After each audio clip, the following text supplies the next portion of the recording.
Morning. This is Murph and Marcus. Brian Murphy and Marcus the Waterboy Boucher. Streaming live at twitch.tv/The Sports Leader. So after you spent the whole weekend drinking, celebrating St. Patrick's Day, today is St. Patrick's Day. So keep drinking, everybody. Happy St. Pat's. Happy Monday morning. It's your boys, Murph and Marcus. We're here for you. Despite hangovers and maybe some wacky shenanigans over the weekend. Hope you have another day of shenanigans in you, because today is the actual day, 3/17/25. Marcus wearing green, buddy. Some sort of cosmic spaceship green. I'm embarrassed to admit I'm not wearing green, mostly because I think I woke up at 4 whatever and just kind of forgot. Because this is what happens in our old age. We wake up and you just get dressed. You grab in the dark. You grab your quarter zip and you go. So, good morning, Marcus. Well, top of the morning, lads. Happy St. Patrick's Day. Always good to be back on a Monday morning.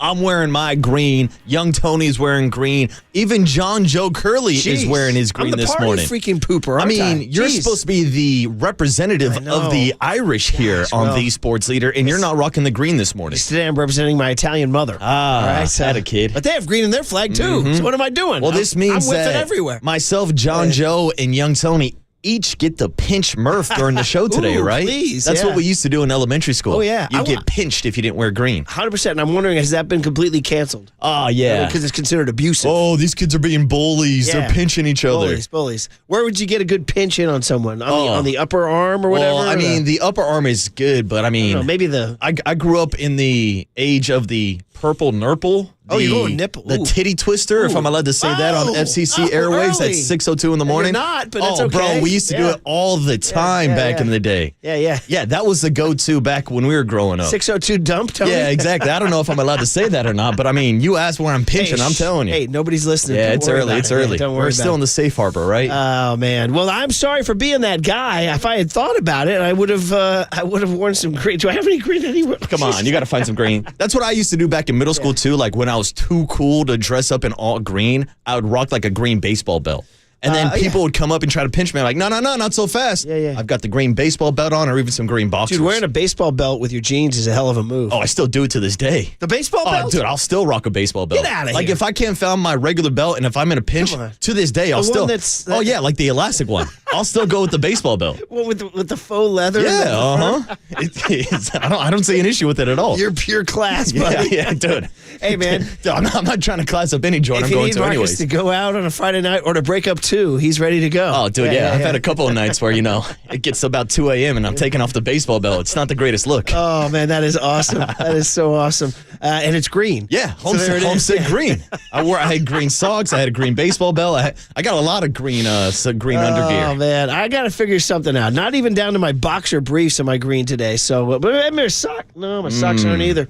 I suck. Damn, that's the bottom line, all right? Damn, where's the fun? So I know, I'm a party pooper, and I apologize to everybody. But if anybody wants to go get a drink, I'll go with them. Hey. How's that? Sounds like a plan to me. I had a lot of Guinness. See, I feel like St. Patrick's Day was Friday because I played in a golf tournament Friday, St. Patrick's golf tournament, and the Guinness, she did flow. Ooh, did you split the G? That's like for the millennials. Yeah, that's I know. What the millennials like do. People, no, it's not even millennials. I think it's damn near Gen Z. Tony's Gen Z, generation. That's what I meant to say, Gen Z. Where I was talking to Tony and Loader, and they were like, "Oh, I'm looking forward to splitting the G this weekend." Yeah, it's just, I'm like, what does that even mean? Like, I'm looking forward to drinking beer. Yeah. Like, splitting the G is just the first sip. What about the second sip and the third sip and the fourth?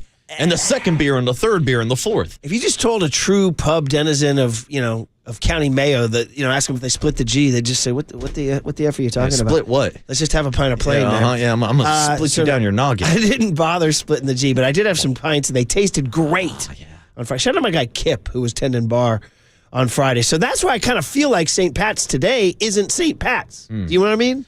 Because, St. Pat's was Friday. Everybody celebrated the weekend. Saturday was the parade, and the Irish Cultural Center and Curly, quote-unquote, let the lion out of the cage, unquote. I mean, I heard John Joe Curley took over the parade. What's like the marshal that's out in front? That's it. That's John Joe Curley. He was the marshal. Walking down, booking guests while he was walking down Market. Hey, can you come on 6:50 Wednesday? But yeah, so I had my Friday tournament with the Guinness.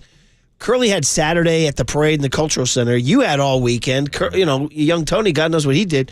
So I feel like by the time we get to Monday, it's already happened. You know what I mean? Yes, this is true. Yeah. Or you can look at it as like a 3-day pregame leading up to St. Patrick's Day. Yeah. So it's because like I think day 4. if you've committed this far, you might as well be back to splitting G's today. Well, why not? You might as well throw down a couple pints, throw down a couple of Jamesons also. Splitting G sounds vaguely erotic. It does, doesn't it? which is why it's hilarious to say on air. It's like the other thing, the T-twister. Yeah, I'm looking to split some G's today. Over the weekend, Bill Belichick was splitting G's. Yeah, I think it was. Oh, man. So everything was good. And, hey, the Warriors, I guess you can celebrate. You can finish St. Patrick's Day by watching the Warriors tonight. They play the Denver Nuggets tonight in what should be a pretty juicy game. So, and, of course, we've gone this long without mentioning the bracket, man. It's bracket day. This is, I don't know, out of the 4 people on this show, like Curly sent out his rundown today. It was light. No bracket talk. On bracketology. Oh, that's because he got into the beers this weekend. He's also he's just one of these guys who doesn't, he doesn't pay attention to the, I don't understand these Americans who don't pay attention to the bracket. Silly Americans. I have a couple of degenerate kids now, and Rory the Greek is, oh my God. Oh. He might have sent out 6 or 7 different brackets last night. 6 or 7. Oh man. Wow. And then he sent one out for the family, and then he started getting the itch because I didn't join right away because, he sent the text, and I went like Marcus Boucher on him and just kind of blew up. Bro, wait a minute. Dude, I'm going to do this live on the air. I thought about coming out of my little cave, my prep cave, to remind the boys. But I was like, no, I'm not going to have to remind them. Of course they're going to print a bracket. Bro, did they not print a bracket in No the packet? way. Is it? You Dude. have to print the bracket. Dude. Yesterday was Selection Sunday. Okay, bro. I might go ham right here. Man. You guys ready for a meltdown here in 3, 2, 1? What the blank is going on? Uh-oh. How do I not have a printed bracket in my... How does Curly send out a rundown with essentially no bracket talk, and then they print out an entire freaking stack and no bracket in here, dude? I got freaking Verlander's spring start on here. I got the fact that Miguel Diaz was reassigned to minor league camp, and I got no...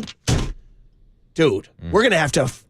Oh, I almost swore on the air. You know what it is. I'm going to have a major come to Jesus meeting. What the hell's going on here? You know what?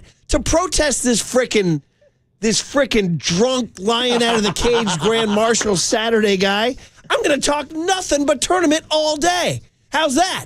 We should. It's the most exciting. It's one of the best things that happens in this country every year. It unites the nation in a time when we're completely divided. It brings people together of all walks of life. You're talking brackets.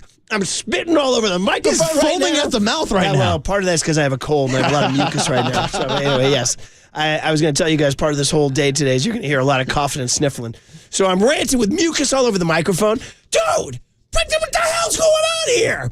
Paul, I'm still spitting again. Marcus, please talk. I'm spitting too much. Please. Put that in your pint and drink it, John Joe Curly. But I think that's the Where's my problem. freaking bracket? It's the return of the pints. Because a couple weeks ago when John Joe Curly was doing Dry January, he was booking us Adam Silver and booking us all these great guests. What a surprise. He lets the lion out of the cage, has a few beers this weekend, and we show up Monday morning with no brackets. I thought about coming out of my cave to say, I know you guys are printing out like sweet frickin' brackets, like cool, like crisp, clean brackets that have sites and cities and TV times, and we could just riff away on the greatest, arguably the greatest event in American sports. Arguably. I mean, what do you want? You want the World Series? Some people are World Series people. Some people are NBA Finals people. Some people are Super Bowl people. Some people are... I would argue that, like, especially the first Selection Sunday and the first week and up through the Sweet 16, like, is some of the best times in American sports. Like, I've already written down in my damn prep that Thursday morning at 9:15, it's Creighton and Louisville's a 1.5-point favorite, and then we go right into High Point Purdue at 9:40, and Purdue's an 8.5-point favorite after opening at 10.5, and the money's going High Point's way. Money's moving. Then we can talk about our locals, our St. Mary's Gales, who made it from across the bridge there. Shout out Randy Bennett, the Gales, 7 seed, flying to Cleveland on Friday to take on Vanderbilt at 12:15 on True TV as 4.5-point favorites in Cleveland, Ohio. All that great stuff. maybe even a little Bruin talk about a tough draw, an extremely tough draw. Utah State, that's going to be tough. They shouldn't have gotten their asses blown out Friday by Wisconsin. Yeah, it's a bad look. But yeah, Wisconsin had a historic shooting day. But anyway, so yeah, now UCLA flying to Lexington, Kentucky to take on a tough Utah State team. If they somehow sneak past, they have to play Tennessee and Lexington, Kentucky. So should be a short-lived run by the Bruins. But all these things, Duke and Cooper Flag, the SEC getting 14 teams in, all the great stuff you talk about with the tournament, no bracket. None of it. But you know what? Miguel frickin' Diaz got released. Hey, I know that. good thing we got an update on Miguel Diaz. And I guess Verlander's going down in the desert today. Nice. Right, well, it's good to know because, Murph, I did not realize that this was a BYOB morning show. Bring your own bracket. And I brought mine this morning because within 5 minutes of them reacting or releasing the list on Selection Sunday, I had my bracket filled out. So I'm with you, Murph. I'm here with you. I'm ready for a little bit of bracket talk. But the catch is that I really thought about it. I was like, I'm going to go out, and I was like, no. I'm going to trust the kids. And guess, look what happens. Damn. Look what happens. Damn, and Curly still hasn't sprinted in with that bracket have yet. you looked at your rundown? No bracket talk. No bracket talk. No bracket talk at all. Damn. I was like, a lot of beers, no brackets. All right. Maybe we should do a bracket of best apologize for the beers. mucus, but I was going to tell you, I do have Dude, my guy Murph was foaming from the mouth. Yeah. Well, that again, He was rabid. Yes, 50% of that was real rage. 50% is I have a cold.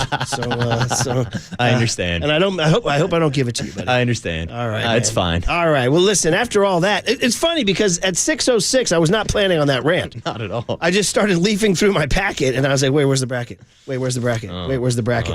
Where's the bracket?" Where you see?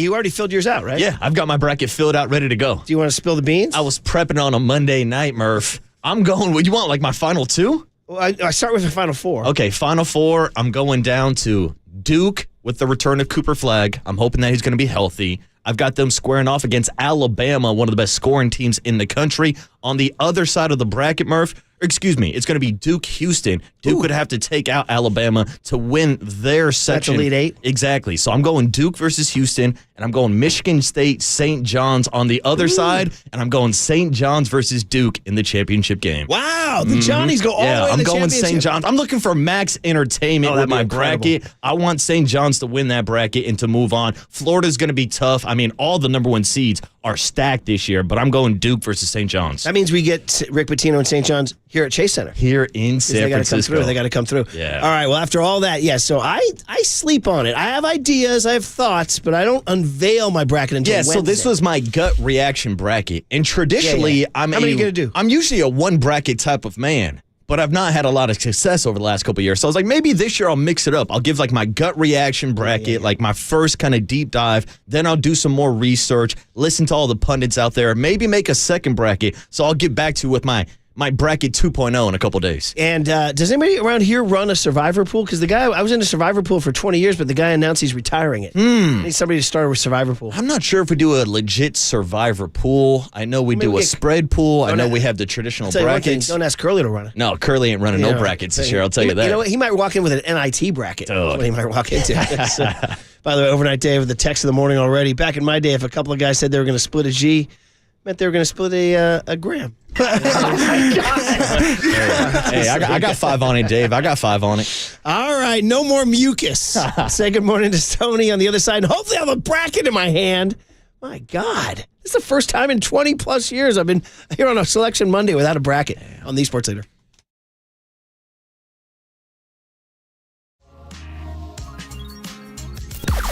Now, from the O'Donnell Financial Group Sports Desk. Learn more at odfigroup.com. O'Donnell Financial Group, because planning is a process, not a product. It's time for the Young Tony and John Joe question of the day. So if you missed it, the Warriors played over the weekend, but these guys would not have told you that in the first segment. Is this the toughest test the Warriors have faced since Jimmy Butler has joined them? They're playing Denver, and then they're playing Milwaukee this week. You can join the conversation in the YouTube chat now.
And now it's time for the Protect Your Assets Business and Technology Report with me, David Hollander.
Now, back to Murph and Marcus on the Sports Leader and streaming live on KNBR.com and the KNBR app. Oh, look at this. We're going St. Patrick's Day rejoins. We didn't even consult on this. Well done. You going with John Curley's playlist? I like it. I mean, it's got to be John Curley's playlist, right? Dirty Old Town, the Pogues. There's no way in hell a young Tony knew of this song or band prior to today. No chance. But I do want to shout out John Joe Curley for bringing his St. Patrick's Day playlist, just not the March Madness brackets. By the way, he brought in a bracket. He wore green but didn't print a bracket. How's that? Young Tony, we have some hot takes from you and a happy St. Pat's as you're wearing a green sweatshirt, Canyon Lakes Brewery. With all due respect to Canyon Lakes, and I don't mean to cause huge controversy, my question is this. Is it a brewery or is it a golf course? Because I don't think you can be both. Why not? Oh, you definitely can't. They're one of 3 golf courses in the world to have a brewery. Okay. I don't think you understand how, I'm guessing that unique one they of are. the products suffers as a result, is my guess. No, I actually would say a golf course is a perfect place for a brewery. Oh, yeah. Okay. Merck's just coming out hating all day today, dude. It's a beautiful Monday I love morning. the bracket, buddy. I love my bracket. Now I have one. The Savage Beast has been soothed by the bracket here. And I love the Pogues, Dirty Old Town, too. Who told you to play this, buddy? No one. Come on. I told myself. Come on. I walked in this morning. I was like, I'm going to play some Pogues today. It's a St. Patrick's Day. Let's go, Tony. I'm sensing the Pinocchio nose is growing here. Yes. Young Tony. You knew the song Dirty Old Town by the Pogues on your own? No one put me onto this. I don't think you understand. I think the kid did some research. I did a decent amount of research on my way into work this morning. Well, you know what? Give the kid some applause. Impressive. And you know what? Just for that, I'm going to go play 18 and drink a couple of pints at Canyon Lakes. You know what?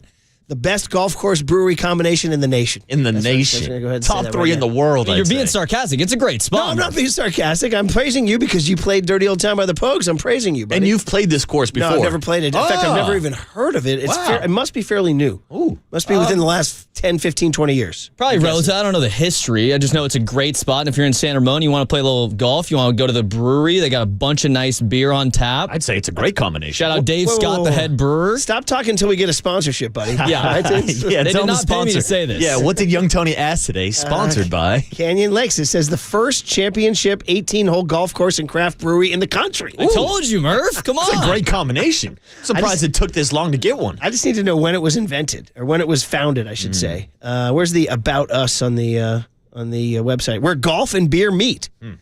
It's a great combination. Sounds like you, buddy. Yeah, exactly. Sounds like I need to be hanging out with Young Tony. Well, okay, how about if I do this? Are we going to, for the rest of the show, am I going to just, let this bird fly and you have all, I will stay out of it and you give me all St. Pat's rejoins from your playlist? I agree, yeah, 100%. I dialed up a couple playlists this morning. Look at this kid. This was one of the first songs they had queued It's a up. phenomenal start to the day. That's what, dude. Between that and the Besides bracket, the first my day segment, turned yeah, around exactly. entirely. No, but people enjoyed the first segment because mucus flying is always good at 6:06 in the morning. Yeah. I was in the spray zone. Yeah, sorry I caught about it all that. over my face. That was awesome. Yeah. If we can get maybe Loader can get a super slow-mo of the mucus coming out.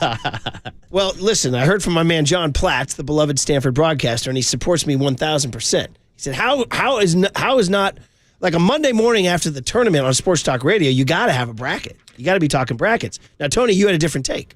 Go ahead. So this weekend was a phenomenal weekend. I was out here in the city on Saturday celebrating St. Patrick's Day with a bunch of friends. Sunday, I was at home in Danville just kind of relaxing. You right there. Did you hook up with Curly? I did not. I heard from him. I did not see him. What are the politics of that? Like, what is did No one person diss the other person?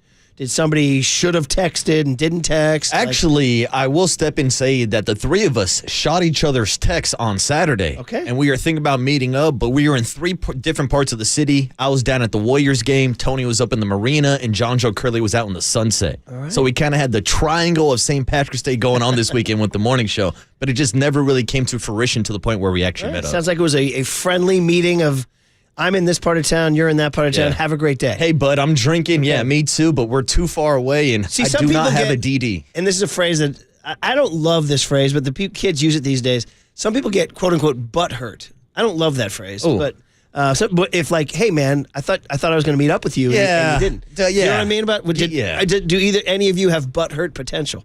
I mean, I would hope not. No. We're all friends. We don't see each other. Me personally, no. Because I'm the type of guy where I'm going to go get a drink regardless if I'm meeting up with my buddies or other people. If I have plans, I'll just walk around, I'll find a bar, and I'll find a good time. But there are people who will like blow up your phone like, hey, man, I thought you were going to be out in North Beach tonight. I thought we were going to meet up. And I'm like, bro, if I see you, I see you. If I don't, I don't. There he goes. Most people should have a live and let live attitude towards carousing. Mm-hmm. All right, so good. Well, good. So anyway, you said all that. Then you get to So Sunday, I was watching the Players, a 4-hour delay. I was doing a bunch of things. I was falling asleep on the couch. I like that line. I was watching the Players. The championship tournament, Yeah, and then they had a delay, and then now they're going to have a 3-hole playoff match. I believe at 6 a.m. It's probably underway. It's on right now. It's on right now. Yeah. Somebody switch it over to Peacock for us? Did not watch Selection Sunday. Okay. Have not even looked at the bracket. Okay, that's it right there. Now we That's got it to right there. stop. Now we got a hot take. Now haven't even looked at it. Hasn't even printed one out yet. No. Why would I? Or walked one from here. Wait a minute. Why would you? You're a producer of a sports show. I would suggest maybe printing out the bracket. Okay, what's your history with bracket? First of all, you didn't grow up. I mean, we can't say lived in Kentucky. I was about to say you grew up in Kentucky. So here's the thing. It's not that I'm not a it is bracket. probably the most important thing in the world. Right? It's not like I'm not a bracket guy. I'm just saying it was a busy weekend. I had a lot of things going on. I was falling asleep yesterday. I didn't watch Selection Sunday. And it's also Monday. Guys, the games start on Thursday. We got time here. So here's what I would submit to you, having lived a little, that I would say the general rhythm of an American sports fan is that the Monday morning after the bracket comes out, you excitedly shoot the S about your bracket with your buddies, and then that dies down as Monday wears on, and then Tuesday you have the play-in games, whatever, and then Wednesday you start to get, hey, have you gotten your bracket in, and then Thursday morning we wrap back up.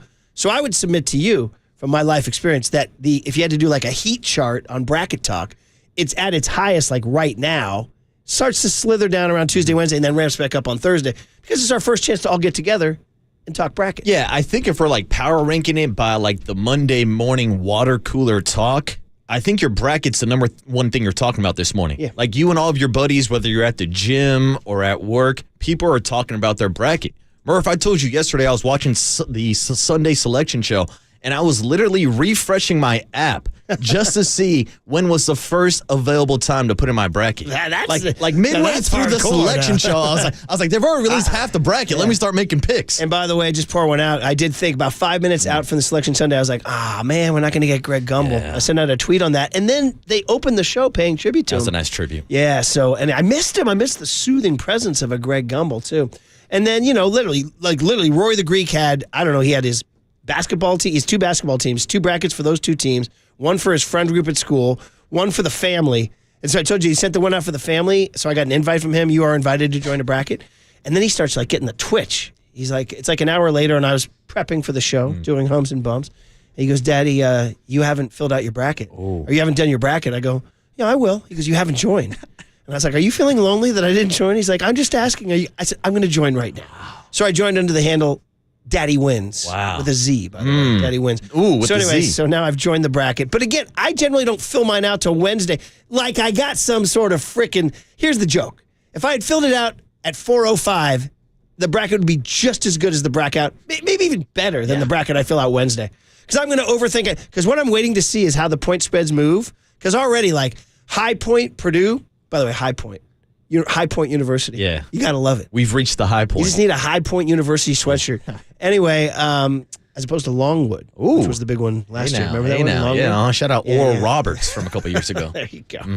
I think, were they the 69th team in? Hey-yo. But anyway, High Point opened as a 10.5 point dog and have moved to an 8.5 point dog. So money's moving High Point's Lines way. are moving. Well, that's what so- happens when a Rory the Greek lays down some action. The lines will move, Murph. So anyway, it's awesome. I love that Rory's like shaking you down to like fill out your bracket. Just wait till he starts shaking you down to pay in for that buy-in. Yeah. Hey, Pops, you owe me $20 for this Dude, bracket. DJ Rob B runs a bracket. It's $100 buy-in. That's a big buy-in. Stiff, dude. I had to back out last year. Times were tight. Yeah, but that's when you have to bring your best bracket to the table. But you do bring up an interesting point of like all the little adjustments you make, because there's nothing worse than watching a tournament game and saying, oh, I had that upset, but then I went back to the favorite. Yeah. It's kind of like the advice they give you on your SAT. And look, I'm not the guy that should be giving out SAT advice, but they always say stick with your gut. Yeah. Never change your answer. When you start to second guess yourself, that's when you're wrong. Yeah. So that's why yesterday I filled out my brackets. Like, I'm just going to go with my gut reaction before I start overthinking it. And it might turn out better than the one I put in on my research for. Because every time a group went up there, I immediately had an instinct. Like, for example, Colorado State, Memphis. Right away, I'm like, Colorado State. That's a 12-5 game. But again, I hate when you think you have one, and then all the pundits come on and go, I really like Colorado State as a 12 seed. I'm looking at that 12-5, and all of a sudden now Colorado State as a 12 becomes like the freaking favorite in the game. Then I start overthinking it, because one of my favorite strategies is I go to the spreads. And Colorado State is a favorite as a Are they 12 seed. favored in that? They're favored in that matchup. And I'm like, oh, no, See, now there's too many people on now I gotta Colorado reverse State. field Now I and got to go the other way. Now I got to zig when people are zagging. Exactly, dude. McNeese, Clemson. McNeese has that nerdy manager with the boombox. Have you seen that? You guys seen that kid? No, with the boombox? Oh, he's super nerdy. See, Tony, at least you have some bracket knowledge there, right? You know about that. So anyway, like Yale, Texas A&M, because Yale knocked out Auburn last year. So people are on Yale to knock out A&M. You got to find that stealth one that nobody's talking about, like Akron, Arizona. Hey, man. Anyway, guest list on a Monday, March 17, 2025, which has been quite the eventful half hour. Mucus flying. No brackets. Then we got brackets. Then we got a St. Patrick's rejoin. Then I'm not wearing green. And at no point did we announce that the Warriors beat the Knicks on Saturday. No, we got to call it in. We will call it in the next segment. Sounds like a plan. Although I'd still like to talk about the bracket. Yeah, more All bracket right, Tony, talk. what do you got, buddy? All right, coming up at 6:50, if you missed anything over the weekend, we will recap it in the Hums and Bums. Woody Page is going to join the show at 7:30. All-time wins leader on ESPN's Around the Horn. Yeah, he is. The big hit is going to be at 7:50. We will talk NCAA tourney with Roxy Bernstein at 8:15. There you go. Cooler There you content go. at 8:30, and then Matt Berry, anchor and commentator for ESPN. He's also the play-by-play voice of TGL. He's going to join the show at 9:15. All right, listen, we will acknowledge that there was a basketball game on Saturday, and it was a pretty darn good one, too, on The Sports Leader.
is KNBR. And this is Murph and Marcus on KNBR 104.5 and 680. The sports leader. Dangerous pass, and it's stolen.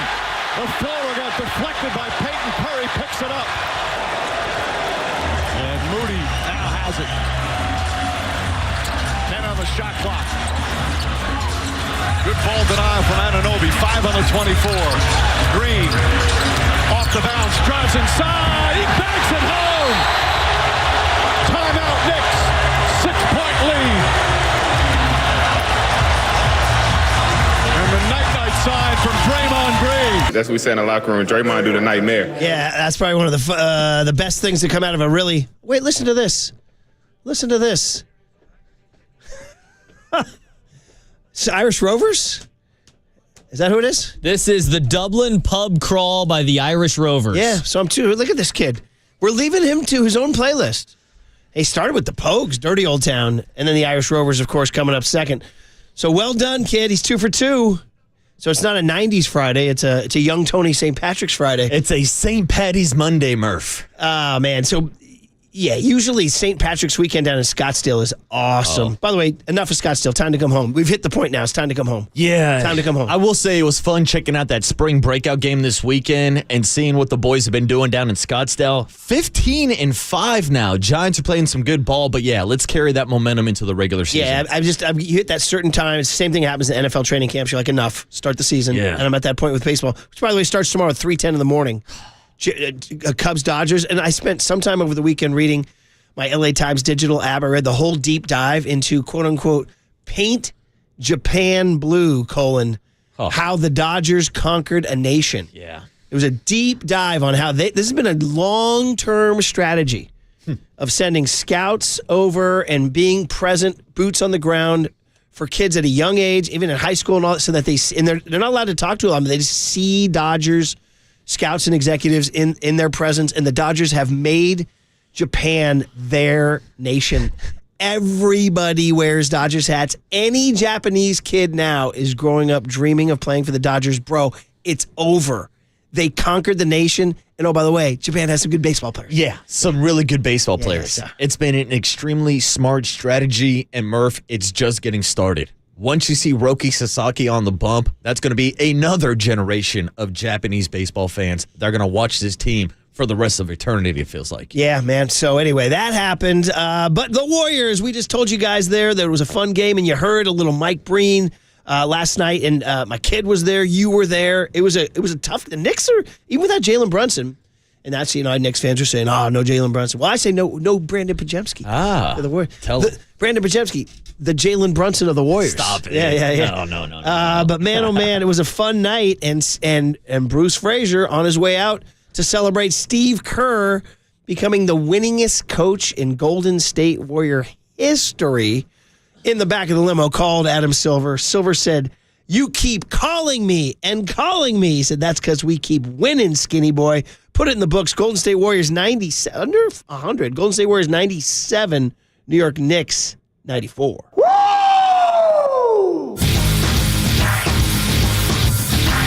Beautiful basketball. That is buttery. It's lovely. Yes, sir. Lindy Waters III? That's crazy. Oh, wow, Steph Curry. I only want to be with you. Golden vibes. Very entertaining. That was quite a show. Oh, want to dance with Steph Curry. There it is. Woo! The Whitney Houston. By the way, that wasn't your last Whitney. No. You hit Whitney on Friday, too. The Whitney hits keep going. By the way, once again, I want to apologize to the audience for trying to cover the great Whitney Houston. It was enjoyable, buddy. Yeah. So everything about the game was good. It was a high-level game. It felt, even though the Knicks are in the Eastern Conference, and it felt playoff-ish.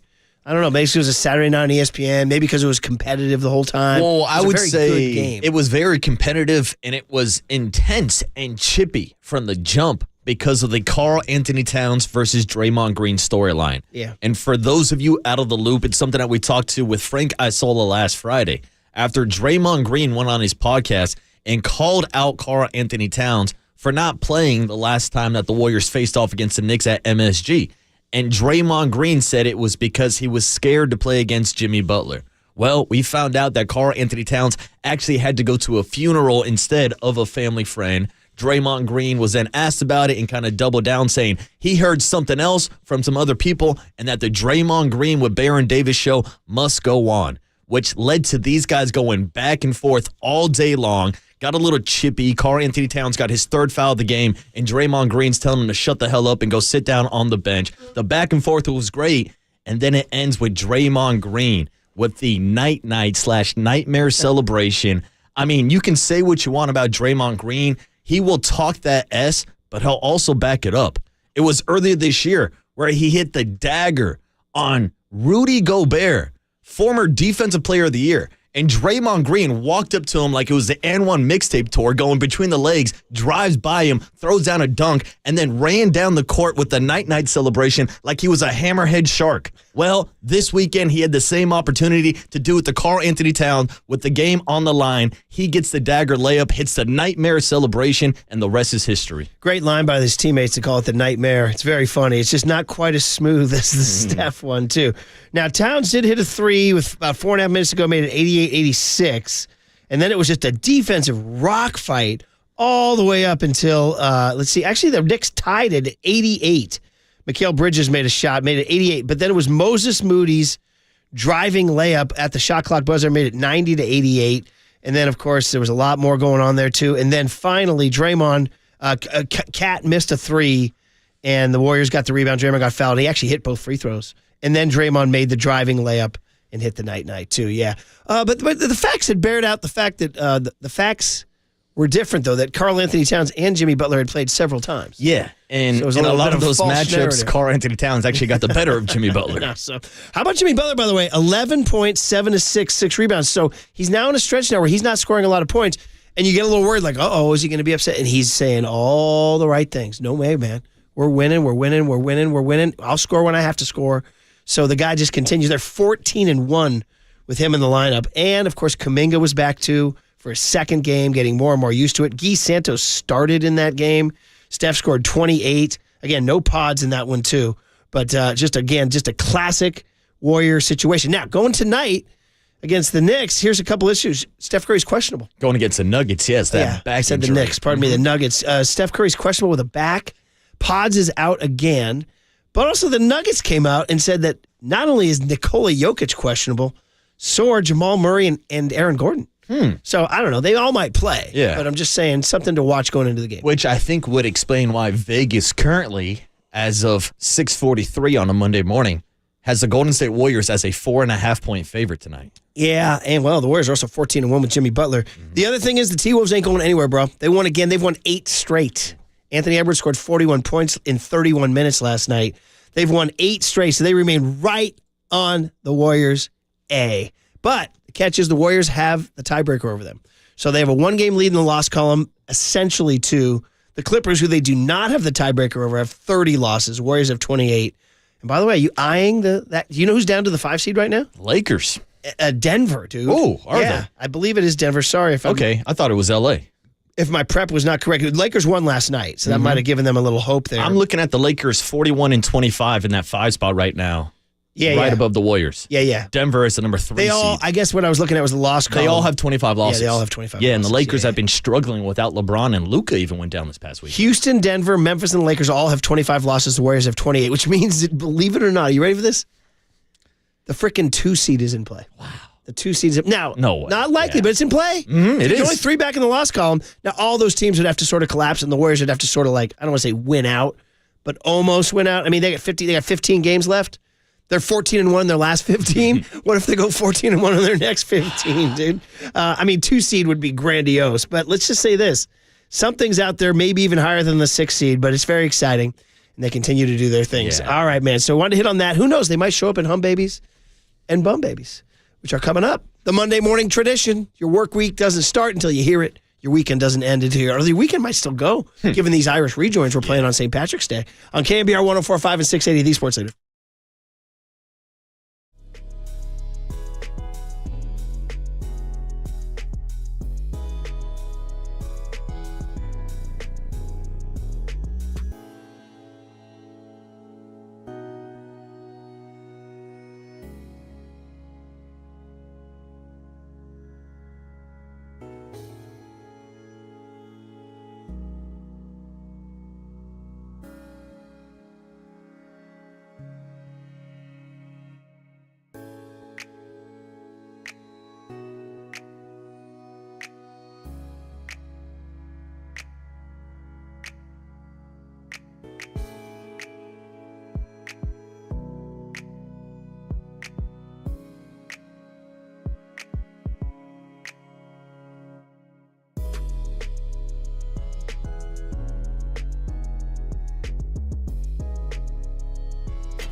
from the Chilton Auto Body Traffic Desk.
It's time for KNBR's Opening Bell Report. Sponsored by Protect Your Assets with David Hollander. Concerned inflation will ruin your dream retirement? Learn more. Listen to David's show every Saturday morning or call 1-866-PROTECT.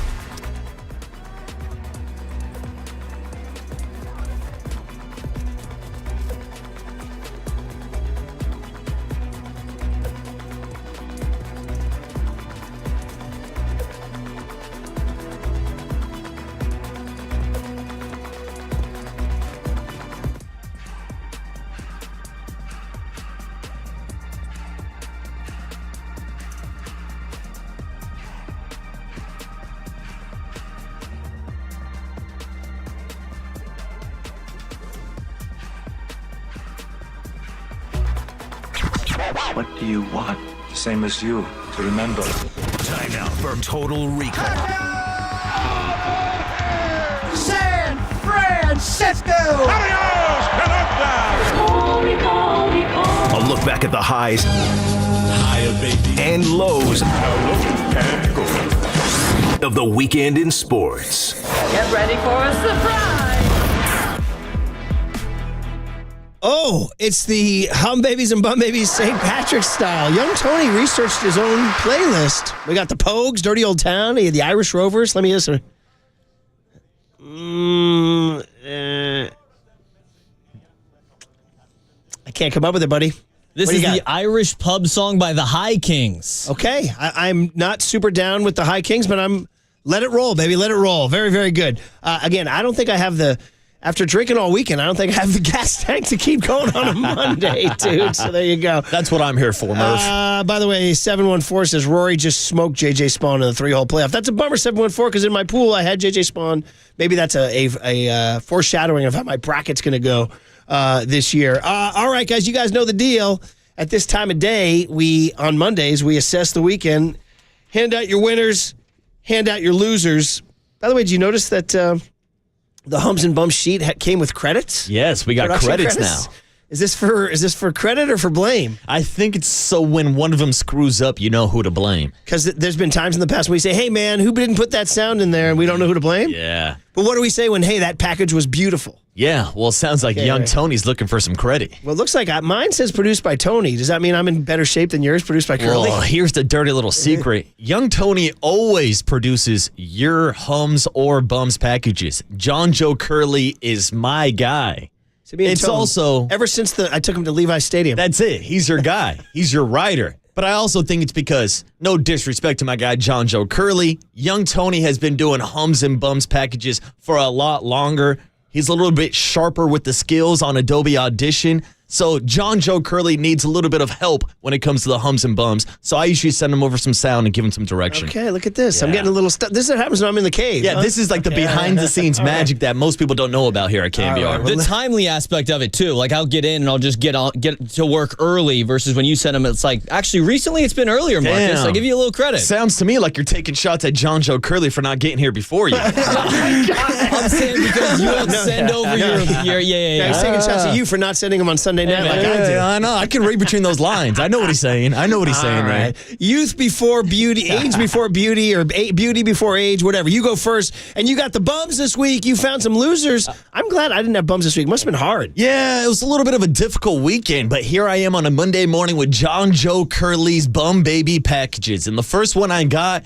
was when John Joe Curley was S-faced on Saturday when he got the notification that Jordan Mason has been traded to the Minnesota Vikings. Now, I want to be crystal clear. I'm not making Jordan Mason a bum baby, but it is a bummer that he's being traded away because this is a guy that turned into a closer for the San Francisco 49ers. And when they needed him to be a starter, he turned into an ace of the rotation, filling in for Christian McCaffrey. We're talking about a guy that literally led the NFL in rushing yards after Christian McCaffrey went down with an injury. Then we got the news this weekend that the San Francisco 49ers would be sending Jordan Mason and pick number 187 to the Minnesota Vikings in return for a 6th-round draft pick and pick number 160 this year. So it's a pick swap and a 6th-round draft pick for Jordan Mason after they put a 2nd-round tender on him earlier this year. It is a good return when you are talking about getting a trade package in return for an undrafted free agent. But I got to say, Murph, I'm not a fan of this trade because I like Jordan Mason in that backfield. I like the way he complements Christian McCaffrey. I think they're a dynamic 1-2 punch, but that punch got knocked out this weekend. Jordan Mason gets shipped out to the Minnesota Vikings. I'll read you his comments after hearing this highlight package of Jordan Mason's best moments as a 49er. 2nd and 4 Niners there. They're inside the Toyota red zone. They got to score a touchdown here down 20-7. Toss to Mason coming right. Cut back, run 5. Touchdown! San Francisco! Mason madness behind a Kittle combo block that was absolutely ridiculous. George blocks 2 guys. He helps McKivitz on the DN, down blocking, and then is able to kick out and get on the linebacker, Cashman, and J.P. Mason is untouched for a house call. As I learned back when I was training, work people because physically you'll be better, but because it gives you a tremendous mental edge. And I think we saw that the other day when JP was on his 28th carry. He looked as strong as he did on his first carry. And so I'm so proud of the young man. Because he's put in the work and it's paying off, and he's always been dependable for us. Now he's showing that he can be an impact player, and that was really exciting to see. It's a great story because it's a story of hard work, perseverance, undrafted player. This is a guy who's coming onto the scene, and we'll see. Now you got to go replicate it and see if you can go do it again. And I like JP's chances. That, of course, was 49ers GM John Lynch earlier this season on our show talking about Jordan Mason. Jordan Mason also took to social media to share this message with the 49er fans out there. Forever grateful to the faithful for allowing me to showcase my talents to the world against all odds. They said it wasn't going to be me. What God has set aside for you, nobody can interfere. On to new beginnings and new blessings. Let's get down to business. Skol Nation. Skol Nation has rewarded him with a 2-year contract with $7 million fully guaranteed. I don't think that's too steep of an asking price for the talents of a Jordan Mason. I got to say, I don't like this move, shipping out Mason to the Minnesota Vikings. Yeah. I love him, and it's a good bum baby. I saw what they're saying is Isaac Guerrero is the new Jordan Mason. Yeah. What they're saying, that's it? I don't know, but I mean, especially when you have the injury concerns of a Christian McCaffrey. Isaac Guerrero also had a lot of injury concerns. And also not a natural running back. Yeah, I don't know, man. I'm kind of with you. And also tell you you're listening to KNBR AM and KNBR FM San Francisco, the sports leader, Cumulus Media Station. But on you go to Bum Baby 2. Yeah, moving on from Bum Baby 1 to Bum Baby number 2. I gotta say, it's Karl Anthony Towns and the New York Knicks. Now, you might look at the box score from Saturday and say, Waterboy, Karl Anthony Towns put up a double-double. Played with some energy, played with some passion. 29 points and 12 rebounds.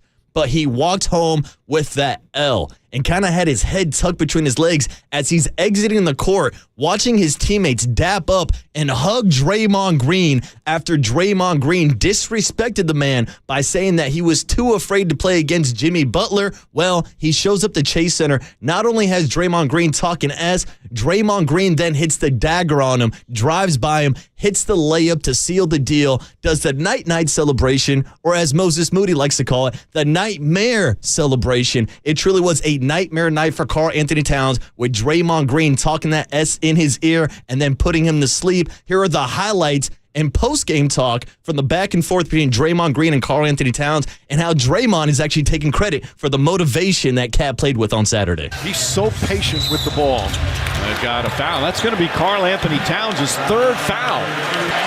And Towns talking to Draymond Green. No, I think he's saying go sit on the bench, Mike, because he picked up his third foul. He had some things to say on the way up, and now he's basically pointing at the bench like, go sit down. And then Towns came over to confront him. Towns off to a great start, but now we'll go to the bench with 3 fouls. I know that you've said this week that you're trying to keep things positive, but when someone says something about you that you don't like, how does that add motivation to you? I'm keeping it about the Knicks. It ain't about anything off court. It's about the New York Knicks, so that's all I'm thinking about tonight. All right, thank you. Yeah. It's good to see Cat show up and play like that. He played hard, played well. He's physical. Probably most physical I've ever seen him. Had a little extra motivation, so that made the game really fun. That was great. I mean, Draymond Green is diabolical. As I mentioned, got the dagger, hit the night-night celebration on Karl Anthony Towns. It's a bad look for Cat to not respond. Again, put up a decent night in the box score, but ends up leaving with that L and then has to watch his teammates dap up and hug Draymond Green. I don't know how the Knicks teammates were interacting with Draymond Green like that after he ripped their teammate. I truly will never understand NBA social dynamics like that. I don't know. What do they truly think of Karl Anthony Towns? What do they truly think of Draymond Green? Who has what agent? Who has what, who partied with who was in Vegas with who? It's way too complicated of a web. Karl Anthony Towns is an unbelievably great basketball player. He's a better basketball player than Draymond Green. I hate to say that. I'm a Draymond fan. So, I mean, this whole kind of disrespect to Karl Anthony Towns, I guess this is why people hate Draymond, because it's like he just talks such relentless ass, like never-ending ass. Like, oh, he's picking a fight with a nice guy like Karl Anthony Towns, who hasn't really been a villain in any way, has he? No, I mean, Frank Isola told us on Friday that he kind of feels like Cat gets bullied by the rest of the league because he would be, as a lot of people would describe him, kind of a zesty player, Murph. Like he screams about fouls. He's always yelling, "Oh my God, that's a foul." So Karl Anthony Towns will get picked on a little bit. Got picked on by Draymond Green before he hit that nightmare celebration on Saturday. Moving on to bum baby number 3, Murph. We mentioned it earlier this morning. It's tourney time. Yeah. And one of the best water cooler conversations is talking about your brackets on a Monday morning. But Murph, there's 3 guarantees in life: death, taxes, and somebody bitching and complaining about how their favorite school did not get into the NCAA tournament. And here we are again on a Monday morning talking about the last 4 in and the first 4 out. Now, the final 4 teams in are Texas, Xavier, San Diego State, and North Carolina, which has caused a few headlines this morning, especially when you think about North Carolina's athletic director, Bubba Cunningham. Wait, what? Being on the chairman of the selection committee. What's his name? Bubba Cunningham. Saw that last night. I was like, look at this guy. Grown man goes by Bubba. Bubba is a great name, by the way. But Bubba's in a little bit of trouble right now because Bubba is being accused of hand-selecting the Tar Heels to get into the tournament. And John Joe Curley did a little bit of research, and it turns out Bubba's getting some cash. He's getting a bonus because North Carolina is making the tournament. The tourney world is upset. He was questioned about the conflict of interest yesterday and stated that he was not in the room for the selections. Here it is, the selection committee talking about North Carolina and Bubba Cunningham defending the Tar Heels for making this year's tournament. Ole Miss in for the first time since 2019, led by a roster of 10 seniors, and they will be scouting the first 4 in and look at this, San Diego State. They are going to face North Carolina. Well, if anyone wants to know what everyone's going to be talking about after the show, North Carolina is your answer with that 1-12 quad 1 record. They got in because of their non-conference strength of schedule, which was the 5th strongest in the country, but that's going to be a big-time topic of conversation. No question about it. I am very familiar with all of the protocols and procedures inside that committee room. You guys go to great lengths to make sure there are no conflicts of interest. You are the athletic director of the University of North Carolina in your day job, so it's going to be a natural question for people who don't know all those procedures to ask whether North Carolina may have gotten a little bit of an advantage that their AD is a chair. So I'm going to invite you to answer that question, and then maybe if Keith could shed some light on that discussion. Well, thanks, Seth. And obviously, I'm going to defer that to Keith. But, all the policies and procedures were followed, and Keith can address exactly how North Carolina was discussed, because I was not in the room for any of that. Oh, once again, Bubba saying, don't blame me. I was not in the room, Murph. There are a lot of people upset this morning, whether it's about the amount of SEC teams that got into the tournament, about whether a Michigan or a Louisville seat, but it seems like the number one complaint is Bubba and the North Carolina Tar Heels getting into the tournament over teams like West Virginia, Indiana, Ohio State, and Boise State. Yeah, no question. It looks so shady. And the whole quote-unquote, don't look at me. I wasn't in the room. I wasn't in the room. I wasn't in the room. I wasn't around. Mom, it wasn't me. It was my little brother. Yeah, no, my dog ate my homework. I mean, it's clear that the guy had some sort of undue influence on the whole thing, because they really did not have a great resume. And the funny thing is, there's a local tie there's 2 local ties to this whole thing. I say local, I mean your boy here. UCLA is the only quad 1 team they beat, and that was an embarrassing game. That was in December at Madison Square Garden, and UCLA absolutely urinated that game away by missing every free throw down the stretch. It was a total collapse. North Carolina was gifted the game, because I'll have to go back and look at the stats.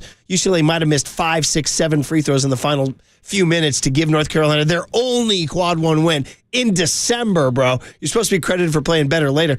The other thing is they have a quad 3 loss at home to Stanford at home. So 2 California teams play a role in all this.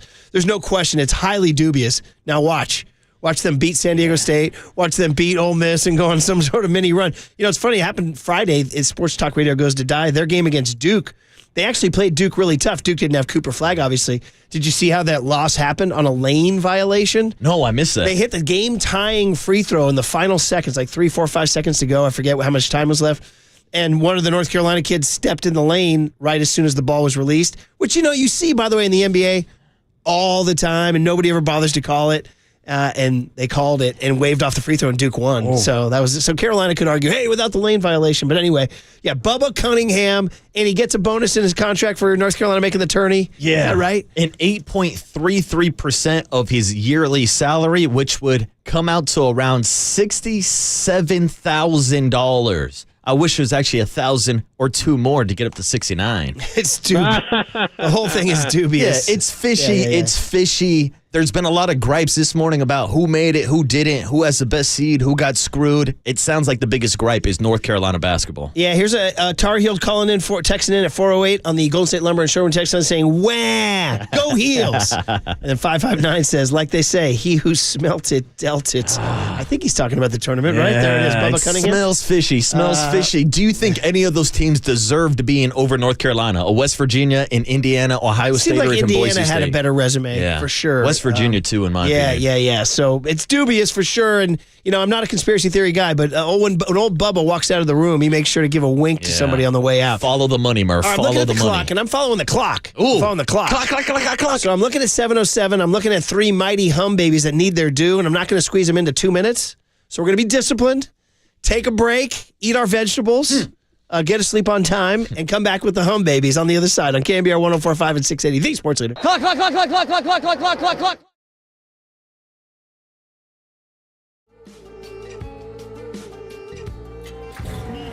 From the Chilton Auto Body Traffic Desk.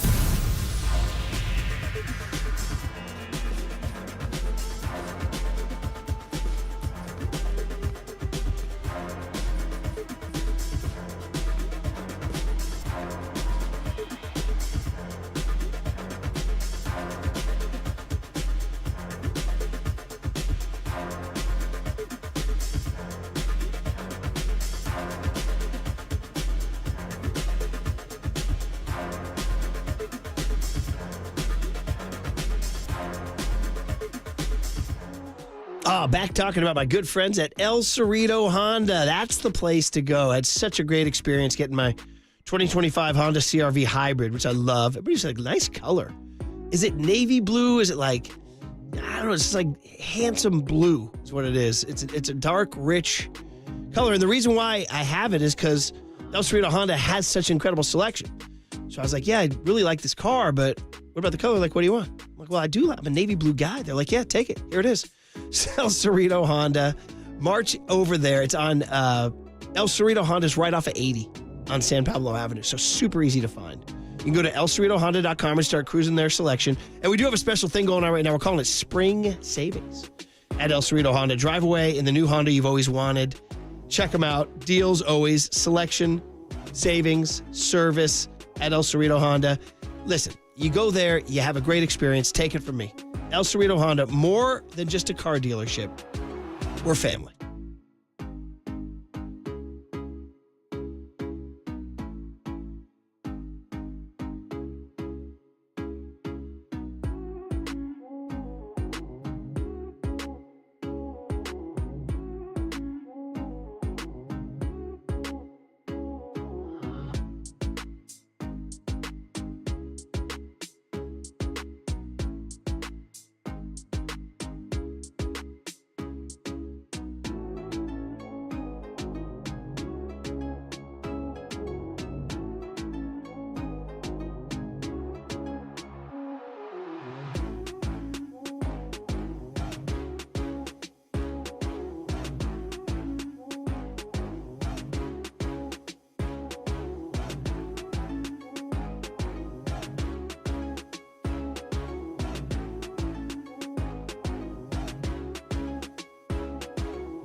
And now it's time for the Protect Your Assets Business and Technology Report with me, David Hollander.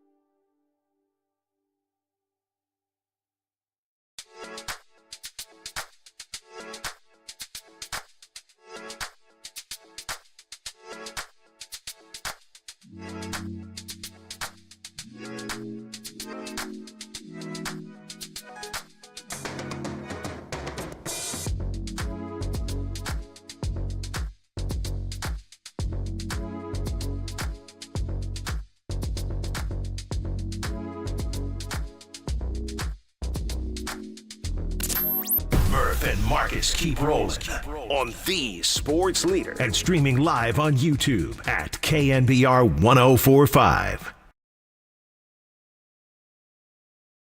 All right. Happy St. Pat's. No Irish rejoin this time, huh, buddy?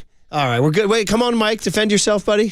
Oh, here we go. Here we go. All I didn't want to throw anybody off. If they're tuning in to hear the hums, they're not going to know what we're doing with this. Just start clapping. This is stomping your foot. This is an Irish jig. Yeah, just traditional jig it up, buddy. Let's go. There you go. Oh, look at Marcus. Well, you do have a dancing background. Yeah, You know I could what I probably. I don't know the actual dance moves to the Irish do it, jig. just fake it. But I feel like you just dance around and throw your legs around and you're doing the Irish jig. That's pretty much it. Just fake it, buddy. All right, well done, well done. All right, back to the hum babies and the bum babies. Once again, Marcus did. His bum babies were the Jordan Mason trade. You didn't like it? Yeah, I don't like that trade. Again, I you don't want to like recap one sentence why? Jordan Mason was traded. I think for that contract value, he's worth it. He's the guy that filled in tremendously last year for Christian McCaffrey, so I don't like flipping him for a 6th-round draft pick. Yeah. And then your second bum baby was Karl Anthony Towns losing the Machismo War to Draymond. Yeah, Draymond hitting the nightmare celebration. And then finally, North Carolina Athletic Director Bubba Cunningham saying, "Don't look at me, I wasn't in the room." My guy Bubba giving himself a bonus for getting North Carolina in the tournament. All right, let's shine a light on the happy people. The triumph, the winners from the weekend. Always have to go with my honorable mention. Honorable mention from the bracket. SEC tournament gets 14 teams in the tournament. How many teams are there? There's only 68. That's like a certain percentage of the field. No, I'm saying SEC teams. There's only like 16, right? I don't even. Yeah, something like that. Yeah. It's a record. It's a record. But All then but again, two these got conferences in. are so gigantic now. Yeah, they're It huge. breaks the record set by the Big East that got 11 in one time. So, and the other one that we haven't even really talked about today because we are a full-service sports show is Kyle Juszczyk. We're going to talk about that. We'll talk about that later in the show, but he gets honorable mention because 3 other hum babies take his place, and the first one is my guy, man, oh man, friend of the program, Moses Moody. That's right. Moses Moody, hum baby number 1, because it was a fun, energetic Saturday night nationally televised win over the Knicks. You were there. Yes, I was. The kid was there. The Warriors won their 7th in a row, improving their record to a whopping 14-1 with Jimmy Butler in the lineup. Let's shine a hum baby light on friend of the program, Moses Moody. 18 big points in 33 minutes. He's turning into a dude right before our eyes. He hit 4, not 1, not 2, not 3, 4 3-pointers. He made a driving layup at the shot clock buzzer with 2:26 left that Steve Kerr called the biggest shot of the game. He scored double digits in 23 of his last 27 games. He's become one of the team's best on-ball defenders, taking the role that Andrew Wiggins had. He basically is kind of like a younger version of Andrew Wiggins right now. And the Warriors are, when he starts, 18-1, which somebody figured out is the best starting win percentage in NBA history with like a minimum of 19 starts. Yes. Whatever. He's got a 94.7 win percentage, Murph. He's 22 years old, and he's hum baby number 1. Curry trying to get free. McBride, good ball denial. Shot clock at 3. on the drive. Oh, what a shot from Moody. Well, it's been huge. I thought, that layup was the shot of the game, when he snuck around the defense. But it's his defense. He's really taken on the role of guarding the opponent's best player or, point guard, ball handler. He's done it night after night. He's embraced it. I think one of the reasons we felt so strongly about, locking up Moses this past fall was just the character piece, how hard he plays, what a great human being he is, and then you look at the length and the shooting ability. I mean, he's clearly a guy who can have a long career in this league. But I admire him so much because of his fortitude, his resilience over the years. It's not easy being a young player coming to a great team and trying to find your way. And he's a metronome. He's like a young loon. Just puts in the work every day. Total pro.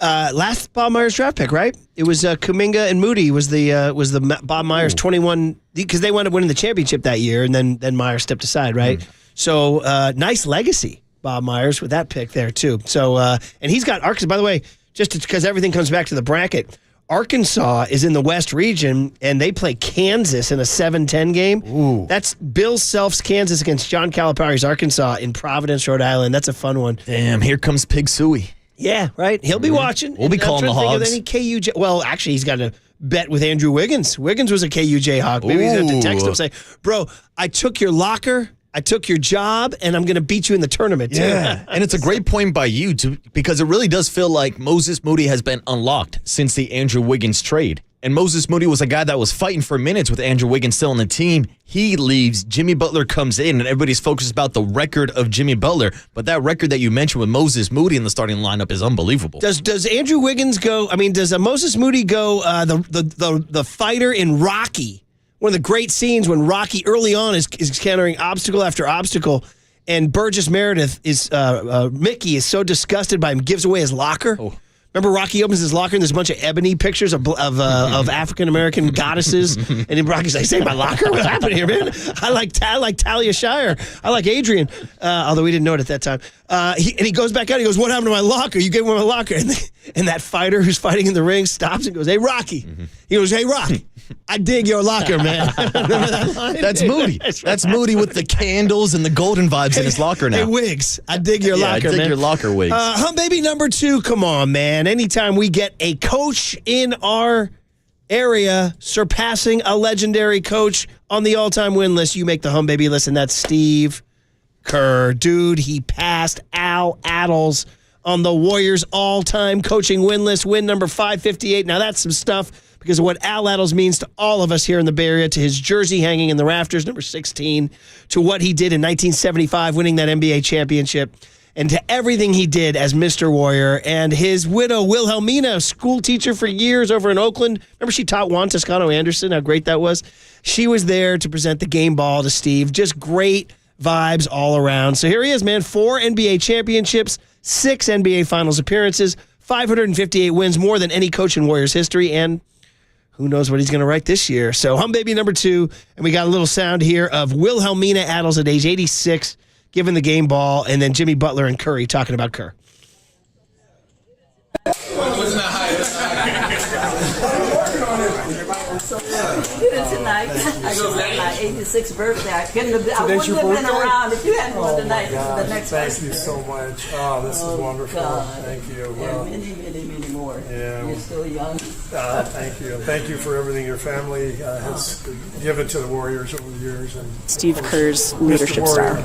He empowers his players to go out there and be great and do whatever it is they need to do, whatever it is that they see to lead the squad to a dub. And he gives you free reign to do everything. And I really appreciate it. I really respect it. It just speaks to the success we've had over these last, decade plus, and special for the Attles family, knowing what Al meant to not just the organization, but the entire Bay Area community, everybody who's been a part of Warrior basketball for the last, 5 decades. So to have her here, have the family here, very symbolic of just the journey. And I'm sure Coach is very honored to have the torch passed to him, in that record and what it means to represent this organization. Hopefully he still has the first game ball and he can put him right in between a nice bottle of wine tonight and have a good celebration. Yeah, man. There you go. Steve Kerr gets honored by Jimmy Butler, Steph Curry, and Wilhelmina Adels. If you watch that video on YouTube and Twitch, she looks fantastic. God, some people are just genetically blessed. She's 86. She's ready to go another 20. So God bless her. She's wonderful, and what a great vibe all around by the Warriors doing their thing. Yeah, and it was cool on Saturday after the game. They played a video tribute that included Phil Jackson, Eric Spoelstra, Mike Brown, and Willie Green. I think we might have that for the cooler of content. We'll do that a little bit later. But also, I got to give some love to the 510 on the Golden State Lumber and Showroom text line. Do those wins include the Luke Walton wins? I don't know, dude. I didn't even think about that. That's a great question. That's a great question. Oh, man, that's good, man. And then finally, okay, so I told you guys that the honorable mentions were the SEC getting 14 tournament teams, St. Mary's making the tournament yet again. Congrats to Randy Bennett and the Gales. And of course, Kyle Juszczyk re-signing with the Niners. You're like, well, wait a minute. If those guys didn't make Hum Baby and then Steve Kerr and Moses Moody did, who's the third? I'm going there, buddy. Because next week we start a freaking baseball season in the United States of America. Actually, starts tomorrow in Japan. But the Giants open a week from Thursday, so I'm going to crank it up and make a Giant from Arizona Cactus League Hum Baby number 3. And you can take issue with it, but that's the controversy that is the Murph and Marcus show. They're like, hey, man, they're putting out divisive hot takes. That's why I listen. Hayden Birdsong, Hum Baby number 3. Birdsong. Did you see yesterday? I did. Dude, he struck out 8 A's over 5 scoreless innings. It was on TV. You can even witness it with your eyes. And by the way, you know how I know the Giants are new under Buster Posey? They're beating the A's in the Cactus League. The A's have been slapping them around for decades in the Cactus League. Buster's like, no. Now that I'm running the show, we're going to start winning these games. Well, it's not just the A's. It's everybody. The Giants are 15-5 in spring training right now. Dude, so 23-year-old Hayden Birdsong, 18 strikeouts and 0 walks in 12 innings. Marcus, this is not Little League. This is the Cactus League. 18 strikeouts, no freaking walks over 12 innings. An ERA of 0.75 over 4 Cactus League appearances. So last year, the knock was he walked too many people, 5.4 per 9 innings. This year in spring, he's walked none. I may or may not have been at my son's baseball game on Sunday, and I may or may not have been that guy trying to keep his mouth shut because I'm not coaching anymore. I'm trying to keep my mouth shut. And when a young kid whose last name may or may not have been Murphy was on the mound and he got to a 3-ball count, I may or may not have yelled from the crowd, "No walks ever." What I yelled, Marcus. You should have yelled out, "No free 90s." I just yelled. I was trying to stay quiet, and I finally said, "No walks ever." And you know what? He came back from a 3-0 count, 3-strike one, and then the next kid grounded out to second. That's it. One pitch at a time, kid. One pitch. One pitch at a time. One pitch.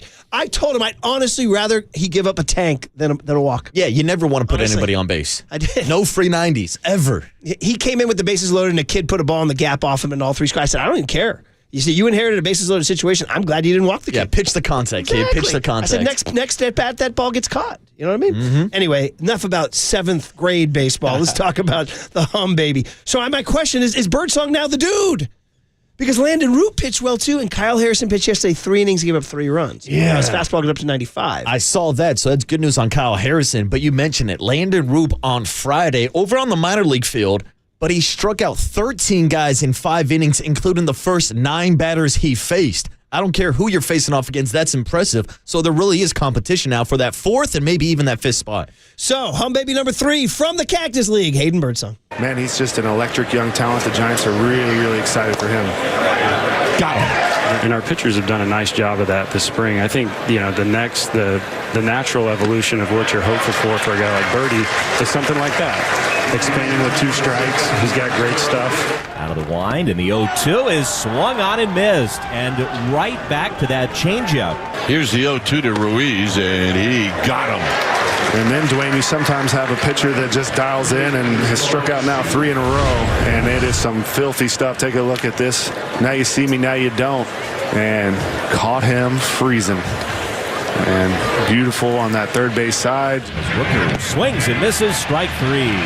1-2 and a swing and a miss. Took something off again. 0-2 check swing. Did he go? He did on the appeal. And look at Birdsong. 8 strikeouts. It's like 5 weeks from now when I haven't had any Giants. I want a little Hayden Birdsong. Nice find, buddy. There it was. That was Kruger on the afternoon show when they said, you DVR Giants games? He goes, yeah. Sometimes in the middle of winter, I just need a little Hayden Birdsong. I'm watching a little Hayden Birdsong. Dude, I mean, I got to say, let's be honest right now. He should be the 5th starter. I think he should be the 5th guy, but should Landon Root be the 4th? Yeah. Like, I think there's a real argument about whether or not Jordan Hicks should be in the bullpen instead of the starting rotation. Wow. Bob Melvin's quote was after the game was, hey, listen, all 3 guys are going to pitch for us this year. That's the good thing. But we'll see. But anyway, Hayden Birdsong with a tremendous effort. And I got a couple reactions here. 650 says, what kind of BS is this? The last Hum Baby should be CBS and Greg Gumbel's tribute with their opening selection. That's a very good point, 650. That's a good one.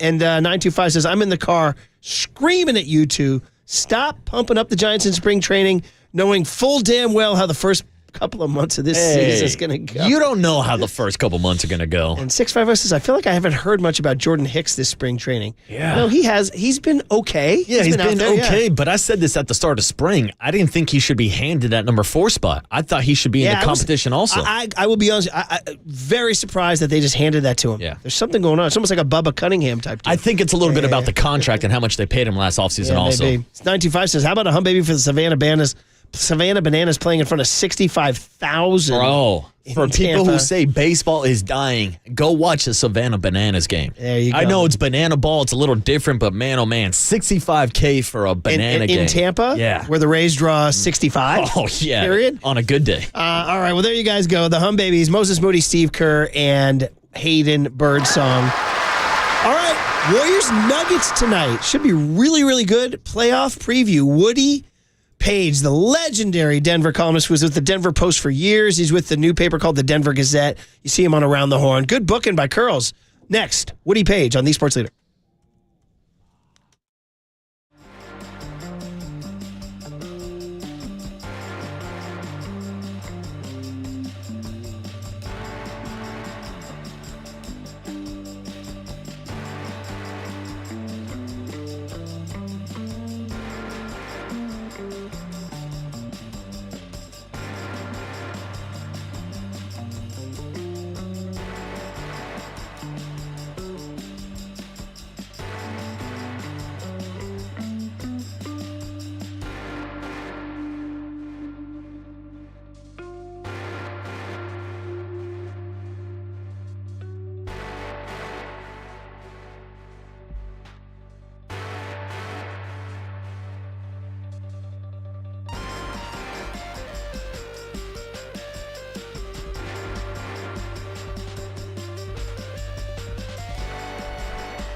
Hey, what's up, everybody? Marquise Boucher here on a Monday morning with Prize Picks, the best place to get real money sports action on all of your basketball action. Whether we're talking about the college tournament or some NBA action tonight between the Denver Nuggets and the Golden State Warriors, you can always lay down some action on Prize Picks. And tonight, in my lineup, I will be including Draymond Green to have more than 19 total points, rebounds, and assists. After giving the nightmare celebration at Cat on Saturday, he'll square off against Jokic and the Joker and the Nuggets, I should say, tonight, as the Warriors look to continue their winning streak. So join me, and hopefully you'll be on a winning streak on Prize Picks, because all you need to do is download the app using the code WORDLEADER, and we'll give you a $50 bonus instantly when you play your first $5 lineup. That's code LEADER on Prize Picks to get $50 instantly when you play your first $5 lineup. And even if the lineup doesn't hit tonight with Draymond in it, you can still get the $50 bonus because it's guaranteed and it's only on Prize Picks. Run your game.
to Murph and Marcus on the sports leader and streaming live on KNBR.com and the KNBR app. All right, young Tony hitting us with the St. Pat's rejoins there. That's pure now. That sounds like we're in the pub having a session there. Well done. Real quick, Tony, you want to shout him out, and then we'll get to Woody? The luck of the Ireland Irish flute music universe. Okay. A lot. That's a mouthful, buddy.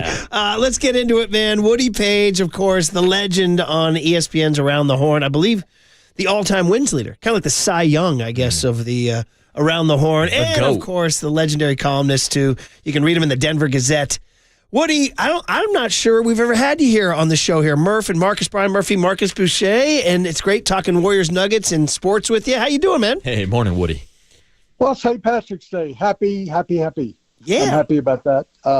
Hope you're wearing your green. And no, you haven't ever had me on the show, but when I'm in San Francisco, I listen to you every morning. You're a good man, Woody. How often do you get to San Francisco, buddy?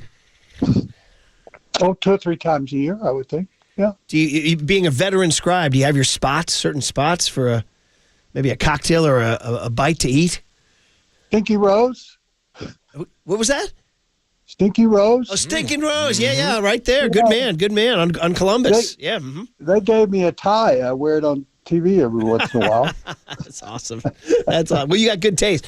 The Giants in 1993, when Peter McGowan and Larry Baer changed the whole franchise, bought the team, eventually built Pac Bell Park, they changed the concessions at Candlestick and brought the Stinking Rose to Candlestick.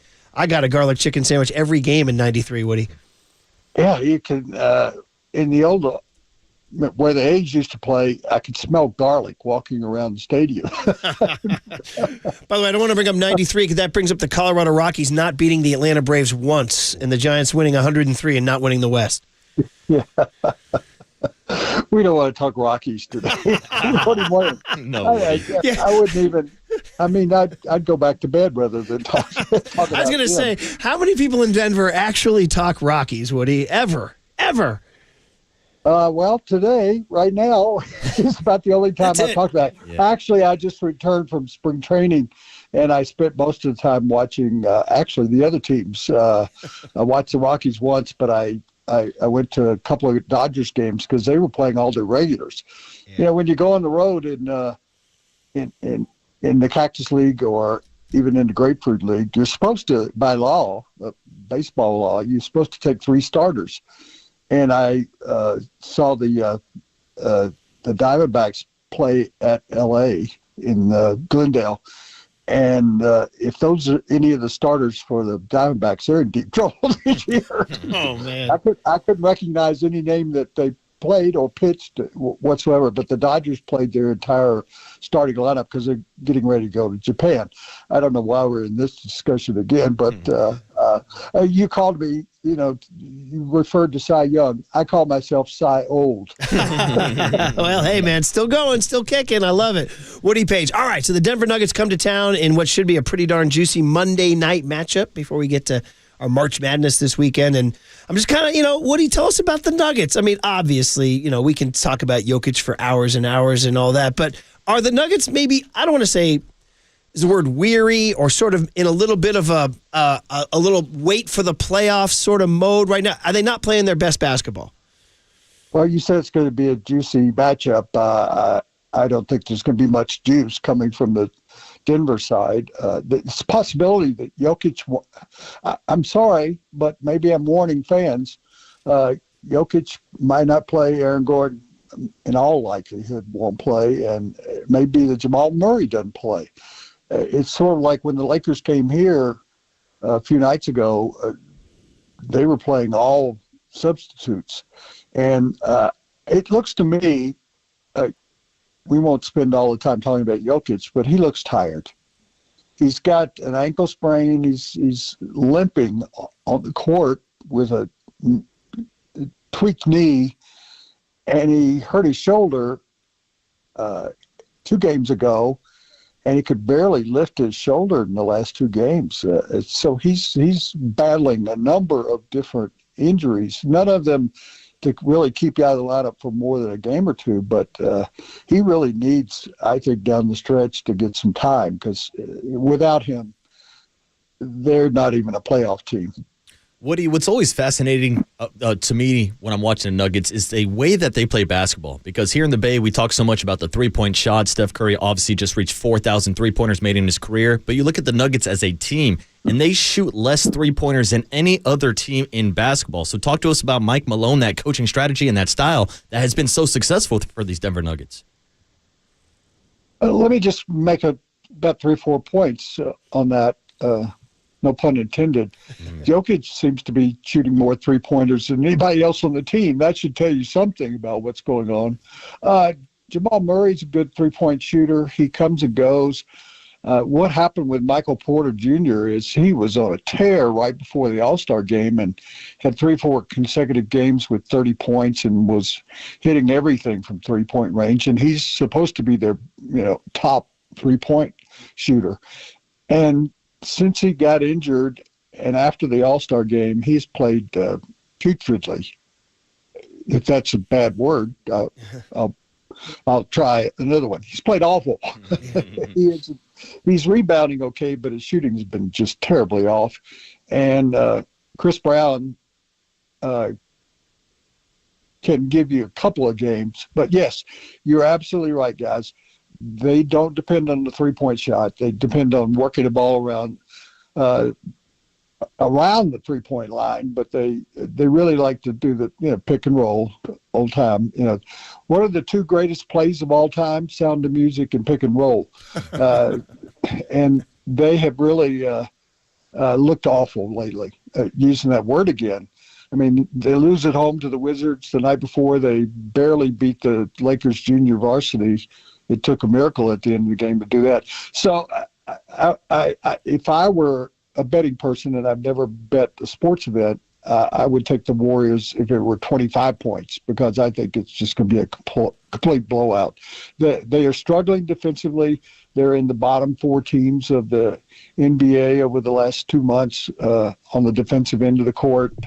They are just letting teams score as well. I mean, the Wizards, let's all admit, are terrible, young but terrible. And they came in and scored 126 points here in Denver. And you keep waiting in Denver for the visiting team because of the elevation to tire out.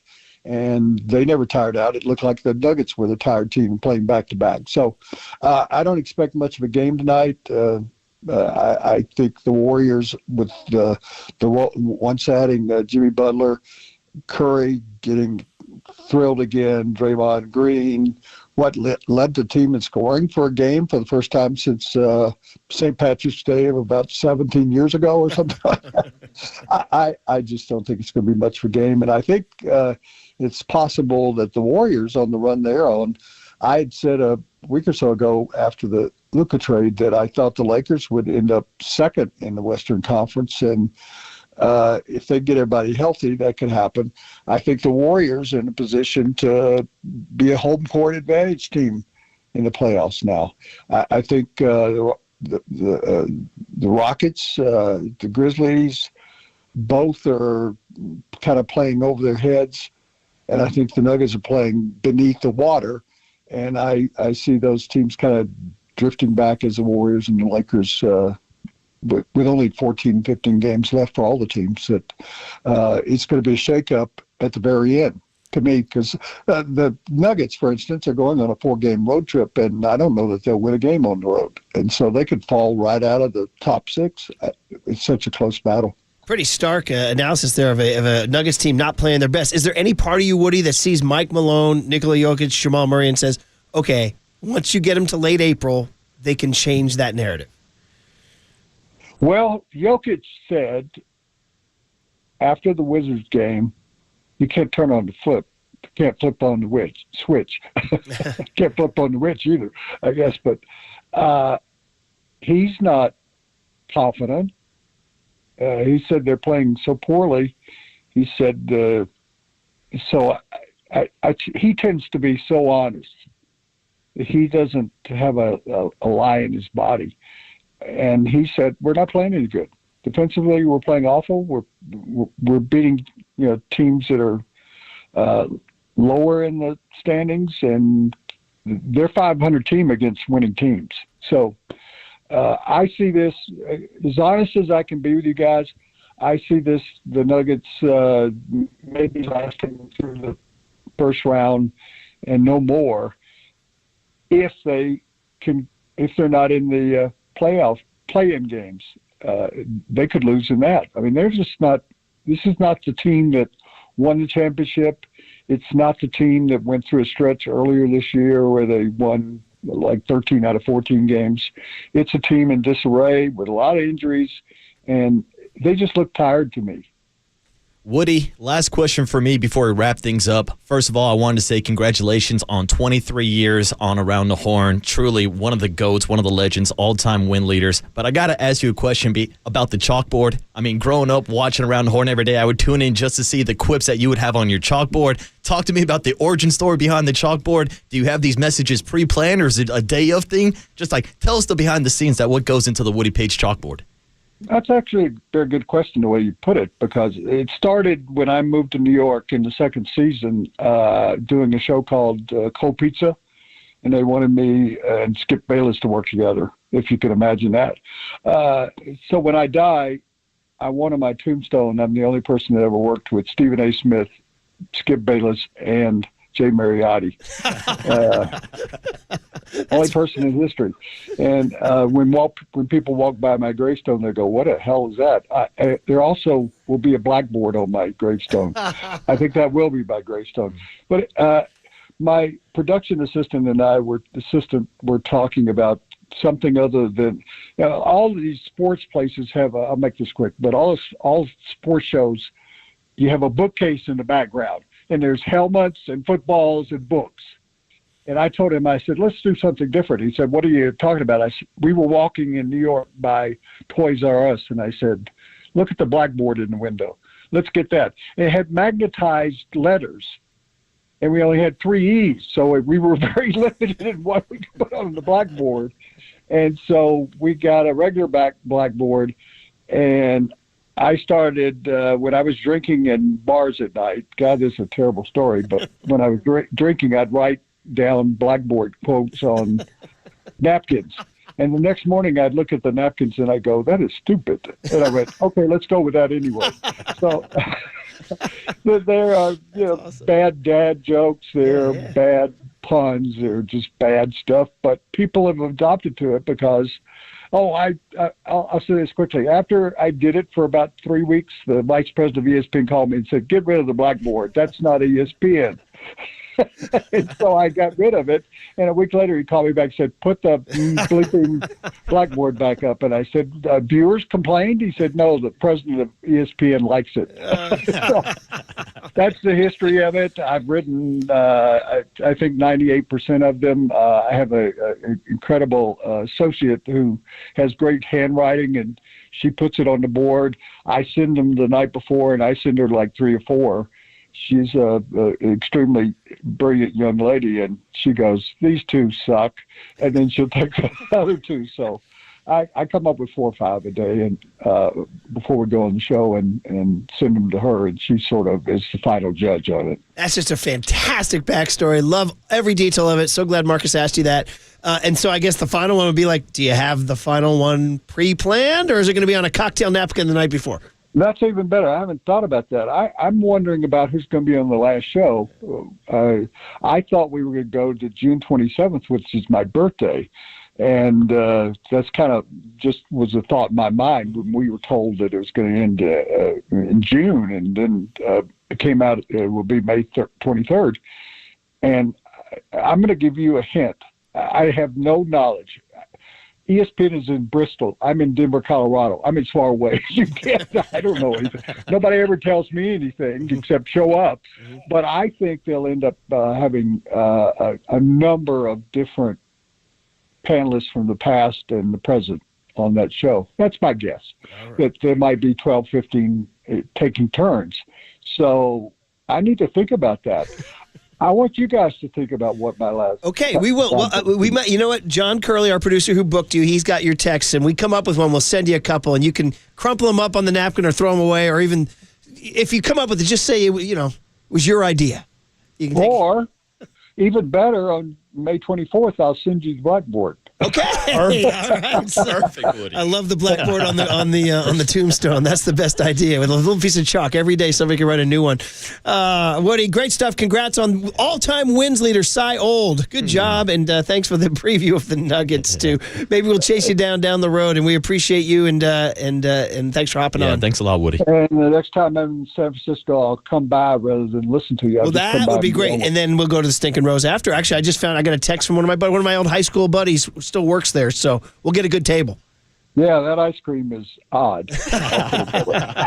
All right, Woody, thank you. Yeah, thanks, Woody. Thanks, guys, for having me on. Great booking, John Curley. St. Patrick's Day makes up for the bracket snafu this morning at 6:06. No mucus flying. That was great. All right, from there to the big hit. Well, let's take what he said about the Nuggets and the Warriors. We'll preview this matchup on the other side. Then bracket talk with Roxy Bernstein at 8:15. St. Patrick's Day. Young Tony's crushing the playlist on the Sports Leader.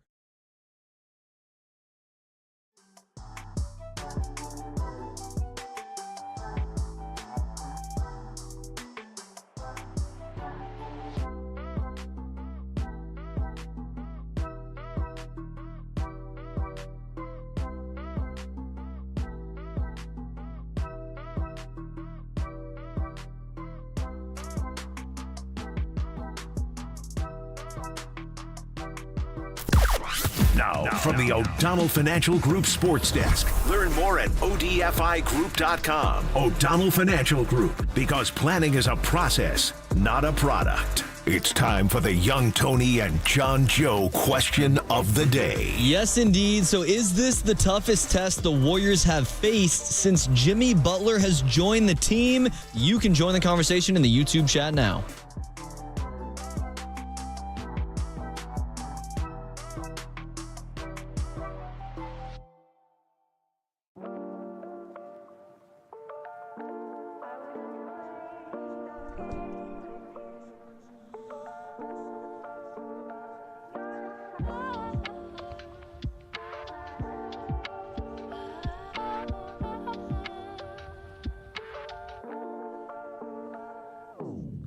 The good people at Provident Credit Union, and they're trying to help you because they have a smart, secure way to grow your savings. We know it's a little volatile out there, so Provident Credit Union's got you covered.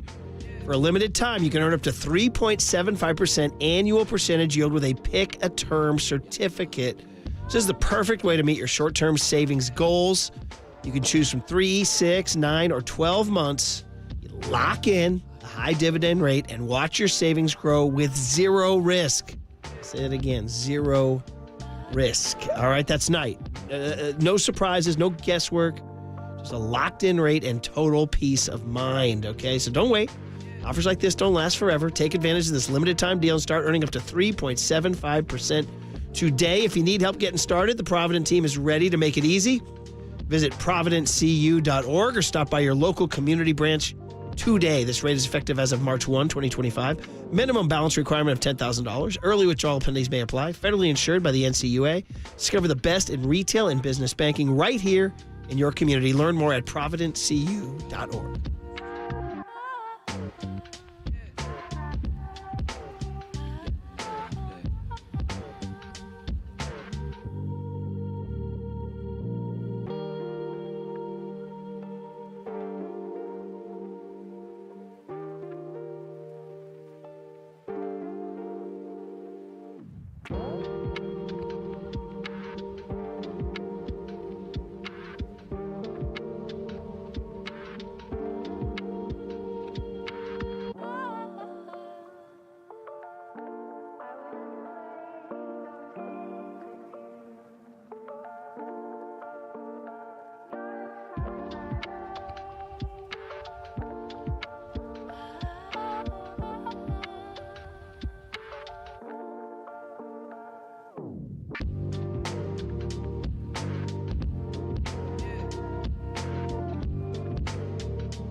This is The Big Hit. Sponsored by Benjamin Moore Paints. Experience the Benjamin Moore retail difference at their independently owned, authorized retailers today or at benjaminmoore.com. On KNBR 104.5 FM and 680 AM, the sports leader. Dangerous pass, and it's stolen. The floater got deflected by Peyton Curry, picks it up. And Moody now has it. 10 on the shot clock.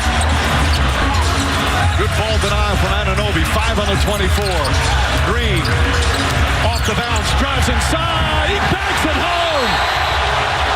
Timeout Knicks. 6-point lead. And the night-night sign from Draymond Green. That's what we say in the locker room. Draymond do the nightmare. All right, Moses Moody. On St. Patrick's Day, young Tony gives us the rejoins. By the way, he's doing it all on his own. Very proud of this kid. So far, you've heard the Irish Rovers, you've heard the Pogues, you've heard a few jigs. Sounds like another traditional here, buddy. We're in the pub. What do we got? This is Into the Forest, like the Warriors are about to go with these next two opponents. This is Irish folk and Celtic music.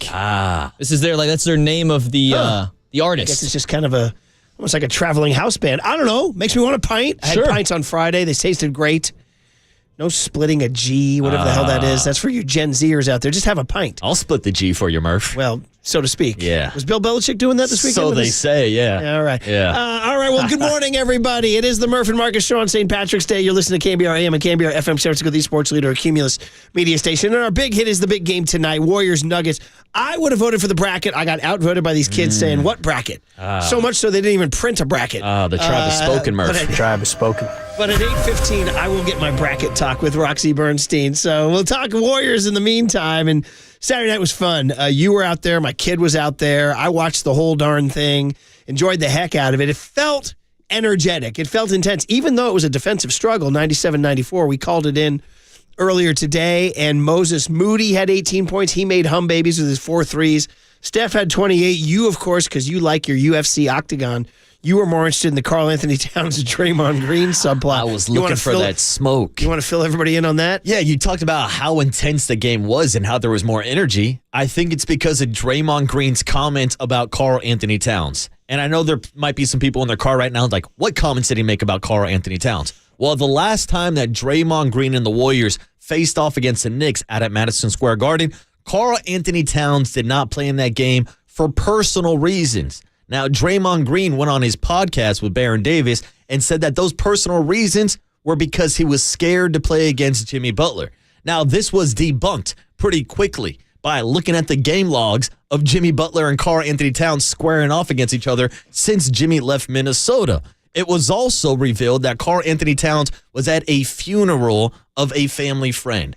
Now, this word got back to Draymond Green. He said, look, I heard something different. The Draymond Green podcast with Baron Davis will go on, which led to Saturday's spicy matchup between Kat and Draymond. And there they were calling each other, you know what's on the court, fouling each other, getting pretty chippy. There was a moment where Karl Anthony Towns got his 3rd foul of the game, and Draymond Green is yelling at him to go sit on the bench. Again, a few pleasantries exchanged back and forth, and it all kind of wraps up with Draymond Green hitting the dagger layup one-on-one against Karl Anthony Towns, just like he did a couple months ago against Rudy Gobert. He hits the night-night celebration, a.k.a. the nightmare celebration. And yeah, Murph, I wanted all the smoke. I wanted all the beef. And it led to a good game on Saturday, even without Jalen Brunson in the lineup. Yeah, in fact, Draymond talked about it afterwards, the whole sort of subplot of him and Kat after the game. It's good to see Kat show up and play like that.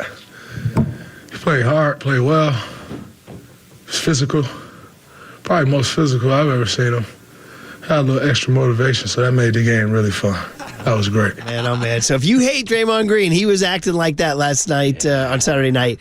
He was definitely being the villain. Look, making fun of Karl Anthony Towns, I wouldn't say hasn't hurt a fly, but he hasn't really done, like Rudy Gobert, kind of a cheap, dirty player. There's things you can find. Correct me if I'm wrong, but Karl Anthony Towns has done nothing overtly. Like, he hasn't been a bad dude, right? No, I think guys just kind of take his kindness for weakness. Like, even on the court, I was at the game, and you can hear Draymond Green saying, he's soft. Damn. And, you can go and look at, compilations of Kat when he gets fouled. He's always screaming, oh, my God, that's a foul.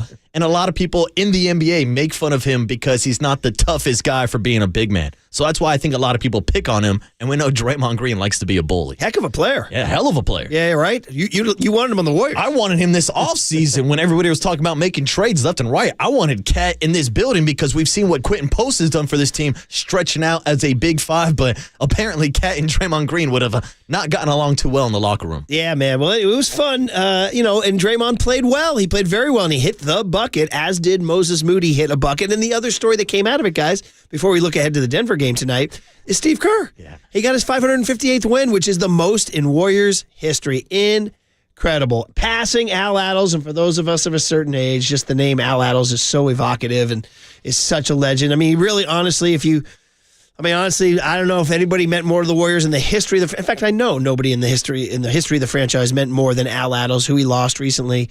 And his widow, Wilhelmina, was there. We actually have it here. We got video on the big hit. If you go to YouTube or Twitch or whatever stream, Twitter, I suppose, too, you can see the video. It's frozen on an image of Raymond Ritter holding the ball. Of course it is. Surprised Wilhelmina didn't give it to Raymond. Looked like Raymond's about to cross somebody up. So it's a great little moment here of Al Attles' wife giving the ball to Steve Kerr here. Mm-hmm.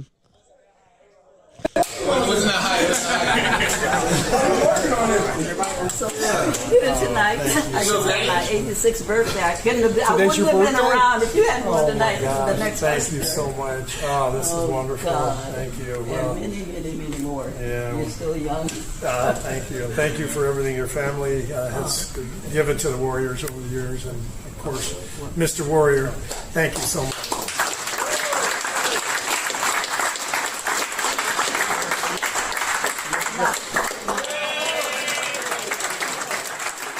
And of course, is that Moses Moody she's talking about? That's Moses, yeah. Of course, because Moses is like the best dude of all time.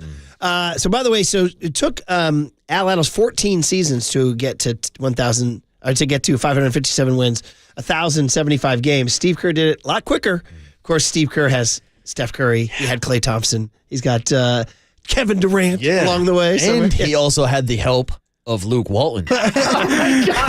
Which was a great text we got earlier this morning. I wish I had the area code on the Golden State Lumber and Showroom text line. They're asking the questions, Murph, because it was Luke Walton who started off 24-0, the greatest start in NBA history. Does Steve Kerr get credit for those wins? I think Kerr takes them. I'm not sure. All I'm saying is not my all-time wins leader, Murph.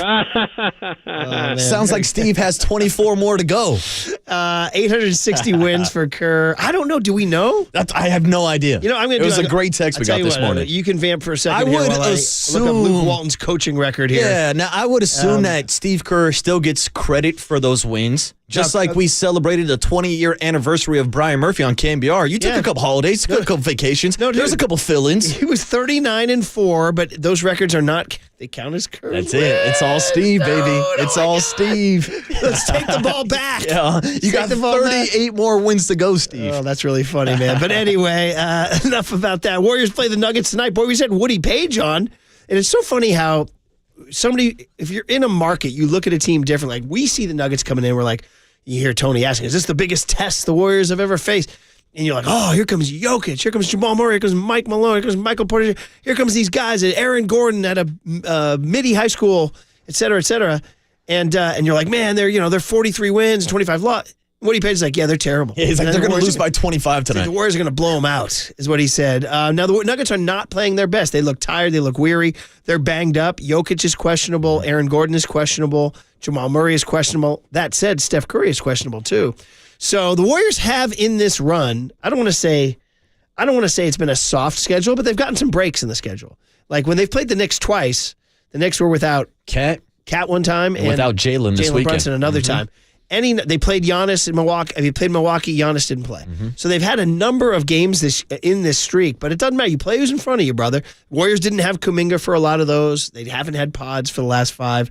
Every team, they didn't play. They played the Kings without Sabonis, right? Yeah. So, but it doesn't matter. You look up and the Warriors are still holding that 6th seed. And by the way, guys, Minnesota ain't going anywhere. They won their 8th in a row last night. They smoked. Was it the Jazz or I don't have it in front of me right now. But anyway, Anthony Edwards scored 41 points. They've won 8 in a row. They have 29 losses. They're right on the Warriors' tail. Now, the catch is the Warriors have the tiebreaker over the Timberwolves. So the Timberwolves have to finish ahead of the Warriors for that 6th seed. So that 6th seed is no joke. But that said, if you look at it the other way, they're closing in on the 2 through 5 seeds who all have 25 losses. All 4 teams in the 2 through 5, and the Warriors have 28. So that's 3 losses. One of those 4 teams could fall. Yeah. And the Warriors could continue to climb. Woody Page suggested the Warriors could have home court. I mean, think about the Denver Nuggets coming to town tonight. If there's no Joker, if there's no Jamal Murray, if there's no Aaron Gordon, the Warriors should win this game. And then they would make up a game in the loss column behind the Denver Nuggets, who have 25 losses and are sitting in that 3 spot right now. I mean, with the injuries that the Nuggets are dealing with the injuries that the Lakers are dealing with LeBron and Luka, I don't think it's out of the realm of possibilities that the Warriors not only climb up the 5, maybe even the 4 spot. That would get them home court. Yeah. And so that's all out there. 14-1 with Jimmy Butler in the lineup. And that's another thing to talk about is Butler's production. He only scored 11 points on Saturday, but he did have 7 assists and 6 rebounds. And he told the beat writers afterwards, he's like, I'm good. Yeah. Like, because people are like, is he going to start to agitate for more points, et cetera? This is what happens in the NBA. You have to feed the hungry. Yeah, no, you know? There was a great quote from Jimmy, I believe this past weekend, when he said, when it's my time, it will be my time. Yeah. And I think that time will be in the playoffs. That's when we'll see playoff Jimmy really take over games down the stretch in the 4th quarter that we've been talking about since seeing him do it with teams like the Miami Heat and lesser talented teams like the Warriors right now. But he's also trying to fit in. We talk about him being a different piece of the puzzle, but how it fits perfectly with this offense right now because his ability to get to the free throw line, to get to the rim, and to be able to facilitate. So right now, he doesn't mind being the facilitator, the connector, even when he's riffing on Buddy Hield not being able to spell the word connector. He is connecting this offense right now with the wide open shots that he is distributing. And right now he cares about winning more than the box score. And that's the kind of guy you want buying into this Warriors culture. Yeah, for sure, man. So got to the Golden State Lumber and Showroom text line, what you guys are saying. 925 says, after listening to Woody Page, Warriors minus 4.5 is looking good. I mean, that's like, again, it's hard to believe that the Nuggets would be that way, too. 510 says Kerr does get credit for the wins because he was still the head coach. Great text from 559. Grandma Kitty needs to make a new video and say, oh, gosh, Luke Walton. Oh, my God, Luke Walton. Very, very good. 510 says, yeah, the Warriors have had a soft schedule with some breaks, but before Jimmy Butler, they would lose those games. Yeah, and you know, this show is all about soft schedules. Shout out to the 49ers 2025 last place schedule. Yeah. We like to, when we come in the mornings, we look for a soft schedule from 6 to 10. I'm looking for a soft rundown from a John Joe Curley. No brackets included. We got a couple anti-Draymond. There's some anti-Draymond people out there. Oh, what a surprise. Join the club. 5. Draymond is a washed, phony, tough guy, blowhard. Oh, wow. He checked all the boxes. Wow, all of them, all 3. And another 559 says Draymond's such a clown. Karl Anthony Towns torched him. Draymond couldn't stop him. He's a fake and a phony with those post-game comments. Sounds like a guy who lost a bet. Yeah, sounds like maybe a Knicks fan or maybe a Cat fan. All I'm saying is Cat did not stop Draymond Green on that final layup of the game.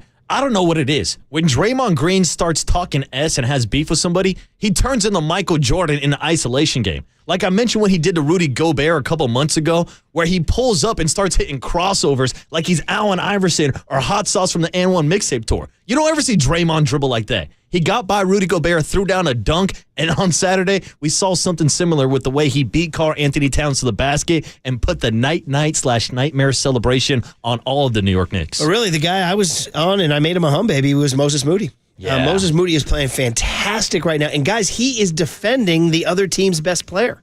And this is stuff Andrew Wiggins did. He's basically like a younger, more consistent version of Andrew Wiggins right now. I hate to say that about two-way Wiggs, who could have been the NBA Finals and MVP in 2022. But right now, as it currently stands, on March 17, 2025, 22-year-old Moses Moody is playing better basketball than Andrew Wiggins. Yes. And it's made the Warriors a different team. In fact, do you have that cut? Tone Steve Kerr's long praising of 22-year-old Moses Moody, who came on the show recently and is two-way Moody. Baby Wiggs. Two-way Momo. I don't know. Here we go. Steve Kerr gushing about number 4 here. Well, it's been huge. I thought, that layup was shot of the game, when he snuck around the defense. But it's his defense. He's really taken on the role of guarding the opponent's best player or, point guard, ball handler. He's done it night after night.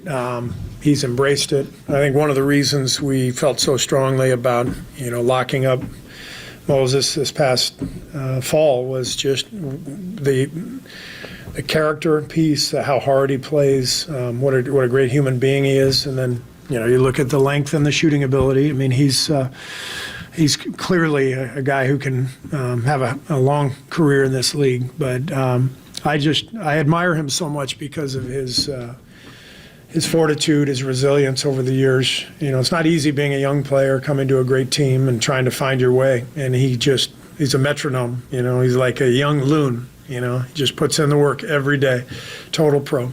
There it is, man. And again, Bob Myers draft pick. Yeah. So it's kind of like the Giants getting, credit for like Matt Chapman came under Farhan or guys like that. You got to remember sometimes the guy who's gone, although Bob Myers did not leave under Farhan-like circumstances, but sometimes the guy who's gone still gives you gifts. It's like Bobby Evans getting credit for Elliot Ramos or any of these other prospects Luis that we talk about. Matos, Guys like that. Exactly. Well, Hayden Birdsong would be a Farhan guy. Yeah. Yeah. And Birdsong made hum babies today. Yeah. So shout out to Birdsong. But it's a great point that Moses Moody just kept his head above water.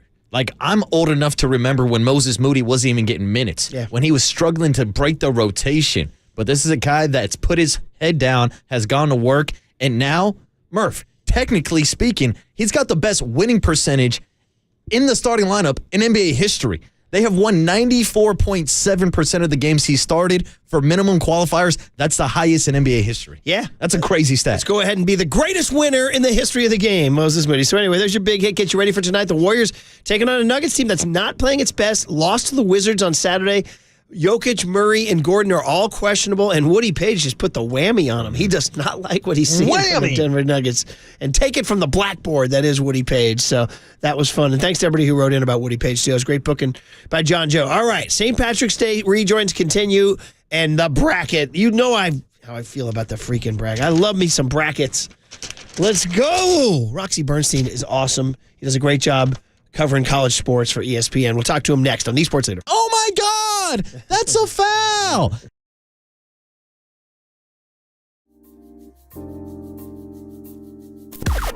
Now, from the O'Donnell Financial Group Sports Desk. Learn more at odfigroup.com. O'Donnell Financial Group, because planning is a process, not a product. It's time for the Young Tony and John Joe question of the day. All right, so is this the toughest test the Warriors have faced since Jimmy Butler has joined the team? They're playing Denver, and then they're playing Milwaukee, both at home. You can join the conversation in the YouTube chat now.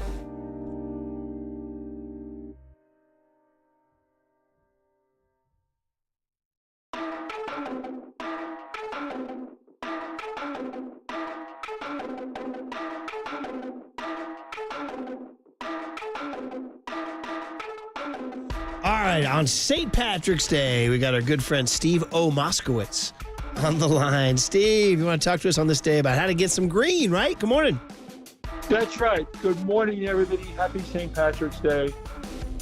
Getting the green, and that's what I want to get for you with the ERC, Employee Retention Credit. If you've been waiting and waiting and waiting for your check and say, hey, where is it? There's 3 different ways to hurry them up. We want to go ahead and do that for you. And a lot of people are concerned that President Trump, with his promise to do away with $2 trillion with a T off the federal spending, may just take his pen one day and say, no more ERC. I don't want that to happen to your listeners. I want them to get their money. Or if you got a nasty gram from the IRS, you don't qualify for ERC. We need to appeal that, because right now the IRS is being sued, alleging that they're disallowing lots of people. They don't even know if you're qualified or if you're being audited. So that's what I call the big 3. 1, you're waiting for your check. We want to hurry them up. 2, you've been denied ERC, told you don't qualify. We want to appeal that. Or 3, you're getting audited. The bottom line is, here on St. Patrick's Day, all you have to do is call us up today and say, hey, Steve, get me my green, get me my ERC money. There he is, Steve O. Moskowitz, tax attorney. He's my tax attorney. He should be your tax attorney. Give him a call at 888-TAX-DEAL, 888-TAX-DEAL, or go online to moskowitzllp.com.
And now it's time for the Protect Your Assets Business and Technology Report with me, David Hollander.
Murph and Marcus continue live from the KNBR Casino Matrix Progressive Jackpot Studios. Casino Matrix. Progressive jackpots are here. Where are you? Just drop in. Please play responsibly. 1-800-GAMBLER. We've given young Tony the keys to the Irish car. Not much of a car nation, Ireland, by the way. He's playing all his great rejoins. What do you got, buddy? This is Beer, Beer, Beer by the Clancy Brothers. The Clancy Brothers now. That's a good tune, lad. Tommy Makem and Liam Clancy. Anyway, point is, good job, kid. All right, here we go. Bracket time. Look at this right here.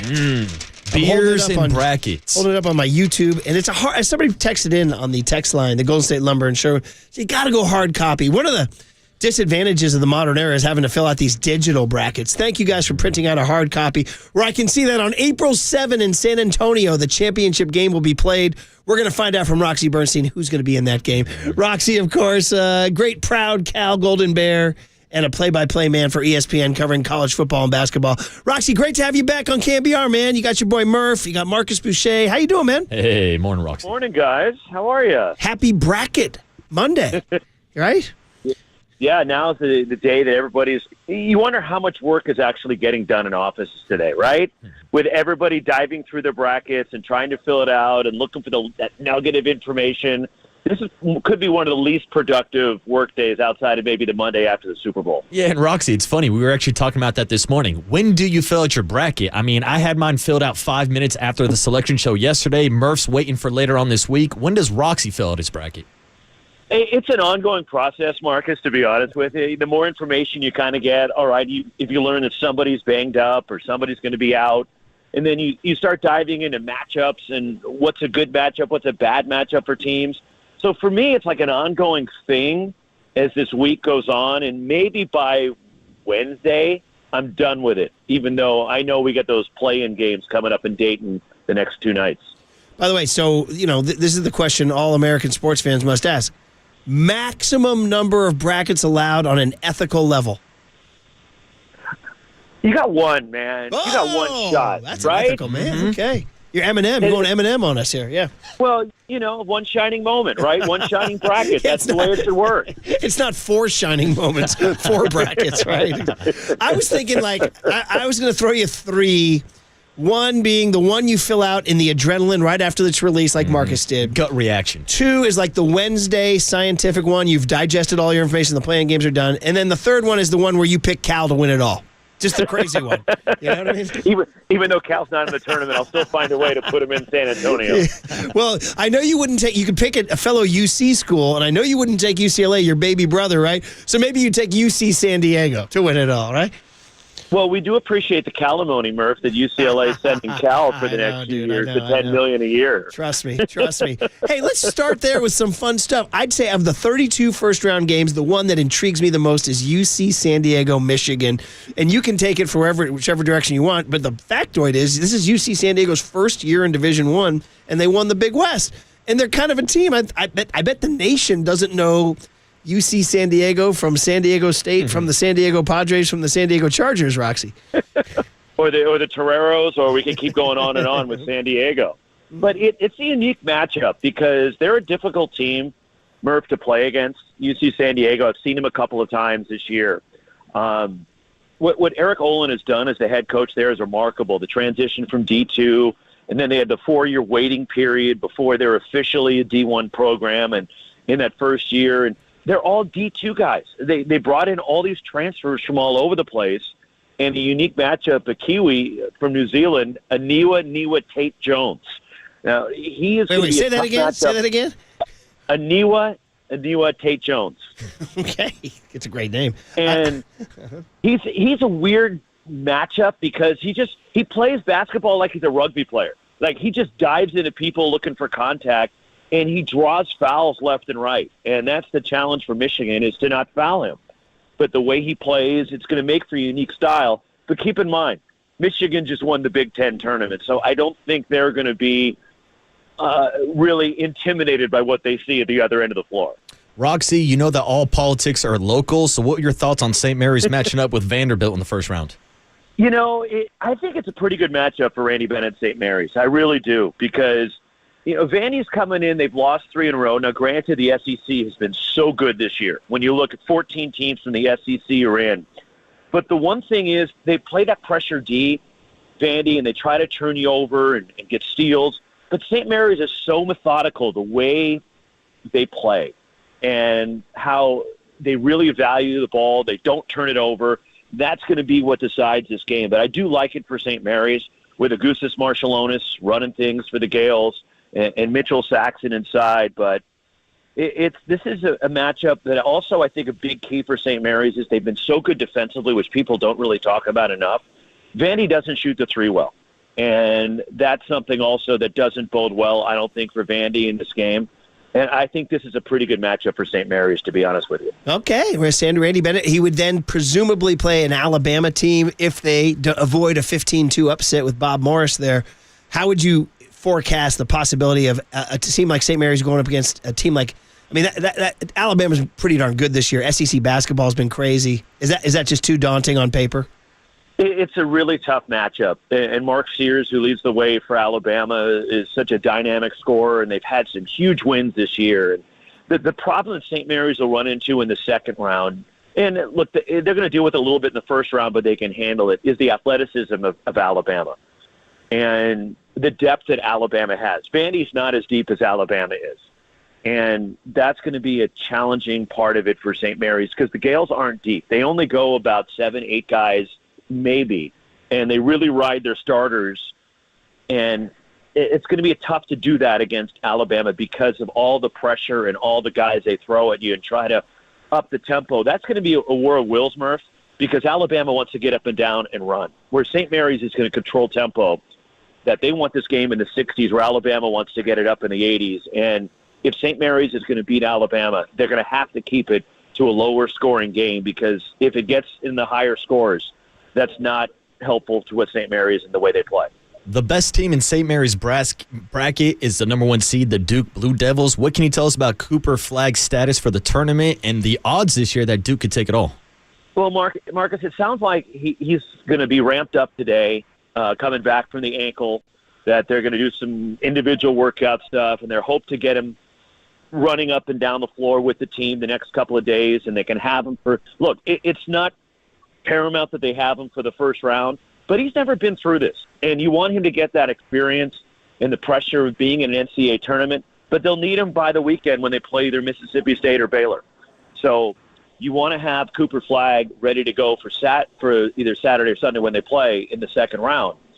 But they need him. If Duke's going to make a run and they got banged up in the ACC tournament, they're going to need Cooper Flagg. And to me, that East Regional, guys, is the most wide open.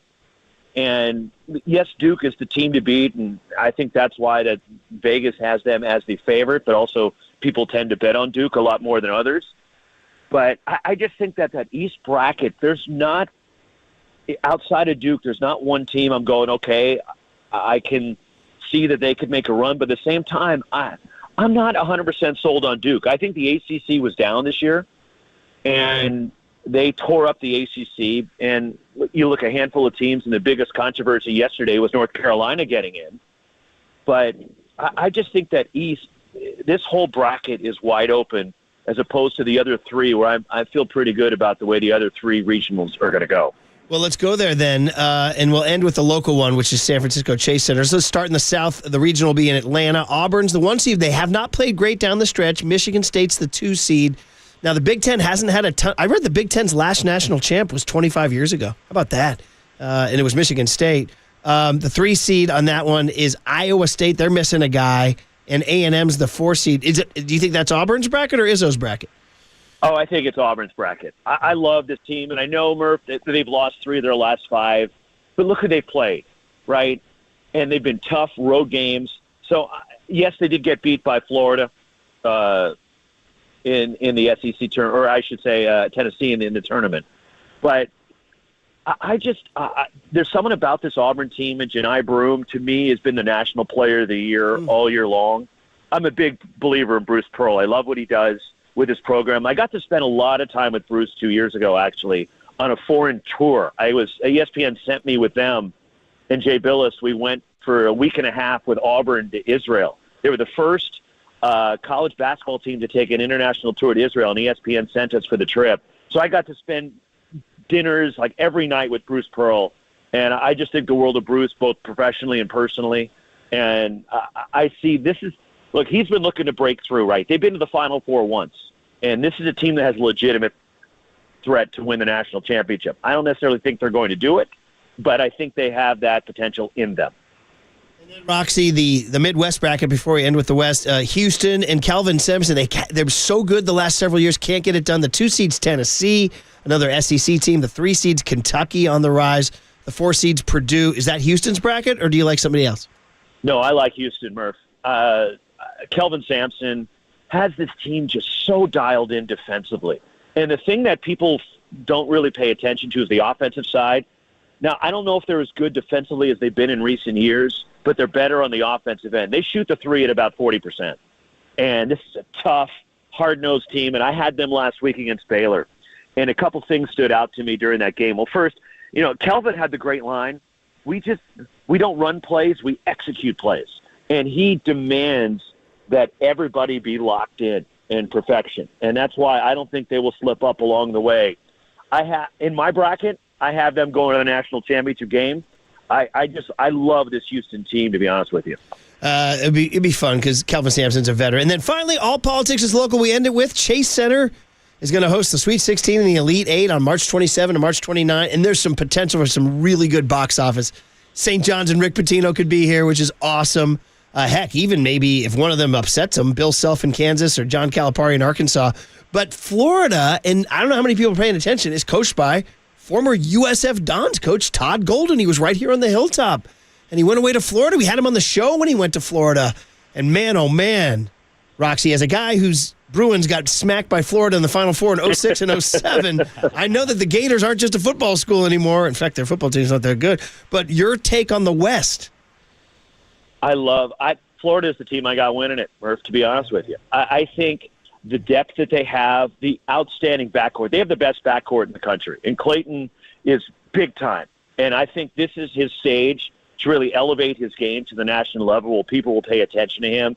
But they get size, they can shoot the ball, they're athletic, they defend. And they have depth. And that's why I think this Florida team is the team that will be winning it all. They're on a roll right now. They just blitzed through the SEC tournament. They have the potential. I'm not saying they're going to go on a UConn-type run where you just blow everybody out and win 6 in a row and win the championship, but they do have that potential. But as we know, it's 40 minutes, right? This isn't a best-of-7 like the Warriors in a playoff series. This is 40 minutes, and if you don't have your A game, you could be done. And that's what's so tough about winning the NCAA tournament is for 6 consecutive games, you have to be as sharp as possible. And that's what the chore is for a team like Florida, that everybody's looking to take a shot at them, or being the number one overall national seed that Auburn has. But you need to be on top of your game for 3 straight weeks and 6 games, which is such a challenge. I mean, Golden, not just a Don's coach, he was a USF basketball player for Randy Bennett. So there's a lot of local. He's got a heavy Bay Area tie. So he's only 39 years old. He could be cutting down the nets. He could be. All right, Roxy, I love it, man. I love the bracket talk. I hope Patino makes it out to San Francisco. I'd like to I just want him in North Beach. You know what I mean? I want him in North Beach somewhere. You know, so hanging out. He's a savant, Murph. He really is. What a story. Look at what he's done. Yeah. Again, he's won 2 titles already, and this is what he's done at St. John's. Pretty remarkable, reviving St. John's basketball for New York City. Roxy, this is his 6th different team he's taken to the tournament. It's a record. It's a record. Wow. So, all right. Will this be the last team he takes to the tournament? He might have another one in him. Cool, by the way, right? Watch out for his kid, Richard Pitino's New Mexico Lobos. I watched them smack UCLA back in the holiday season, and my buddies were so upset. I'm like, dude, this is not a bad loss. Richard Pitino's New Mexico Lobos are good, so keep an eye on those guys, too. So, hey, it's the best time of year. I love it, man. So, all right, Roxy, thanks for coming on. We appreciate you. Yeah, thanks, Roxy. You got it, guys. Anytime. That was fun. Good. You sated I got my bracket. Jones. I got my Jones filled. You've been fiending for some bracket talk. After this morning's meltdown. All right, guys. Young Tony's still got the Irish rejoins coming our way. Cooler of content. The best from the weekend. Next on the Sports Center.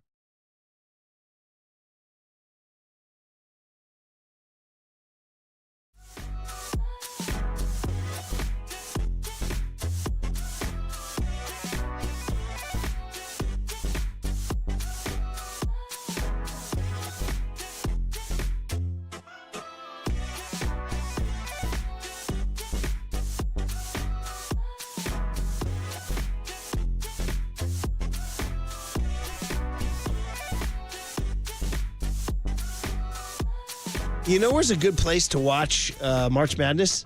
At River Islands at the Boathouse. I was talking to my buddy, Coach Josh. He was out there for a baseball tournament. He goes, we went to the Boathouse. I said, yeah, you had a good time, didn't you? He said, yeah.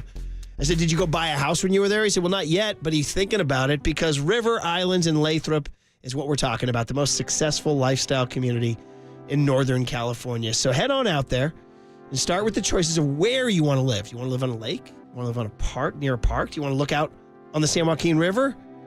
Then what are your values? What's important? Great schools, open space. Do you need a multi-generational home design? Do you need an active adult community? Shout out to 55-plus people out there. Listen, March is a great time to take a spring homes tour. And during the upcoming weekend of March 29 and 30, all of the home builders at River Islands will be opening their models in 9 different neighborhoods. That translates to more than 30 home designs for every age and life stage, priced from the low $600,000s to over $1 million. So start your tour today at riverislands.com. Okay, riverislands.com. And come visit River Islands on March 29th and 30th to see what's the perfect place for the way you want to live. Isn't it time for you to discover the islands? And hey, I'll meet you at the Boathouse. The good life.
All right, everyone, chill. This is the cooler He's bitten a cooler of content. Cornucopacious of joyful news. Yeah, baby! On the sports leader. Look at young Tony just crushing the St. Patrick's rejoins, buddy. We gave him the free reign. He's just, our little boy's all grown up. Young Tony in his Irish bag this morning. Maybe watching his bagpipes, we should say. I'm watching the parade from Dublin live on Livestream right here. Cooler of content sponsored by Mancini Sleep World. Get the rest easy promise only at Mancini Sleep World. Visit sleepworld.com. It's also sponsored by Marin Health. Marin Health Medical Center and Marin Health Medical Network. World-class care closer than you think. All right, Tone, I'm going to guess. I'm not sure because there's so many of these little jig bands here. What do you got? This is Mountain Dew by the Clancy Brothers. God, I got to get the Clancy Brothers. See, now this is like the second or third reference I've heard to the Mountain Dew, which me, as a stupid American, I just think about the soda. What can you tell me about the Mountain Dew out in Ireland? I think it's so the Rare Old Mountain Dew is a song. Is this technically the Rare Old Mountain Dew or no? No, it just says Mountain Dew, Clancy Brothers. In the line in the great legendary Pogue song Fairy Tale in New York, he in the drunk tank singing a Rare Old Mountain Dew. I think we're just talking about the whiskey for the poachine that you make your home brew, buddy. Ooh, I like that. Your home brew, a little taste on the tongue. Do the dew is what they say. Yeah, a little taste on the tongue from you go out and make your little, I think they call it poachine, Poteen, but it's pronounced poachine. You got me. It tastes like turpentine. Ooh, turpentine. Gasoline. Wow. That's how you know it's strong. Just chug it down, buddy. That's the good stuff. Shoot it. Take it down. Oh, man. Fun stuff. Hey, by the way, Cope's out today. Mike Silver in this afternoon? Ooh. Mike Silver, Derek Papa? What's up with that? So we have a Silver and Papa show, and then we have a Silver and Papa show. Papa and Silver for 8 hours today. Which comes first, Papa and Silver or Silver and Papa? And which is which? Wait a minute. I didn't even wrap my brain around that. We're literally going to have Papa and Silver and then Papa and Silver? Yes. Greg Papa and Greg Silver. That's Mike crazy. Silver and Derek Papa. Dude, Lindy Waters the third. Dude, that's crazy. I mean, wow. That's a historic day. I think they should just do like a 4-hour, 8-hour blowout special where you get double the amount of Silvers and double the amount of Papas. There's got to be some incredible riffs right now that I'm dropping on.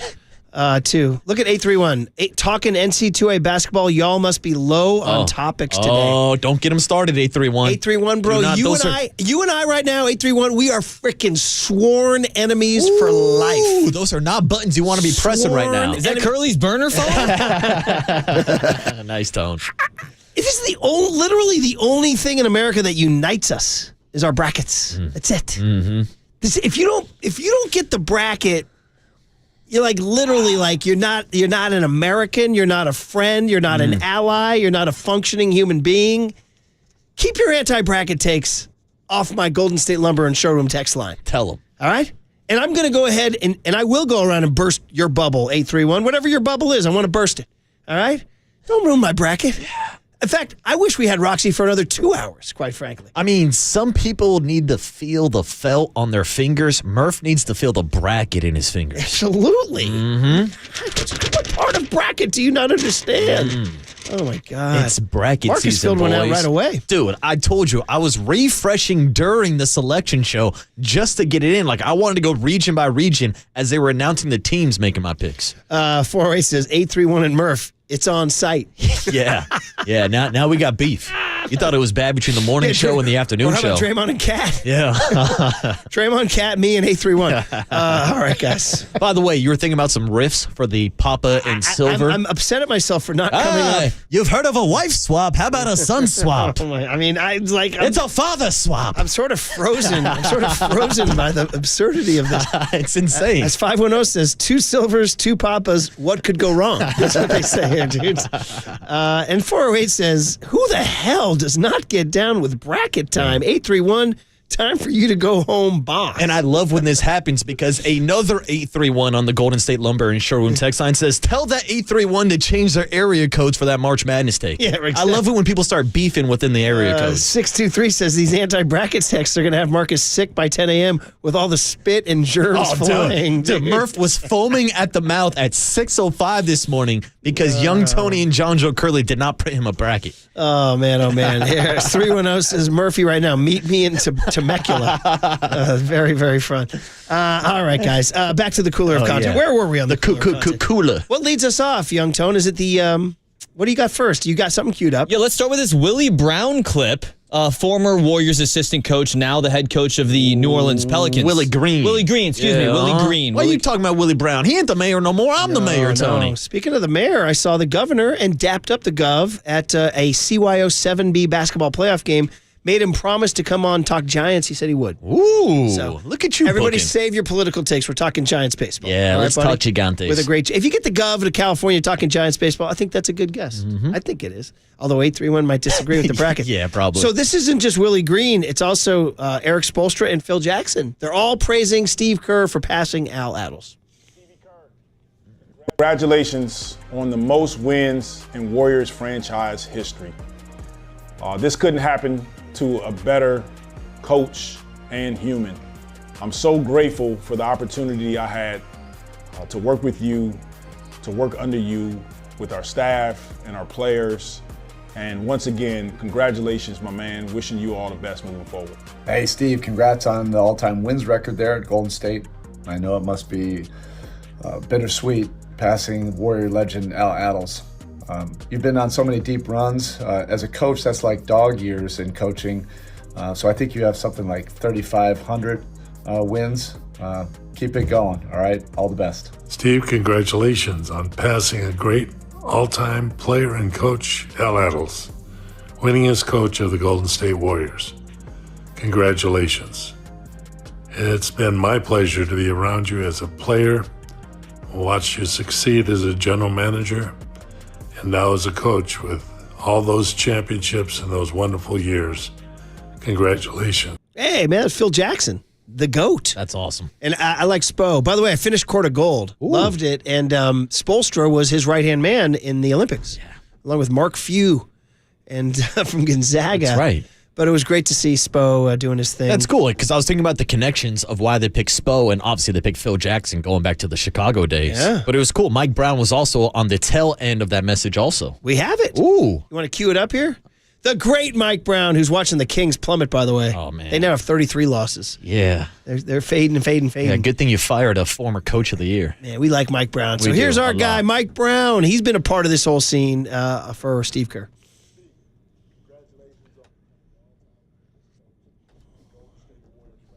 On becoming the all-time winningest coach in Golden State Warriors franchise history.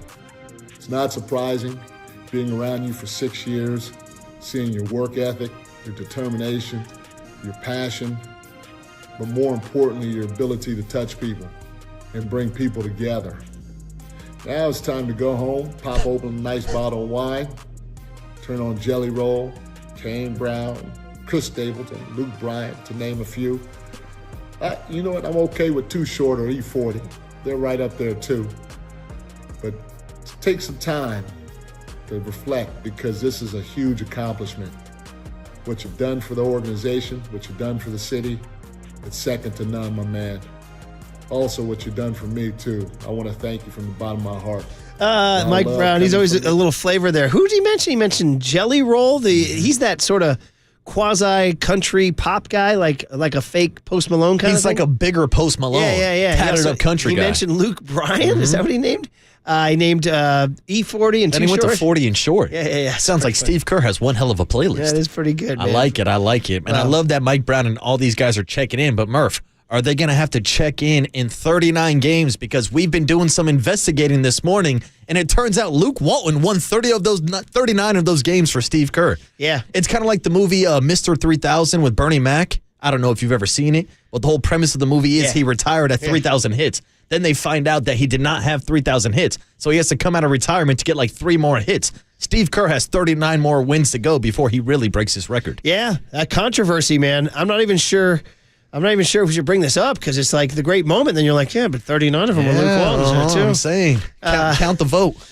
Very good, dude. Okay, more stuff.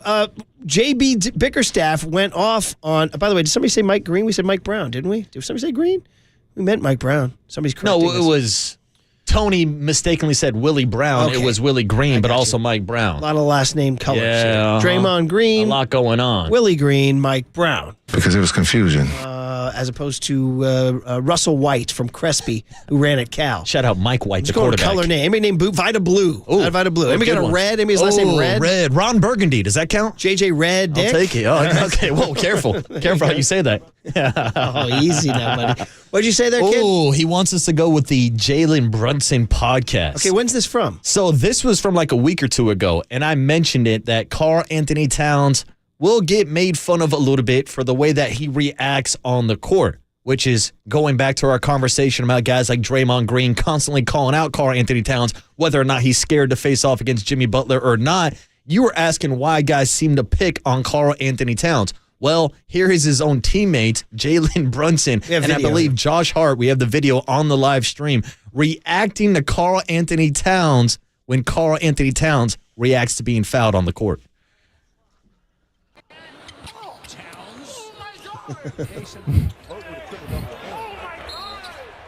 Down single coverage goes right at Smith. Basketball skills in the fit with Jalen Brunson, but you're playing at home. I can't say that we're surprised about what's going on right now. The foul one is the funniest one. When he yelled foul, that was the funniest one. That was top tier. That was hilarious. I do tell the kids to scream when they get fouled. Go, ah! Do they yell, oh my God? No, they don't. That's a foul. I'm feeling bad. We're picking on Karl Anthony we Towns, are, but man. I was just like explaining to you why other players pick on him. I think yours is a little higher pitch than his. Well, it sounds like that when he's screeching on the court. He will scream out, oh my God. And he's not the tough guy, traditional bruiser for a big man, and that's why guys like Draymond Green will go after him. I think you got to go, ah! That's what you go. Foul! Jeez, man. Jeez. Marcus likes his machismo here. I'll take Karl Anthony Towns on my team. Oh, that guy can shoot. He can space a floor, I'll tell you that. By the way, 559, where's Luke Walton's tribute? Congratulating Kerr for riding his coattails. Dude, very good. Very good. And then 831 says you guys didn't shout out San Jose State making the NIT first time in over 40 years. We'll shout them out right now. Yeah, shout out to Spartans. Coach Miles does a great job. What do we got here, Tone? We got Bickerstaff going off on the refs. Yeah. Dude, the Pistons are tough now. There was a big situation this weekend where they might have gotten over-reffed. They had beef with the refs, and JB Bickerstaff doesn't want to get pushed around. Pistons are standing up here. Level of respect because we're competing our tails off and bringing something positive to this league. Right? We're growing young players. Our young players are competing their tail off. The least that they could do is get the same respect that everybody else in this league gets and get refereed the same way that everybody else in this league gets reffed. And enough is enough of it. And what you saw tonight was disgusting. It was a disgusting display of disrespect towards our guys and what we're trying to do. Take that for data. Ooh. That's the fist pounding. I love the banging of the table, Murph. Yeah, I was doing that this morning at 6:06. I know, Murph's priming that bracket. Where's my You're going to print that bracket right now. Dude, but Pistons gave the Warriors probably their toughest game of late, haven't they? Well, remember, My it gosh. was Isaiah Stewart who put his hands on Steph Curry. Yeah. Getting a little handsy, but Detroit trying to bring back that bad boy style of basketball. They are the 6th seed right now, 37-31. They're chippy. And so they could mess. Right now, they would play the Knicks. That'd be a pretty good matchup, dude. Especially against Karl Anthony Towns screaming, "Oh my God! Oh my God!" the Q's is in the house. Oh my God! Oh my God! Oh my God! How about That's a foul? Is that me or Cat? How about Shams Charania's reporting here on the Steph birthday party Friday night? Ooh. Guys, the bonding is real. Check it out. Here's a good story for you guys. So Stephen Curry, he had a birthday party. Oh, I like last good weekend. stories. The entire team was there, from what I'm told, and the party went pretty late into the night. 2, 3 a.m. What? The last 3 people there. Can you guys guess who those people were? Steph, Stephen Draymond, Curry, Jimmy Butler. Draymond and Jimmy Butler. Holy and shit. Good guess. Spending time. They're vibing. They're talking. They're getting. Oh, okay. Well, there you go. So he said the last 3 at Steph's expensive wine birthday party were Steph Curry, because it's his house, Draymond Green, and Jimmy Butler. Dude, the bond is real. Dude, the 3 amigos. The bond is real. But how's Clay feeling right now? Dude? Come on. Poor Clay. Sitting on his boat all by himself. That's a tough deal, man. Draymond later on went on his podcast and said, I don't know how he found that out. That's kind of crazy, isn't it? You know why we all stayed? Because Steph opened some incredible wine. And us 3 love wine the most on that team. And we enjoyed all of it. And he got ordered some bottles, and I got a picture of the bottles, he opened. Jimmy brought a big 6-gallon of Chateau Margaux. Come on, dude. I don't even know what that is. We had a time. Michael Mina on the ones and twos slash the food. Killer. That's killer. Now that's my boy. The food from Michael Mina. I mean, what's there to leave? We played some poker. It's a great time. So I don't know how Shams get these reports. Yeah, he doesn't know. Well, I mean, if it's only 3 of them there, and I mean, is Aisha the mole? Is that what's going on here? Or Jimmy the mole? Somebody's leaking stories. Draymond the mole? Uh-oh. And he's like trying to make people look the other way? Yeah, he's like, how did he get the source before I release it on my podcast? That's pretty Now, it's not that surprising that it would be the 3 older gentlemen on the roster, because it seems to me that drinking wine like that on a late night is kind of an OG move. Yeah.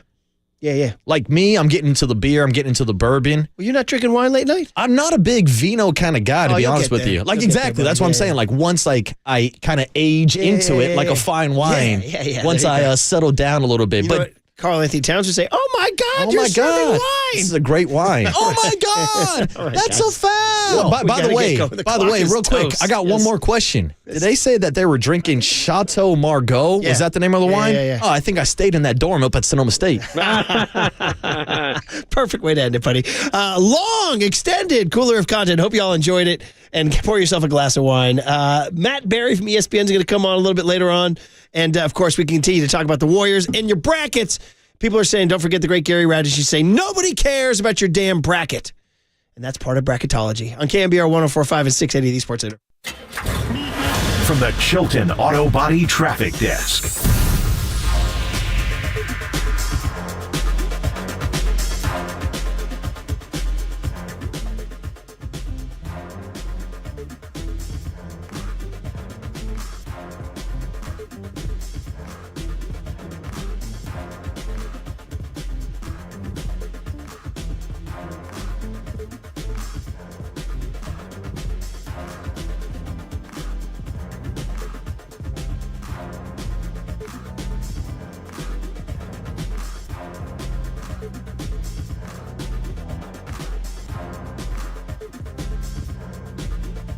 Hey, what's up, everybody? Marcus Boucher here on a St. Patrick's Day Monday with the Abundant Life Weight Loss Agency. And if you're looking to drop pounds like I'll be dropping some pints today, look no further than the Abundant Life Weight Loss Agency program. Have you been searching for the secret to losing weight and getting healthy the natural way with no drugs or injections? Well, the team at Abundant Life Weight Loss has the secret to losing up to 1 pound of fat each and every day.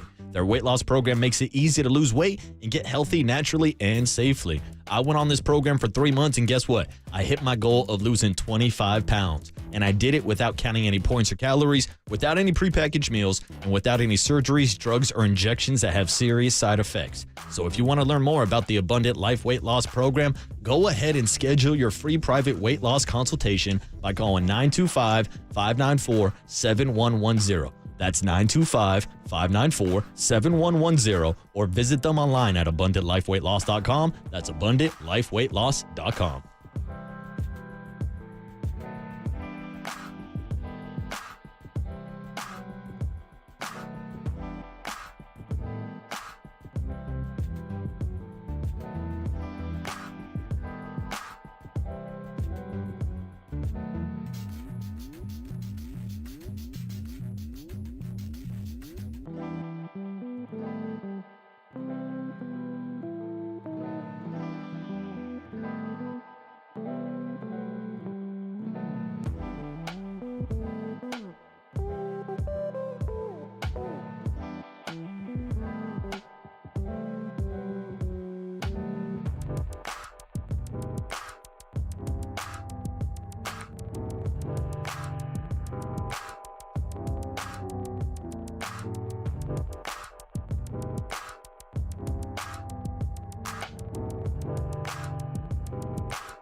Murph and Marcus continue live from the KNBR Casino Matrix Progressive Jackpot Studios. Casino Matrix. Progressive jackpots are here. Where are you? Just drop in. Please play responsibly. 1-800-GAMBLER. I got affection for the Irish. I do. Yeah, Conor McGregor. I grew up with the Irish. That was P1 Chuck, who now lives in Charleston, South Carolina.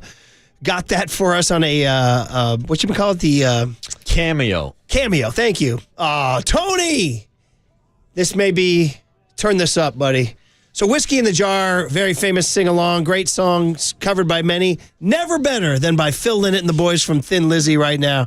Turn this up. I recommend you check out your Thin Lizzy Whiskey in the Jar, buddy. Oh, absolutely, You know Murph. who else covered it? Metallica. Wow. Metallica covered it. Yes, they did. But, I mean, dude, Phil Lynott and Thin Lizzy might be the coolest band of all time. How cool is Dublin as a city? So Phil Lynott was a half black, half white Irish guy who in the 70s, which was not common at all. I guess his dad came over from Africa, maybe had a nice night with a young lady from Dublin. He split, left Phil to be born. Phil was born half black in Dublin at that time. Now the borders are open. There's tons of African immigrants in Ireland. If you see their track team, a lot of black athletes on their track team now. But back then it was very unusual. So he was subjected to tremendous racism. He decided to his revenge was to become one of the coolest rock stars of all time. Phil Lynott tragically died early, but there's a statue of him in downtown Dublin. It's like, how cool is a city that puts up a freaking statue of Phil Lynott? It's like, we need a statue. It's like a statue of Jerry Garcia in front of City Hall, which we should probably do. Yeah, why not? Why is there not one? Or Carlos Santana. Yeah. There should be a statue of Carlos. I'll take both. So anyway, that's just my little Phil Lynott, Thin Lizzy riff. All right. Well, St. Patrick's Day is the day that, here's my transition, Marcus, that maybe they're celebrating with pints down at Kyle Juszczyk's house. Pints full of juice. Dude, did you not triple take on Saturday morning when that came across? I triple take and wanted to make sure it wasn't a parody account. Because they talk about Shams getting hacked on the Luka Doncic stuff. I mean, this was like not that level, but it wasn't that far behind. I was like, wait, what? He's back? Wait, what? Already? Wait, what? They just released him. And by the way, no official word from the Niners, no official word from anybody. So you're sort of just left to speculate at this point in time. And I would speculate that you're listening to KNBR AM and KNBR FM San Francisco, the sports leader, Cumulus Media Station. But I would say, wow, what's going on? Are we getting mixed messages everywhere? Like the ruthless, aggressive reset and then bringing this guy back? Now, listen, I mean, there's positives to bringing him back, right? I mean, we talked about, I laughed because my jock blog this week was about, man, the veteran leadership is gone. Like they've just decided to just blow out anybody who has any institutional history. We did our whole tribute to Juszczyk going back to 2017. They turned around and re-signed him. In terms of the cap, I saw Kawakami was asking, wait a minute, didn't they incur a dead money hit when they released him? Now they're adding money. David Lombardi in the SF Standard made an argument that the cap mechanics and math of it all doesn't wind up being that relevant. So it's not like a financial burden. Juszczyk goes from having no guaranteed money to $7 million guaranteed. But what about the whole concept of they were going to go to a 12 personnel with the one back and the two tight ends because Juszczyk was gone, but now he's back. Yeah. We're going back to 21. Now Juice is back. And I'm also confused when we're talking about cutting cost and trimming the fat. When you mention it, Kyle Juszczyk contract, $7 million guaranteed. You know how much money's guaranteed in Jordan Mason's new 2-year deal with the Minnesota Vikings? $7 million. And if you would ask me, who do I think makes a bigger impact on this team? I guess you could make the argument that it is Juice because he's on the field more, but look at the production Jordan Mason gave you last year. Jordan Mason at that price is kind of a price that I would have bought in for, and it is a little bit confusing. And with the mixed messages, when you sign Kyle Juszczyk to the deal that Jordan Mason essentially just got from the Vikings. So the Niners are not dumb, presuming they're not dumb. I think they know their football. At least I presume they do. They made a decision that Jordan Mason was not part of their future plans, and Kyle Juszczyk was part of their future plans. So it is a little head scratching. Yeah. It gives you the Isaac Guerendo. They believe Isaac Guerendo and Jordan gives them as much value as Jordan Mason at a cheaper price, maybe even a better receiver of the football than. But bringing back Juszczyk, which is fine by me. I like Kyle Juszczyk. I mean, obviously, you know, the cultural fit with George Kittle and all that stuff, and them being leaders in the clubhouse, all that stuff. But it is unusual that we were so sold that they were going to go to a 2 tight end. Luke Farrell was supposed to be the new Kyle Juszczyk, right? So we thought. So, I mean, I'm confused a little bit on the mixed message. Yeah. That's what I'm getting here. And they would say, what mixed message? We're versatile. I bet they would say, what do you mean? We can go with Luke Farrell. We can go with Kyle Juszczyk. We have good football players. That would be their message, I would imagine. Yeah, well, I would think their message would be similar to the message that you just said about Isaac Guerrero, that he might be younger and cheaper than a Jordan Mason. Now, I think Isaac Guerrero also comes with his own injury concerns, which is a problem when he's backing up Christian McCaffrey, who's had to deal with his own injury concerns. But my question would then be, if you can get younger and cheaper at running back, can't you also get younger and cheaper at fullback? Yeah. Because by the time his 2-year contract is up with Kyle Juszczyk, he'll be 35 years old. Yeah. And look, Juice is still one of the best fullbacks in the game, but to your point, there's not a lot of fullbacks being used. And there was some conversation about whether or not they would change up the personnel packages, but I think Kyle realizes how important Kyle Juszczyk is to this offense because of how versatile he is.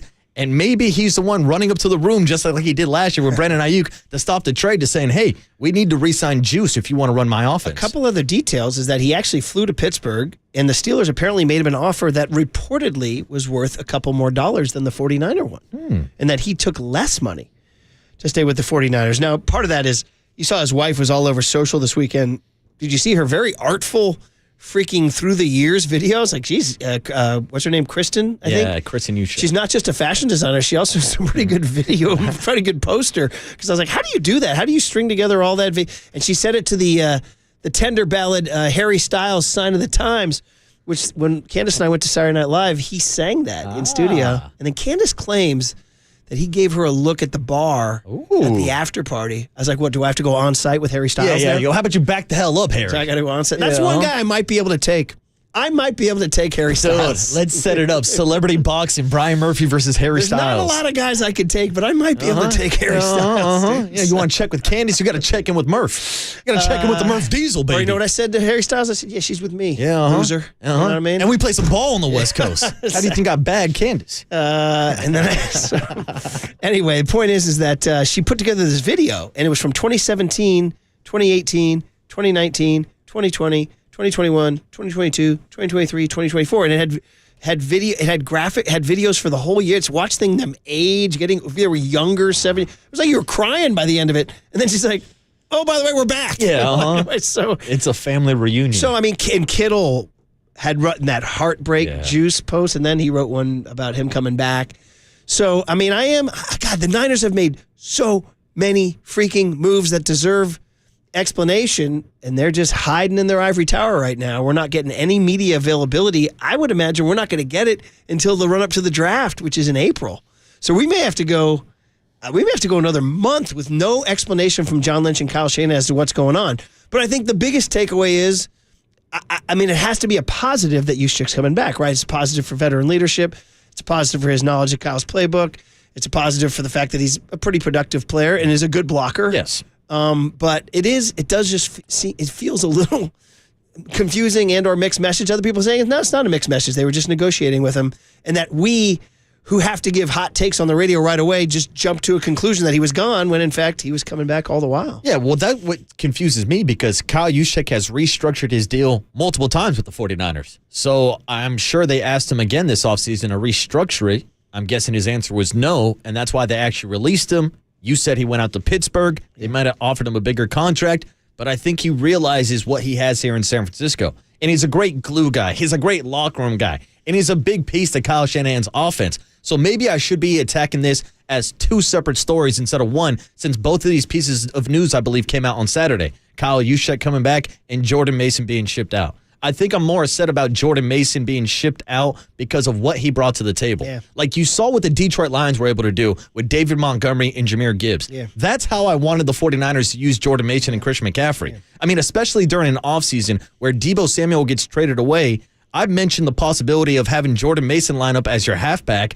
and then you have Christian McCaffrey as your slot wide receiver, and maybe you can still run some of those same play designs that you had for Deebo Samuel. Like, to me, losing Jordan Mason is losing a big piece of this offense. Agreed. Totally agree. I'm just thinking of it from the Niners' perspective. What are they doing? I'd say it's quite likely they're going to draft one. Yeah. And maybe they're thinking, hey, man, a guy we draft, we feel confident that we're going to draft somebody who can run like Jordan Mason. And oh, by the way, Jordan Mason wasn't drafted. Yeah. He was an undrafted free agent. Maybe they're going to say we can find one like Jordan Mason. Well, to that, I would say not everybody's Jordan Mason, because it's great when you hit on a J.P. Mason as an undrafted free agent, but do I have to remind you of the days of Trey Sermon and Ty Davis Price and all the third-round running backs that they've missed out on over the years? Joe Williams from Utah. So there's a lot that they've thrown the dart at with, and you found a productive backup running back. It might be out of their price range, which would be the only reason why I think they're trading him for a 6th-round draft pick. Yeah, and again, Garendo, who's not a polished running back, he moves up on the depth chart. I mean, they lost Elijah Mitchell, too. Don't forget that. Yeah. So I don't know. Do they involve Juszczyk more as a receiver? I don't know. So it was curious. It was surprising. Welcome. I think it was welcome news, but it is interesting. Who's a texter checks in, and 650 agrees with you. Says, Marcus, great point. Spending that cash on Juice instead of Jordan Mason because McCaffrey's injury concerns make running back a priority over fullback. And 408 simply says, Kyle, for the love of God, please don't draft a running back in the 3rd round. I mean, it's just a cursed thing. It's crazy about their ability to hit on undrafted guys or late-round guys over high. It's bizarre. Like Jordan Mason, undrafted, drafted guy stinks. It's like Brock Purdy, 262. The guy they picked at 3 stunk. I don't get it. 808 KNBR, it's better that the 49ers traded Mason for a 6th-rounder instead of getting the 2nd-round tender that they placed on him. Honestly? Because they would have blew it anyways. They'll find somebody in the 6th round. It's their talent. It's their one talent. So anyway, Juszczyk's back, man. Yeah. Can't wait to get more. We'll have to talk some Niner football this week. Juice. Yeah, he's back. The Kittles are happy, and the social media, the ladies are happy on social media. Yeah. Yeah. The McCaffreys, the Kittles, the Juszczyks, they're back together. The boys are back. The boys are back. Speaking of Thin Lizzy. Dude, and I think George Kittle posted the reunion with Thin Lizzy. The boys are back in town. But today, we're taking whiskey in the jar. That sounded great, by the way. All right, Matt Berry, who's, of course, a SportsCenter anchor on ESPN. He does college football. He's doing the TGL playoffs, bro. The TGL playoffs. My buddy Chris Reimer runs it. He goes, Murph, you guys want Matt Berry on Monday? I said, sure. Why not? So let's talk to him. By the way, can I get a little Fox News alert here, buddy? Bring, bring. Where's Curly? Randy Bennett, St. Mary's Gales basketball coach, headed to the tournament tomorrow morning, 9:15 on our show. Girls, he would like a reminder about a half hour, 15 minutes out. Because you know what happens? You forget you do these things. Consider it done. All right, so that'll be great. Well, I'm Randy's guy. I do that tip-off luncheon every year. Randy's great. And, man, look at the Gales. They just freaking punch a ticket every year. Gales gone wild. Gales gone wild. Hey, and see if you can find Moraga style. Remember that rap? Yeah. Remember that thing? Oh, yeah. Yeah, we use that all the time. The St. Mary's cheerleaders came in one time, and it was I was probably embarrassingly tongue-tied. You embarrassing? Let's put it this way. I'm no Bill Belichick. So when I get around college age girls. You have been working on your yoga, though. I have been. Yeah, I don't think true. you're as flexible as Bill, though. Oh, my God, dude. All I'm going to say is it's undefeated, Marcus. That's all I'm going to say. Yeah. Makes 72-year-old men do silly things. I understand. All right. Matt Berry, ESPN, next on the Sports Leader.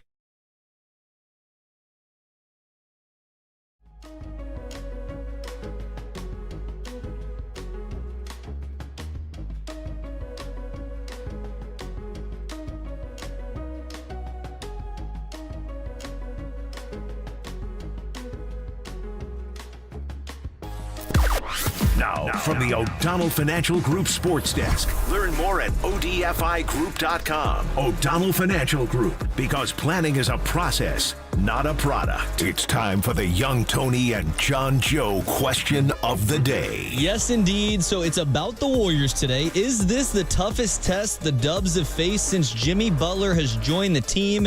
They play the Denver Nuggets tonight, and then they play the Milwaukee Bucks, both at home. And you can join the conversation in the YouTube chat now.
And now it's time for the Protect Your Assets Business and Technology Report with me, David Hollander.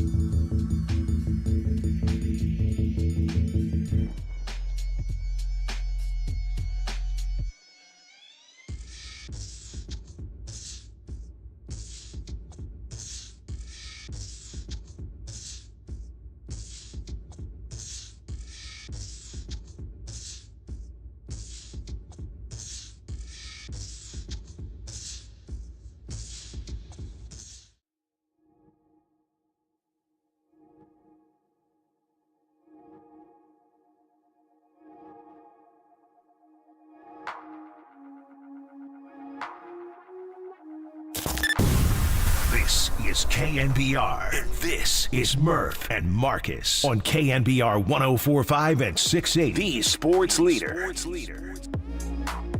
There you go, buddy. Our St. Patrick's Day rejoins. You got to sing Molly Malone at some point in the drunken day.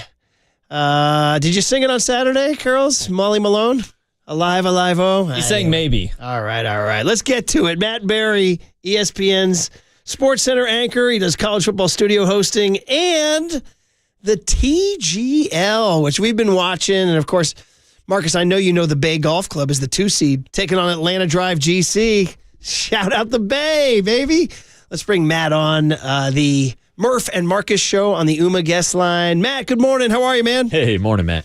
Gentlemen, happy St. Patty's Day. Another reason to keep drinking the green beer. You had playoff golf this morning at the Players, and you get playoff golf tonight for our 2 nights in a row of TGL playoff. What a great time to just wear green and celebrate. Well, I'm guessing, unless it's your stage name, Barry does have Irish Catholic connotations. Do you claim Hibernian heritage there, brother?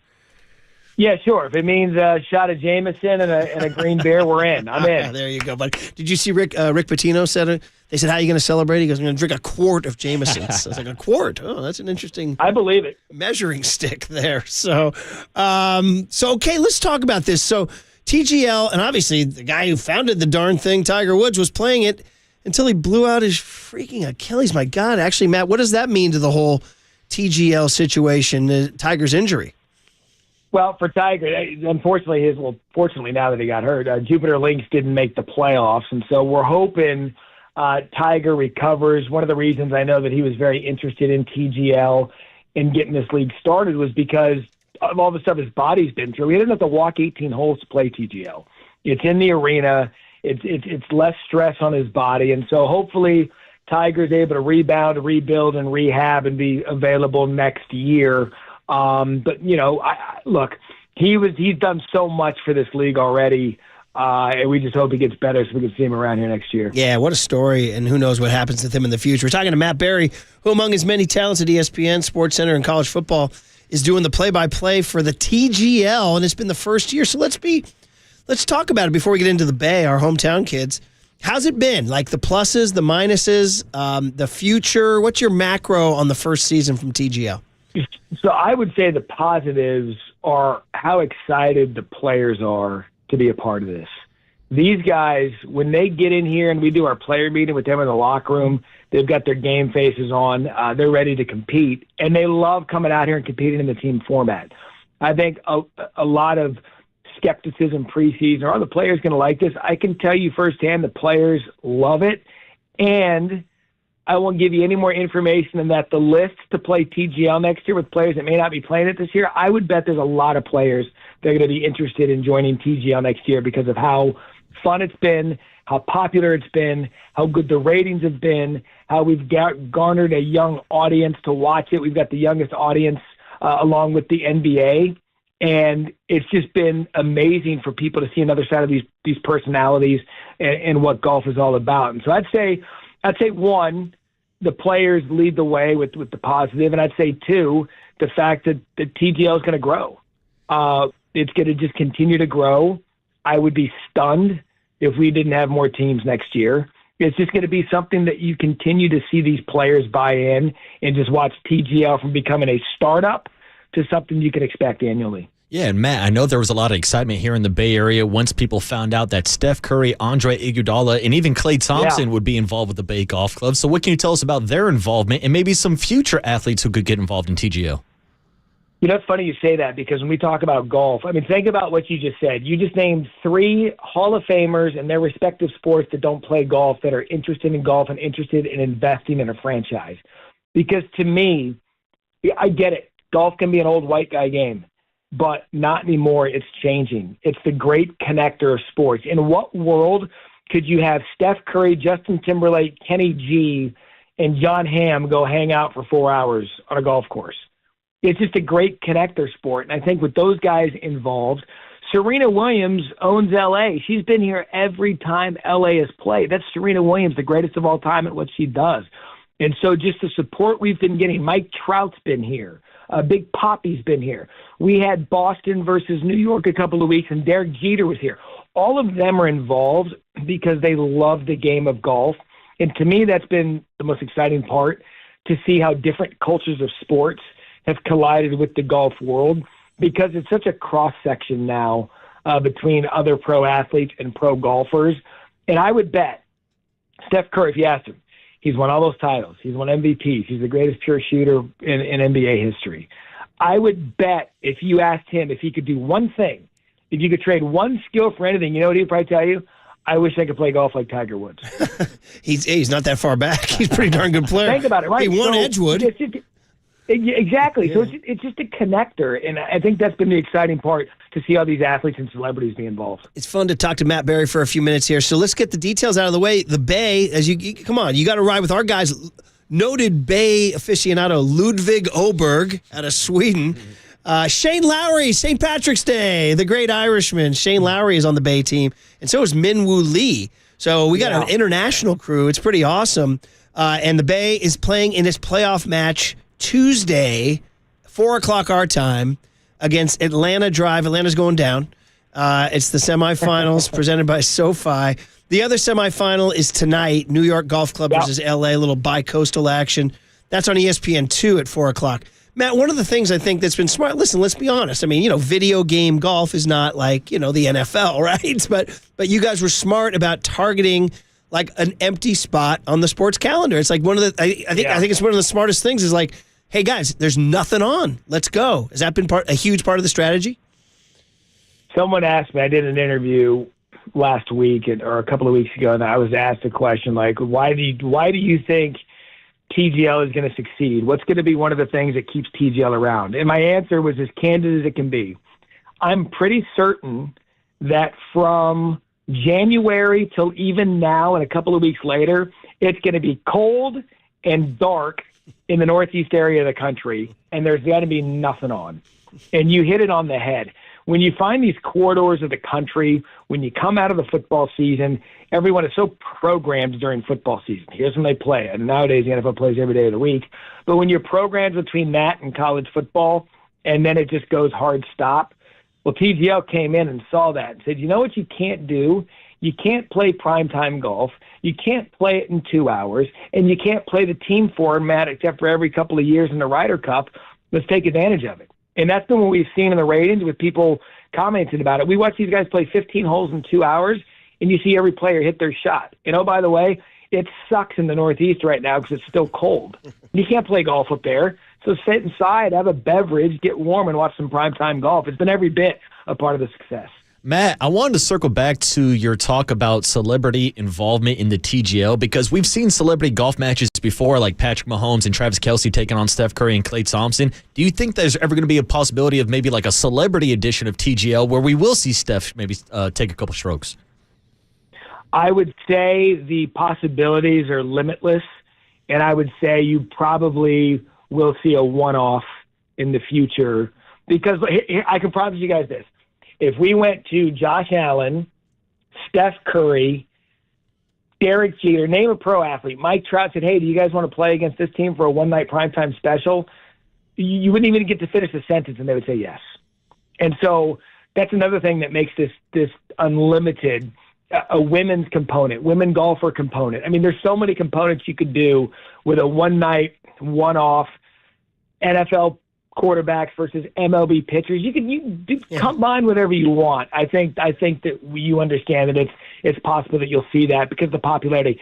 And 99.9% of the athletes that come and celebrities that come, the second they walk into this arena, they're just like, oh my God, this is incredible. We try to do it justice on TV, but in person, it's a whole other beast. Sounds like a lot of fun. We've definitely watched it. We've talked about it on the show, and so it's fun. And so, once again, just to get everybody, get your Bay Golf Club gear, everybody. They play in the playoffs against Atlanta tomorrow night at 4 o'clock our time, ESPN. It's just a perfect thing to watch. And then tonight, if you need some, you get New York, LA on ESPN2 at 4 o'clock. So before the tournament gets underway, which is our last one, Matt, as it's your rule as an American. Now, if my research is right, you're an ASU Sun Devil, which means I guess in your bracket you have the Akron Zips knocking out the Arizona Wildcats in the first round. Is that right? Look, anybody versus the Arizona Wildcats. Here's what I like. I like the pain for Arizona to be deep and just strong. So I want them to advance a little bit to make the Arizona fans think they've got a chance. And then once they get a little further in the bracket, just watch them get smoked.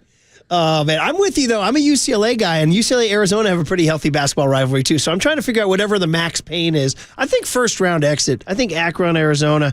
And we do have an ASU grad in our bullpen right now asking about the targeting call in the Texas game. What do you think? I was there. I was there at that playoff game. And to this day, if that's not targeting, then I'm going to need someone to explain to me what targeting is. Look. But I'll tell you this, that college football playoff with Arizona State, and they were picked dead last in the Big 12. I didn't think they had no one did, right? Right. I think ASU actually benefited more from losing and the targeting. They led every talk show for the next 2 days after that. And I don't know that the Sun Devils wanted that Ohio State smoke. So I think either way, it was a win-win. But the one thing that I can say to UCLA grad and people from Arizona and just being on that West Coast, the biggest travesty in sports, as you just mentioned, UCLA and Arizona, is that we can't talk Pac-12 sports anymore. Oh, man. Absolutely dreadful. Yeah, no. Matt, I truly do believe that we're going to come out of this in about 4 or 5 years with a whole giant reorg. And you got to go. Football is going to be 64 teams, maybe 8 geographical divisions of 8. I just can't see this continuing with these crazy conferences. I got to feel like there's going to be some sort of reorg and get that commission, whether it's Nick Saban or whoever. We'll fix it. Just give it a few years.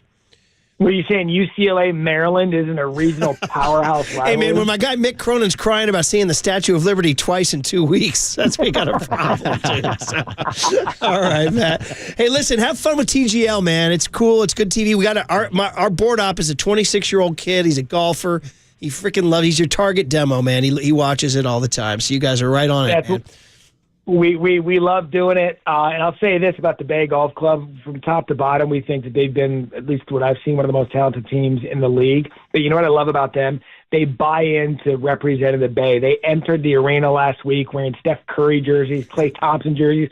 Andre Iguodala was here, and he was here after his number got retired. They wore Iguodala jerseys. You got Minwoo Lee. They did the put you to sleep thing like Steph Curry does. Oh, night. These guys buy into the city. Yeah, the good night. I mean, they buy into all of it, and it's been fun. That is awesome. Good stuff, Matt. Thanks for hopping on, and have fun the next couple days, all right? Yeah, thanks, Matt. There he is. Fellas. Yeah, Matt Barry, Arizona State. We got Loader a little too excited with the ASU talk. Forks up. Minwoo Lee is from Australia. Shane Lowry's from Ireland. Ludwig Oberg is from Sweden. They're repping the Bay. Yes. They're repping the Bay. It's a nice representation that is the melting pot of the Bay Area, Murph. Come on, man. You can go swimming and bump into an Australian, an Irishman, and a Swede anywhere in San Francisco. I might do it at the bar I'm going to in about 20, 30 minutes. You're excited, man. Oh, you're yeah. excited. I actually have a golf match today. I can't play. And then we got a middle school practice. We got a Final Four game tomorrow. Did you say you can't drink because you got a golf match? Tip my cap. You can definitely drink and play golf. Right. Tip my cap to St. Isabella, who knocked us out of the Final Four. It was a good game. We went out on our shields. We just missed a couple shots. That's all. Just missed a couple shots. You tell me that. No, I told the kids, hey, you know what? Sometimes you win. Sometimes you lose. Sometimes it rains, Tony. Sometimes it rains. Sometimes you're the hammer. Sometimes you're the nail. I broke that one out, too. That's a good one. To my buddy Tom Poser and the crew. My dad used to use that all the time. I said he brought out some people. We had some celebrities out watching. We had people come to watch the game, and I was like, I was like, hey, some days you're the hammer, some days you're the nail. That's it. Then I tore the bracket up. That's the one life. that we all wrote on. Yeah, that's shocking to a kid. Not my bracket, coach. Actually, I did it for fun, and they were a little startled. They're like, wait a minute, did you just tear the bracket? You just tear my bracket? I was like, well, I was just trying to make a statement that it was time to go play baseball, kids. You know what I mean? So, but we're still alive in the school league. Got a Final Four tomorrow. Get them. All right, back to it seemed like the Niners touched a nerve. Let's go back to the Niners on the other side on KNBR 104.5 and 680, the Sports Leader.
Jeff and Marcus keep rolling on the sports leader and streaming live on YouTube at KNBR 1045.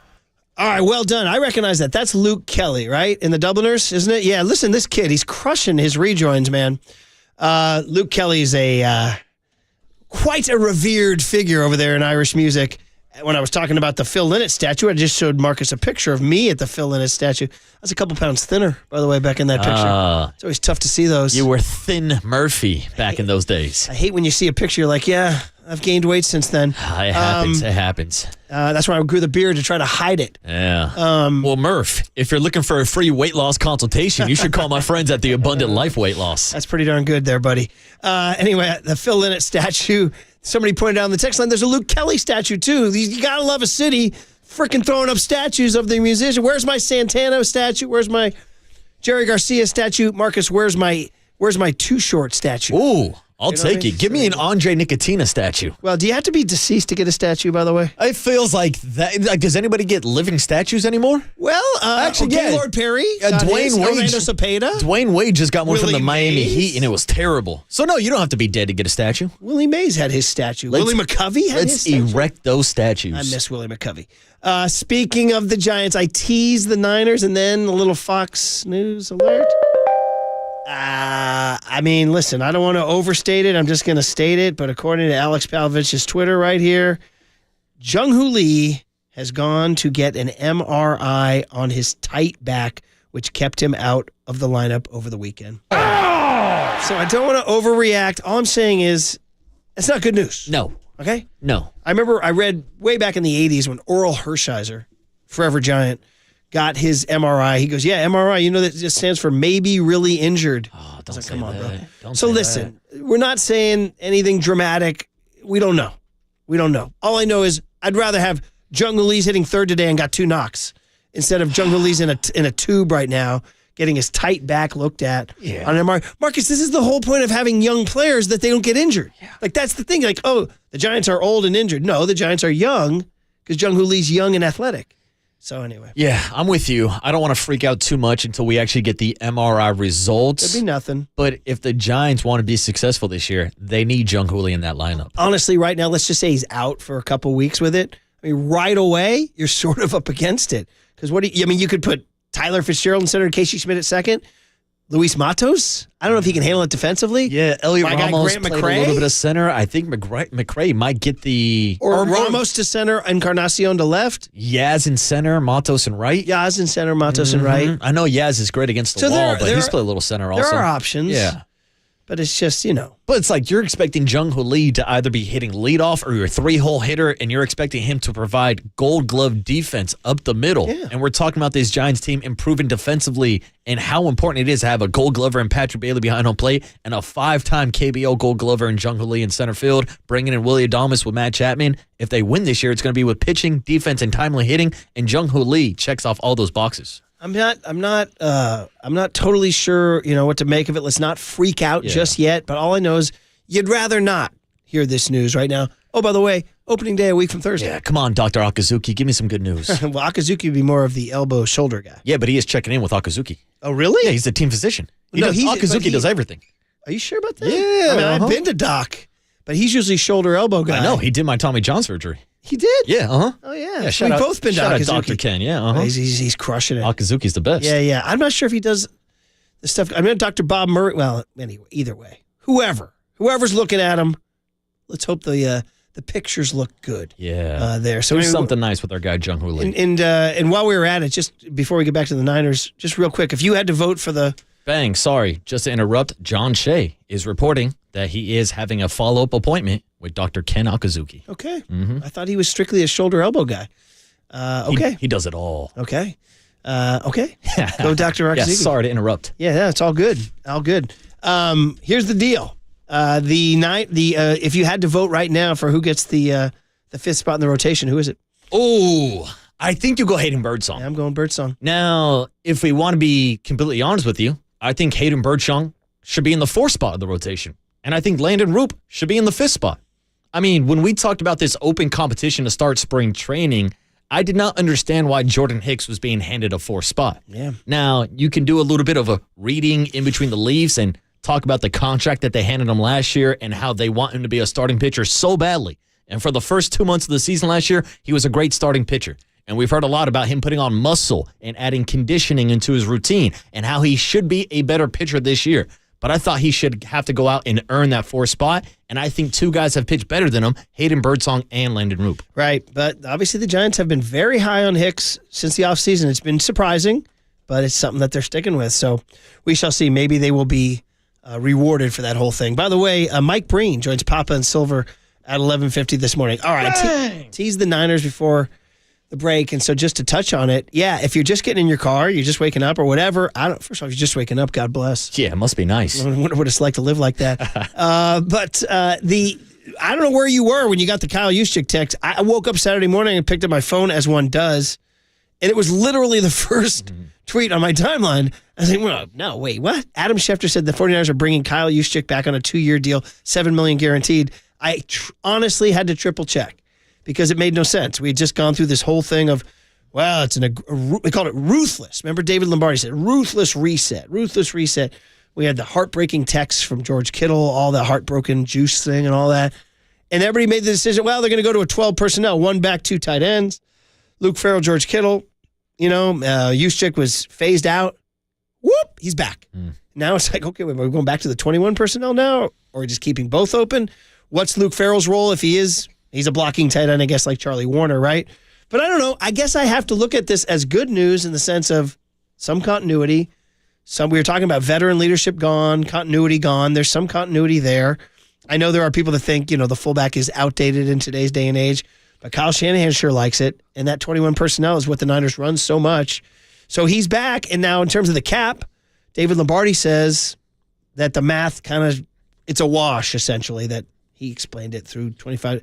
I'm not going to get worried about it. It doesn't crush them on the cap, bringing him back. But how surprised were you? Yeah, well, I'm not going to sit here on my couch and tell Kyle Shanahan how to run his offense, like a lot of armchair coaches. Dude, what kind of radio host are you? Well, I guess I should. I should have on to Kyle Shanahan. He's abandoning the 21 personnel. You're supposed what is to he tell him doing? exactly. He's living in the Stone Age. Like, no, shut the hell up. Kyle Shanahan knows how to run an offense better than 99% of the people listening right now. Hell, I might say 100%. So if Kyle Shanahan wants a fullback, he can have a fullback. I just thought maybe they go for a cheaper option. You look at what teams like the Baltimore Ravens and the LA Chargers are doing with the Harbaugh brothers. They're turning defensive linemen into fullbacks at this point of their careers. So there is a cheaper option.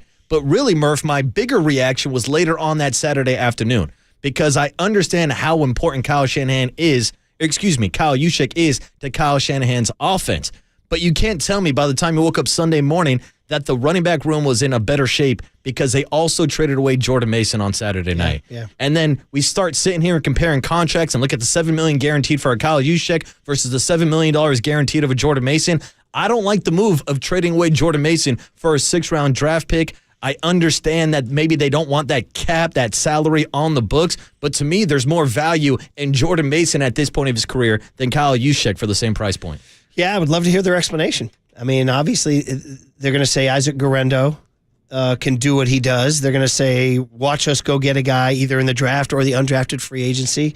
We'll see how Jordan Mason performs. But yeah, it is a little bit of curiosity that they would make that value choice. We all like Jordan Mason. A lot. Yeah. A lot. And especially after a season where Christian McCaffrey had multiple injuries. We saw Jordan Mason step in and average over 5 yards per carry, was an absolute workhorse. I mean, he had a game where he had 28 carries. That's the most carries that Kyle Shanahan has ever trusted his running back in any game in his coaching career, especially here in San Francisco. So to me, I would have loved this organization moving forward to have that combination of David Montgomery and Jahmyr Gibbs, the Sonic and Knuckles combination. I thought that would have been perfect for Jordan Mason and Christian McCaffrey to lighten up the workload on CMC, but now they need to find someone else to take some of those snaps away. Yeah, like I said, we don't have any media availability with these guys, so we just have to kind of spitball and just judge them by their actions, and their actions are that they wanted Juszczyk back.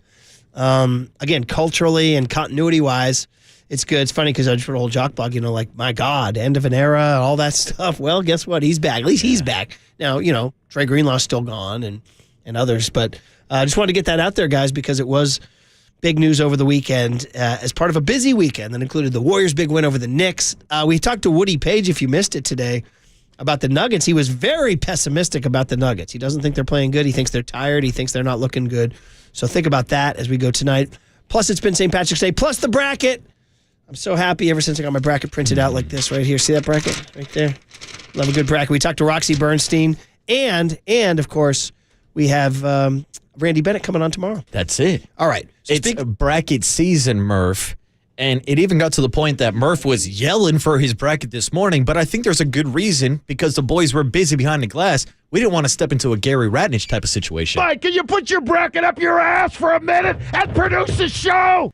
There it is, baby. Listeners were clamoring. Mike Kohler found it. Classic. Once again, wait, Tony, here's my bracket. Here's my bracket. Was that Gary or Curly this morning? What did Gary have to say about my bracket? Mike, can you put your bracket up your ass for a minute and produce the show? That honestly sounded like me this morning, didn't it? That honestly sounded Produce like the show, Curly. Get my guy Murph his bracket. The difference is Gary's doing a bit. I was actually literally pissed. So Murph was foaming from the mouth this morning. Not too much mucus since then. Yeah, you've cleaned it up a little bit. Do we have something for you, buddy? We could have done that as a What Did Young Tony Learn Today. You got something else? Also, a lot of this Irish music, the Thin Lizzy song we played, stay tuned. We'll have to find out on the other Double side. tap on the heart from my guy Phil. All right, let's go. Let's talk about Young Tony. Hand it over to, what we say, 8 hours of Papa and Silver? Papa and Silver, followed up by Papa and Silver. On KNBR 104.5 and 680, the Sports Leader. From the Chilton Auto Body Traffic Desk.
Murph and Marcus continue live from the KNBR Casino Matrix Progressive Jackpot Studios. Casino Matrix. Progressive jackpots are here. Where are you? Just drop in. Please play responsibly. 1-800-GAMBLER.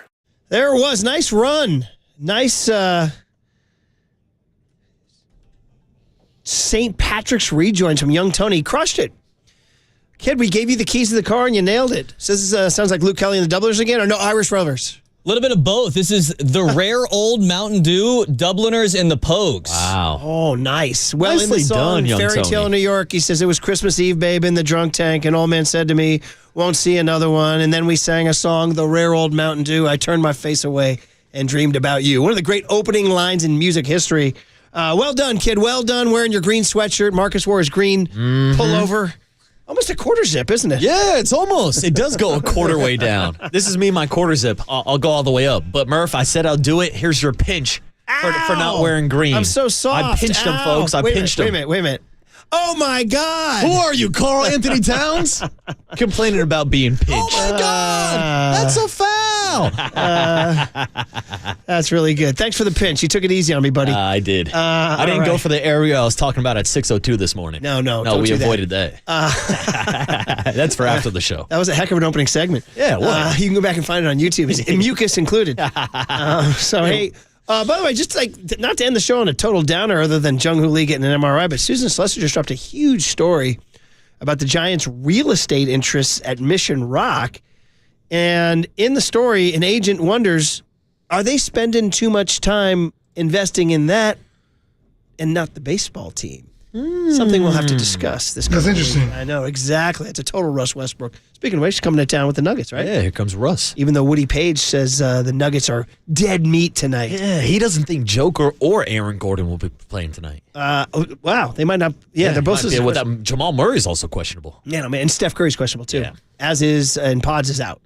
All right, Young Tone, let's do it. What do you got? Murph and Marcus want to know, what did young Tony learn today? Well, so the joke is he's very, very young and innocent. Hey, I know that now. Okay. All right. Young Tony, it's sponsored by Bigelow Tea. Grab a mug and tea proudly. I certainly like what I'm hearing here, buddy.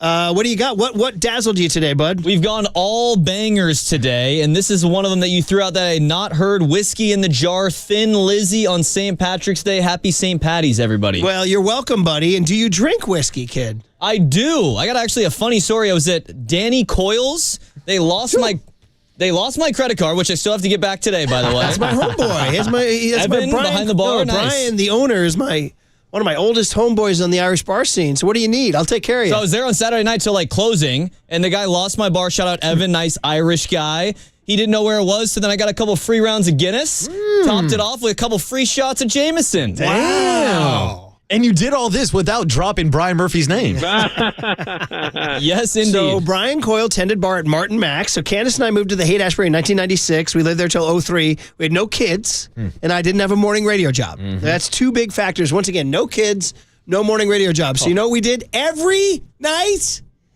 We walked down Haight Street to Martin Max and had not one, 2 pints. Ooh. And then got dinner or groceries and went home. Wow. 2 pints every.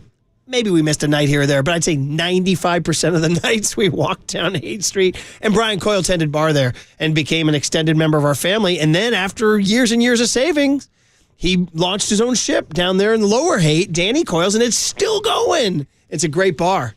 And you had a good time, huh? Phenomenal spot. Like I said, I actually have to go back after the show to get my credit card. I'm not gonna lie. No, I'm dead serious. You know what? If Brian's listening, he might send it over in an Uber or something. I don't know. But maybe you want to go back and hang out. Oh, absolutely. I'll be there. I'm staying in the city tonight, boys. It is St. Patrick's Day. So wait a minute, you're going back out tonight? Absolutely, Murph. Come on now. Come on. I'm impressed Come by this on, kid. dude. It's 5 o'clock somewhere. And when I mean somewhere, I mean 3 minutes out in Ireland, it will be 5 o'clock. So it's drinking time. So are you going out tonight? Oh, dude. Oh my Young gosh. Tony and I thought might we be were all having done. a crack tonight, Murph.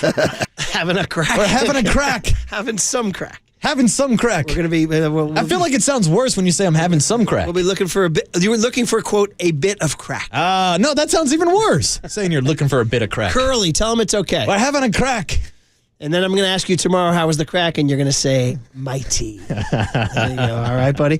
Well, that's all. I didn't know you guys were planning on going back out. Bro, it's St. Patrick's Day. How do you not go out? Is Curly going back out tonight? After quote-unquote letting the lion out of the cage? He did tell me he has to go see his parents today, so I think it's like a business day. Those are dinner reservations. We got a whole day of drinking ahead of us. Well, do you guys have a game plan, or just going to let the wind... Are you going to go to the Warriors game? We're going to drink. That's what we're going to do. That's the question. Well, I stopped drinking in time to go to the Warriors game tonight. Well, how about drinking through the Warriors game, and you're staying in the city tonight? I am. I have a credential for this Warriors game, but I'm also like, no one's playing. Yeah, but it'll be Patrick saying, you might hear Thin Lizzy whiskey in the jar at the Warriors game. And who knows? We might have a crack at that Chase Center tonight. Might find a bit of crack. We might find a bit of crack at the Chase Center. I'm sure you can probably find some on the streets somewhere in San Francisco. What? You started it. Hey, if we're going to stay in the PG-13, NC-17 drug references, did you guys see the Michigan baseball player thing over the weekend? No, I missed this. Bro, it took me see this. It took me like 10 viewings and a few comments before I could figure out what it was.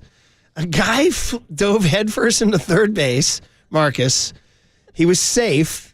He celebrated. Okay, see, look at you. I see it. I didn't even know. I looked at it over and over and over. My guy went face first into that line. And he. Yeah. Yeah. Yeah, Kids. He's looking for something else on these streets. It's a positive message for the kids, right? So it's a hell of a drug. Isn't that nuts? Yeah, that is. That is nuts. That's one hell of a celebration. All right, guys. It's a celebration. 650 says the Warriors will smash the chicken nuggets tonight to make it 8 straight, lock of the night. And 925 says, Murph, we need the paper crumple. I used to do that after we would finish up with a piece of paper on the show.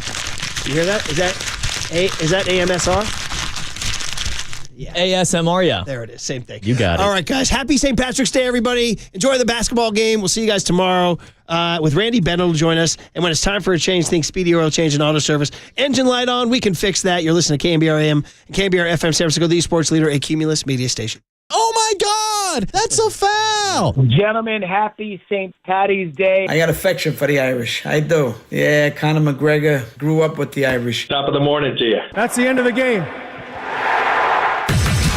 Greg Papa. Touchdown! San Francisco! Greg Silver. I'm not going to call it must win. I don't like using the term, but is it a gotta win? As in, season might as well be over. This is Papa and Silver on KNBR 104.5 FM and 680 AM. The sports leader.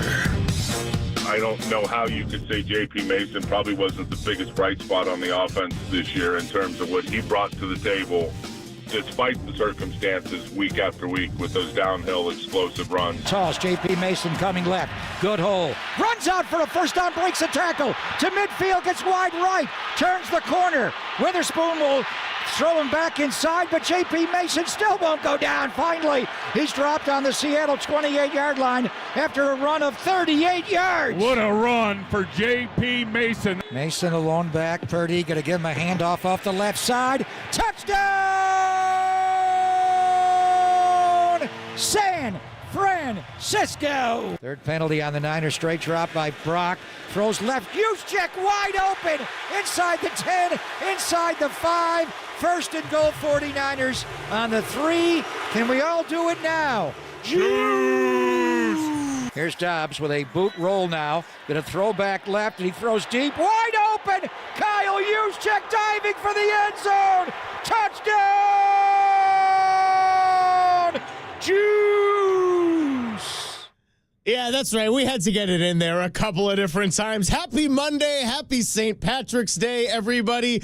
So much happening over the weekend, and we're going to kick things off with the 49ers because we go from 21 to 12 back to 21 personnel. And who's the backup running back, by the way? So the 49ers receive a 2026 6th-round pick and a pick swap in this year's draft, moving from 187 to 160 in order to send J.P. Mason to the Minnesota Vikings. Mason agreed to terms on a 2-year deal with $7 million guaranteed and a max value of $12 million. And Kyle Juszczyk is returning to San Francisco after he was released on a 2-year, $8 million agreement. Greg Silver, Greg Papa hanging out with you as always from 10 to 2. Papa, good morning and nice hat. Let the madness begin. The month of March. Wild stuff going on. We'll talk to PJ Carlissimo from Seattle. Get you ready for March Madness. Mike Breen. Bang! Bang! On what Steve Kurt did over the weekend. And my girl, Caden Korst, won the national championship. His first year coaching at Marine Catholic. Crondelet out in the East Bay also won. They hold off the Mamba 5, so we'll talk about all forms of basketball, pro, college, and high school. But we do start the March Madness. Saturday was wild. Actually got a little tip-off on Friday night and early the alert on Saturday morning. And it is St. Patrick's Day, and I am drinking my green juice this morning. Where did you go this weekend? I thought maybe you'd go to Dublin, California, Dublin, Ireland. Are you ready for Cinco de Mayo already, Silver? Where'd you go? You know, it's a long story. I did a little 36 hours in Mexico City. Had an absolute blast, by the way. The altitude is it's a nice, fun thing. You know, we're talking about Denver Nuggets. They're coming in tonight, so they get a nice drop in altitude in the Mile High City coming into San Francisco. I went up to 7,300 feet of elevation. Long story short, flight credit that was going to be use it or lose it. Took advantage of it. Had a blast. Nice to get some warm weather, too. Tacion! We were there. We know it's a mile and a half above sea level. Did you score in that game against Arizona? I think they all did. Anyway, the green juice is going. We'll get this going on St. Patrick's Day. Later in the show, we'll do a little different version of the green juice. But we start with Kyle Juszczyk. Could not believe it. Last Monday was Black Monday around here. I know it's the Monday after the season for a lot of teams that fire coaches, but for here, and we knew some of it was coming, but just to see them one by one, just, whoa, they're all gone. There's the team that played in Vegas in the Super Bowl. Half of them are gone. And then we found out on Tuesday, but he found out on Monday that Kyle Juszczyk was going to be released. And it's like, whoa. And then he's going to Western Pennsylvania. They've had some pretty good fullbacks in their history, whether it's Franco or Rocky, and they actually offered him more. We heard the Lions were in on it. We heard the Raiders were on it.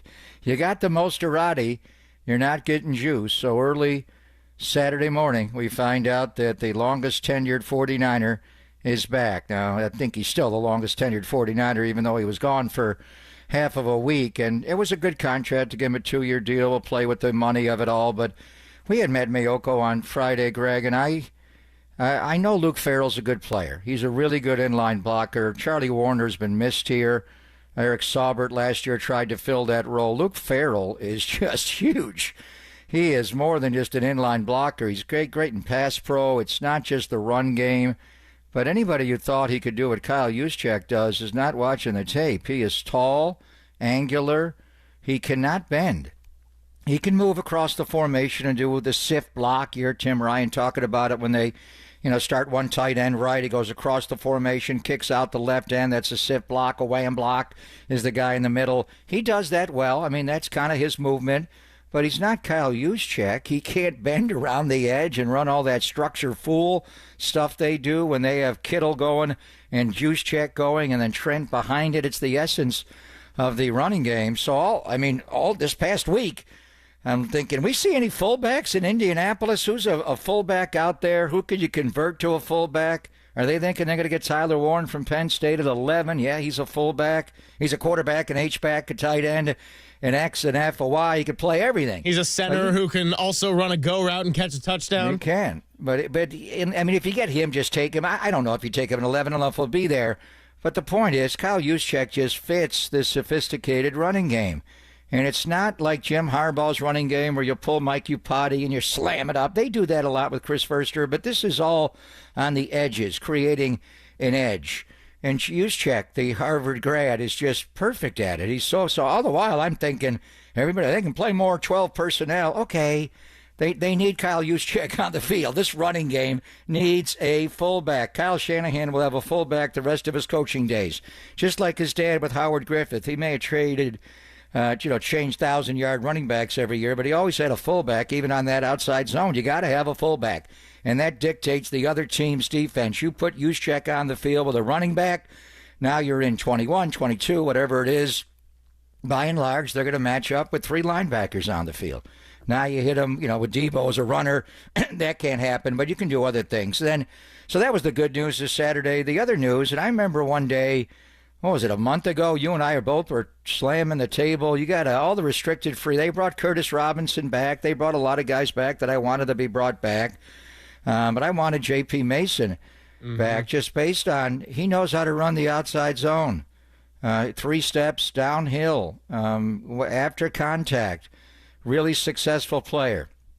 Maybe too successful. When they slapped that round 2 tender on him, you went, whoa, they really going to pay this guy $5.3 million? How's that going to work? Somebody going to come after him? And then they worked out a trade. So I think they were trying to get a 2-year deal done with him, the way Kwesi Adolfo-Mensah was in Minnesota. So we'll get into that. He's a good player. He does not involve himself in the passing game the way they like. David Lombardi's been breaking it down. We've been talking about it.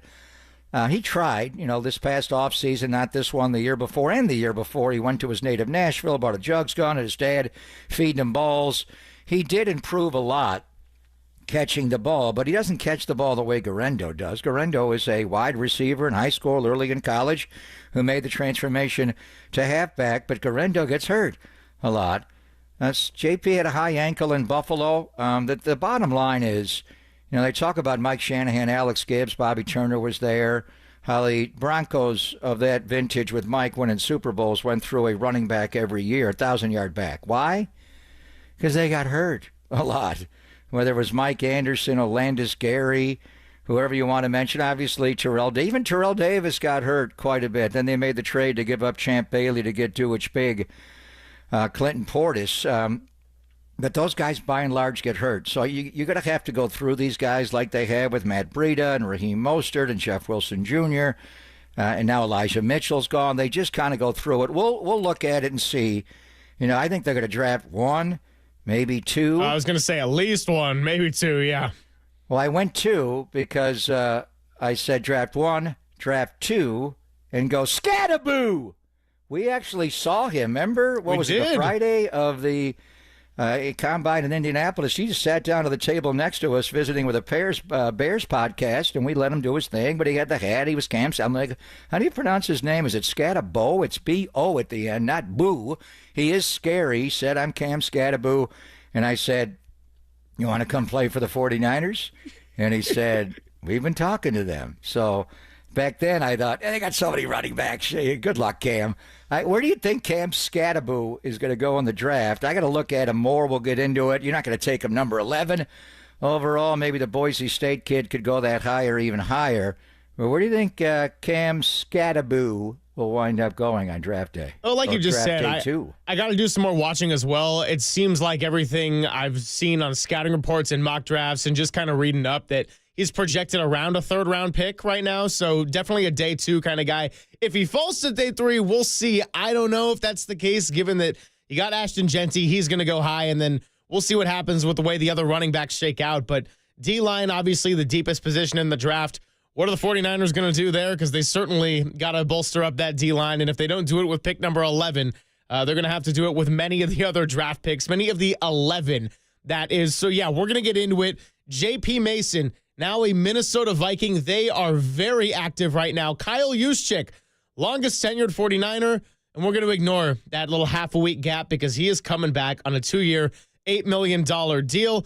Larry Krueger really should have given us the prediction of, I think Kyle Juszczyk's going to end up coming back.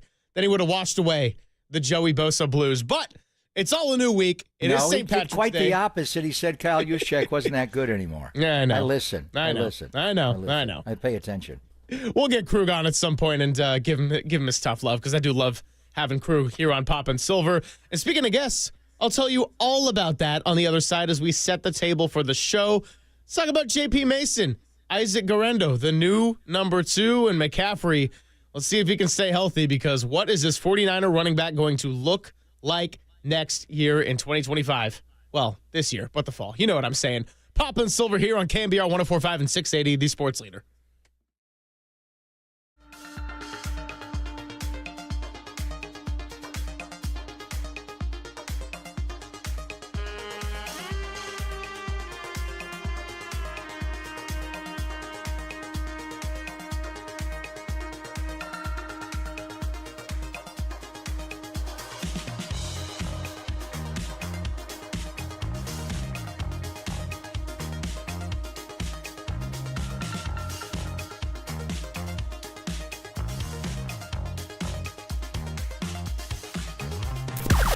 Now, from the O'Donnell Financial Group Sports Desk, learn more at odfigroup.com. O'Donnell Financial Group, because planning is a process, not a product.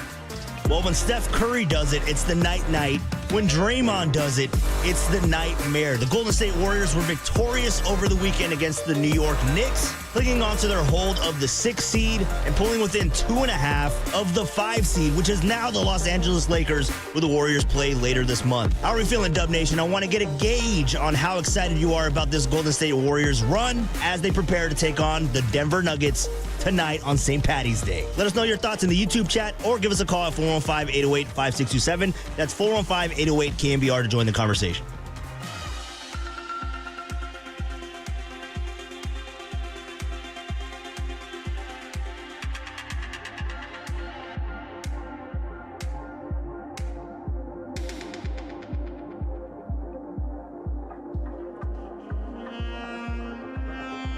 Hey, what's going on, everybody? Greg Silver here. It's a new week and a new chance to tell you about the Dolan Law Firm, because did you know that many of the attorney ads you've seen or heard aren't even based here in the Bay Area or California?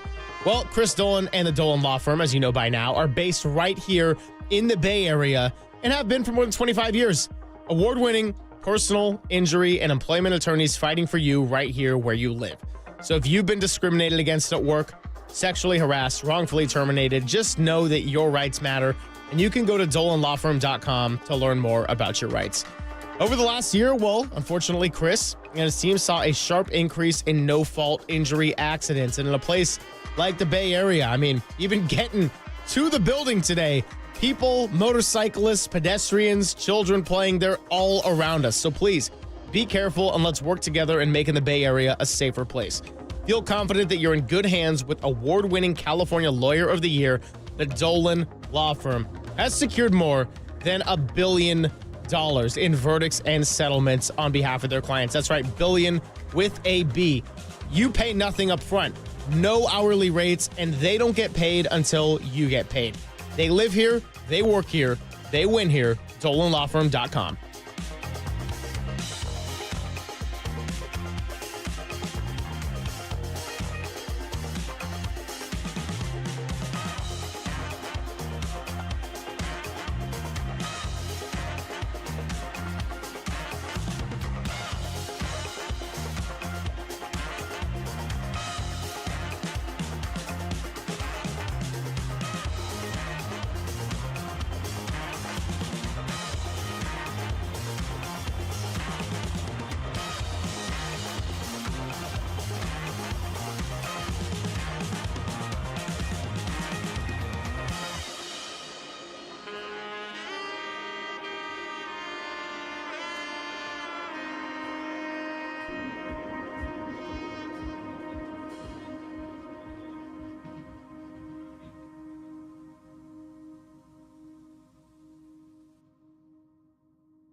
Now, back to Greg Papa and Greg Silver on KNBR, the sports leader.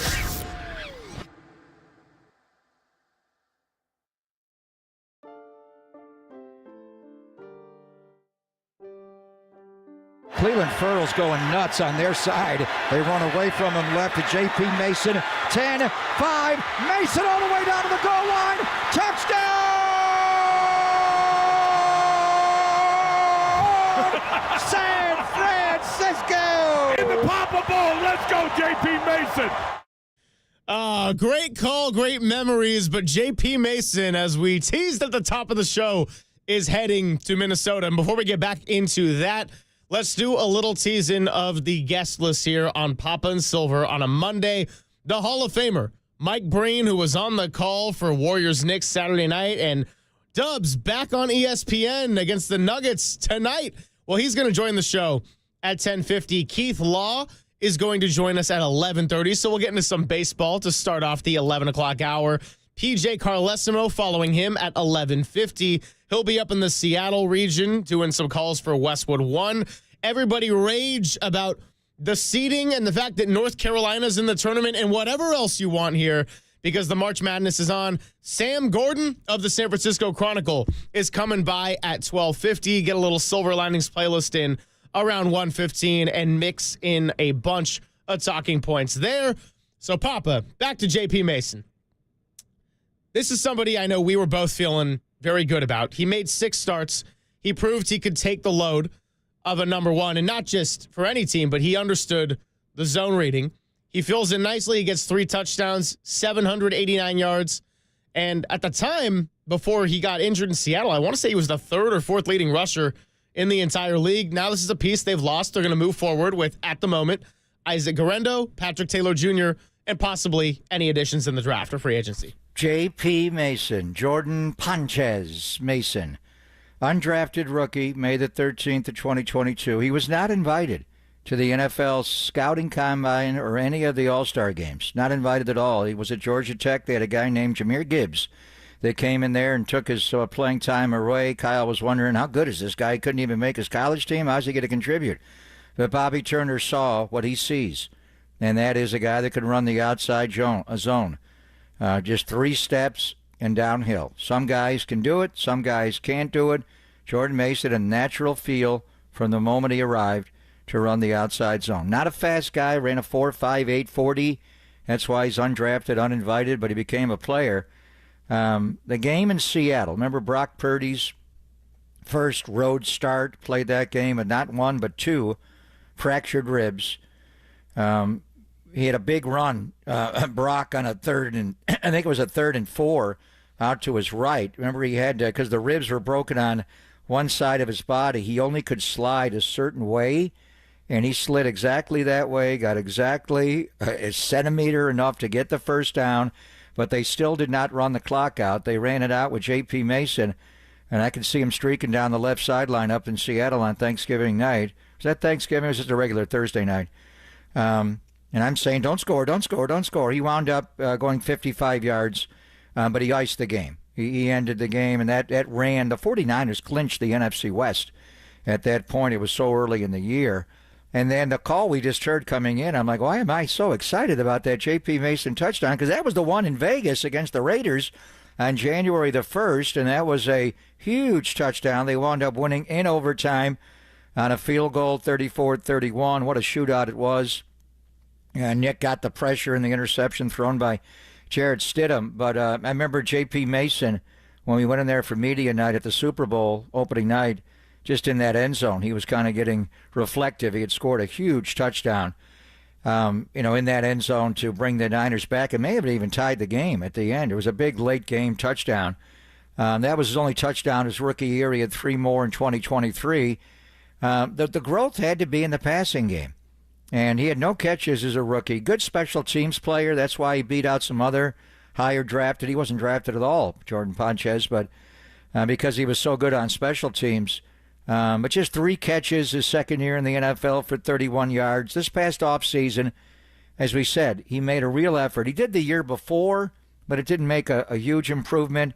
but he bought a jugs machine. He was at Santa Clara working out with Fred Warner the entire offseason. He was going through all that. You want to hang with Fred, you got to get in better shape. But when he was away, he bought a jugs gun. What did he invest, like $3,000? His dad was feeding him.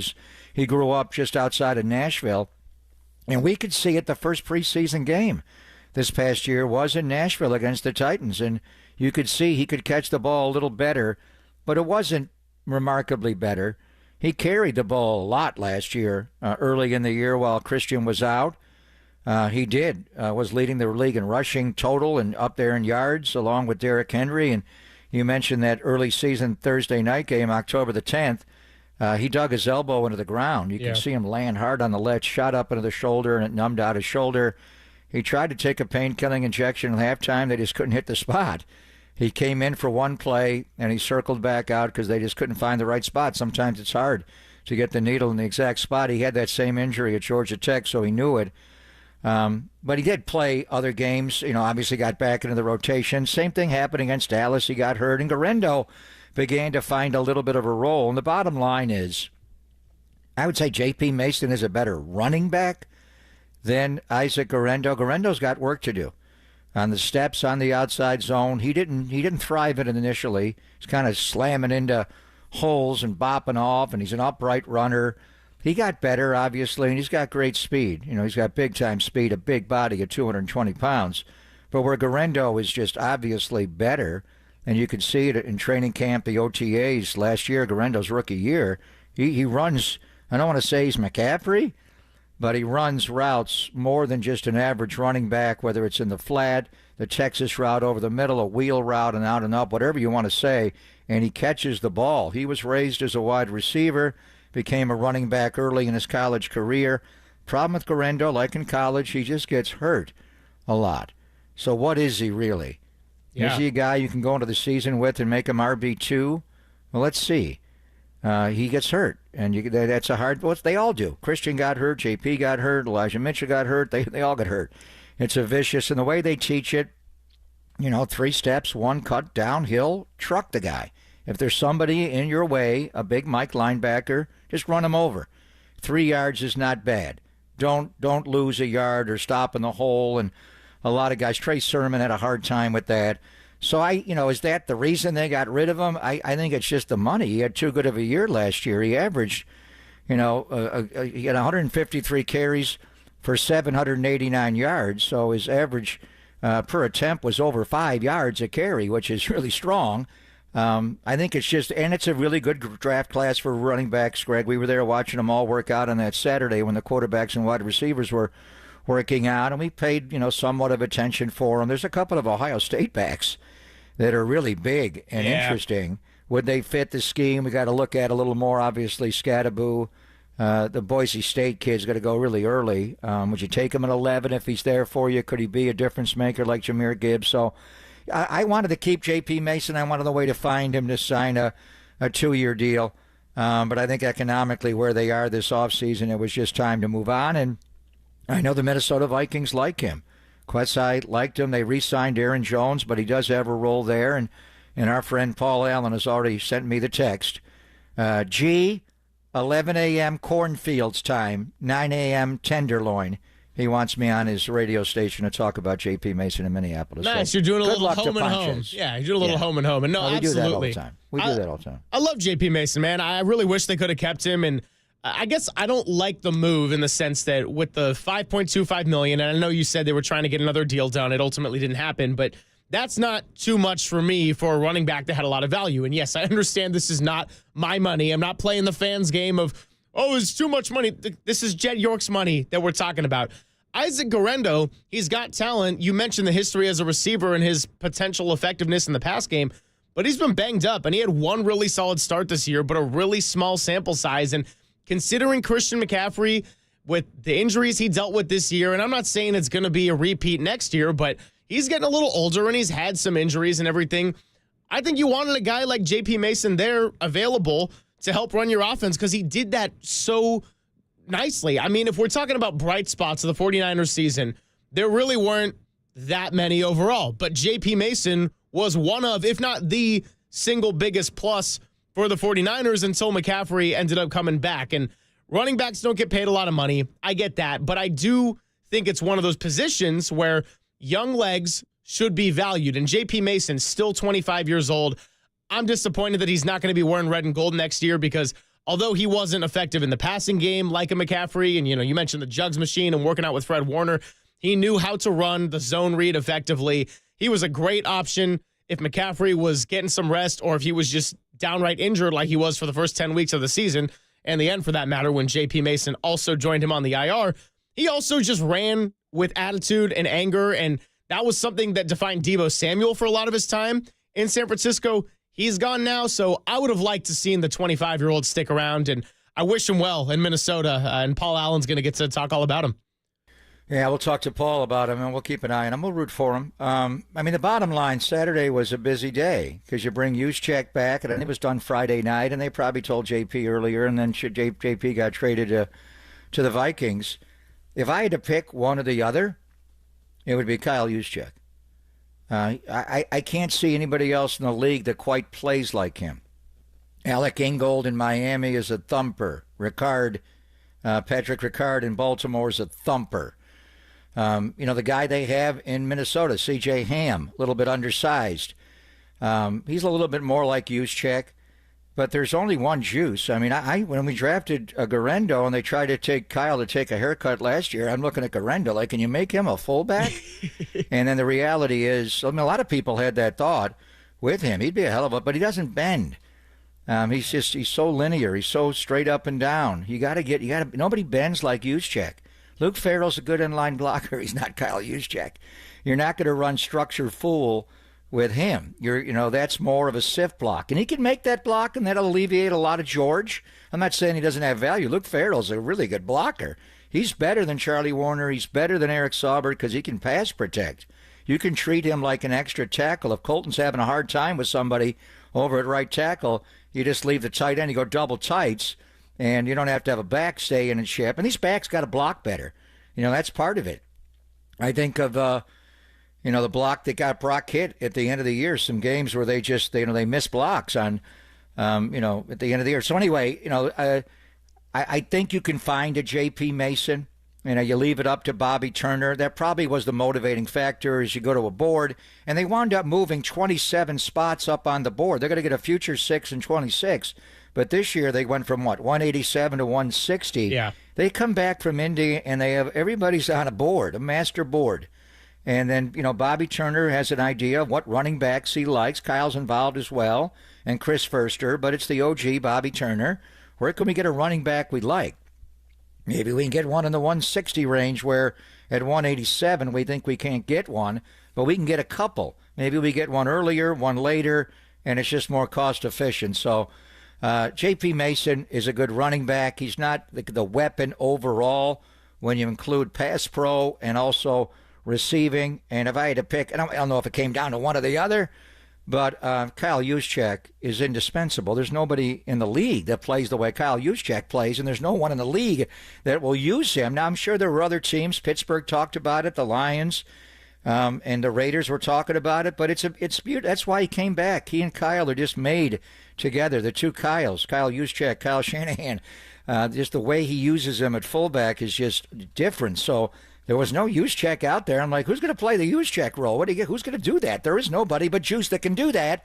But with J.P. Mason, you can draft a running back that can do what he does. No, I get what you're saying there. And by the way, before Juszczyk did come back to the 49ers, I had my eye on Seattle and Clint Kubiak. And by the way, we didn't even mention, as we found out about an hour after our show on Friday, Cooper Kupp going back to his state of Washington. Dead to me. Yakima. Light him up. He's old. He's broken down. He's had so many injuries. Never wanted that guy anymore. Yeah, exactly. But if he came here, he would have been the perfect Kyle Shanahan receiver. But now that he's not, he's useless and not going to do anything. Seattle's done well. I love what Sam said about Brock Purdy. That's now we'll see what Mac Jones says about Brock Purdy. But yeah, Seattle is doing it bit by bit, and they went from Tyler Lockett's a great route runner, but just got old. He can't run routes like that. That combination of Sam Darnold and Cooper Kupp's going to be, as long as Cooper Kupp stays healthy, that'll be impressive. And don't get me started on Jackson Smith and Jigba. But like you said, moving on right now and literally moving off of football for a moment because we got Mike Breen coming up. I almost said Mac Jones. Mike Breen, the Hall of Famer, going to be joining us at the bottom of the hour, 10:50. So let's get a little bit into the Warriors and the Knicks, what we saw Saturday night. Steph Curry does a little bit more of an elegant night when he does it. Draymond Green, he's got that Isaac Garendo posture, little upright here, and Moses Moody called it the nightmare. So we'll get into that next. Papa and Silver on the Sports Leader.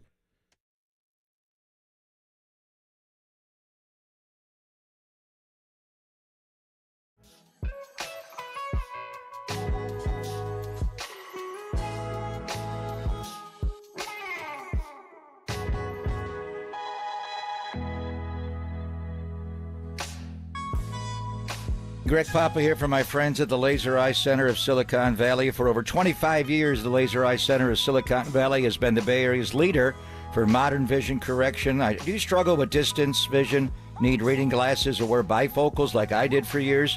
CLR from Laser Eye Center of Silicon Valley could be a game changer for you. Don't wait until you're older like me to see great. Do all the things you love to do with perfect vision and do it now. The Laser Eye Center offers LASIK, Smile, Evo ICL, or the procedure I had, CLR, which is custom lens replacement.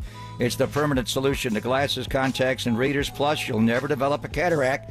After tens of thousands of procedures, Dr. Craig Bindi and his team at the Laser Eye Center have the experience to tell you which procedure is best for you. No readers, no contacts, no glasses, no cataracts the rest of your life. So book your free consultation today at modernvisioncorrection.com. That's modernvisioncorrection.com.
Papa and Silver now continues live from the KNBR Casino Matrix Progressive Jackpot Studios.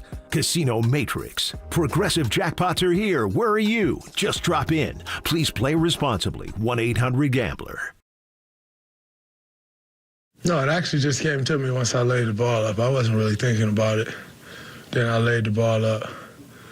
I turned, I saw Steph, and it was like, Dean, it's time. So, at least I think that's what happened. I don't know. Sometimes I just be in the moment and lost. Draymond Green talking about his layup with 25 seconds to go to put the Warriors up 6. They end up defeating the New York Knicks in an old school kind of score, 97-94 at Chase Center. Warriors win their 7th straight. They hold on to the 6th seed. Minnesota Timberwolves, man, 8 in a row and right on their heels, neither one wanting to give an inch here. So it's going to be a long fight to the finish here in these final 15 games, but the Warriors improve to 39-28. The Knicks fall to 42-24. They do not have Jalen Brunson in this one, and the Warriors got a big back-to-back coming up. Denver tonight, Milwaukee on Tuesday, and we're here to talk all about it. But first, Papa, let's get into what we saw Saturday night. Steve Kerr, win number 558, passing Al Attles for the all-time regular season wins. We can get into that conversation as well with some of the sound collected from there. But this was a kind of different win where when the Warriors were in the height of their dynasty, it was a lot of blowouts, or it was a lot of finding a way out of nights when they were a little sloppy and turning it over. This was just kind of having a lot of control from the second quarter onward and never giving it up to the point where they let it slip away. Draymond Green hits the layup, does his little night-night/nightmare, and the Warriors are just kind of grinding their way to wins. I get that the schedule's giving them a couple of breaks with injuries. That's the reality of the NBA. They're 11 above 500 here. Yeah, so the Warriors have beaten the Knicks twice in the last less than 2 weeks. Mike Breen, the voice of the Knicks and the voice of the NBA and ABC, is going to do the game again tonight on ESPN with Richard Jefferson. We'll talk to the Hall of Famer, bang, bang, and Karl Anthony Towns went bang, bang, bang. What a first quarter performance. What a skilled player that guy is. I mean, the first quarter was 32-31 Warriors. It was back and forth, and it was Karl Anthony Towns with offensive putbacks, heavy drives to his left hand, shooting the outside shot. He had 11 points, but only played 7 minutes and 44 seconds. And then the genius of Draymond Green comes into play, where he just baits him into a couple of more fouls. He plays less than 4 minutes in the second quarter. All different types of fouls. The third one, was just typical Draymond, where he just locked arms with him and then, flailed around and got the foul call on him. And then, as only Draymond Green can do, he points to the Knick bench and says, go sit down. And then he looks right into the camera and says, he's soft. He is soft. Karl Anthony Towns is looking at him like, what? He yelled back at him. But that was it, Kathmandu. You are done. You're not playing any more the rest of the half. But it was tight at halftime. And then he came out in the second half, and Karl Anthony Towns offensively, what a load that guy is. What a great shooter. I think at the end of the game, he took a few too many long ones as opposed to trying to drive it. But he's like Kobe. Even his misses. He had one step back, 1 foot shot that bounced like 4 times off the rim and softly fell off. It's like, wow, what a shot. How tall is that guy? I mean, he reminds me a lot of Tim Duncan, but Dunk didn't have quite that game. He was more in the, 4 down in the post, the bank shot, the heavy power move across with a jump hook. But this guy, now, he is soft. I mean, that's the bottom line. He could attack him defensively, and the Warriors went at him over and over and over and over again with a drop coverage, and we're not even sure if Nikola Jokic is going to play tonight. The Nuggets have 3 guys that are pretty prominent players. May not go. Steph's got a back injury. We'll see what Mike Breen has to say, and we check in with Sam Gordon. We'll find out. But this was an old school. We talked to Mike. This was like Charles Oakley next to Patrick Ewing, and Ewing was there. It's like Anthony Mason. This was a New York street fight. And it came right down to the end, and it was 88-88. And then Moses Moody made one of the big plays of the night. With Bridges all over him, he just steps underneath them after the ball changed sides a few times. They get it left above the break, and he's able to go in and score a tough layup. And then they finished the game with Steph, Draymond, and Jimmy, and Gary Payton II and Moses Moody. And those guys tipping balls, tipping inbounds, Payton digging. The out-of-bounds play where they tipped the ball. Payton tipped the ball. Draymond got the loose ball, hit the free throws. And then, obviously, the fake THO that Draymond's so good at, even going to his left hand, he was able to go in and score to put him up 6. I don't like him doing the night-night. I think that's Steph's thing, but whatever. And it was really, the whole game was about Draymond instigating, antagonizing Karl Anthony Towns. Just, I don't know what they think of it. After the game, Draymond, he played hard, kind of a backhanded compliment, meaning he doesn't always play hard and not always that way. He's kind of soft and he can take him out of the game. He's a great player. But this was about the genius of Draymond Green. And we'll talk to PJ about it, Steve. Obviously, Mike Breen knows Steve well. Wilhelmina was there in the locker room to give him the ball, and nice video tribute with Phil Jackson. Very well and the done. Triangle, and Mike obviously knows them all. So Steve is, what a time, and we'll talk to PJ about it. PJ was with the Spurs. PJ was my TV analyst for a couple of years in San Antonio. PJ Carlissimo, when Sean Elliott had the transplant from his brother, came out of retirement, went back to play. We needed a partner, and PJ was there. And then after PJ, Pop hired him on the bench. So PJ was an assistant coach with the Spurs for 3 championships, 03, 05, 07. And Steve was there, obviously, for a couple. So he'll be able to talk about it. But great honor for Steve Kerr, obviously.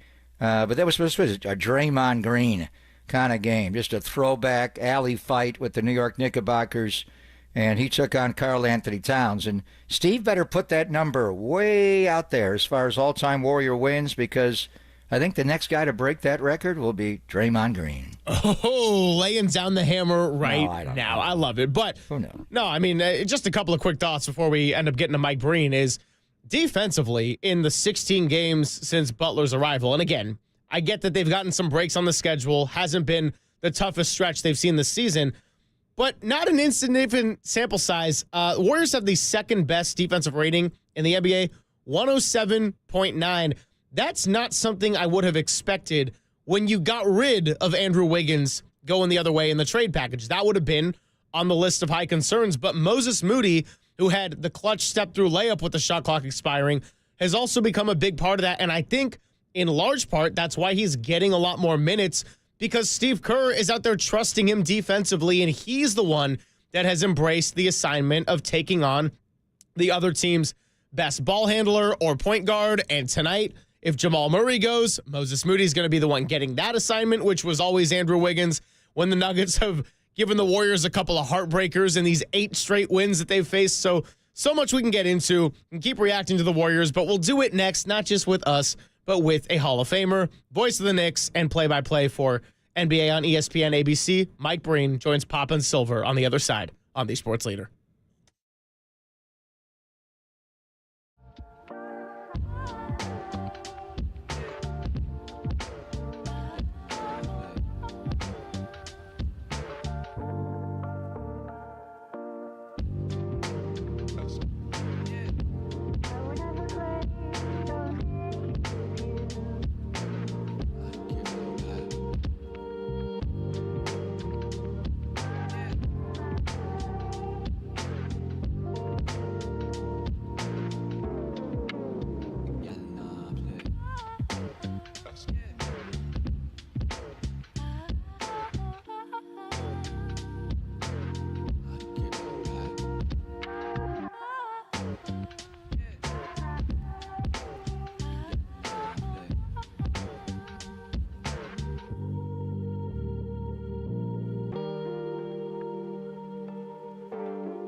This is Papa and Silver on KNBR, the sports leader.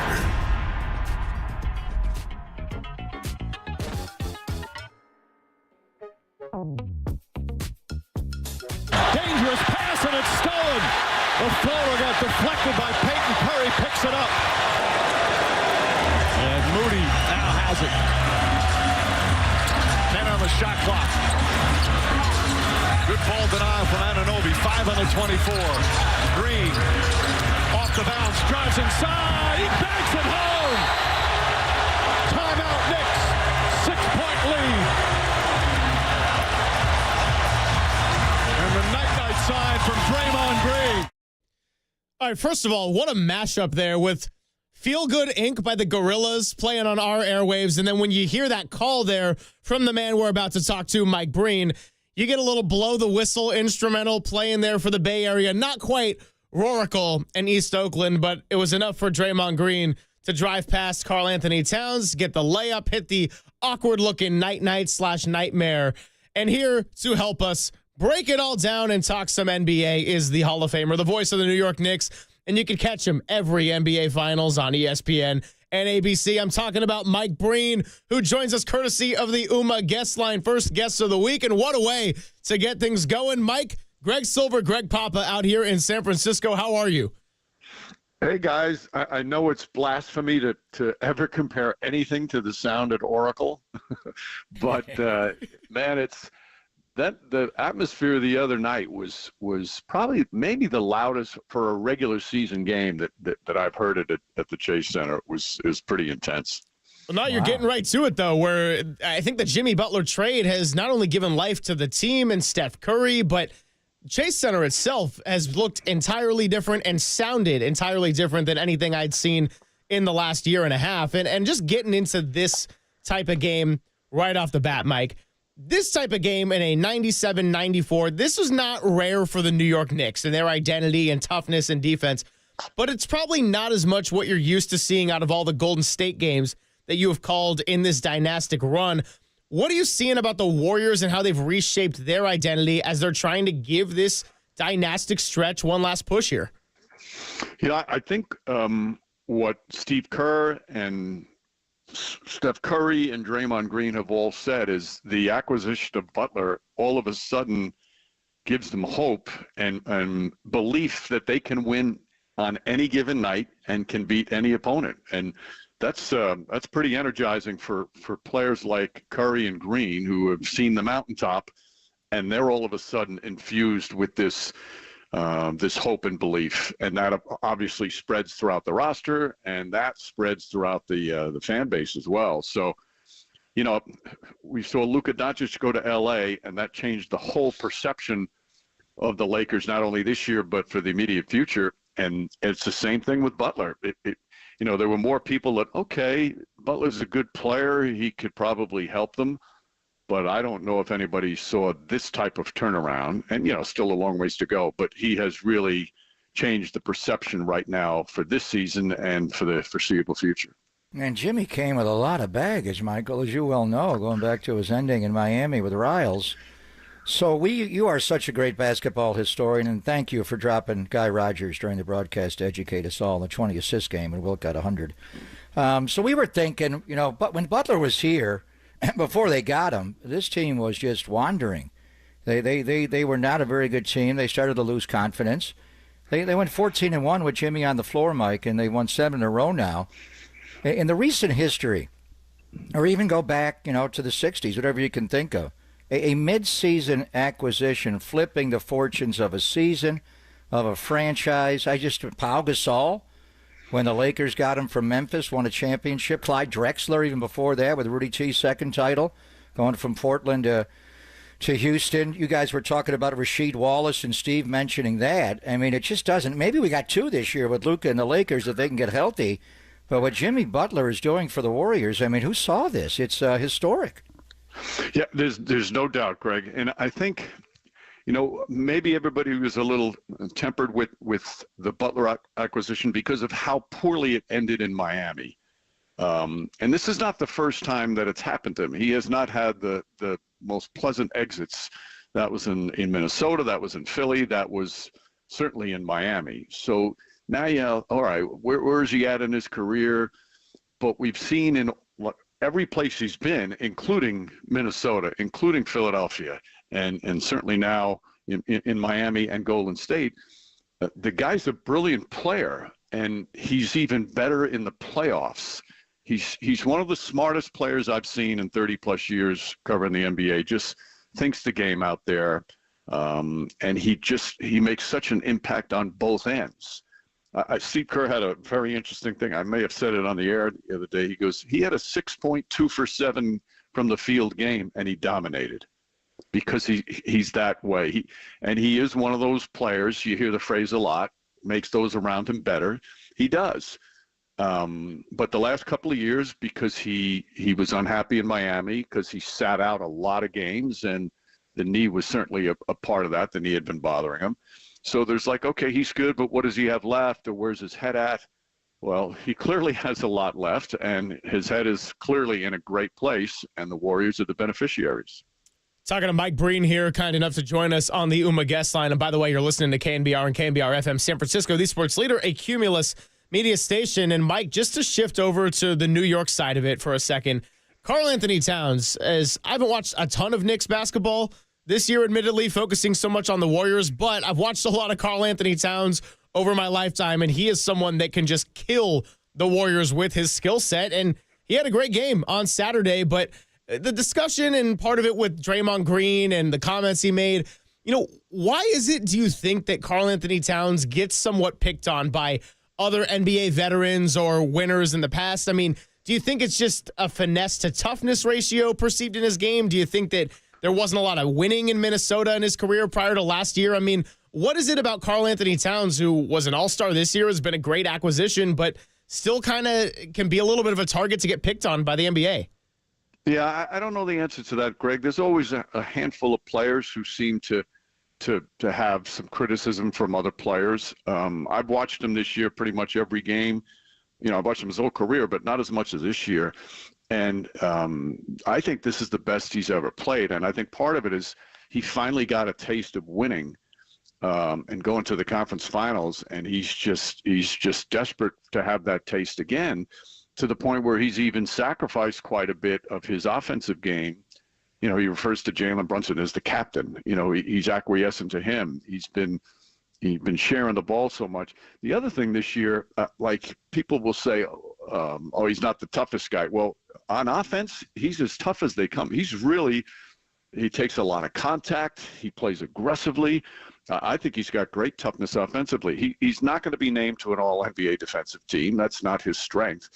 But that's not why he's paid all that money. He's paid all that money to be dominant offensively, and he has. I don't understand the other part of it. Who knows? I hate to see that stuff, and I know that was a topic the other night. Maybe I'm being naive, but there's no need to embarrass a player or disrespect a player. Sure. One of my all-time favorites was Tim Duncan. Tim Duncan wanted to step on your throat every time he played against you, but I never once saw him embarrass a teammate or embarrass an opponent. That just isn't his style. And I know, listen, that Draymond's energy, that's one of the things that we always talk about. That's what makes him such a good player. But I wish we'd have less on that. I'm being naive about that because that's not the way it is in pro sports today, not just the NBA, but every sport. But there's a roundabout way to answer your question. I don't know why he gets it, because he's one of the kindest guys I've seen. He's so good to fans and autograph stuff. And maybe it was early in his career that he put up big numbers, but they weren't winning. I don't know if that plays a part of it as well.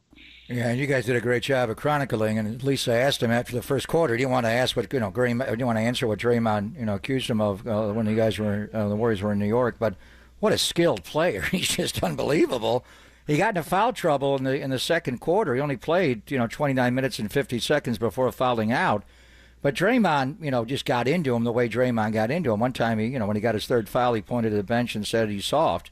But then after the game, he praised him, in a backhanded compliment, saying he played harder. But when you look at Draymond, again, going back into your vault of history, when I think of a guy like Draymond, go back to Maurice Lucas. next to Bill Walton in Portland. And, that's Luke Walton was named after that by Bill, that kind of player.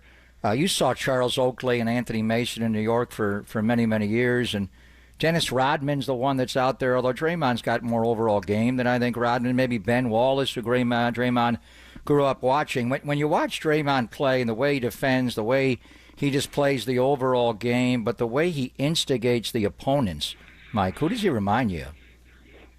I think some of the ones that you said, there are 29 fan bases that can't stand him. He is the number one villain for 29 fan bases because of that. But that's also why he's one of the most beloved players in Dub Nation, because of the way he lifts up his team and energizes. And obviously he's a big time winner with his multiple championships. Bill Laimbeer was a guy like that. Laimbeer was a guy that everybody on other teams, the fans hated for sure. Reggie Miller was a pretty good villain as well, and a great player, but the 29 other fans of the other teams, they couldn't stand him as well. But I think it's, with him, listen, we've watched him his whole career. I wish he didn't have to do all that other stuff because he's another one of the most intelligent players I've ever come across. His defense he's one of the elite defensive players that I've ever seen. And you just hate to always have to couch it with, but the suspensions and the constant disrespecting of officials, stuff like that. It's a shame that has to be a part of it. It is. It's disappointing. But that's always the way he's been. And the Warriors have had to take the good with the bad, and clearly the good has led them to a lot of championships because the guy's a great, great player. And there were times when the bad, like the last couple of years, the bad was going a little bit over the scale and all that. But, we digress on all that. Draymond Green is playing locked in and very good basketball right now, as we saw on Saturday. Talking to Mike Breen here. And look, we saw two teams in the Warriors and Knicks face off twice over a 12-day span. Did each of these matchups kind of shape your perspective differently of each team? Because I know with New York, Karl Anthony Towns misses one game. Jalen Brunson misses the next game. Warriors didn't have Kuminga for the first one. Pajemski was out in this one. Not all-stars, but, regular rotation pieces. I mean, did you kind of get a greater perspective for what you might be looking for in the playoffs, your expectations for April, May, June, the long haul of it, Mike? No, not just by that one game. Again, like for the Knicks standpoint, to not have Jalen Brunson, that's the number one headline for them. Yeah. And the fact, I thought for a game where they didn't shoot the ball well and didn't play particularly well, without Jalen Brunson, they were still right there down the stretch. And I think what's helped them, not necessarily just in the Golden State game, but recent games, is they're kind of getting their defensive identity back. They've been an elite offensive team all season, but their defense has really been up and down. And I thought that's a game that could give them defensive confidence. They're playing against what is now a great Warrior offensive team, and they played them really, really well at the other end of the floor. So, but overall, in terms of that matchup and looking ahead, it's all, again, it's all in perspective in terms of who's playing, who's not playing, and what they're playing for. The Knicks are pretty much set in the third spot right now. What they need to do is get their defense better and acclimate Mitchell Robinson, who could be a big part of any success they have in the postseason. Great to have you on the call on Saturday on ABC with Richard and Doris, and you'll be on tonight with our Jeff as well. And big game tonight. I mean, who knows? We may have this matchup in April in the first round. We'll see who's going to play tonight. You were talking about matchups. Steph's questionable right lower back, and Nuggets have a couple of guys, including Murray and the Joker, that are questionable. Just, I don't know if you saw what Steve Kerr told our friend Ron Kroichek. There's no audio of it. It wasn't on camera. Nobody was recording it. He just told him in an exclusive interview that Steve Kerr, who's been around this league a long time, says Nikola Jokic is the best center that has ever played. Better than Wilt, better than Russell, better than Kareem, better than Hakeem, better than all of them. And then, Ron texted him back. Do you want to be clear about that? And he said he is the best ever.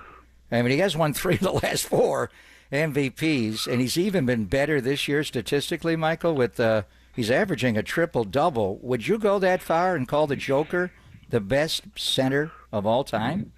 Well, I've always stood by this, Greg, and that's you can't compare players from different eras. It's just the game was so different in the 50s and 60s, and then the 80s and 90s, and that it was played differently, it was coached differently, it was officiated differently.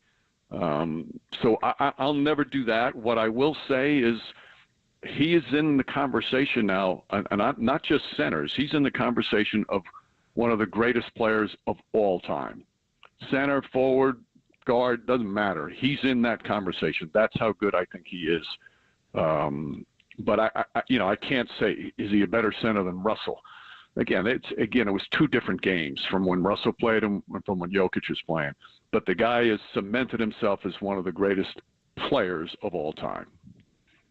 Talking to Mike Breen here a few more minutes, and great perspective on Nikola Jokic, who the Warriors may or may not see tonight, as well as Steph Curry. Got a lot of questionables on the injury report, but one of the valid criticism I would say, Mike, for all of the optimism and new energy around Golden State right now is, they're a little bit undersized, and there's a question of how can they handle opposing size. Karl Anthony Towns was great offensively on Saturday night. Might have Jokic tonight, might have Giannis tomorrow night. So, do you feel like that is still a glaring hole with where the Warriors are at right now, given that seems like they play their best basketball when Draymond Green is playing the center and he's 6'7" in basketball shoes? Yeah, there are certain matchups, guys, that are going to give them more problems than others. What you want to do on those, and Steve Kerr has done this so beautifully throughout his coaching career, is he adjusts his lineups to what a particular matchup is. Maybe certain matchups, all of a sudden, Kevon Looney's going to play more minutes because of his experience and his strength. Other matchups, as you said, Draymond Green as the center, it's the perfect situation where they can be unstoppable on the offensive end. But I think, again, because now you have such tenacious defenders. For example, there was one time on the court there was Butler, Green, and Payton. Those three, can you find any more tenacious defenders, a threesome in the league? There might be some as good, but those three are just so difficult when you're on the offensive end. They make you feel so uncomfortable that sometimes that can overcome some of those matchups down low. But tonight will be an interesting thing if Jokic hopefully plays, and I think he will. Just to see how they adjust with this new team against somebody with such size. I mean, the Nuggets are as good as any team in terms of scoring points in the paint, and this will be a good test for that for the Warriors tonight. And another big one for Draymond. We'll see if they play, Kevon or Trace Jackson Davis a little bit, get a little size in there, and Quentin Post obviously with an ankle, but Draymond will have the Joker, and he's had his matchups with Nikola Jokic. So I know you're on the call with Richard Jefferson, and he has been added to the finals, so hopefully we'll see him if you guys come back in the springtime. We'll be watching you and Doris and our Jeff, who was a Warrior, and he was telling some great stories over the weekend because he was a veteran player, obviously, had a long career. When he came a Warrior, he was here for Draymond Green's rookie year. He was the one that was traded in that wild multi-team deal that Bob Myers pulled off to get Andre Iguodala here, as you know. But he was telling a story, Michael, that Draymond Green, after he made his first three of his first basket in the NBA, took a technical. I had forgotten that, but that's so Draymond. Yeah, and well, we believe on our side that Richard Jefferson was a bad influence on Draymond and every other player that he played with. Richard's had such a terrific career and played with some of the all-time greats and played on, excellent teams and played on teams that weren't as good. So he's seen a little bit of everything, and he just remembers how at least saw the potential of what Draymond Green could be, and it was interesting to hear that story. I had not heard that one before. It made me laugh.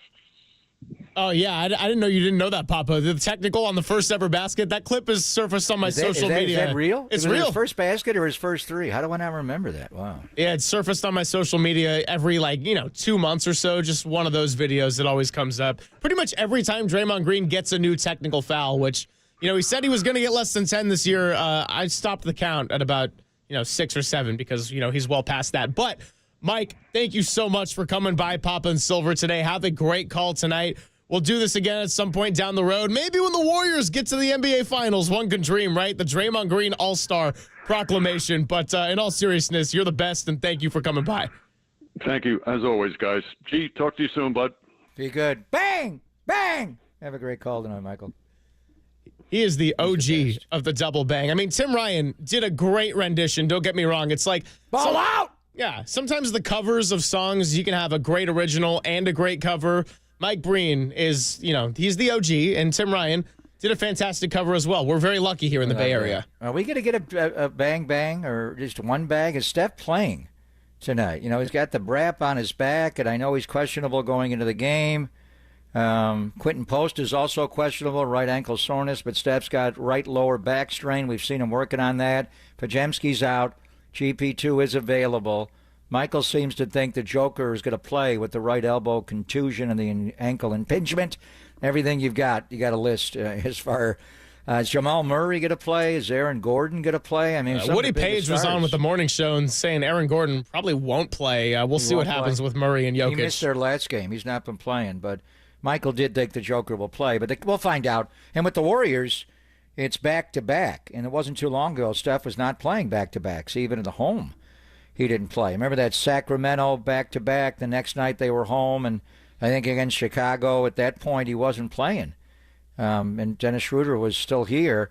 You got to play Milwaukee tomorrow night. So, if it was just one and you were off for another day, maybe you could work Steph back in, but it's obviously going to be tough to beat the Nuggets without Steph Curry tonight. And on top of that, Minnesota not losing either, so they're right on your heels. They're one loss away from dropping back into 7. We'll be watching it closely in the final 15 games. And here's the deal. Started with the Niners, just got into some great basketball talk with Mike Breen. We got Keith Law joining us at 11:30, so let's talk a little bit about the Giants because we're getting close. We're less than 2 weeks away, and we got real MLB happening out in Japan with the the Dodgers and the Cubs. I don't want to think about the Dodgers, so I just said Giants. The Tokyo Giants out there. Anyway, let's get into the Giants next. Hayden Birdsong is dealing. Landon Roop was dominant in minor camp. Kyle Harrison got on the mound, and Encarnacion continues to be one of the best hitters in all of spring Major League Baseball. And we got some Jung-Hoo Lee news, which a lot of you have probably seen by now. We'll share that next on the Sports Leader.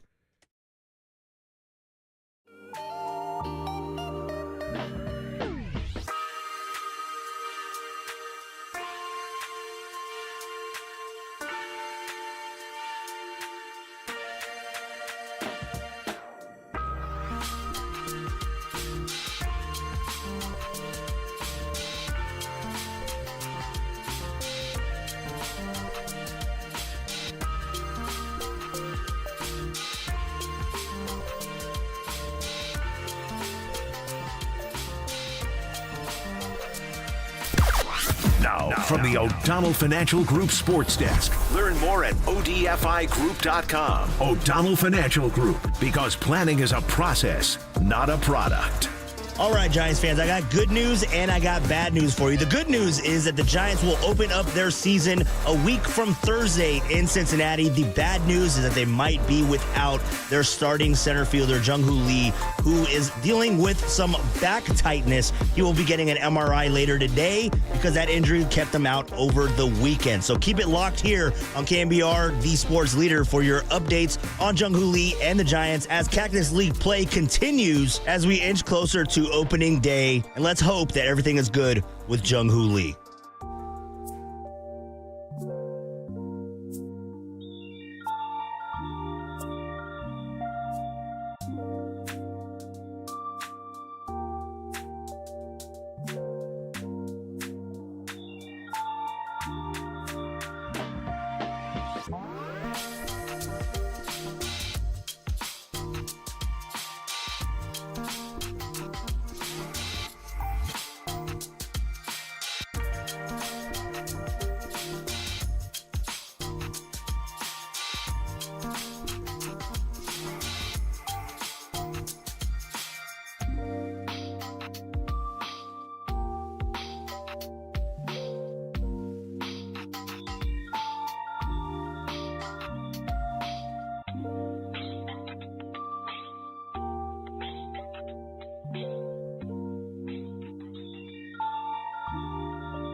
Greg and Greg, Papa and Silver. This is KNBR, the sports leader.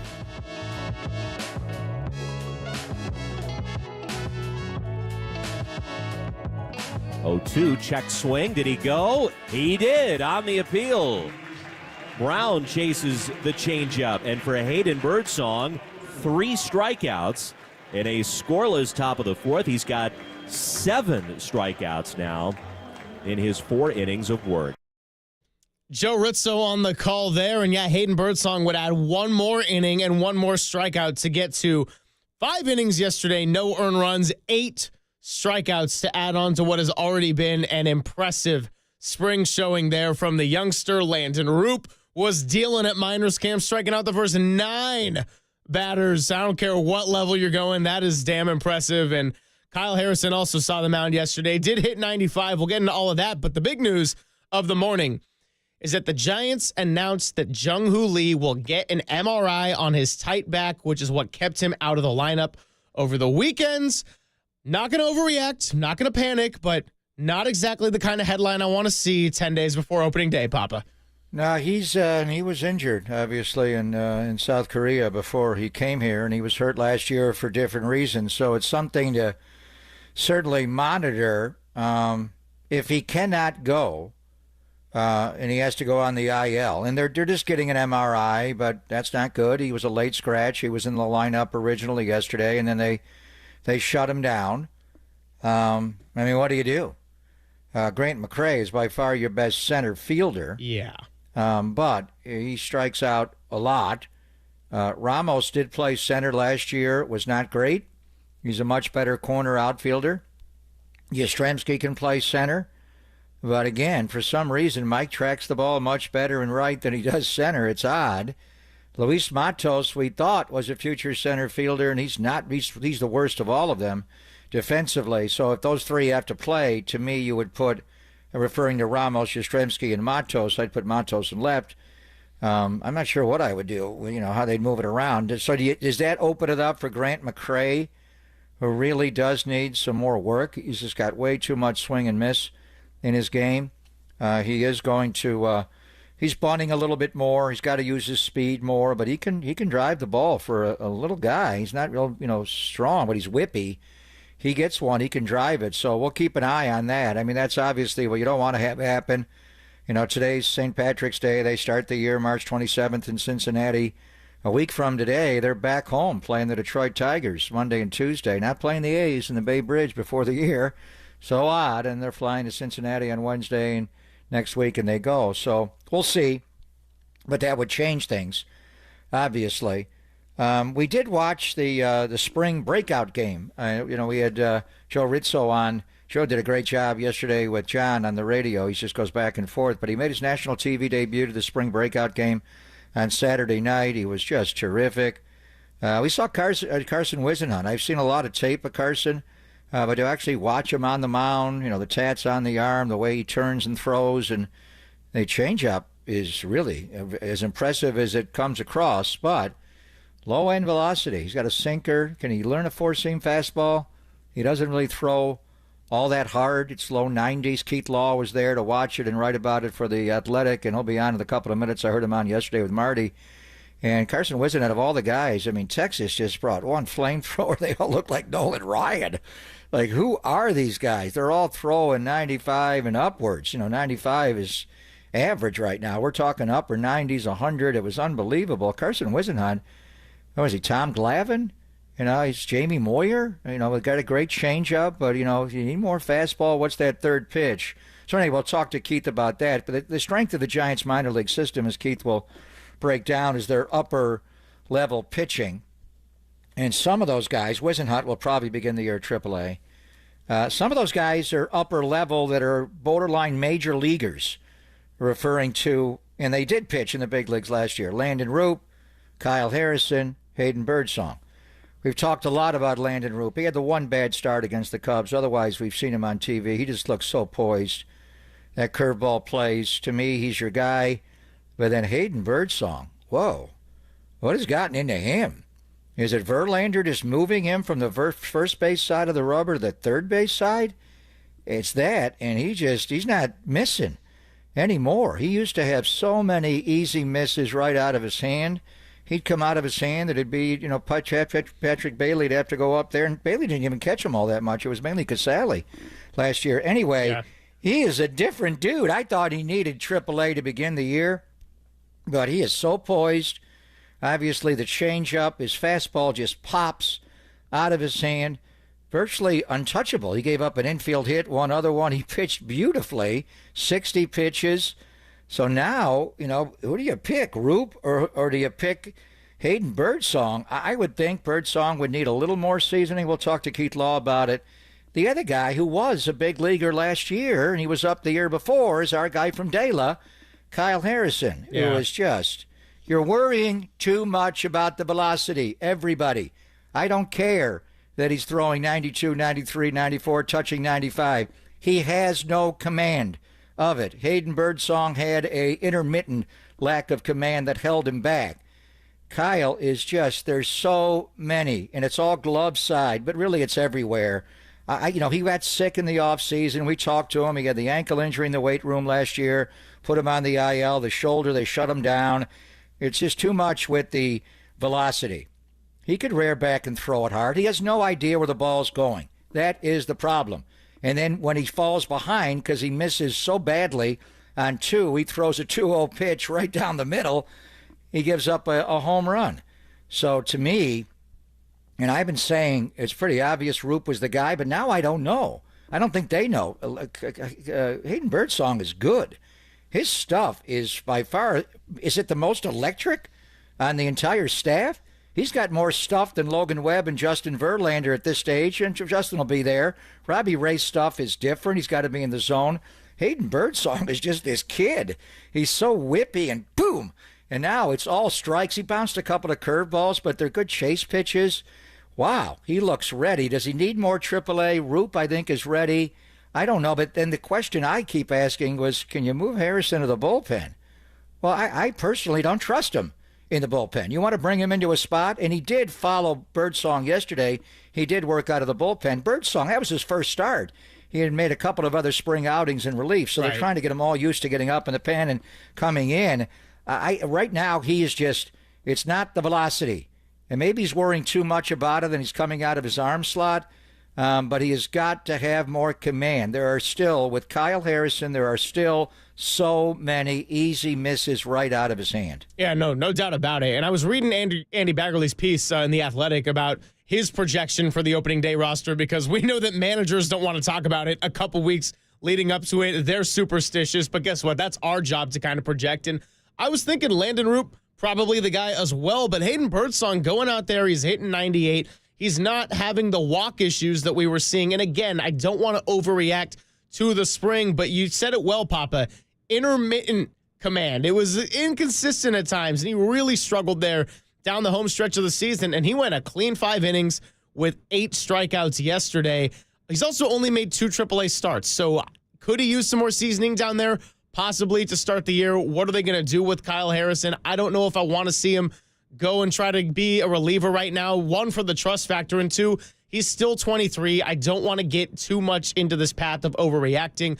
I was talking with Walter before the show, and obviously not a pitcher, but Elliot Ramos, kind of a good example of someone comes in as a young prospect, you get really excited, and then there's a little bit of a fade factor, and then sometimes it takes time for these guys, and Kyle Harrison certainly could be one of them. But let's go ahead and talk to Keith Law about this, who watched the spring breakout game. We can get into the prospects. We could also get into some of these young major leaguers like a Hayden Birdsong, Kyle Harrison, even a Landon Roop. Could he be the starter? Keith will join us next. It's Papa and Silver here on The Sports Leader.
back to Greg Papa and Greg Silver on KNBR, the sports leader.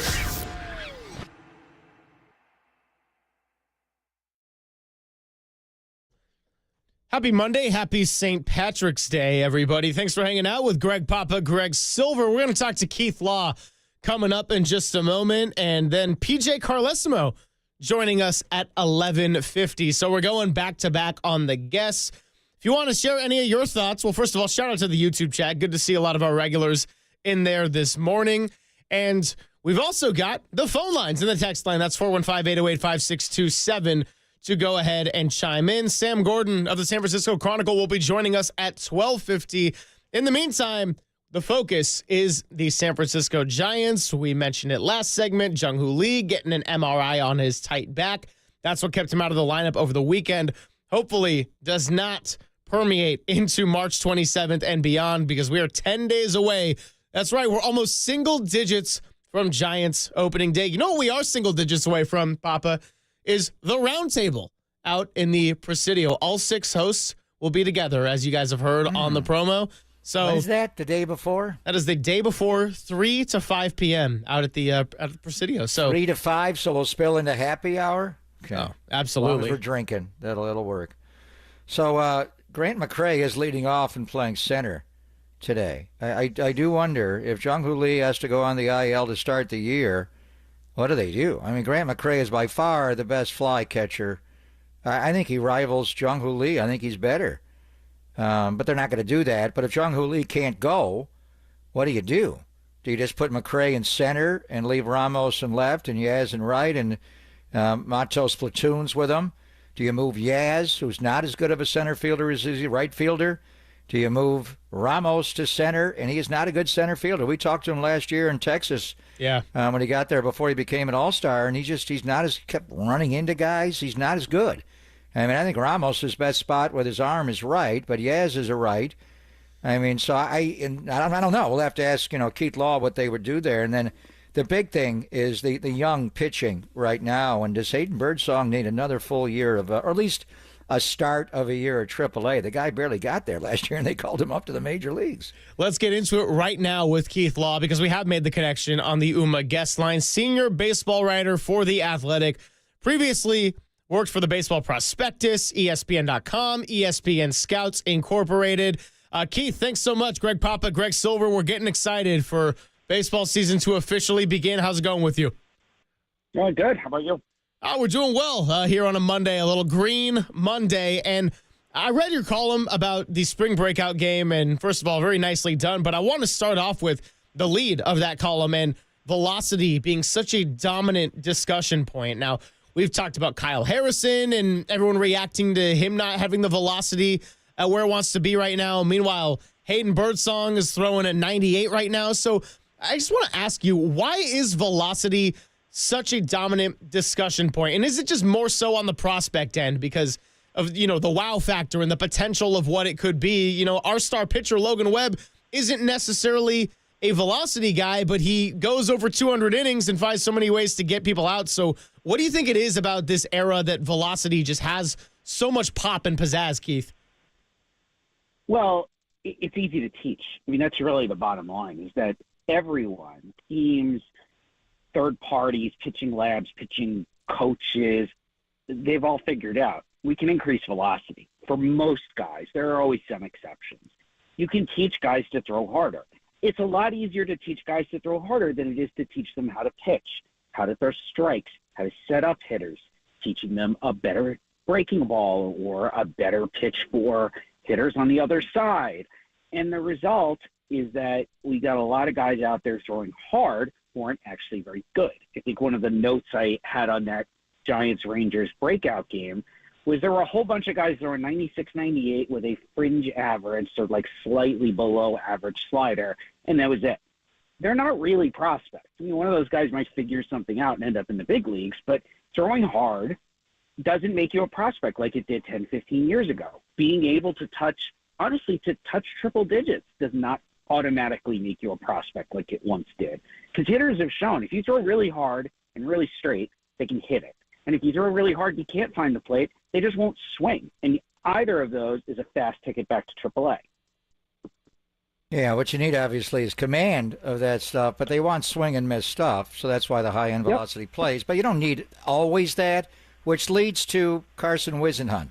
And we watched him very closely, and Joe Rizzo was on the call, Keith, and you wrote about it in the spring breakout game against the Rangers. And we have seen clips of his changeup, and man, that really is a Tom Glavine, Jamie Moyer kind of changeup from the left side. But as you note, he doesn't throw that hard. He's low 90s. He really does need a third pitch, a little bit of a slide piece, but he's got to have more ways to get you out. So he's 24 years of age now, likely will begin the year at AAA Sacramento. How far away, how much more developing does Carson Whisenhunt need to do, Keith? It's a little tough to answer because for me, his number one issue is that he does not throw enough strikes.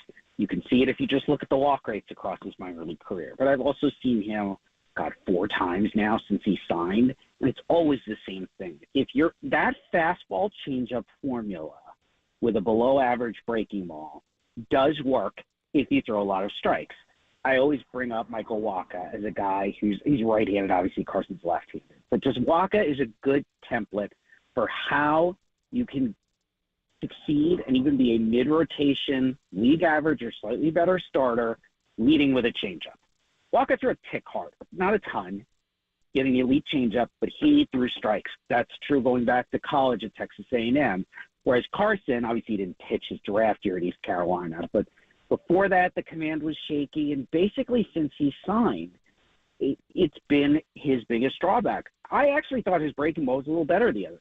And if that's the arsenal he's got, I don't care that he's 91, 94. The fastball's good enough, the changeup's elite, and that's going to make the fastball better. But you've got to throw strikes. You got to not walk guys. You got to not be falling behind in the count. And I say all that as a way of not answering your question because I don't know. I don't know what's holding him back. I don't really think it's delivery. I don't know if it's intent. Is he determined not to throw strikes? Is he trying to pitch away from contact? His stuff is good enough that he should be attacking guys in the zone. And the moment he starts doing that, he'll be ready for the big leagues. If he has 2 or 3 starts in a row where he's just pounding the strike zone, I'd be like, great, you're ready. Call him up because you're not waiting on really any development with the stuff.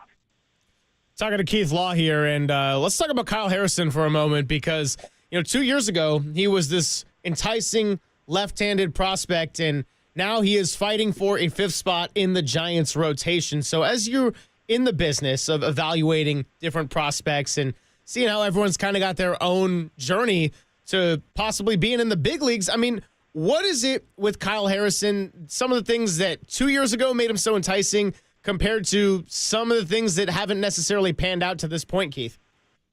Well, he's still very young, so I don't want to sound the alarm too much. And to be absolutely clear, I have not gone to see him this spring. I'm in Arizona, but everything I've seen has been backfields, minor leagues, breakouts so far, and even some high school stuff while I'm out here. But I will say, with Harrison, part of what made him so enticing, he threw harder. That was great. His breaking ball was an out pitch. He comes from, it's an unusual delivery. He comes from a pretty low slot, pretty low release point, but was able to throw 3 pitches from there and throw, I would say, enough strikes. It was never great control. And hitters really didn't like it. I mean, they just couldn't pick the ball up. It was hard to pick it, hard to see it, hard to react to it, especially left on left. Ball probably looks like it's coming from behind you a lot of the time. That's going to make a guy really effective if he can repeat it and throw strikes. But with the stuff backing up a little bit and the command, especially once he got to AAA, and I know PCL, it's a different baseball, it's a little tougher environment, the command and control also got worse. He might be the guy who needs some more time in the minors, and it's less about the competition he's facing, but just to not be in a major league environment, to work on the strike throwing. And then you mentioned his velocities down the spring. I have no idea why that is. I don't even want to speculate. But, again, another thing might be better to try to get that back outside of the major league environment. Both because the big league team is trying to win, but also there are things that you can work on in the big leagues, and there are things that are better to work on outside the glare of the big leagues. And both of those things, in his case, the velocity and the strike throwing, might be better to deal with that stuff in Sacramento. Yeah, and he got hurt last year. He hurt his shoulder late in the year, and that's where the velo was down. Yeah. And he came into camp this year, Keith. He lost like 15 pounds. He got sick right before camp, and he was on TV yesterday. Yeah, his velocity's back up. I think they worry too much about velocity. He needs command. He cannot control the ball arm side at all. which leads to, I want to ask you about Hayden Birdsong, because we kind of thought, and we're talking about these guys that are upper level, in the system, and Kyle did pitch in the big leagues last year, Roop with the curveball did. But Birdsong just got a couple of starts at AAA Sacramento, and all of a sudden he's here. And you look at him, he looks like a baby. He did have walk issues in the minor leagues. He had them with the Giants. Like Kyle Harrison, out of the arm, there were too many easy takes. He walked 43 in 72 innings, but I know you haven't seen much of him this spring, but he hasn't walked anybody. He looks overpoweringly good. Verlander moved him from the first base side of the rubber to the third base side, which has opened up his slider. And he just looks so locked in. But I kind of thought he needed another year, at least start the year at AAA Sacramento. He's made only 2 starts there. Can he go straight to the bigs, you think, this year and pitch at the major league level without pitching at AAA? First of all, I'm going to say that's probably going to be the most valuable thing Justin Verlander does for the Giants all year. Whoa! That might be worth the price of signing him just to have him do that. I got you. And I will say this: I think AAA is more important for hitters than it is for pitchers.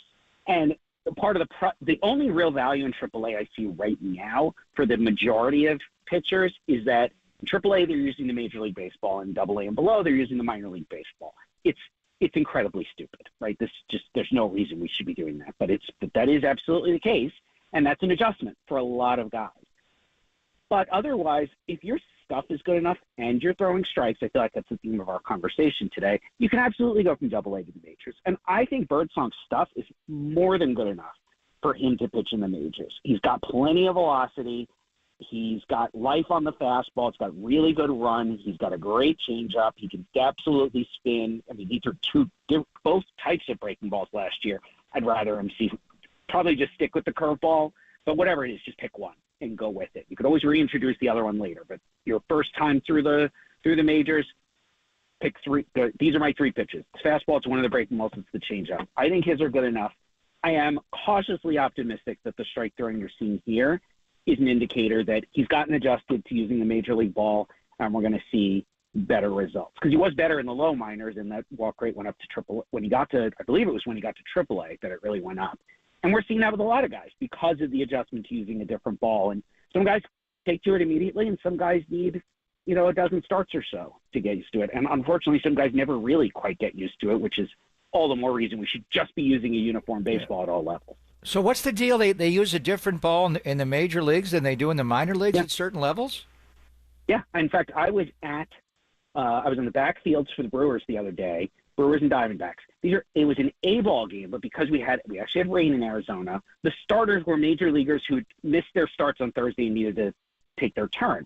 Aaron Savali for the Brewers and Christian Mena for the Diamondbacks. And they actually had to bring separate baseballs over for the first 3 innings or so. I think that's what each guy pitched, and then switch to the low A baseballs. Like there was a big kerfuffle on the field because they had to take back the minor league. The umpire had, out of habit, taken the minor league baseballs, and they had to bring out a bucket of balls to him. I mean, literally, I heard a coach say to one of the guys, "Grab your balls and take them out to the umpire." I was like, "There's got to be a better way to say that." But because they had the wrong baseballs. I mean, it's stupid, right? This isn't college versus the pros. This is literally, we're going to use 2 different baseballs in the same game. Once we're going to change over once the major league pitchers are out and the A-ball pitchers are out. Keith, a couple more minutes here. And actually, we got a little bit of a back-to-back guest thing. So what we're going to do is I'm actually going to cut this short now so that we can have an excuse to get you on sooner than later. Loved your column in The Athletic, writing about all the Giants' young pitchers, including also James Tibbs III, their first-round draft pick as well. You were more impressed with him. So really appreciate you coming on with us today. And as we ramp up into baseball season, we'll make sure to get you on a few more times. This was great. Appreciate it. My pleasure. He is Keith Law of The Athletic, senior baseball writer. And, yeah, Papa, I wanted to ask him about James Tibbs III and then kind of looked up at the clock and realized we got a back-to-back. We got PJ Carlesimo set to join us as well and didn't want to have him be so late because we already had some schedule flexibility today. So here's what we'll do. Talk to PJ, 12:15, get a chance to react to both of the guests on this back-to-back. It is Papa and Silver with PJ next on The Sports Leader.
This is Papa and Silver on KNBR, the sports leader.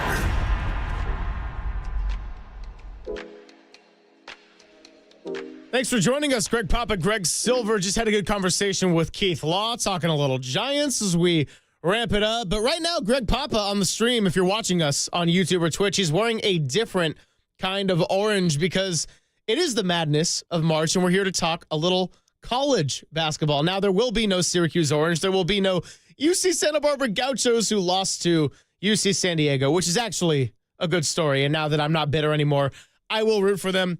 I digress because it is time to welcome in someone that is not just focusing on one team or two teams. It is PJ Carlesimo of ESPN Radio, who's going to be up in Seattle in the West region and then coming right here to the Bay Area for the Sweet 16 and Elite 8. He joins us on the UMA guest line. PJ, how's it going? And thanks for your time. Greg, happy to be there. ESPN is kind and lets me work for Westwood One for the tournament, so it was great. We did the Big East tournament over the weekend and the selection show yesterday, and then I'm at home in Seattle for the first week. I get to come to San Francisco, which I love, for the West region, and then the Final Four in San Antonio. So I'm looking forward to getting my college basketball fix.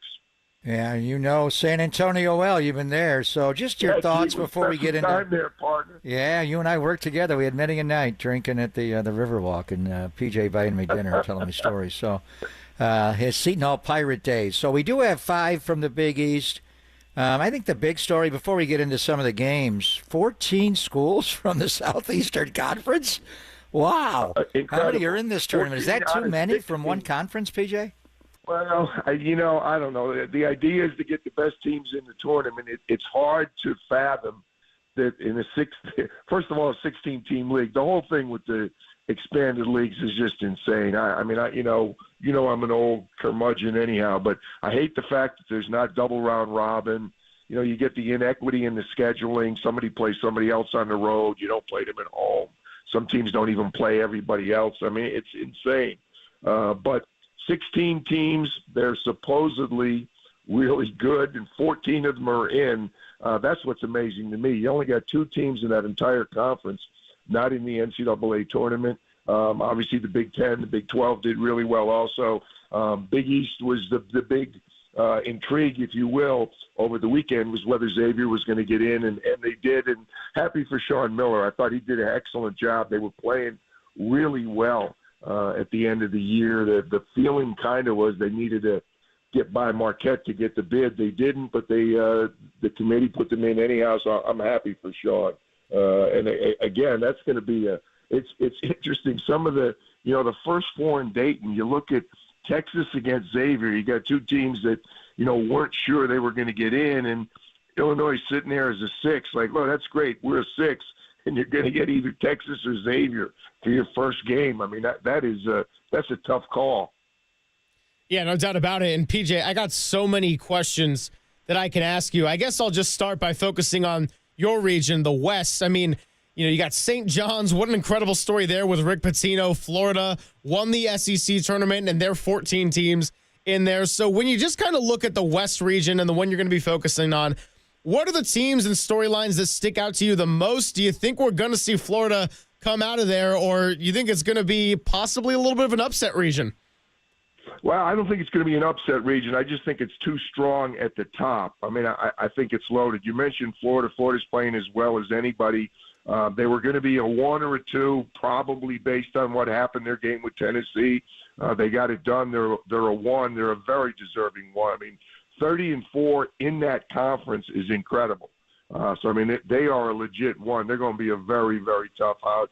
They get an intriguing second game with UConn or Oklahoma, obviously assuming they get by Norfolk State. But UConn has been in and out all year, 2-time defending champ, obviously the team not nearly as good, but they can be a problem, and Oklahoma's a good team. So I think for Florida right away, it used to be in the old days, if you were a high seed, like a 1-2, even a 3, you kind of felt like, well, I'm getting through the first weekend, no problem, we'll be in the Sweet 16.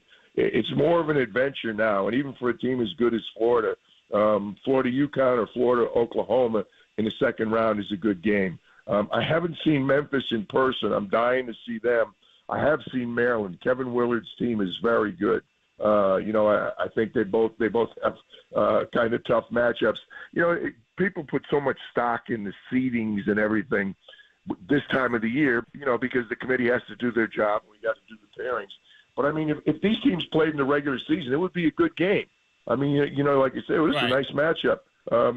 Maryland's going to play, whoever it is. So people get all caught up in the numbers. The tournament is deeper now than it's ever been. I think it's going to be interesting. I have not seen Texas Tech.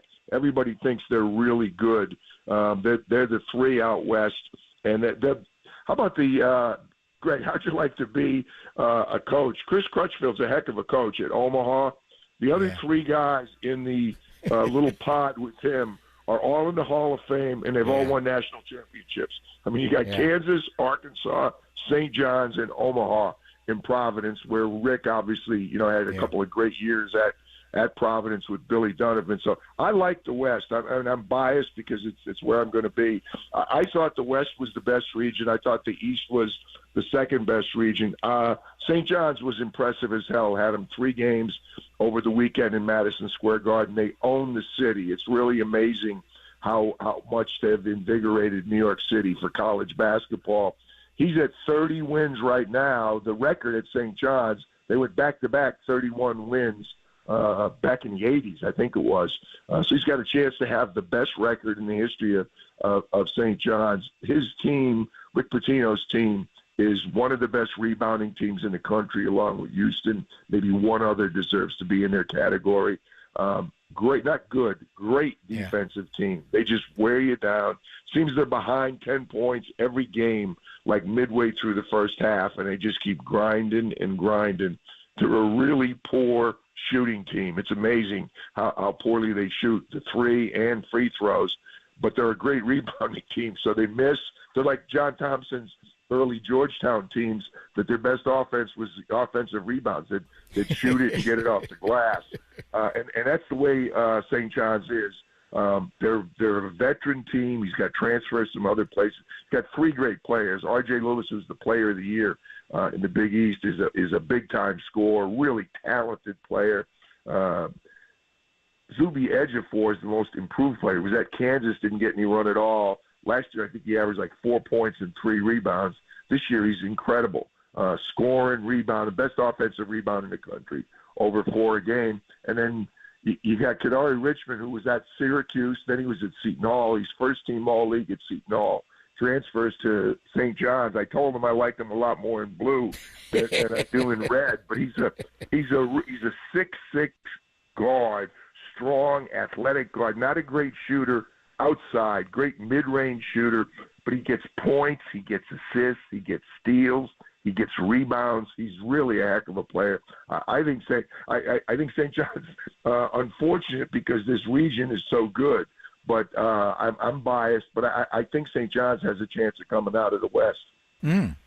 Over Florida. So I think this West Regional, the regionals are coming to Chase Center, not this weekend, obviously, but the following weekend, PJ, and you'll be coming back to the Bay for that. Todd Golden is the head coach at Florida. I called his games when he played for Randy and Moraga at St. Mary's. Saw him at USF. Guy's got a great head of hair, and they are good. They took Tennessee apart yesterday. They're the 1 seed. So then, as you mentioned, Rick Pitino, what a story going back to St. John's, the 2 seed. So are we looking at Rick against Coach Cal in the next round? Arkansas and Calipari, Paisano, we going to have that? Bill Self and Cal going at each other, Right. and then Rick in Omaha with Chris Crutchfield. So that Providence region is going to be amazing. Obviously, it's going to be so strong for St. John's because geographically they're close. It's another Big East school, and Rick, of course, turned the world upside down when he had Billy Donovan in Providence and got to the Final Four. So, I think they're the best team there. The problem with the team that they're so aggressive. The Big East, I swear, Greg, you do a Big East game, you cannot believe the foul. They just let them play. I mean, guys are like, and it's the players don't even react. They expect it. They think that's the way it's going to be. My one worry with St. John's is if they catch a crew and it's called really tight, the whole team will foul out. They are so physical. They trap you. They're aggressive. They're long. They're really athletic. And as I said, they just climb all over you on the boards. So they could, a really tight whistle would be a problem for them. But other than that, I think they're going to impress people. They've just gotten better and better all year. Rick obviously knows the drill, but so does Bill Self, so does Cal. They're going to have their teams ready for the NCAA. Not fun. Talking to PJ Carlesimo here, and PJ, you said it earlier. This tournament is so deep now, and we had 3 straight years of a 15 seed getting to the Sweet 16. Hell, St. Peter's got all the way to the Elite 8. What a story that was. And I know this is truly madness, right? Because we all get the bracket on Sunday. This is like the least productive Monday ever, except for maybe after the Super Bowl or any other federal holiday that people might have to work for. I guess what I'm saying here, or what I want to ask is, like, scouting these matchups, and this is so matchup based, right? But when you look at some of these 14, 15, 16, have you got a chance to get into some deep scouting at any of these and kind of put a couple of these smaller schools on the radar for people as maybe a little bit of an upset or even a Cinderella kind of run team? Be honest with you, no. I have not looked at it as much, but I totally agree with you. Jason Horowitz, who's my partner for the selection show and who anchors the coverage for Westwood One, for the entire – Westwood One is every game in the NCAA. So, and Jason, anchors the coverage.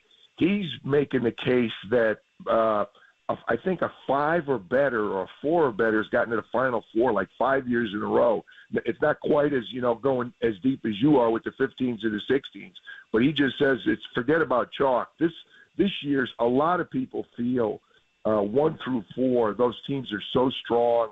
They're predominantly, obviously, from the big conferences, and they're saying nobody is going to, win the 4 games you have to win to get to the Final Four. He said it's just happening every year, and there's going to be a 5 or a 6 or somebody out there, even deeper, as you said, going, all the way down to like a George Mason or a Florida FAU, those teams, to get to the Final Four. He says it's going to happen again. The 15s and the 16s, the obvious problem. The matchups, the 1s and the 2s are so good this year. I just can't see, somebody that Cinderella story that you're looking for going to be good enough to beat these 1s and 2s. The 1s and 2s are loaded this year. Great to hear your voice, my friend. Of course, PJ coached Seton Hall all the way to the championship game many years ago against Michigan, and had a great career in the NBA. We knew him in San Antonio, the Spurs, after Warriors and Blazers and others, and we saw Steve Kerr, just to change the gears a little bit, talk pro basketball, yeah. PJ. Steve Kerr passed Alvin Adels on Saturday night. He's now the winningest coach in the history of the Warrior franchise with 558. Unbelievable. And, he won all those rings, obviously, as a player. You were there working with me, actually, in San Antonio when Steve was a player. And then you went on the bench with Pop when Steve won one of the 2 championships he had in San Antonio. When you were coaching with Steve and watching him as a player, did you see that this guy's going to be a head coach in the NBA one day? And did you think this guy's going to be a 4-time NBA champion, head coach, and coach Team USA to gold medal? Did you see Steve being this good as a coach, PJ? Well, let me say this. His basketball IQ and his professionalism, we had like a running battle with Steve's running mate, when we were in San Antonio together was Danny Ferry, and the two of them were incredible. How good they were late in their careers, but they both took really good care of themselves.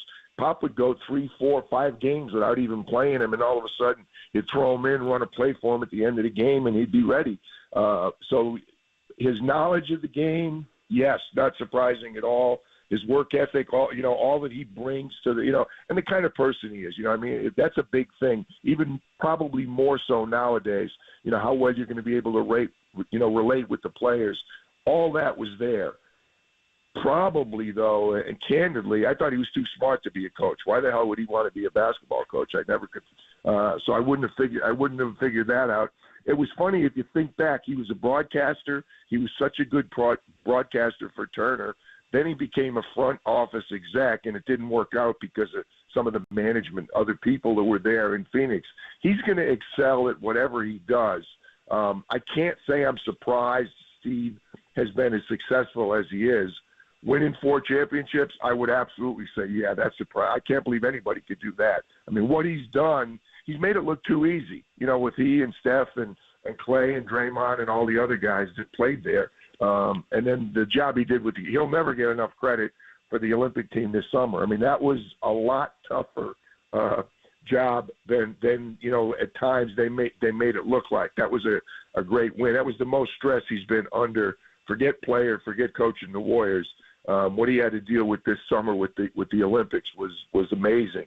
But no, he's a special person. He's extremely intelligent, basketball and non-basketball. I'm not surprised at his success, but no, back when we were in San Antonio and those two knuckleheads would follow the coaches to wherever they went to dinner because they knew Pop would pick up the check if they showed at the restaurant. And buying the wine. And buying the wine. If we were in a city and they didn't have, relatives or good buddies there, they'd just wait in the lobby, and when the coaches would go out to dinner, they'd get in a cab and follow us, and they'd walk in with big smiles on their face because they knew Pop was picking up their tab. So they were characters, but I'll tell you what, really, really good players, really, really good people. A lot's been written, and we're going to talk to Sam Gordon in the Chronicle. He's been writing about, because Steve was talking about in Draymond, Steve has taken what Pop did in San Antonio, with those after-game team meals where everybody would come and buy wine. Yep. The Warriors are doing that now because they don't fly right after the game. Even at the end of a road trip, a lot of times, like they were in Brooklyn last week, they stayed over, and that Pop started that years ago in San Antonio with the after-game dinners.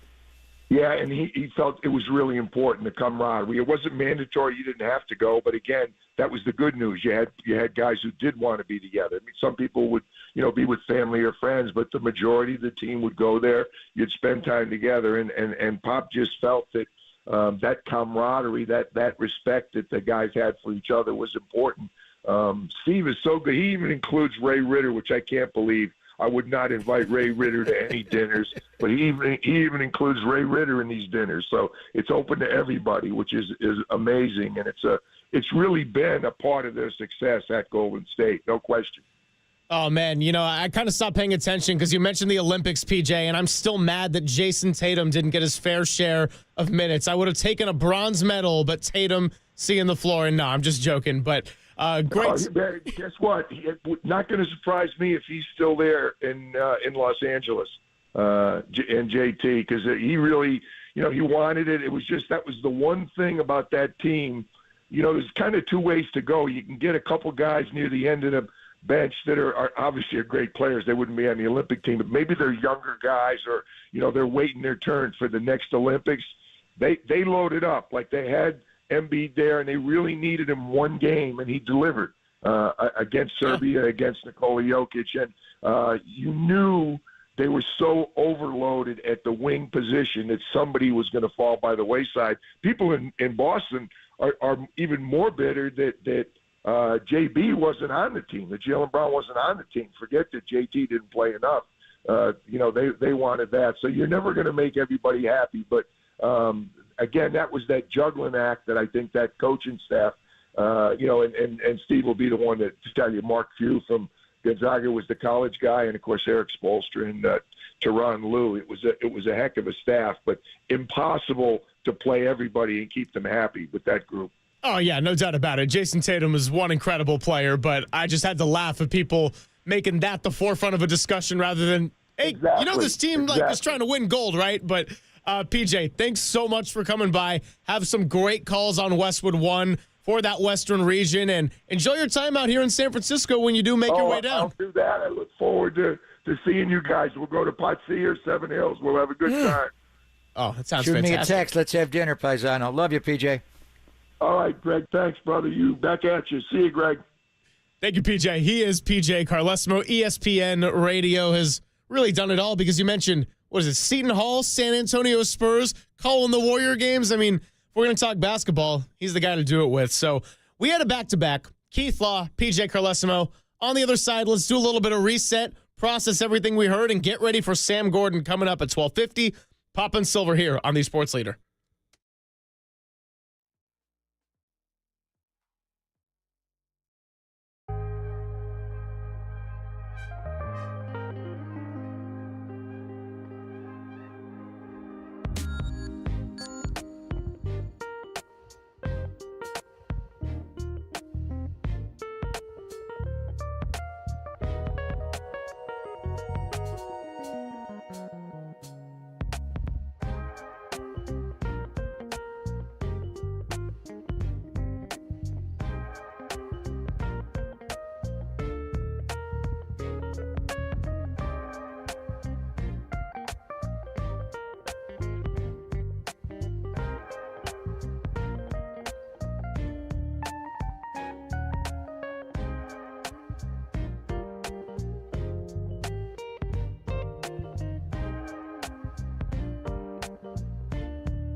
Now, from the O'Donnell Financial Group Sports Desk. Learn more at odfigroup.com. O'Donnell Financial Group, because planning is a process, not a product. Well, when Steph Curry does it, it's the night-night. When Draymond does it, it's the nightmare. The Golden State Warriors were victorious over the weekend against the New York Knicks, clinging onto their hold of the 6th seed and pulling within 2.5 of the 5 seed, which is now the Los Angeles Lakers, where the Warriors play later this month. How are we feeling, Dub Nation? I want to get a gauge on how excited you are about this Golden State Warriors run as they prepare to take on the Denver Nuggets tonight on St. Patty's Day. Let us know your thoughts in the YouTube chat or give us a call at 415-808-5627. That's 415-808-KNBR to join the conversation.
Hey, what's going on, everybody? Time to talk to our good friend Steve Moskowitz here on a St. Patrick's Day Monday.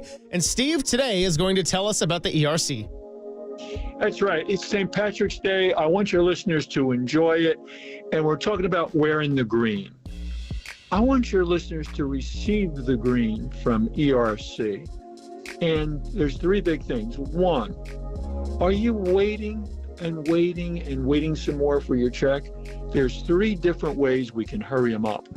And it's so important because a lot of people are worried that President Trump might do away with ERC when he cuts $2 trillion with a T off the federal budget. Will he? Who knows? I don't want your listeners taking that risk. Let's get the money now while it's still good law.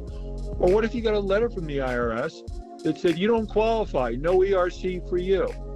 We got to appeal that. Right now, the IRS is being sued, saying they're using AI and they're disallowing a lot of claims. They don't even know if you qualify or not, or if you're being audited. The big three: 1, you're waiting for your check; 2, your claim was denied; or 3, you're being audited. We have a lot of experience with ERC. We want to do everything for you. We'll explain everything to you. The only thing you have to do is pick up that phone and say, "Hey, Steve, I want my ERC money." There it is, Steve Moskowitz, the tax attorney for everybody here at KNBR. You can give him a call now at 1-888-TAX-DEAL, 1-888-TAX-DEAL, or go to MoskowitzLLP.com.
And now it's time for the Protect Your Assets Business and Technology Report with me, David Hollander.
Greg and Greg, Papa and Silver. This is KNBR, the sports leader.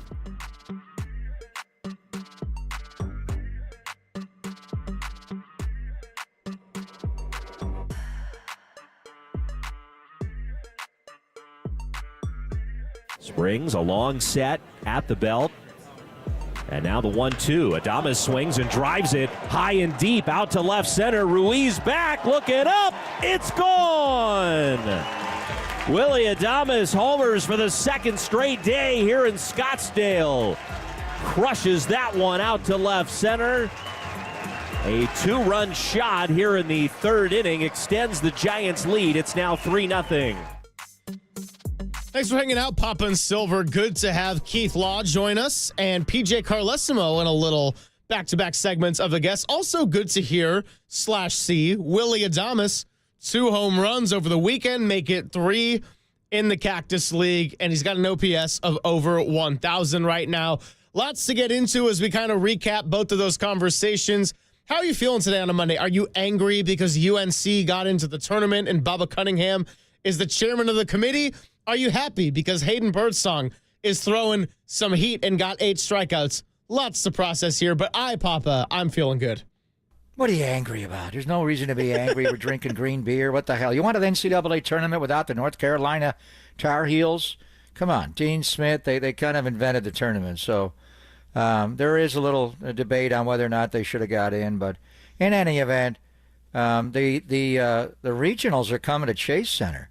And they were here a couple of years ago. Remember Eric Musselman and Arkansas and Coach K, last games here, that all went on at Chase Center. That was Moses Moody, I believe. He was there. Yeah. So the Giants season is going to begin in 10 days. And Willie Adames was able to work that count into a favorable situation, hit a bomb of a home run. He is a buggy whipper. There's no doubt. And then Wilmer went back-to-back. Yesterday on TV. Giants are hitting home runs when they're on TV. Verlander's pitching the day against the White Sox, and then they're back on TV tomorrow night, and we'll have it on KNBR. But it all leads to the season opener, which is in 10 days. And what a day that's going to be in Bay Area sports.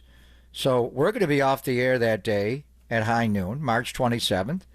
Logan Webb will pitch in Cincinnati. And I love the fact that Giants, it's odd to go to Cincinnati to open the season, but the Reds are the oldest professional baseball team, even older than the New York Gothams and the Giants. They always had opening day. The season would start in Cincinnati. It'd be a standalone game. They've had a parade there.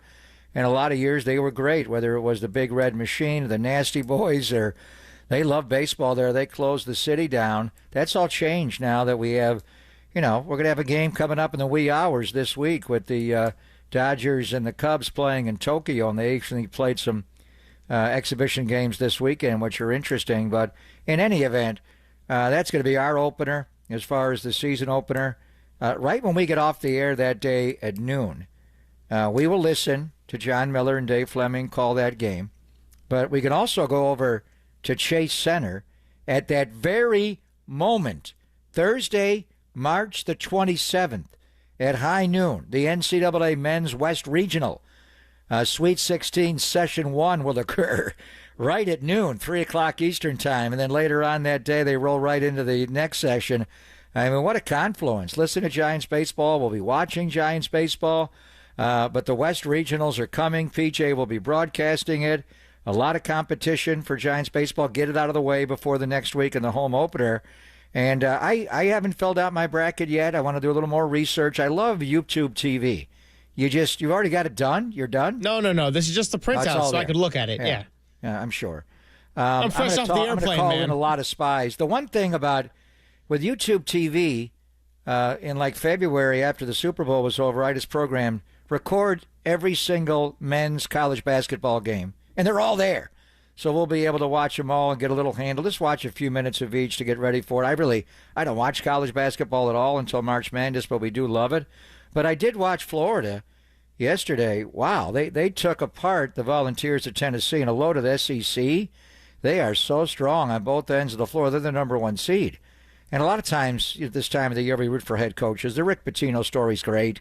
We're going to do our 9 to 9 party at Bob Gallo's in Alamo on Friday, and Saintly will be there. Mully will come by. A lot of former coaches will be there. Mully coached St. John's. He's a Johnny. We lost Louis Carnesecca this year at age 100. And whenever you think about Rick Pitino, and I remember Rick when I was doing games at Syracuse, and he came in to play Boeheim in the Dome. He sat and then did color with me on the Carrier Dome. I've known Rick forever. He's a great guy. Just to watch him, and Mully had that program going the right way, but on the year they lost Louis Carnesecca. St. John's is the number 2 seed. I'd love to see them come to San Francisco and bring Mully out to watch the games. We'll talk to Chris about it on Friday. But Florida, the head coach of Florida is Todd Golden, who I called games years ago when he played for Randy Bennett at St. Mary's, good shooting guard. and then he went to coach USF. You could see right away when he was coaching on the Hilltop, this guy, I was wondering, could he be an NBA coach? Steve's already entrenched by then, winning championships, but just the top 2 seeds in the West, Florida, number 1. You got to root for Todd Golden, but you got to root for Rick Pitino and the Johnnies, don't you? Oh, yeah, of course. I want to see Rick Pitino come to San Francisco. I mean, that West region, the fact that they're coming to our backyard is making me view it in a whole different perspective. And I don't have any crazy rooting interests in this tournament right now. I mean, the 2-time defending champions, UConn, all the way down to an 8 seed. So they would get Florida, unless Norfolk State performs another miracle. I know they were a 15 and beat Missouri as a 2, maybe back in 2012 or so. It all gets jumbled together. But Duke, we'll see what happens with Cooper Flagg and if he's good to go, because that was a not a good-looking ankle sprain that he suffered. And we just saw one of our Golden State Warriors miss 2 months with an ankle sprain. So there's a wide range of how much time that can have you out for. Obviously, would want to see Cooper Flagg play in the tournament, and they're going to need him by the weekend at the very least against the winner of Mississippi State Baylor, assuming they can win their 1 versus 16 matchup. So, yeah, it's going to be great. I got to go. I actually did not go to March Madness when it was last at Chase Center, but I did go when it was at the Golden One Center. Saw a nice little Thursday and a handful of games, and Princeton upset Arizona, actually, was the main attraction of that day. So tons to get into, and it's going to be exciting. You mentioned our 9 to 9 charity event, and, we have Matt Mayoko on every Friday, and I'm thinking we might have to get him on over the phone, even being at a different event, because he's making some travel plans to go and watch his Gales play against Vanderbilt for that Friday game. So we were texting this morning, and he's like, hey, if we do Friday, can we make it early in the day? Gales tip off at noon. And I said, don't worry. Me and Papa were already texting yesterday with this in mind. We did this last year, and they went up. They put him last year, the Gales, against Grand Canyon College, and they put him in Spokane, which is the home of the hated rival Zags. You send St. Mary's up there. Is that fair? I mean, what's the deal with that? And they wound up losing.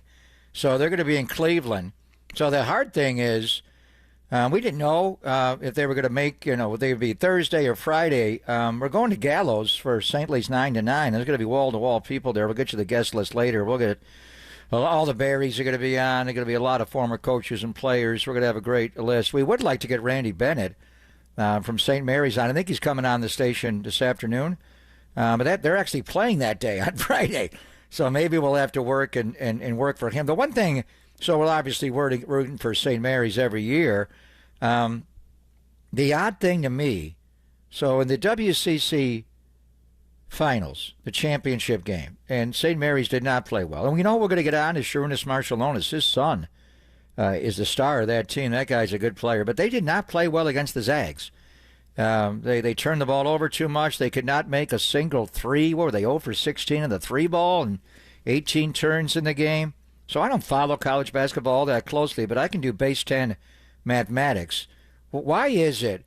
And I know St. Mary's won their league, but they did lose to the Zags in Vegas. Why are they a 7 seed and Gonzaga is an 8 seed? Can you explain that to me? It's all this equation of quad one wins and losses and strength of schedule out of the conference and, things. But here's the thing I said yesterday on social media is I love the intense discourse that happens with so-and-so should have been a 2 seed instead of a 3 seed. I remember Tennessee was a 3 a couple of years ago, and it was this huge deal that they weren't higher. Dude, they lost to an 11. They lost to a play-in team in the second freaking round. Like, at the end of the day, you got to go and deal with what's in front of you. And sure, if you're a fan of the team or an alumni, of course you want the more favorable path on paper. But at the end of the day, a seed is a seed is a seed. Go deal with what's in front of you. It's single elimination. It's all the same, man. You love the intense discourse. Wow. Who likes that? Can't we just get along? Stay off social media, brother. By the way, Rich, you're listening. Let's go, Johnnies. So I just invited Richie to come to the 9 to 9 parties, ask him what it is.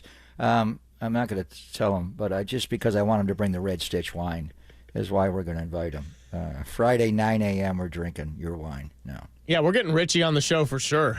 In fact, this is a good time to go ahead, take a little bit of a break. We got plenty of wine. We got Bob Gallo. It's not Ernest and Julia wine. It's the very best. So Gallo will take care of us. But it's great to be back. And what a time to do the 9 to 9 with this Friday wall-to-wall. We start at 9 o'clock in the morning because the games start at 9. They go to 9 o'clock at night. It is a party. We'll be on the air from 10 to 2. Richie's coming. He's listening.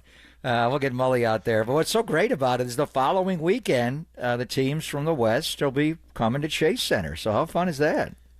Just a little digression. If I have to rank KNBR listeners, I'll probably go with like a tie for first with like my mom, grandparents, any member of my family.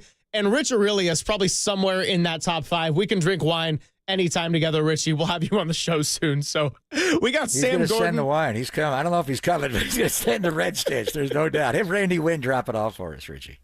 Sam Gordon joining us at 12:50. It is Poppin' Silver. Coming up as a little preview into Sam Gordon, let's talk a little Steve Kerr and the milestone, what some of his players had to say about number 558 in the regular season, not to mention the 99 in the playoffs. We'll do that next and talk to Sam at 12:50. It is Poppin' Silver here on the Sports Leader.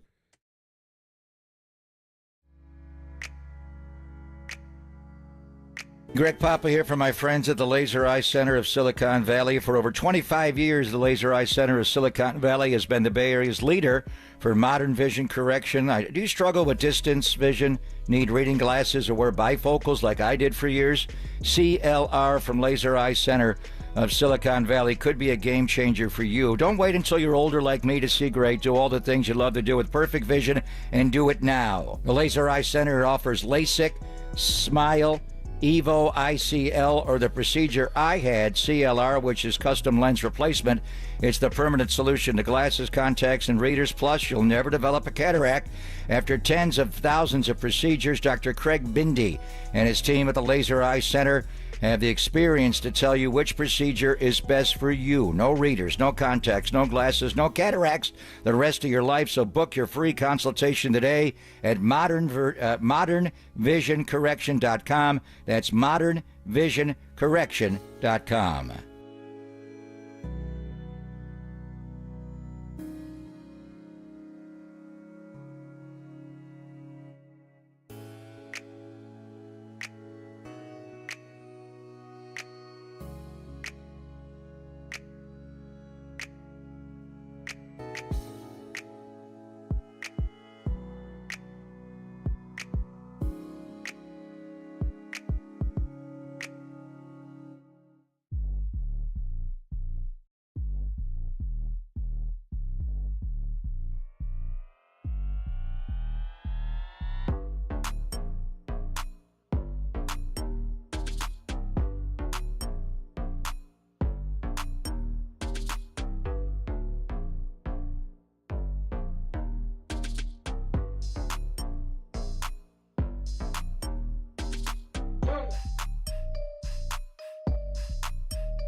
Papa and Silver now continues live from the KNBR Casino Matrix Progressive Jackpot Studios.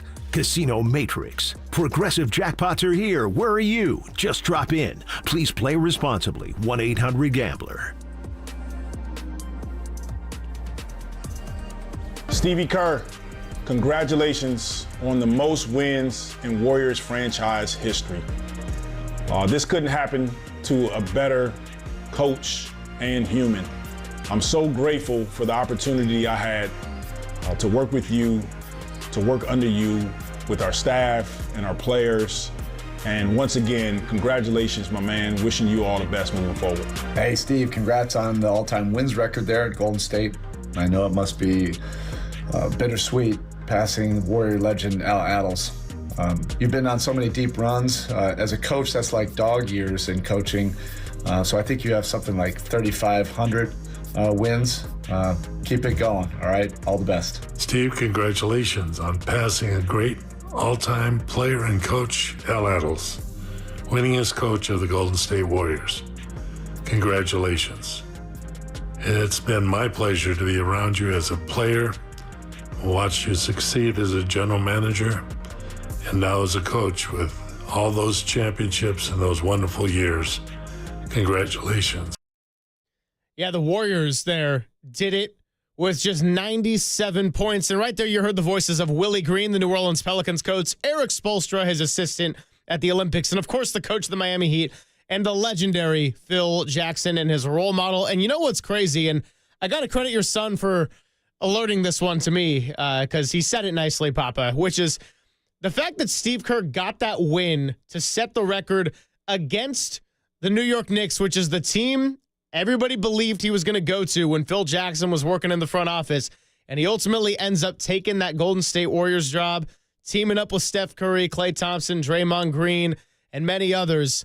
Kind of a wild what-if scenario, and he gets the record passing Al Attles this weekend.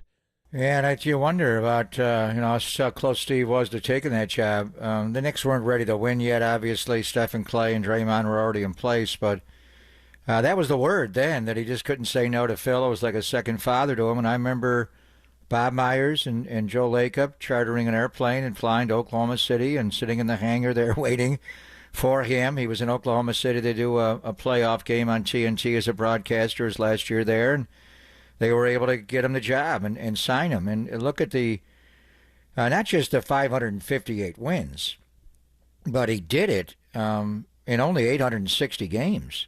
And he won 99 playoff games and 4 NBA championships. Could have been 6, but the 4 is pretty damn good on top of the 5 he won as a player.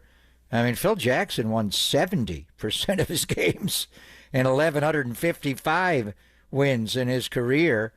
Billy Cunningham, Larry Bird, K.C. Jones, Red Auerbach, Pat Riley, Pop did it for a long time, but Steve's right there. We are going to talk to Sam Gordon, and Sam coached the game and knows how it all works.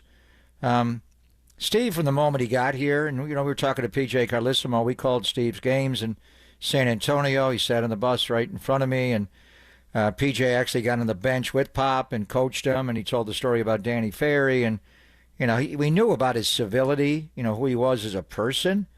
I remember him walking in that bus in San Antonio, and they had Tim Duncan, David Robinson, Avery Johnson, Sean Elliott, Jerome Kersey. They were such great pros. What a great collection of human beings. And Steve, they all kind of deferred to Steve. It was, what do you think? And I'm like, he just got here. And I know he had 3 rings in Chicago, but he just had that presence. So I knew what a person he was, but I had no idea he could coach like this, and he just gets better and better. I ask you, from the moment he arrived, he was just good. I mean, he took the San Antonio system here. First preseason game against the Lakers, never forget it. I watched the first play, and they passed the ball around 7 or 8 times before they shot. It's like, that's it. This league in trouble, and they won 67 in the title. Then he battled the back problems with the nicking of the dura. But, he's had a great job. He had to adjust to getting Durant here, but he had a lot of talent. The one real bad year was the 15-50, but Steph got hurt. There was a global pandemic. That was weird. The Warriors weren't even invited to the bubble. Otherwise, he's had really good teams. Maybe the 22 team, where they won 53 and won the title. But I ask you, is this the best year of Steve Kerr's coaching in the NBA? Take Team USA out of it, and here's PJ, what he had to endure this summer and all the pressure. I mean, you either win the gold medal or you are deported. I mean, we don't do that in America. Other countries, they do. And deporting may be the best way out. You may see a firing squad. We don't do that. But in the world you all live in on social media, I don't live in that world. He got killed anyway. Take that away from it. But just coaching the 82 games. Tell me about a year where they have meandered like this, up and down and all around. You know, they've had lulls where guys got hurt and they had to get their team together, but 12-3 to start the year, playing a dozen or a baker's dozen guys every night. Who does that? You can't win that way. Well, that's the way we're going to do it. We're going to go strength in numbers. Then DeAnthony Melton gets hurt. Now it starts to slide the other way. We go 3-12. They bring in Dennis Schroeder. We got to adjust middle of the year. Schroeder's going to handle the ball, more P&R stuff with him. That didn't work. Terrible stretch, 20-30. And I know Jimmy makes it seem seamless, but it's hard to bring a player in that did not go to training camp with you. And now they're 14-1 with Jimmy Butler. They're 39-28. They're 11 over a season high. I mean, can you make the point? It's not the best roster he's ever had, but it's a winning roster. They had to kind of get there from when they went to training camp in Hawaii. Can you make the point? This is Steve Kerr's best season coaching the Golden State Warriors. I think to answer your question, it still has yet to be written. Shout out Natasha Bedingfield. The rest is still unwritten. It is certainly up there. I want to see how this goes, and I want to see if they play against Nikola Jokic and Giannis Antetokounmpo and what happens, and if they got to do a first-round playoff series on the road. Like, there is so much left for me to see to really give this a fair crack at a take. But I will say this, Papa. It is fitting that Steve Kerr got the record-setting regular season wins and passing Al Attles by pushing the right button in a close game down the stretch. The Knicks came back, tied it at 88, and he decided and chose to close with Gary Payton II, who came up with two big steals. Moses Moody was obviously big. Draymond Green, you said everything he did in that game, but no Brandon Podziemski. He didn't close with Jonathan Kuminga. Decides to go defense, put in the pesky little 6'2" power forward, Gary Payton II, the on-ball defender who is, he's like their little Ferrari, and he's, knock on wood, but health has been there for GP2. He pushed the right button and got the win there. And so, yeah, I mean, there's a lot of different stretches I could point to. I would say that the 2015 playoffs and just adjusting with Memphis and the Cleveland series certainly is up there, because there's always something to be said for reaching the mountaintop that first time and knowing what it takes. And then once you get there, you kind of have that phrase of championship DNA and understanding what's required. So that would certainly be in my list as well. We're going to talk to Sam Gordon coming up, but before I do that, I got to tell everybody about our contest. That's right. This week, we are giving away a pair of tickets per day to go see the Counting Crows with Gaslight Anthem. And I'm talking about August 13th. Nice little summer weather out at the Greek Theater in Berkeley. Incredible venue. I got to see the Counting Crows at the Greek Theater in Berkeley once. Highly recommend it. And you don't even have to pay if you just tune in between now and 1 p.m., which if you look at the clock, that's coming up pretty quickly. When we give the cue to call, be caller number 10 into the studio at 415-896-KNBR, and you'll win furnished by Another Planet. Find the official rules at knbr.com. Walter, what is our cue to call today?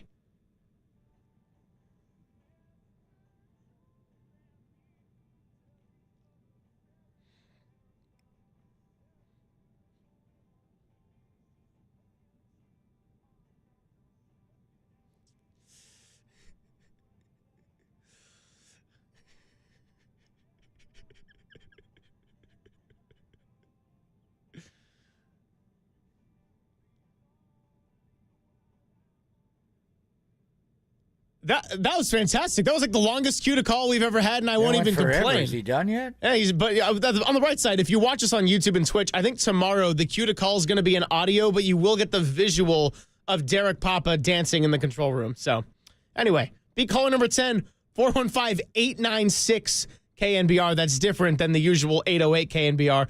When you hear that, and you can win tickets to go see the Counting Crows August 13th. Let's talk to Sam Gordon.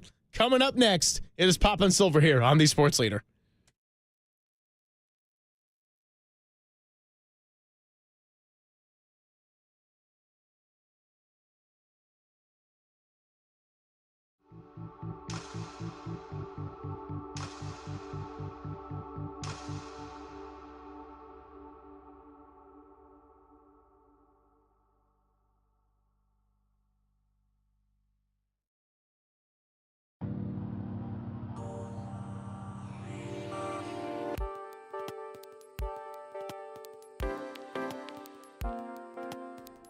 Hey, what's going on, everybody? Greg Silver here again to talk to you about the Dolan Law Firm, because many of the attorney ads that you have seen or heard are not even based here in the Bay Area, some not even in the state at all.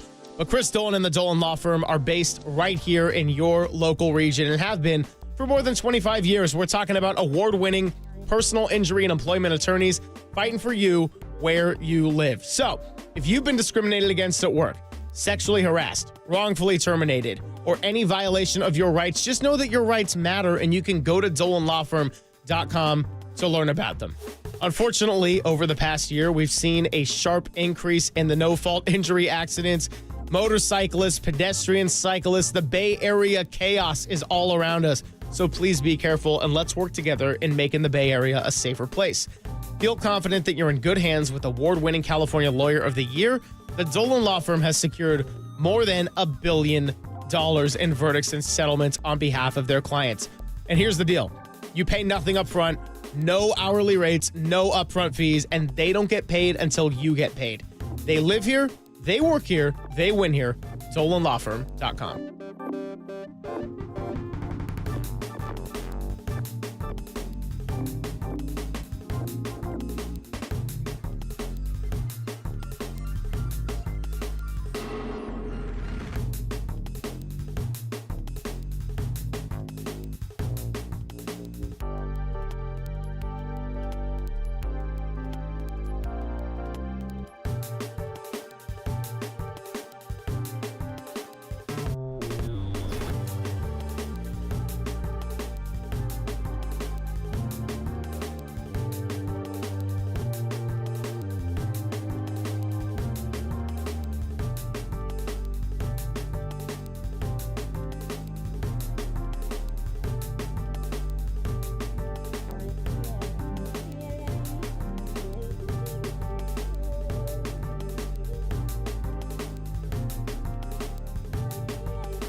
Papa and Silver now continues live from the KNBR Casino Matrix Progressive Jackpot Studios.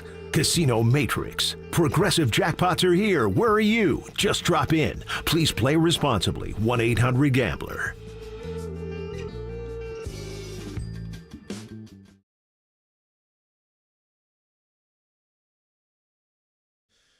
What's happening, everybody? Greg Papa, Greg Silver.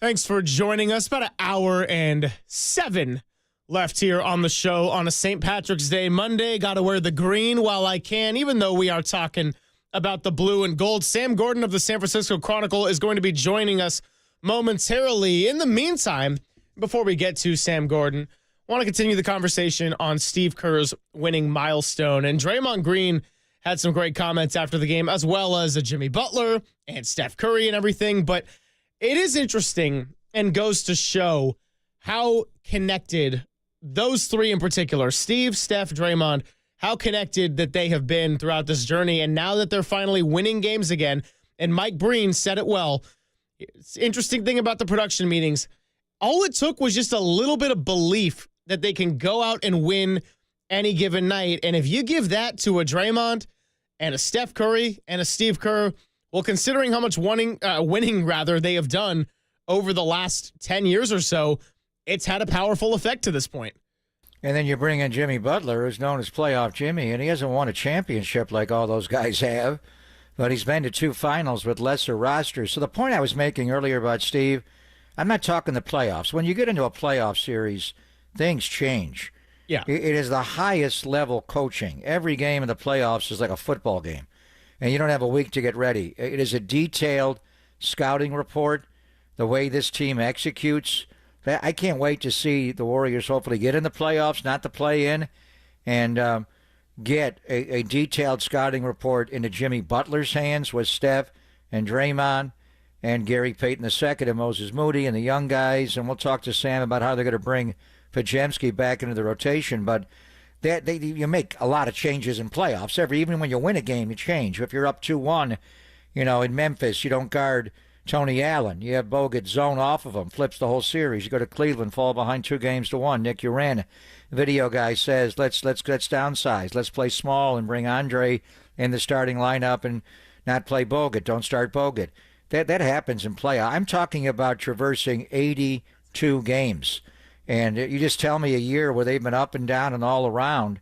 They've had lulls in other years, but what an impressive year Steve has had.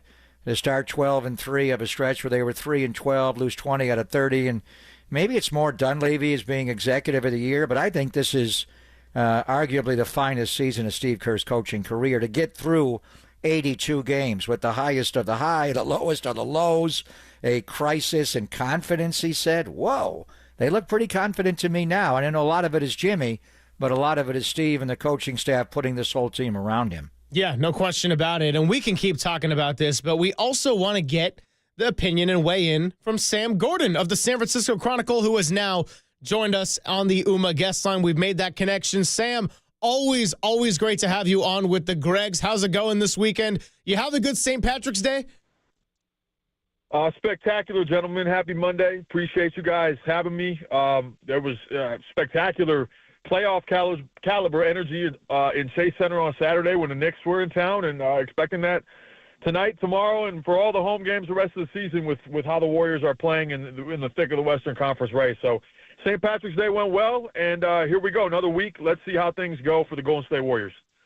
Yeah, no doubt about it. And I guess, let's see, so many places that I could start. I do want to talk about the Knicks game, but I also want to look ahead to tonight. And we don't know yet if Steph Curry or Nikola Jokic or Jamal Murray is officially going to go. But the bottom line is this Nuggets team has given the Warriors complete hell ever since that 2022 playoff series. Since Jamal Murray's come back from that torn ACL, which he suffered against the Warriors, well, Nuggets have won 8 straight. And so in some of those games, I think you can make a case that the Warriors should have at least had a couple of them, Sam. So why have the Warriors struggled to put away games against the Nuggets in particular? And yes, some of it is the greatness of Nikola Jokic, but some of it I feel like has also been their own undoing. Yeah, I definitely think that's part of it. And I think, like you mentioned, right, styles make fights. Jokic is a tough cover for everybody. But the Warriors in particular, you're asking a lot of Draymond Green, and he was obviously up to the task in 2022 and expect him to be up to the task along with the Warriors collective tonight. But frankly, the Nuggets have just had better teams. Like, they've had better teams. They've, since that 2022-2023 season, they, of course, won the championship. They were one of the best teams in the NBA last year, had a championship caliber team, didn't win the title, but it was all the way down to a epic 7-game series with the Minnesota Timberwolves that came down to the fourth quarter. They were very much of that ilk, even though they didn't get it done. So just a tough matchup for everybody. And again, I think just generally speaking, a superior team that had the edge on the margins in a lot of those games. So stylistically, right, they're still going to present a tough matchup if Jokic, assuming the whole crew goes tonight with their size, with their offensive firepower, with the physicality, the inherent physicality that he gives them per se. But now the Warriors have upgraded their roster. They have, from a talent perspective, they're on par with the Nuggets. It certainly would seem at this juncture, and we're going to see how things go tonight with the Warriors as, I believe, a 4.5-point favorite, presuming, I guess that, line would suggest presuming everybody goes, 4.5-point favorite. It's a big matchup and a great opportunity considering how well they're playing to end that losing streak. So, yeah, stylistically, now with the upgrade in talent, you think they're better equipped to take on the Nuggets. We'll see how things go. Yeah, we'll have to see who's playing or not playing. Those are big question marks involving Steph Curry, Quentin Post for the Warriors, obviously the Joker, and Jamal Murray for Denver, and Aaron Gordon as well. Where Denver got good is the development of Michael Porter Jr. and Aaron Gordon. Just Porter's defense and Gordon's ability to make a shot, and then obviously the Joker and Murray in the pick-and-roll game off of that, which leads to the players around Steph and Jimmy and Draymond. And the way Moses Moody now, Sam, is playing. Gary Payton II has always played well when he's been available. But now he's really impactful defensively, and he's also chipping in offensively. Quentin Post, we mentioned. They just got Buddy Hield. They're just come at you in waves. My question is, Podziemski's not going to play tonight, but they have a back-to-back, and they're going to play Milwaukee at home tomorrow night, and the word is he's going to come back and play. It may not happen right away because you got a lot of players with lingering issues, as we detailed. But what do you think Steve does with the rotation when Pods comes back? He's talked about hard to play, that extra guy. Somebody's got to come out of that rotation. Who might that somebody be? Yeah, that's what Steve Kerr has to figure out. I think kind of what we've seen has been a 9 or 10-man rotation for the most part, 10 with Jonathan Kuminga healthy and without Brandon Podziemski. For the most part, I think what we've seen, situational, I guess generally speaking, is matchup-based minutes for Kevon Looney, and that's how Gary Payton II has been used at times traditionally in the past as well. But with everybody playing so well, it's tough to figure out. I think Buddy Hield, you can make the case that he's situational as well, given that a lot of his production is dependent on how well he's shooting the ball. At the same time, whether he's making or missing shots, there is a gravity that he has. Opposing defenses have to respect what he brings to the table as a shooter, and he can get hot and streaky and swing a quarter, and in that, from that standpoint, swing a game. Guy Santos, of course, has given, great minutes off the bench in his role. Connective two-way player, can switch defensively, always makes the right play on offense, doesn't force his offense at all, can shoot, can get to the basket as a cutter. So it's a tough call, but I think, you kind of look at the back end of that rotation and you look at where a couple guys might be situationally and matchup based, and that's how that determination is going to be made. But not a bad problem to have, right? To have the optionality. Now, stylistically, the Warriors can do different things from the center spot. They, of course, have the go-to lineup, the small ball lineup that's been working with Draymond Green at center, now with Jimmy Butler in that spot. You assume Jonathan Kuminga down the stretch, filling that role in the front court. That look has worked so well for the last decade. It's working now. You have Quentin Post able to stretch the floor. You have Looney that can bang with different big men and always is in the right spots offensively. So they're equipped to play any different style. But yeah, it's a tough call for Steve Kerr to make. And again, I think a lot of it's going to be situational and matchup based with guys on the back end of that rotation. Talking to Sam Gordon here, and you're listening to KNBR and KNBR FM San Francisco, the sports leader, a Cumulus media station. And Sam, while we're on the topic of Steve Kerr and his milestone of getting the most wins, I asked Mark Spears when the Jimmy Butler trade first went down, I said, who's got the most to benefit from this, aside from the obvious of Steph Curry? And he kind of chuckled and said, Steve Kerr, Draymond Green, Joe Lacob, Mike Dunleavy, but it does seem like Steve Kerr has improved so much since the Butler arrival, and I just want to ask why you think that's the case. I mean, is it just the shrunken rotation, decluttering of the bench, a little bit more clarity over who to play? But, Steve Kerr was getting a lot of inconsistency. There wasn't closing lineups, and now all of a sudden he's been able to, push the right buttons a little bit more seamlessly than we've seen at any stretch of the season to this point. Yeah, I think, again, it just goes back to now having a better, more talented team, right? There was, I think, a lot of positional overlap, a lot of, similar skill sets or similar outputs, right? Maybe guys impacting the game in different ways, having positive impacts, but not as much clarity in terms of two-way players. And now you consolidate the roster and you add another player like Jimmy Butler who can bend a defense, who can catch double teams, who can operate from the post, from the top of the key, who can, carry an offense when Stephen Curry's on the bench, and obviously pairs really well with him with just his instincts and his feel for passing and whatnot. It makes everybody's, job easier, and that includes, Steve Kerr. So, yeah, I think all those factors go into it, but, I think, Kerr deserves a lot of credit for just keeping things afloat, keeping the morale intact, managing, a really, really tough situation, dealing with some injuries, dealing with a deep roster, trying to figure out who to play, experimenting, all those things. The buy-in never waned, right? Maybe the talent waned, maybe the losses weren't, were piling up, but the buy-in from top to bottom never waned.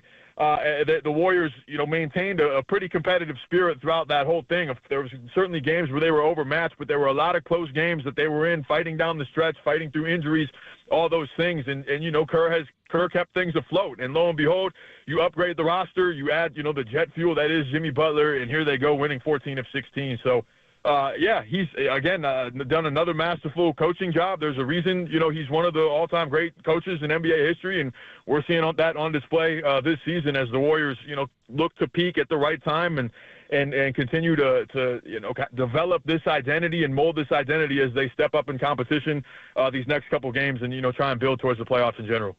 Yeah, great coaching matchup tonight. Steve is Steve, obviously. Michael Malone, just so underrated what he does in Denver, and we knew his dad, Brendan, for many, many years. And Michael was on, Mark Jackson's bench here and then went to Sacramento, got fired way too early, but he's a champion coach. And this could be a preview of a first-round playoff series, Sam, after Jordan Poole made that 34-footer in the baseline to beat Denver the other night. They're 43-25. It's kind of crowded, and the Warriors right now are 6. But the quotes that Steve Kerr gave our guy Ron Krojcik, your teammate at the Chronicle, is just... it's sticking with me because Steve's been around a long time, and he's talking about Nikola Jokic, and he said, and Jokic has won 3 of the last 4 MVPs, and his numbers this year are even better. He's averaging almost 30 a game, almost 13 rebounds a game, and 10 assists. He's averaging a triple-double, so arguably he's better this year, but he may not win the MVP. But Steve told Ron, and we don't have any audio of it, they were just talking, Jokic is probably the best center who has ever played. We get nostalgic about Wilt and Kareem, but Jokic is incredible. And Ron followed up, sent him a text. You still want to double down on this? And the line he got back from Steve Kerr about Jokic, he's the best ever. Wow. I don't even want to list all the centers on the Mount Rushmore. But do you put Jokic even in the Mount Rushmore of all-time NBA centers? Is he that good of a player in your opinion, Sam? Oh, wow. That's a heck of a question. I mean, strip away, right? I think you're just talking skill sets in a vacuum, right? And accomplishments are what they are. And Nikola Jokic is in the prime of his career, and we don't know how many championships he's going to win or won't win or what this thing is going to look like when it's all said and done. If you're talking about skill for skill, right? Just skill for skill, yeah, I think so. He's one of the certainly the most unique and unstoppable offensive players that we've ever seen. He's an efficient scorer from every single spot on the floor. He's a great shooter. He's an excellent back to the basket player. His footwork is it's footwork, it's power. He blends power and skill. He can handle the ball. We understand how well he can handle the ball, lead breaks, his decision-making in a half-court game. He knows the strengths of his teammates, all their spots, so on and so forth, right? You can't game plan for him. He can beat every single game plan. He's the queen on the chessboard. And as such, right, you have to put him in that ilk. Wherever he stands, Steve Kerr's opinion is you give credence to that for what he's accomplished, for who he's coached, for who he's coached against, for who he's been in battles with, and if that's what he says, then I'm taking that seriously and with a lot of deference to him, given what he's accomplished in the sport. So yeah, I think he's. From what I've seen and watching him and having a chance to cover the NBA now for a year plus and seeing him up close in person, he's as dominant of an offensive player as we've ever seen. There's nothing on that end of the floor he can't do. Of course, he might not be the defensive presence that a Wilt Chamberlain, a Bill Russell, a Kareem Abdul-Jabbar, Hakeem Olajuwon, Shaquille O'Neal, whatnot were in their peaks and their apexes, but he's a defender well enough to anchor the defense from the center spot of a championship team that, rolled through the West and swept the team that had LeBron James and Anthony Davis on it. So be it as it may, like he's up there. All he needs is more accomplishments. And rankings are what they are. They're very subjective. But skill for skill, he's right there. I agree with Steve Kerr and the production, the eye test, it all speaks for itself. Couple more minutes here with Sam Gordon, San Francisco Chronicle. You can follow all his stuff at By Sam Gordon, and I certainly love to read it. Now, Sam, Moses Moody has become one of the best stories in the post-trade deadline Warriors, and I want to ask, just with you being on the beat and being around this team and having seen the highs of the 12-3 and then the 3-12 that followed it with the low and everything up and down in between, have you noticed a change in Moses Moody's demeanor at all lately? Because on one hand, I see him as this mature, wise beyond his years, even-keeled kind of guy. On another, he should have a little pep in his step right now when he's playing his best basketball.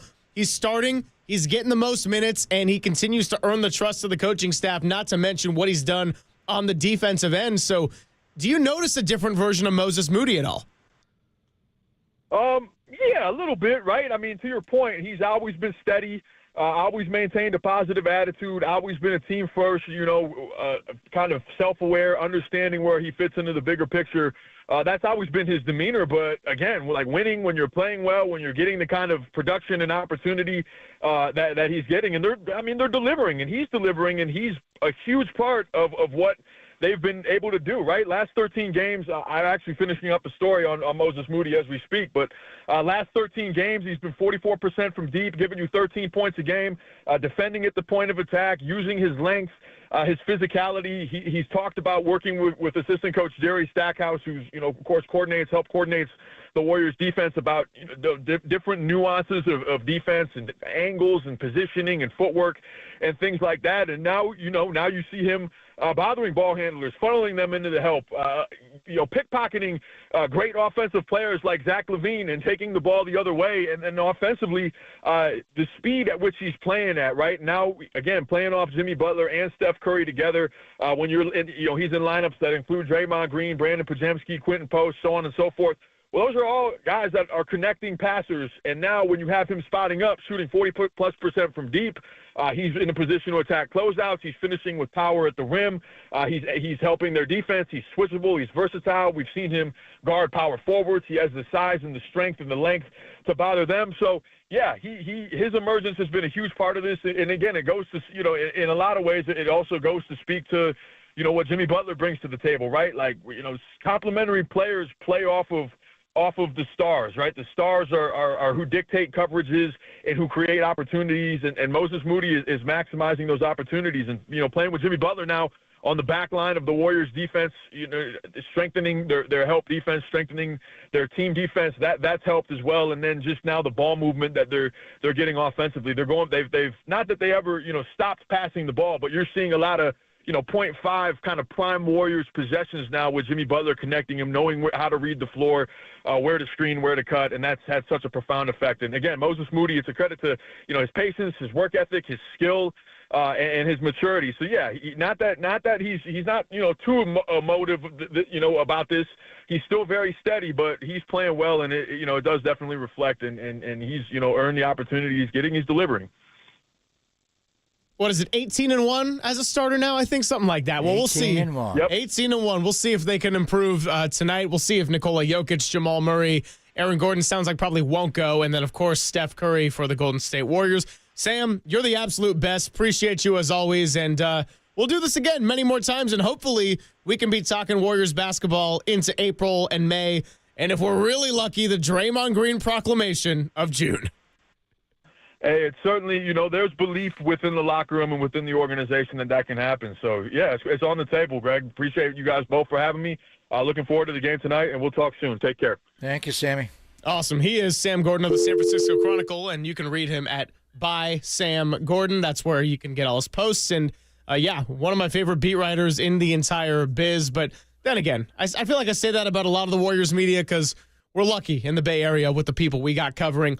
Coming up, Papa, we got a little Silver Linings playlist. It is St. Patrick's Day, but we also have another guest joining the show, and I will tell you exactly what is on the table for us at 1:30. It is Poppin' Silver. State Championship. Poppin' Silver here on the Sports Leader.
Now, from the O'Donnell Financial Group Sports Desk. Learn more at odfigroup.com. O'Donnell Financial Group, because planning is a process, not a product.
And now it's time for the Protect Your Assets Business and Technology Report with me, David Hollander.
Now back to Greg Papa and Greg Silver on KNBR, the sports leader.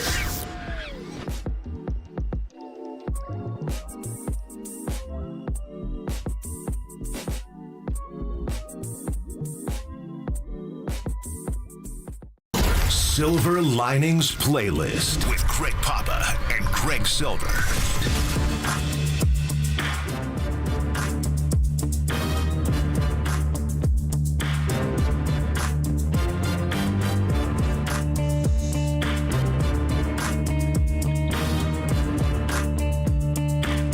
Moses Moody talking about Draymond Green's night, calling it the nightmare. Best quote of the weekend. It is Silver Linings Playlist here on a Monday. I gotta be honest, I have a confession to make. I was overwhelmed about trying to find the right song here because there's so much going on. You had the Warriors beating the Knicks. You had Draymond Karl-Anthony Towns beef. You had a Hayden Birdsong throwing heat. I was down in Mexico City. But ultimately, it is St. Patrick's Day, and I thought, well, I gotta fit in Ireland somehow. Was I gonna go U2? Was I gonna go Sinead O'Connor? Was I even gonna go Green Day? Because it is a Van Green Morrison? Day. But I ultimately went with the Cranberries, formed in 1989 in Limerick, Ireland. This song, Dreams, here, 1993. Well, why am I going Dreams? Because the nightmare quote from Moses Moody. If Draymond Green is nightmare with the night, well, then Steph Curry's got to be Dreams. Everyone needs a yin to the yang. Jimmy Butler, very different player from Steph Curry, comes in. It's the ultimate opposites attract. And by the way, speaking of Dreams, our guest coming up in about 7 minutes, Caden Corse, state champion Marin Catholic women's basketball. She's going to stop by the show, and it's going to be great to have her as well. So She's just kind of the all-encompassing Dreams. Yeah, so we met Caden before the season even started, watching World Series playoff games at the Flatiron in San Rafael and then later Perry's, and we bonded. She invited me to practice in games, and actually ran into her at Perry's right before they went to the state championship game on Friday and won. So Caden's going to join us. She is a first-year Marin Catholic head coach of the girls team. She's 23 years of age, Silver. Her first year, she won the school their first state title in 23 years. I so badly wanted to go to Golden. I'd never been to Golden One Center. She invited us there to go watch the game. The traffic and the rain, we couldn't get there, but we figured out a way to watch it thanks to Spectrum Sports LA. They had the whole game on from start to finish, and what a performance. We'll talk to Caden about it. So we saw her at Perry's on Wednesday, and I was telling her, you're going into a big gym, Golden One Center. The sight lines are going to be tough for them to shoot. She said, I'm telling my girls, nobody shoots a three. We're all going to score in the paint. So what do? They come out and miss every damn two-pointer, and they bomb 4 3-pointers right away. Don't listen to Papa. Don't listen to Korst. And they have a young player, Izzy McFadden. She had a big wrap on her right hand the whole game. What a player. She scored 21 points. Late third quarter, they started to lose touch with Mater Dei Catholic, but they went on this run at the end of the quarter, a 15-2 run, strangled the game late third quarter, early fourth quarter. So Caden Corse, congratulations. Had a chance to meet her before the year. We rooted for her all year. She is a state champion at age 23. Modern day, night. Caden Corse doing the dreams. 23, the magic number, by the way, if we're talking her years of age. The drought between state championships and also Draymond Green's jersey number. So there you have it right there. It is a basketball-themed Silver Linings playlist.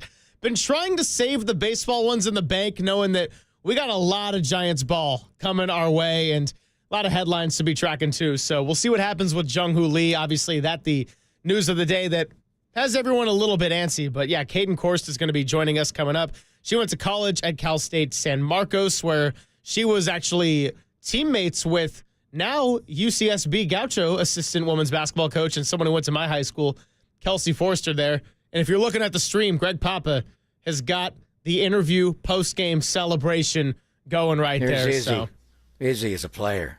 Izzy's a player. So it's going to be awesome to celebrate the March Madness of it all. And, yeah, really can't wait to do it. And so we'll see if the Warriors can keep their dreams or the Draymond Green nightmare going tonight.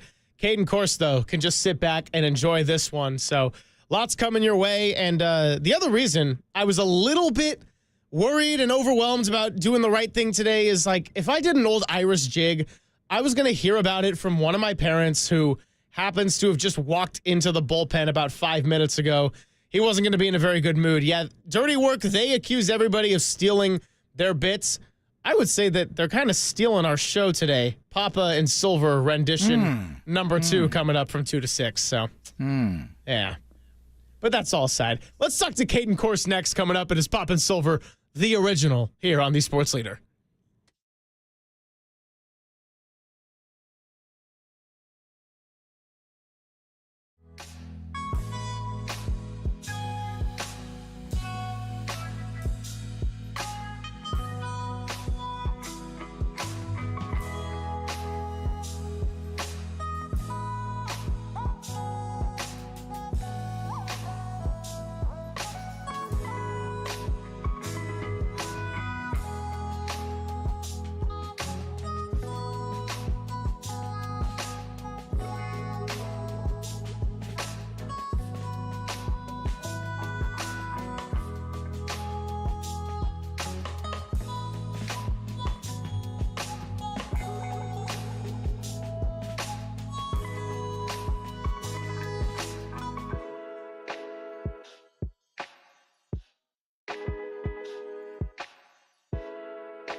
This is Papa and Silver on KNBR, the sports leader.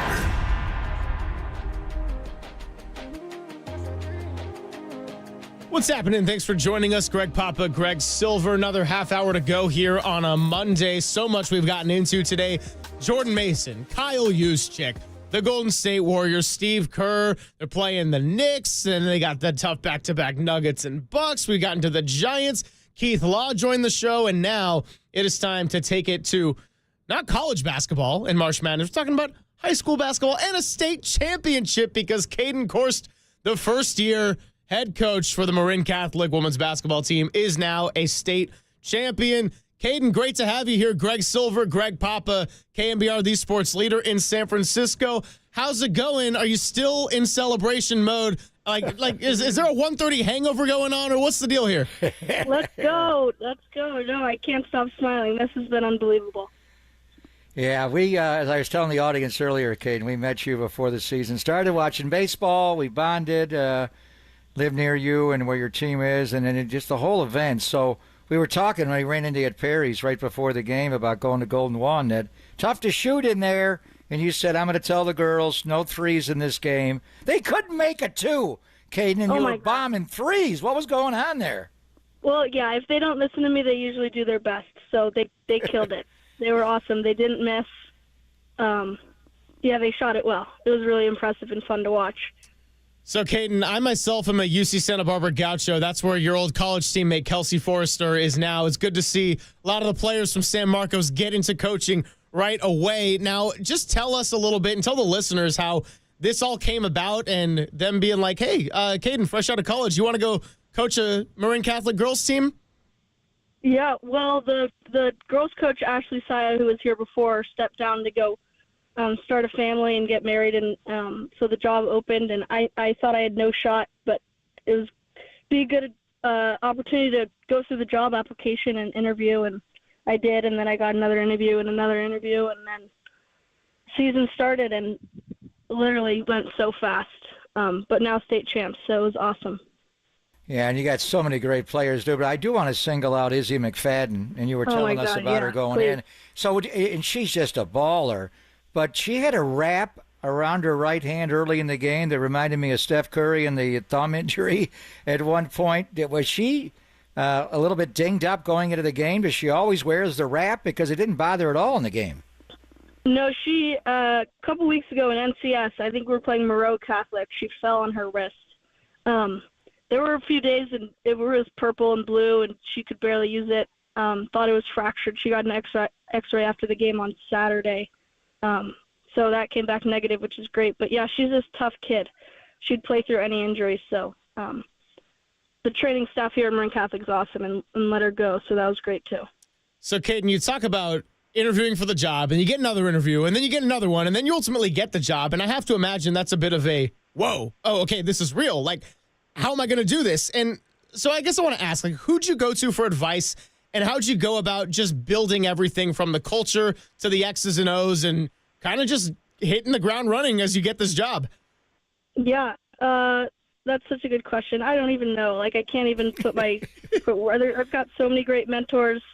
Dave Levine, who was at Stanford, Mike Fulton, Stephanie Beekner, my high school coaches. My college coach taught me a lot. I've taken everything that I love and don't love about every single coach I've had, and I've put my own spin on it. And I guess it worked this year. So yeah, that was pretty awesome. I'd say so. State championship. I love the way you run the game. You're up the entire game. You don't do a lot of coaching as far as yelling at everybody. You do substitute aggressively. Was that the hardest thing, becoming a head coach? Caden was learning just how to run the actual game? Yeah, it's hard to watch all these kids show up every day, early, stay late, work their butts off, and not play. So you try to give everybody an opportunity, and some kids thrive some days and others struggle some days. But like you said, I play a lot of kids, and I see who's feeling it and who's having a good night. And I like to test out a lot of different bodies in the early part of the game. But I was really happy I got to put every senior in and every kid on the bench actually in the fourth quarter. So I'm happy for these guys. They deserve it. I always tell my bench, like, if I put you in, it's not because I feel bad. It's like, you deserve this. You earn this. Go do it. You're not in because we're up or down by 20. So no, it's like the Warriors in their strength in numbers, where Steve plays everybody, and obviously Izzy is the star. But you had Brooke came off the bench, Sienna, Cecilia all scored 8 points. Jocelyn, I believe her last name is pronounced Giganos. Number 21. She caught our eye the way she was just flying around, making plays. She's kind of the Draymond Green of your team as far as being the glue player, isn't she? Yeah, she is. And the kids follow her, so she gets after it. She does the dirty work, and she's so fun to coach. I got to coach her over the summer travel ball, and she's been a joy. She's become one of my best friends, and I wish I could coach a million Jocelyn's. She's just the best. Oh, that's awesome. We're talking to Caden Korstier, state champion coach for Marin Catholic High School girls basketball. And if you don't mind sharing, because I want to go back to what you just said about creating your culture and the X's and O's, and said taking a lot of things that you loved and maybe didn't love from some of the old coaches and going from there. If you don't mind sharing, what were some of those things that you loved or maybe not loved so much that, kind of helped build this whole thing from the ground up? Yeah, I think as a coach, your number one job is to build confidence. If kids are confident and girls are confident, that's a win in my book. It's hard to be a teenager, especially in Marin. I know it's all pretty on the outside, but these kids go through a lot, and school's tough, and they feel a lot of pressure playing basketball. So the pictures like we have from Friday are so undefeated. Everybody's smiling, and confidence is number one in my program for sure. Love your perspective on these are just young people. So you said Jocelyn is one of your best friends. When you were taking the court with the team, it almost looked like you were one of the players because you are on the youthful side. You're 23 years of age, just amazing success right away. Is it easier, Caden, to relate to them because you are close to their age, or is it hard to get their attention because you are close to their age?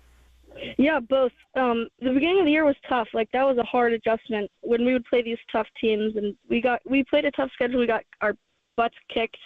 We had our struggles, and definitely there's times where all the kids want to do is laugh at me, and it was an adjustment. But I have to say, like, before the last practice before the state championship game, there's nothing no X's and O's or you can't shoot for an hour and a half and expect to make all your shots the next day. It's just keep doing what we've been doing, be confident, be loose. Don't let the big arena freak you out. It should excite you. And just credit to the kids for listening. So really awesome. I'm so proud of them. Well, I hope that they're listening to KNBR, the sports leader, in addition to listening to you all season long, Caden. And look, I mean, kind of off of that note right there, anytime somebody is young and gets put into a job, a lot of the criticism and outside noise is going to be about what they can't do or maybe what they don't know or what they can't bring to the table. And that's not always the case. And so, how did you think about ways to use your age to your advantage, taking on this role at age 23?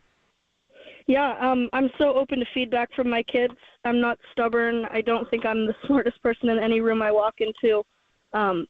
And they've helped me a lot. I told the girls all year that I'm a freshman on varsity. I don't know what the heck I'm doing, but I need to just trust that it's going to work out. So I think I learned more than I taught this year. But Adam and Lynn and the athletic department and school at Marin Catholic, just thank them for believing in me and giving me this chance. I hope they're listening, but not many programs would have taken a chance on me, and I'm really happy that they did. No, they made the right call. What a future you have. So when the horn went and you win the game at Golden 1, 48-38, and you are state champions, what was that moment like? We saw the post-game interview and you deferred to Izzy, but then when you got in the locker room, what was the bus ride back to Marin after the game, Caden? Yeah, well, we went to Tom's right outside of the arena, and we had dinner and hung out with all the families. Just celebrated the kids. It's so unbelievable. So we're looking forward to our end of season party, and the parents played a huge part in this. They were really awesome all year. Their support meant so much to the girls. A few more minutes here with Caden Korst coming off of the state championship. And since we got a WNBA team coming here in May with the Golden State Valkyries, and there's a long history of great college programs here with Stanford and Tara Vanderveer and what Cal has done going to a Final Four. I mean, can you speak to how the game has grown over your time, just growing up playing the game and now getting a chance to coach it? Yeah, it's been so cool. It's been so fun. One of my college teammates, Natalie Nicolosi, she's one of the assistants at Carondelet. She played right after us on Friday.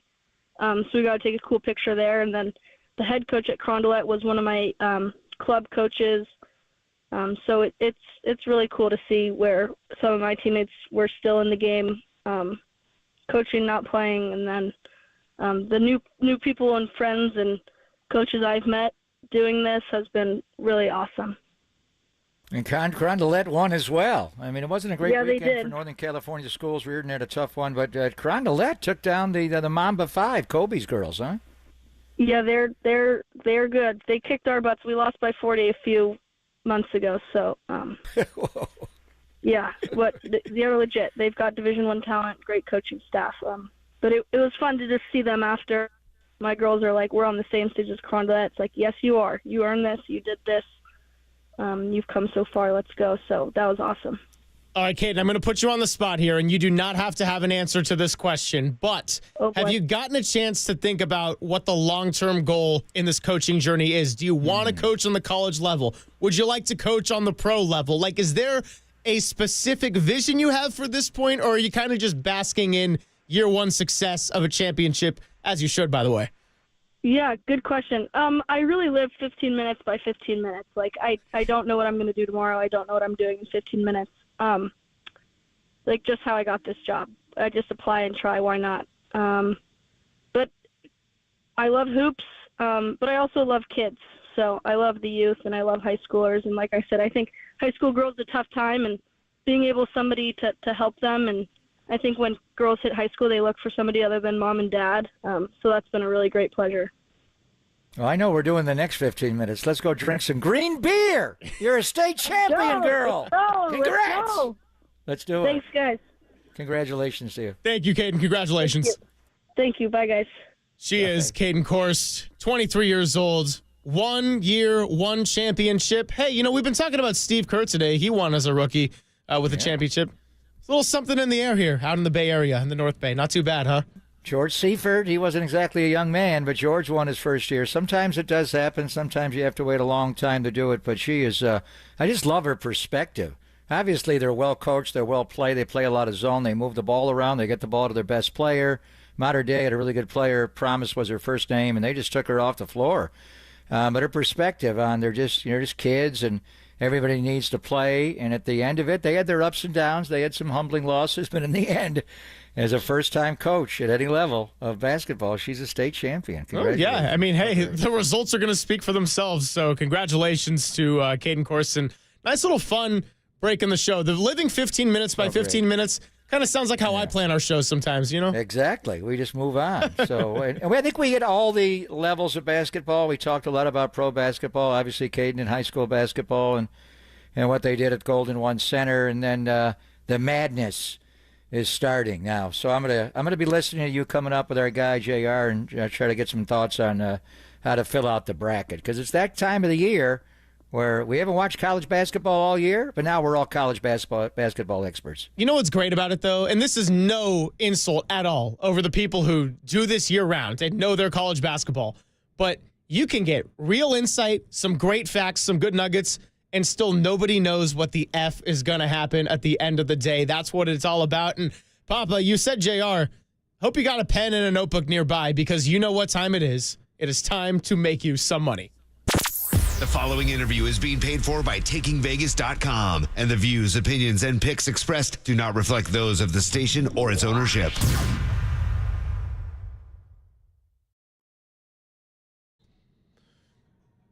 Yeah, that's right. We welcome in a Monday edition of our friend JR from Taken Vegas.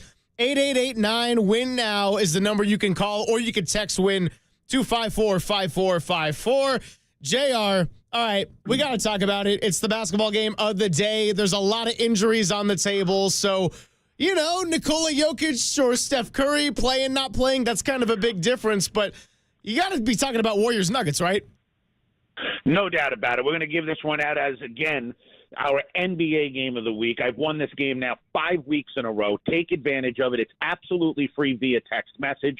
All you got to do is text the word WIN, W-I-N, to the number 545454, and I'm going to hit you right back with the absolute winner of this Warriors-Nuggets matchup. Line on this game did open 2.5. It's up to 4.5 at this point. The total's 237, so there's going to be a ton of points scored in this game. You know that for certain. I mean, that's a really high total even for the NBA today. But we know that there's going to be 1,000 points scored in this game. So, again, point spread winner, game side, guys. I'm not giving you the total. I'm going to give you the game side absolutely free.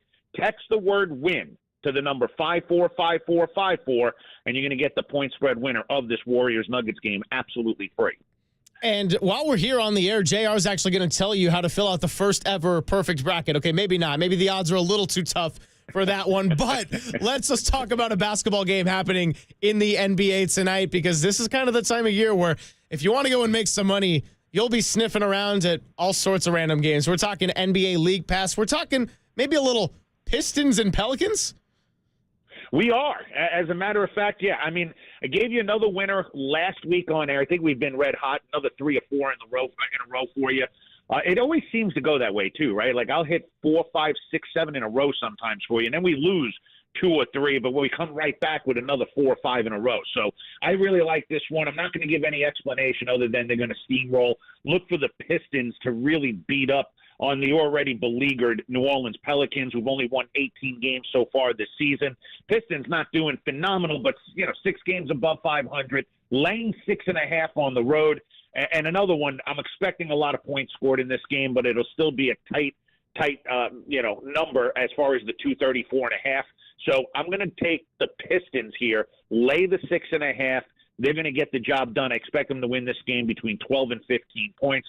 But look, don't dedicate a lot of money right now, obviously, into the NBA. We're going to be going heavy duty in the NBA right after they cut down the nets in college basketball. But I mean, we're obviously pumped and excited about the upcoming tournament. The brackets that have all been, the bracket that's been put out there, everyone and their mother, including their mother, are filling out the bracket. It happens every year. One piece of advice: don't go into the tournament and start betting all the teams that you filled out on your bracket. Fill out a bracket, hide it somewhere. Don't look at it again until you get down to the Elite Eight or the Final Four. Don't follow it at all. You can watch the games, obviously be excited about it, but if you're going to bet the games individually, you can't have filled out a bracket in advance, because otherwise it's going to skew or make you have a biased opinion. The other thing is, know what your bankroll is going into it, and dedicate a certain portion of it each day, okay? Not to each game, but each day, whether it be Thursday, Friday, Saturday, Sunday.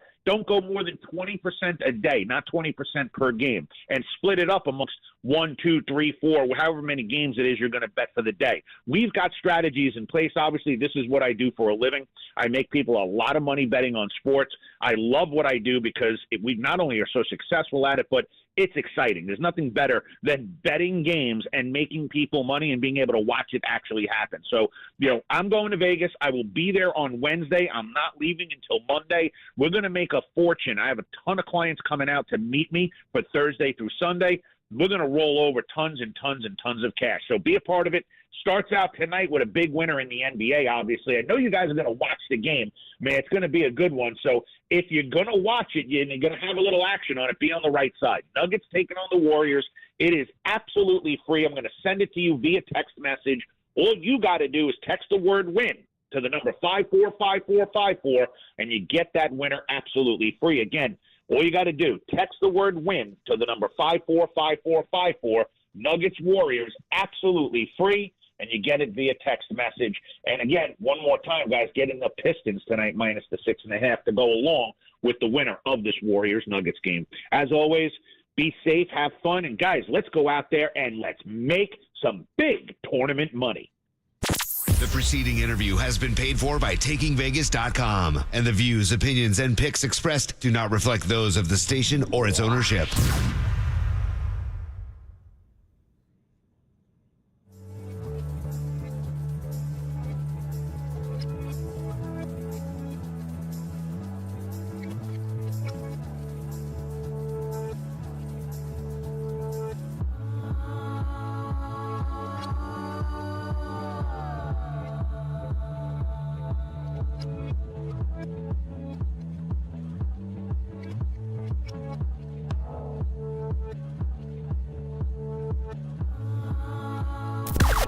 Now, from the O'Donnell Financial Group Sports Desk. Learn more at ODFIGroup.com. O'Donnell Financial Group, because planning is a process, not a product.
Papa and Silver now continues live from the KNBR Casino Matrix Progressive Jackpot Studios. Casino Matrix. Progressive jackpots are here. Where are you? Just drop in. Please play responsibly. 1-800-GAMBLER. All right, time to wrap up the show here. Papa and Silver on a Monday. We got Papa and Silver Part 2 coming up here. And what's kind of crazy about this is that Derek not only has a fill-in co-host today, he's got a fill-in Tim Webb, Danny Dunn in the freaking building. Now, I got to say this. If Young Tony, I get that Danny Dunn wasn't officially in the building at the time Young Tony made his proclamation about the best board op and everything, but like...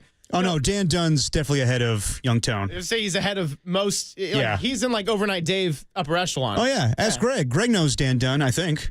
Welcome back, Danny Dunn. Love Danny Dunn. Yeah, but we're upgrading all the way around here today. 2.0. Yeah, we got myself and Mr. Mike Silver. See that? Feels like Knights of the Round Table. My mic's on. Whoa. Your silver is on. But apparently I'm not the most technologically challenged of this particular collection of this segment people. You are. So imagine the audacity of having a multi-generational pairing involving these two families and then upgrading and finding a better version of it. I'd say so. For the next 4 hours. Wow. I will say this. We showed up. We both showed up. I mean, Greg Papa's just in I the... show up every damn day, Silver. We are going to find out at 4:30 about Steph when they go through a walkthrough, but thinking about second generation, you know who's going to break Steph Curry's all-time three-point record? A young man in North Carolina, 16 years of age, a sophomore, named Carson Payne. He has made 140 three-pointers this year. Only a sophomore. That is Brandon Payne's I was just about to ask. The guy that taught Steph Curry how to shoot a basketball. So he will bring the pain. The next great three-point shooter is Carson Payne. Wow. Yeah, but, I mean, there's the whole, can he get free? What are his handles like? Is he incredible near the basket? I mean, I'm not going to brag, but I grew up with a guy who has the highest three-point percentage in NBA history still. And the only reason Steph Curry has the record with 4,000 is because my friend didn't take more. And I'll stand on that. Yeah, but that's... He's an okay coach, though. Okay, coach. Well, I mean, he knows how to get Steph open, clearly. That's all he does. He unlocks them. So what do you guys got going on today, guest-wise? Oh, we got Jeff Darlington at 2:30. We got, who else we got today? Matt Mayoko at 4:50. And, of course, John Dickinson to preview tonight's big game between the Nuggets and Warriors at 5:30. Oh, you got JD. He has dealt with enough of Papas, and he's dealt with enough Silvers. So he's dealing with me tomorrow, too, as he fills in for Copes. Oh, wow. We got double Copes day off? Yep, Okay. I'm carrying the show the next 2 days. Oh, fantastic. Well, some would argue you carry the show every day. Oh, thank you, Mike. Greg Papa, you have a great Monday, and we'll reconvene on Tuesday. We will. Let's see if that blue and gold team that you're representing right now has stacked up yet another win. Papa and Silver 1.0 against Papa and Silver 2.0. Let's go. Hey, Papa and Silver 2.0, you guys have a fantastic show. I'm not going to even taunt you because I'm just so happy about Danny Dunn being in the building today. Big thank you to Walter. That's the biggest thing today. Big thank you to Walter. Big thank you to our guests, Mike Breen, Keith Law, PJ Carlesimo, Sam Gordon. And we'll be back tomorrow with Marcus Thompson to recap this game, hopefully get some Hunter Pence, talk a little Giants spring training ball as the season will be single digits away. And you're listening to KNBR and KNBR FM San Francisco, the sports leader, a Cumulus media station.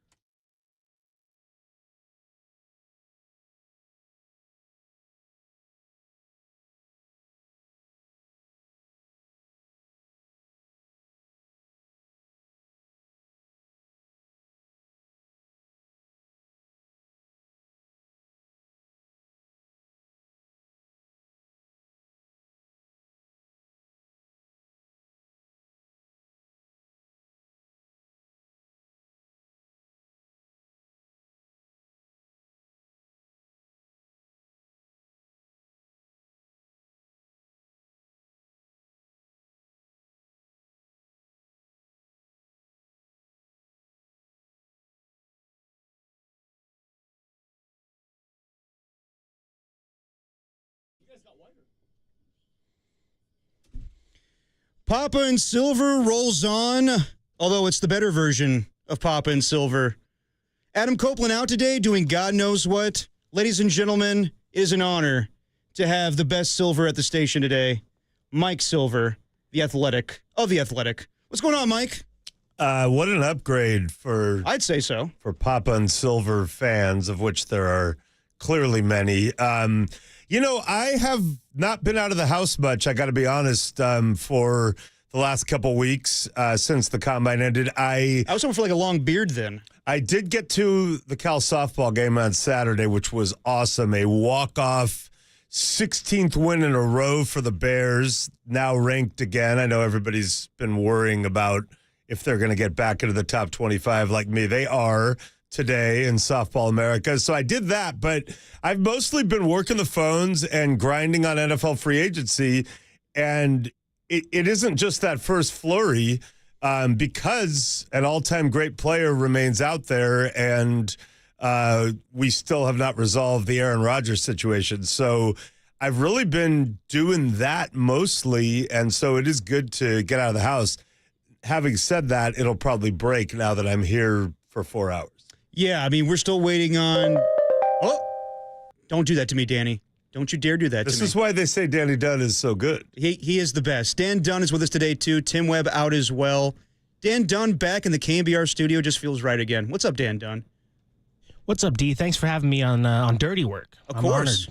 And, Mike is familiar with the show, big fan of Dirty Work, but you don't remember the movie with Norm Macdonald. You're a big Norm fan. Really love Norm. Jeff Darlington and I send each other Norm Macdonald clips quite often. We're both huge Norm aficionados. We can get into that with Jeff when he graces us with his presence.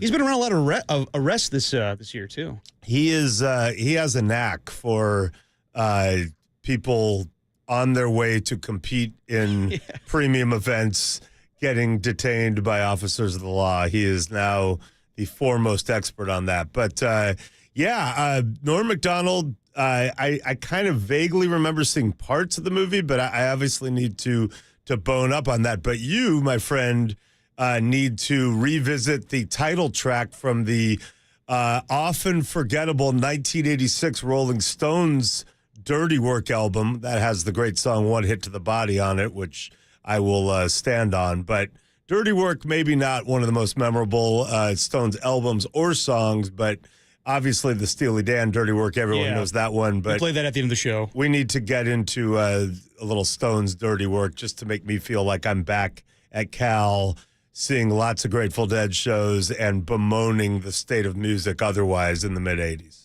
Yeah, we'll definitely get to all that today. And want to pick your brain a little bit on the Warriors. You're a big Warriors fan. Yeah. And obviously grew up with Steve Kerr, so we'll talk about that today. Big game coming up tonight against the Denver Nuggets. Steph Curry's questionable tonight with lower back strain. Quinton Post questionable as well. No pods. But on the other side, Jokic is questionable, Jamal Murray is questionable, and Aaron Gordon is questionable. So we'll see if this game's actually a big deal in the first place. I hope all the questionables play. Yeah. I've been really preoccupied by football, so I've kind of tangentially, watched this Warrior run. I'm curious, are they better with Jimmy Butler than they were before? I'd say slightly. I mean, is the jury still out? Or just a tad. Yeah, it feels to me like maybe a change has happened. It's weird. Slight improvement, to go from, I don't know if this team is even going to make the play-in to being finals contenders. I'd say that's probably a little improvement. There was even an on-camera guarantee, if I'm not mistaken. During the All-Star game. We'll actually get to that as well with Draymond Green. We all love Draymond Green. He had a fantastic performance on Saturday night against the Knicks. But sometimes Draymond says things or does things where I'm like, I can't get behind Draymond on that one. And I think that happened a couple weeks ago with Karl Anthony Towns calling him out on his podcast. And also in the game on the game on Saturday night. So we can get into that as well. But are you a big March Madness guy? I don't know if you're into it this year with Cal not making the tourney. Yeah, I'm much bigger into it when the Bears are in it. So the Cal women are playing Saturday, 2:30 Pacific against Mississippi State. That's an 8-9. If the Bears can win, they'll likely play SC and Lindsey Gottlieb, who took Cal to the Final Four in 2013 and is close friends with Sharman Smith. So the selection committee knew what they were doing in terms of intrigue. So I'm really into that.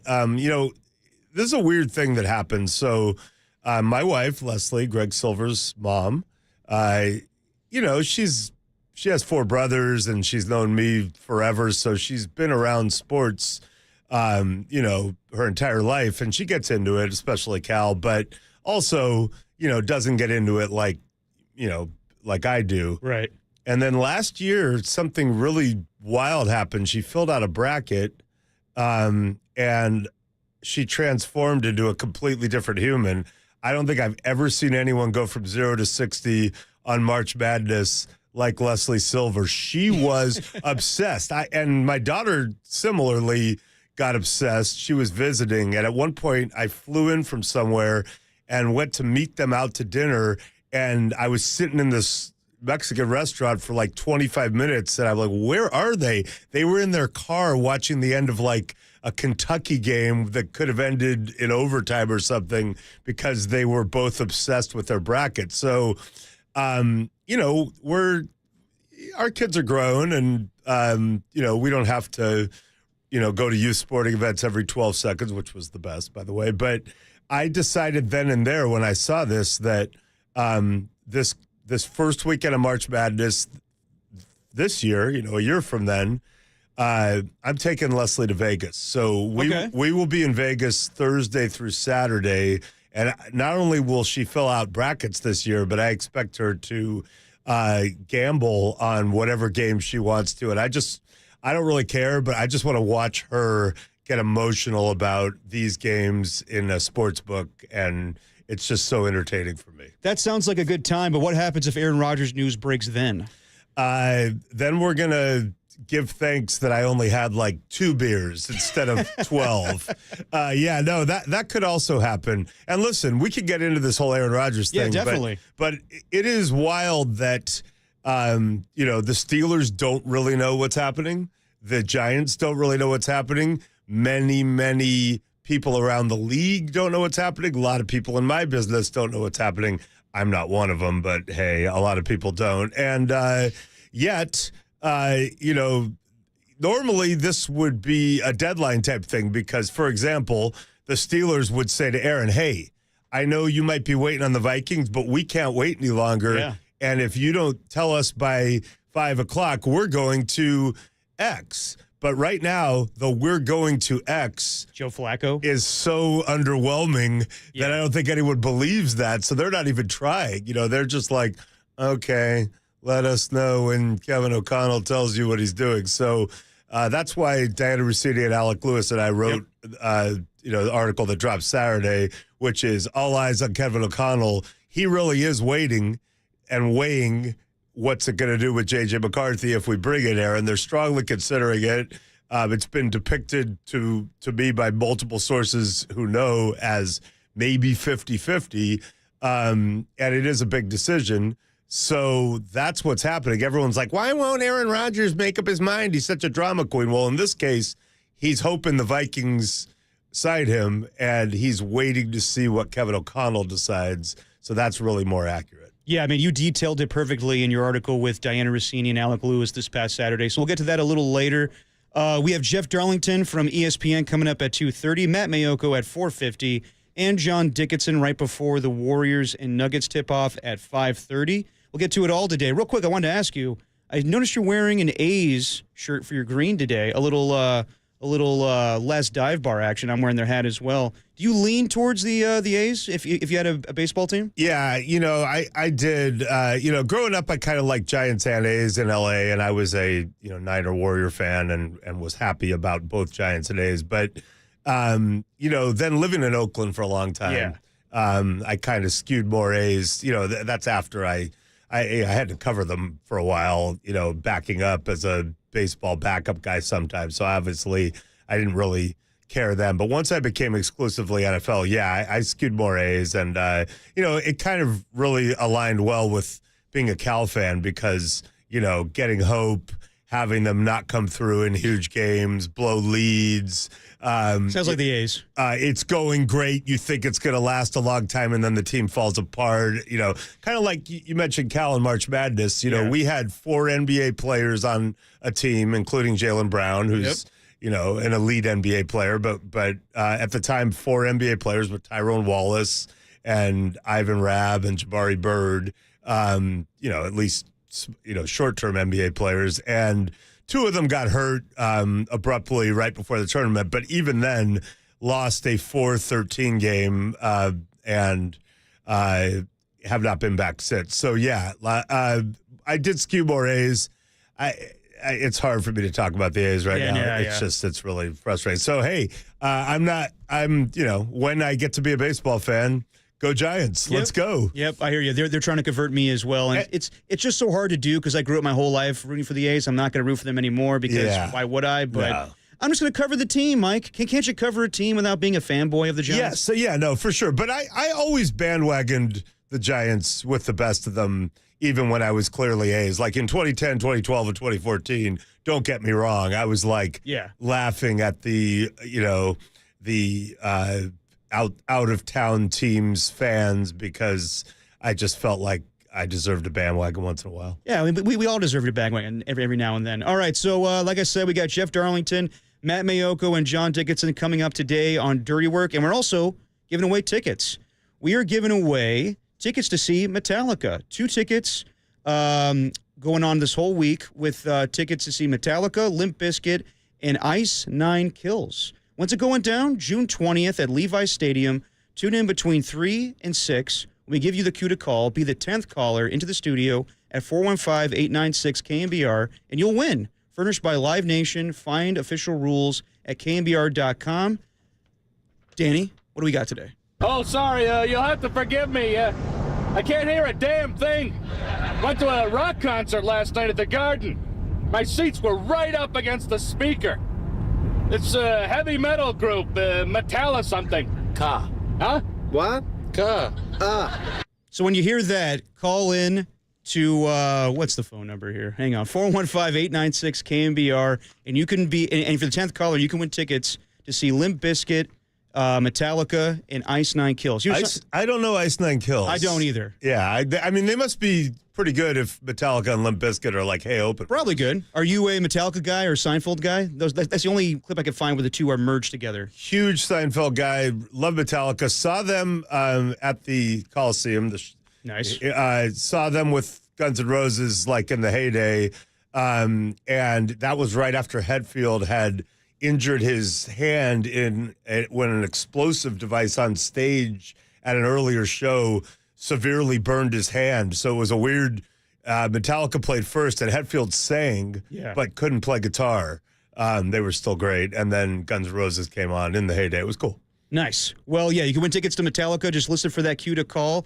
Coming up next, we'll talk a little bit about the Niners trading away Jordan Mason and bringing back Kyle Juszczyk. You're listening to Dirty Work, although today it's Pop and Silver, the better version of it, on KNBR 104.5 and 680, the sports leader.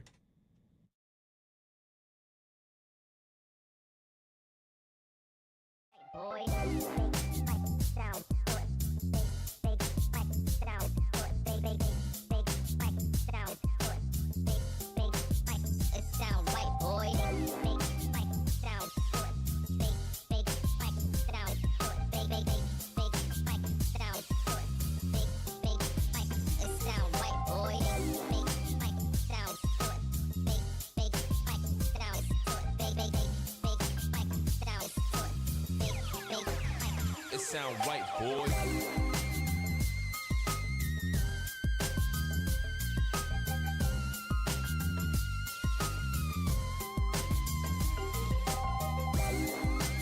Mike Breen. And his double banger. He joined the Gregs this morning and said the Warriors and Knicks matchup over the weekend was the loudest that he has ever heard the Chase Center. Check out that podcast and more on the KNBR app, YouTube, and the KNBR socials.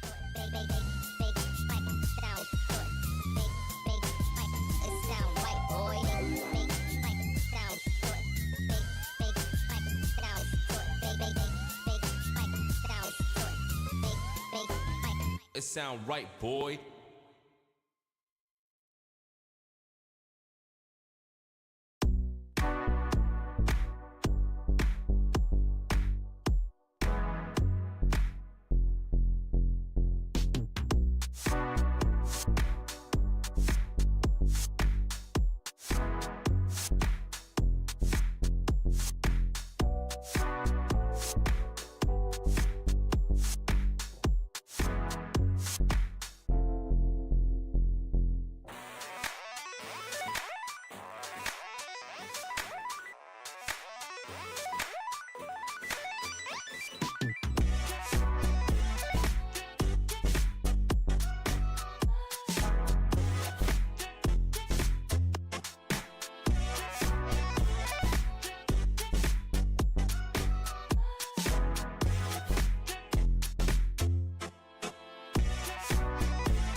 And now it's time for the Protect Your Assets Business and Technology Report with me, David Hollander.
Now, back to Dirty Work.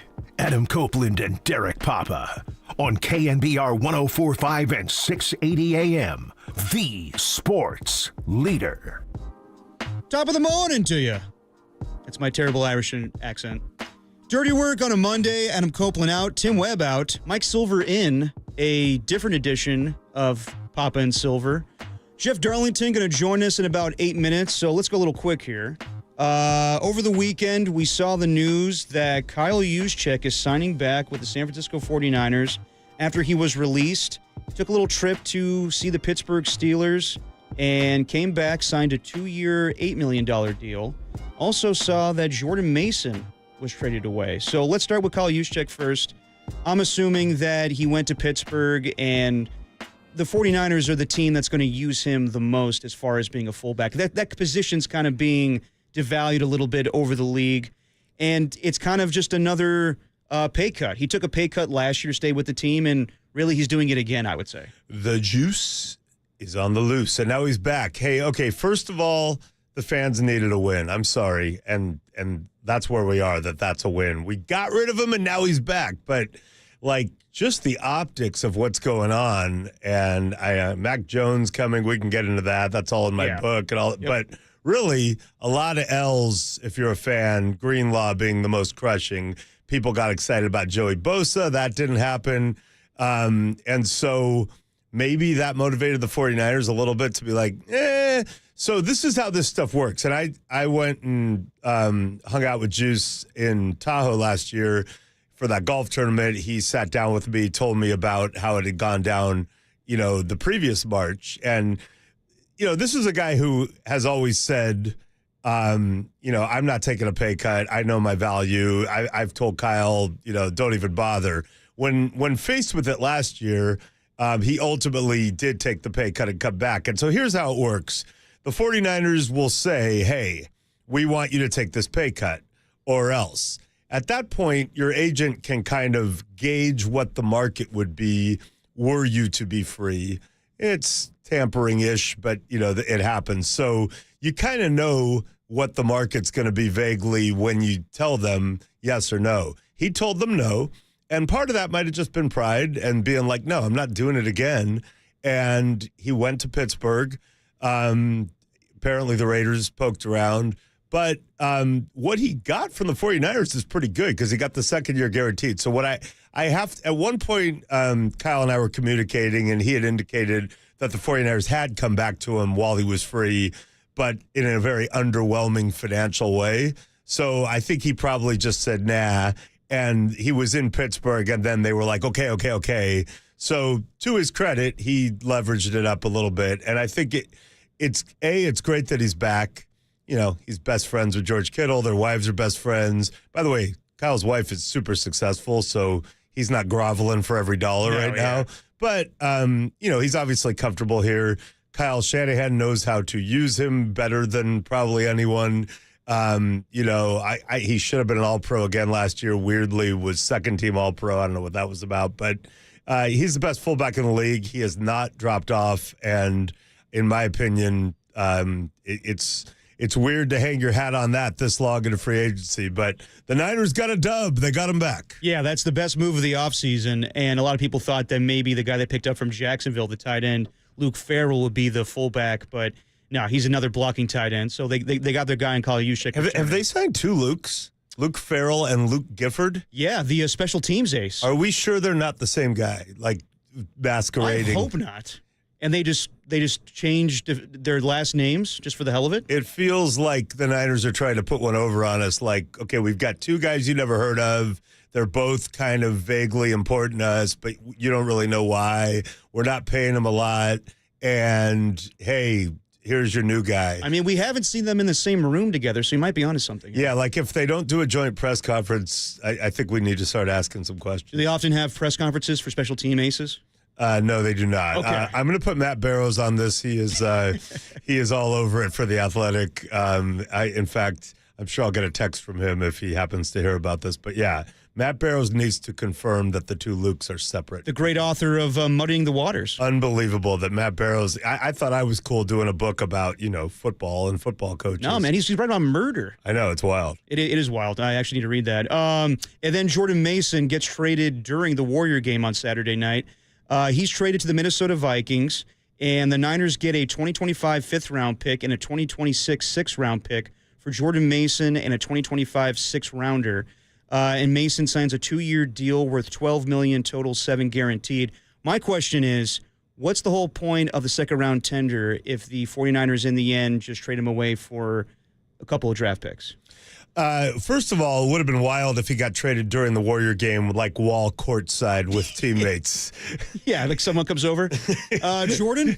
Or they're just checking their phones and that would be awkward. Yeah, I think you can look at it like, what's the point of a second-round tender? I think, not giving away good players for free is a good thing. And I know people bend over backwards to tell us, no, the comp pick formula is going to be amazing. But short of that, I like not giving away good players for free. Actually, the biggest W of the offseason is they got a 5 for Debo when everyone knew they were just trying to shed the contract. And I know Debo's better than, say, a fifth-round pick. But under the circumstances, that was a win. So I think with Mason, it's like, hey, let's retain him for the number that a second-round tender is. If someone wants to poach him and sign him to an offer sheet, we'll take the second for sure. Given the larger backdrop of shedding cash and retooling and all that, obviously they have a ton invested in McCaffrey. They like Garendo. Mitchell's gone.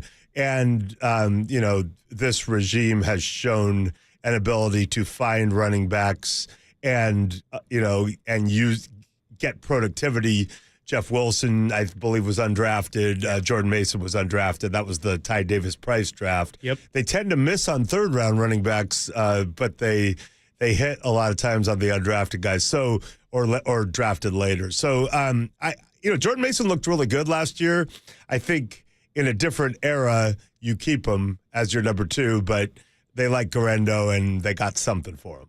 Yeah, we'll get into it a little bit more. We'll be joined by Jeff Darlington coming up next. Before we get to the next segment, I want to tell you that the $1 Million Bracket Challenge is back. Visit KNBR.com for your chance to win $1 million and see how you match up with Copes. I'm sure you'll do well because Copes is terrible at picking winners in a March Madness bracket. Go to KNBR.com to pre-register today. Brought to you by Xfinity. Stream live sports from the best seat in the house. All right, coming up next, we'll be talking to Jeff Darlington from ESPN. You're listening to Dirty Work on KNBR 104.5 680, the sports leader.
You found Dirty Work with Adam Copeland and Derek Papa, where no job is too dirty, on KNBR, the sports leader. God, those intros sound so corny. Dirty Work on a Monday. Adam Copeland out. Derek Papa in with Mike Silver. And joining us now, one of Mike Silver's good friends from ESPN, NFL reporter, Jeff Darlington. Jeff, how's it going? I hear you're a huge Norm Macdonald fan. Do you know the movie Dirty Work? Yes, I was going to say what an appropriate title for a show for Mike Silver to be guest hosting on.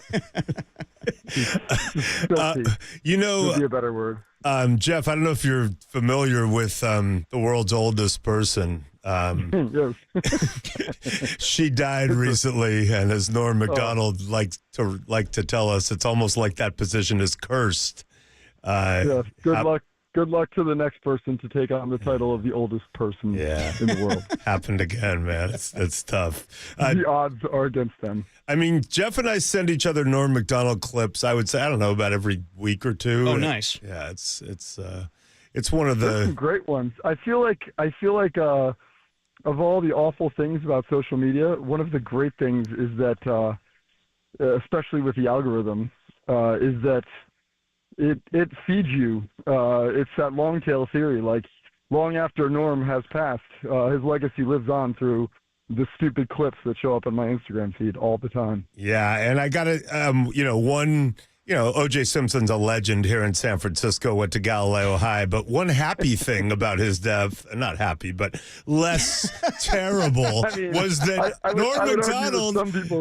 Some people might have been happy, weirdly, because I don't know, maybe like the guys that host the show were very happy about that. Yeah, certain families were probably ecstatic, but because Norm had gone so in on OJ for so long that kind of was a Norm revival, which was really cool.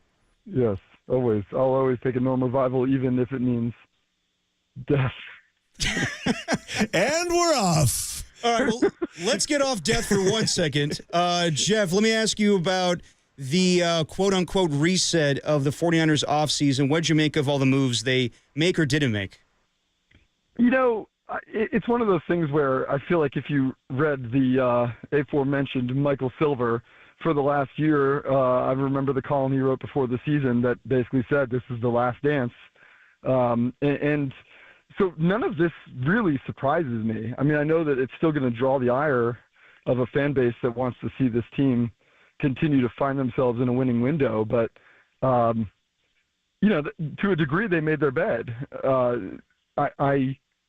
It's very difficult to win when you have to pay your quarterback, which Brock Purdy certainly deserves. But it definitely complicates things. The window for these teams to load up in every other position and win is, generally speaking, going to be when the quarterback's on a rookie deal. Now, plenty of teams, though, have figured it out. I am actually continue to be an advocate for Kyle Shanahan and a believer that he is a very capable championship caliber coach. That being said, the GM, Kyle Shanahan, and not to say that he holds all the power, but certainly quite a bit of it, I think that he needs to prove capable of also being a championship caliber executive, to which these next few years will be very challenging for him to do, and very telling if he's capable of that. By the way, Jeff read that aforementioned column, I think, on Microsoft Word, because there's no way he was subscribing to the Chronicle, even when his friend worked there. And I got one of those. I got a password. But now you're good at The Athletic, so that's only because our. No, I actually subscribe to The Athletic. The Chronicle, though, while a wonderful paper, my guest login worked great. There you go. We've been gaming the system for a long time. But, Derek, Jeff has known Kyle. I've known him longer, but Jeff's known Kyle a long, long time. You don't say. Back at, the early days. And, I'm sure you've seen Kyle, all the mood swings from happy to upset to freaked out to, partying. Like, what's your assessment of Kyle's state of mind now and, kind of his journey as you've watched it unfold for so long?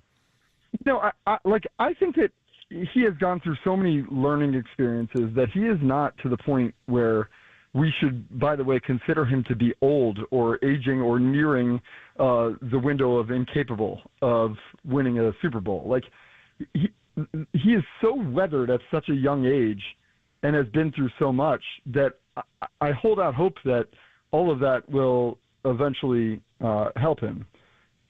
You talk about coaches. Like, I know that a lot of times fan bases can get tired of a coach or just tired of losing, I should say, and to make it think that maybe a change is, and I'm not saying that this is an opinion. I really don't have the pulse of the fan base, but I would just say that, like, someone like Kyle, if was suddenly available to 31 other teams, there'd be a lot of teams considering firing their coach to go after him. I think he is still largely and widely respected throughout the league.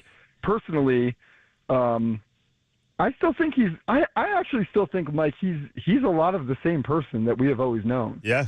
Like, I do know, I understand that there is a perception of change, or maybe experiences can cause someone to change.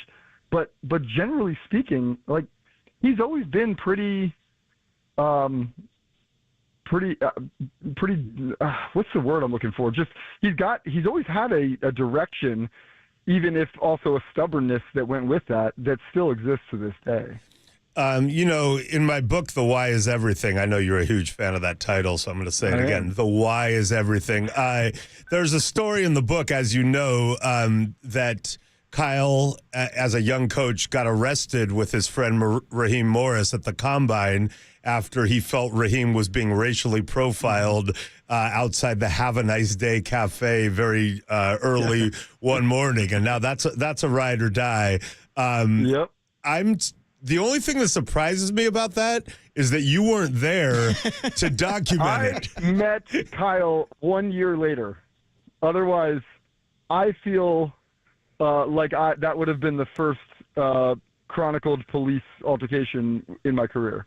But I was not there for that. What was that? Probably 2006? Yeah, it was early. Yeah, maybe might have even been earlier. I got to go back. It might have been 2005. Yeah. I feel like my first Combine was 2005 or 2006, which is like 20 years ago.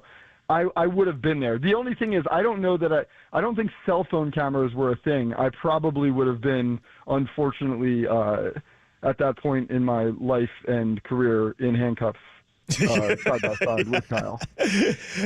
Talking to and Jeff, some might argue that I should have been in handcuffs alongside Scotty Scheffler as well. I am not one of those to argue that, but I have had plenty of friends suggest that the better route for my career would have been to take one for the team, if you will. Talking to Jeff Darlington on the UMA guest line. Let's get into that more, Jeff. You've had a hell of a year covering guys getting arrested, from Scotty Scheffler to Tyreek Hill. Can you just talk about both of those experiences and seeing, like, what the hell happened during that whole thing? Both things? I mean, it's kind of crazy. Two like very different experiences, but obviously the second when the Tyreek Hill situation happened, it was almost this like surreal cloud of like, is this really a thing? Is this happening again? I actually though sat down with Scotty last week 2 weeks ago in Orlando before Bay Hill, and it was the first time that we had actually really kind of gotten a chance to. I mean, we talked a little bit after it, and we've communicated via text, but never like really chatted about it. And it was pretty cool. We're not going to air that part of the interview until the PGA Championship. We did a bunch of stuff for the Masters as well, but it was pretty interesting to like sit with him for the first time and like talk about something that obviously I mean, it's far more important to him. I was just a witness to it, but something certainly that in many regards changed both of our lives in interesting ways. As Jeff's friend, one of the things that I was proudest about was that he did journalism in that moment, and journalism's gotten weird, and Jeff and I talk about it all the time. But when I met Jeff in London, of all places, in 2007, leading into a Dolphins-Giants game, which was the first regular season game in London, he was covering the Dolphins, and he was a beat writer. I was a beat writer for the Sacramento Union and the Santa Rosa Press-Democrat, covering the 49ers. It's the hardest job. But Jeff and I recently have talked about, the competitiveness and how psychotic we were in those respective experiences. And Jeff shared some things that, I thought would be good for you to talk about, Jeff, because you were not a subtle beat writer. You were trying to, and you couldn't even play with your phone back then, but you were willing to wait for hours and hours and get on airplanes. Things are different. I now I just wait for things to happen in front of me, apparently. Yeah, right. Yeah, right. It was easier. No, we were just talking about the early days of when I was on the Dolphins beat for the Palm, my first year out. We were talking about I think my first preseason game I covered was in Jacksonville, and after the game, Ronnie Brown was the first pick, I think second overall of the Dolphins that year, Nick Saban's first year, and he was a contract holdout, and I didn't really understand the mechanics of a beat. You talk to the agent, you do all those types of things, whatever. I hate all that crap.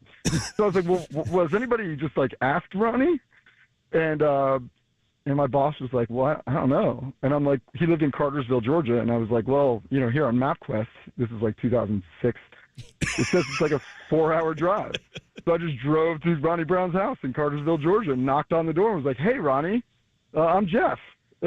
And next thing you know, I'm sitting on his couch and he's telling me that, in fact, he is he's packing his bag to fly to Miami to end his contract holdout. Todd France's agent, who we've since joked about this, comes in and says, who are you? And I was like, I'm Jeff Darlington with the Palm Beach Post. And Todd France huddles the family for a meeting in the kitchen, and the mom comes over after and says, okay, Jeff, well, I guess it's time for you to go.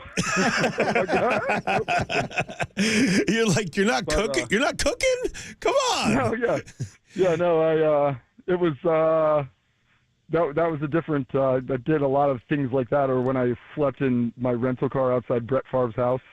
When there was word that Brett Favre, I had a source with the Dolphins who told me that they were considering Brett Favre coming out of retirement, but he said I could not report it if it came from him. I had to get it somewhere else. If it was, I had to get it from Favre's camp. So I was like, well, okay, I'll just go to Hattiesburg. So I flew to New Orleans and drove to Hattiesburg and slept in my rental car outside Favre's house like a psychopath. And Silver, do you remember when we talked on the phone that day and I was following every car that would leave his Yes, estate? It was yeah, and you were kind of tweaking because you'd slept in a car and Yeah, I slept in the car. Yeah, you were like, I might follow this one. Yeah, no, that was wild. I finally pulled up next to Favre at a light. And I was like, oh, man, he's either turning right toward this high school. So I just took a shot. And, I turned, and then he turned behind me, and he pulled into the high school. And he gets out of the car, and, I mean, he looks like he is 300 years old. He could barely move. And I was like, Brett, you got any interest in going to the Dolphins? I'm Jeff Darlington from the Miami Herald. And he's like, Miami? He's like, don't you have anything better to do? And I'm like, not if you're willing to play for the Dolphins, I don't. And he's like, no, I'm not doing it. And he's walking to his car. This is actually after the practice. I waited for the practice end. He's walking to his car, and he puts his hand on the handle of the car, and he turns back to me, and he goes, so you said they're interested? And I'm like, they're interested, Brett. And he just turns back, and he goes, no, I'm not doing it. And he gets in the car, slams the car, and drives off. Damn, I called one of the team sources right after. I'm like, hey, dude, listen, I took your advice. I found it elsewhere. I went and found Favre. you do not want to sign him. He looks like he's 300 years old. And it's funny because Favre was calling the Miami Herald and going, I know you've looked at Jeff Darlington as a potential hire, but he looks like death. He slept in a car. He looks terrible. You don't want this like guy. A RAV4. Yeah, a RAV4. So when I met Jeff in London, I was with Alex Marvez, who was another guy who'd covered the Dolphins, a veteran, and my friend Dan, and there was a party at the Tower of London that the Dolphins were throwing with the crown jewels and everything, and we kind of came to the tail end of it, and Alex Marvez had said, oh, we got to go out with Darlington. I'm like, Darlington? Like I didn't know him. And I see this like skinny young guy walking kind of out as the party spilled out, walking alone with Cleo Lemon, who, believe it or not, was the quarterback of the Dolphins in that moment. I remember. And I'm like, who the hell is, because that's a beat writer move, like, who the hell is this guy who's in with Cleo Lemon? And Marvez like, that's Darlington. And, about 76 drinks later. You went soft. Yeah, we were like, we were best friends forever, but the next day, he called me up and was like, hey, man, that was really fun. That was great. What are we doing tonight? I was like, tonight? Dude, I can't party with you again. I'll die. Yeah. And I was only 42 back then. I don't know who's winning this battle. But yeah, I'm like your age now. Imagine, God, put some respect on my name in retrospect. Incredible. Incredible. And didn't you get mad when you read that I had been hanging out with Jason Taylor in L.A. for like 3 days? Yeah, that was the days when you cared if you were on a beat. When Silver was hanging out with Jason Taylor, and I wake up and have to read that and be so pissed off. You didn't invite him? Come on, Mike. I didn't know him yet. Oh, you didn't know him yet. Okay. Also, I wouldn't have invited anyone because I was all all about the access. Exactly. Well, you guys are so tight now that Mike was telling me this story that the whole meme thing with him being on the field during the Fail Mary with Aaron Rodgers blew up, that shirts were made, and apparently you own a shirt of Mike Silver? I do. Not only you, but your wife owns it too? To tell the story. Yes, my wife owns one as well. So I'm curious. No. The answer is no. Like, have you ever because she told me, Lori told me she wears it as a nightshirt, and it's the WTF with me with the arm spread. Have you ever at least like had the thought in that moment? No, no. And listen, two things Mike always likes to remind me of, that my wife wears this shirt with his face on it sometimes to sleep, and that my mother follows him on Instagram. Oh, there you go. I had the pleasure of meeting Jeff's mother very early on in our friendship. We were at the Tampa Super Bowl, I think, so they live near there, and we were at a party, and she's a delightful woman, and his dad is great. And so, I kind of laugh because she follows me on Instagram, and I like to make jokes about it, but I stopped doing the joke because it turns out Jeff's dad, no lie, is a world record holding age group deadlifter, right? Yes, he is. Yes, he holds the world record for the... He has a world record for what age group? Well, he said it several different age groups now, but 70 plus, 75 plus, and now 80 plus. Yeah, I'm gonna argue that at any age, stay out of my mom's DMs, bro. Yes, I would argue that at any age, Jeff Darlington's dad could kick my ass, and probably would if I got into the DMs. So. Yeah, probably. He's a pretty nice guy. But yeah, thankfully, no. Yeah, so stay out of my mom's DMs and. You tell her to stay out of my DMs. And also, if you see Lori lying next to you in bed with the WTF shirt, but Lori's beautiful. I mean, you may be tempted one day, and I don't know what that means. Yeah. Wow. No. Yeah. What's the name of the show again? Dirty Work. Dirty Work.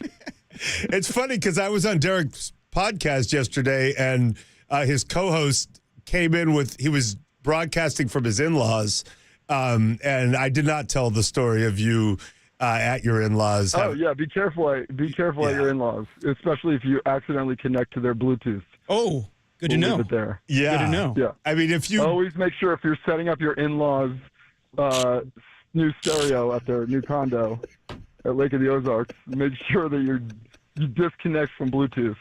I will take your word for it, Jeff. That would have been an Ozark episode that, as dark as Ozark got, an incredible show.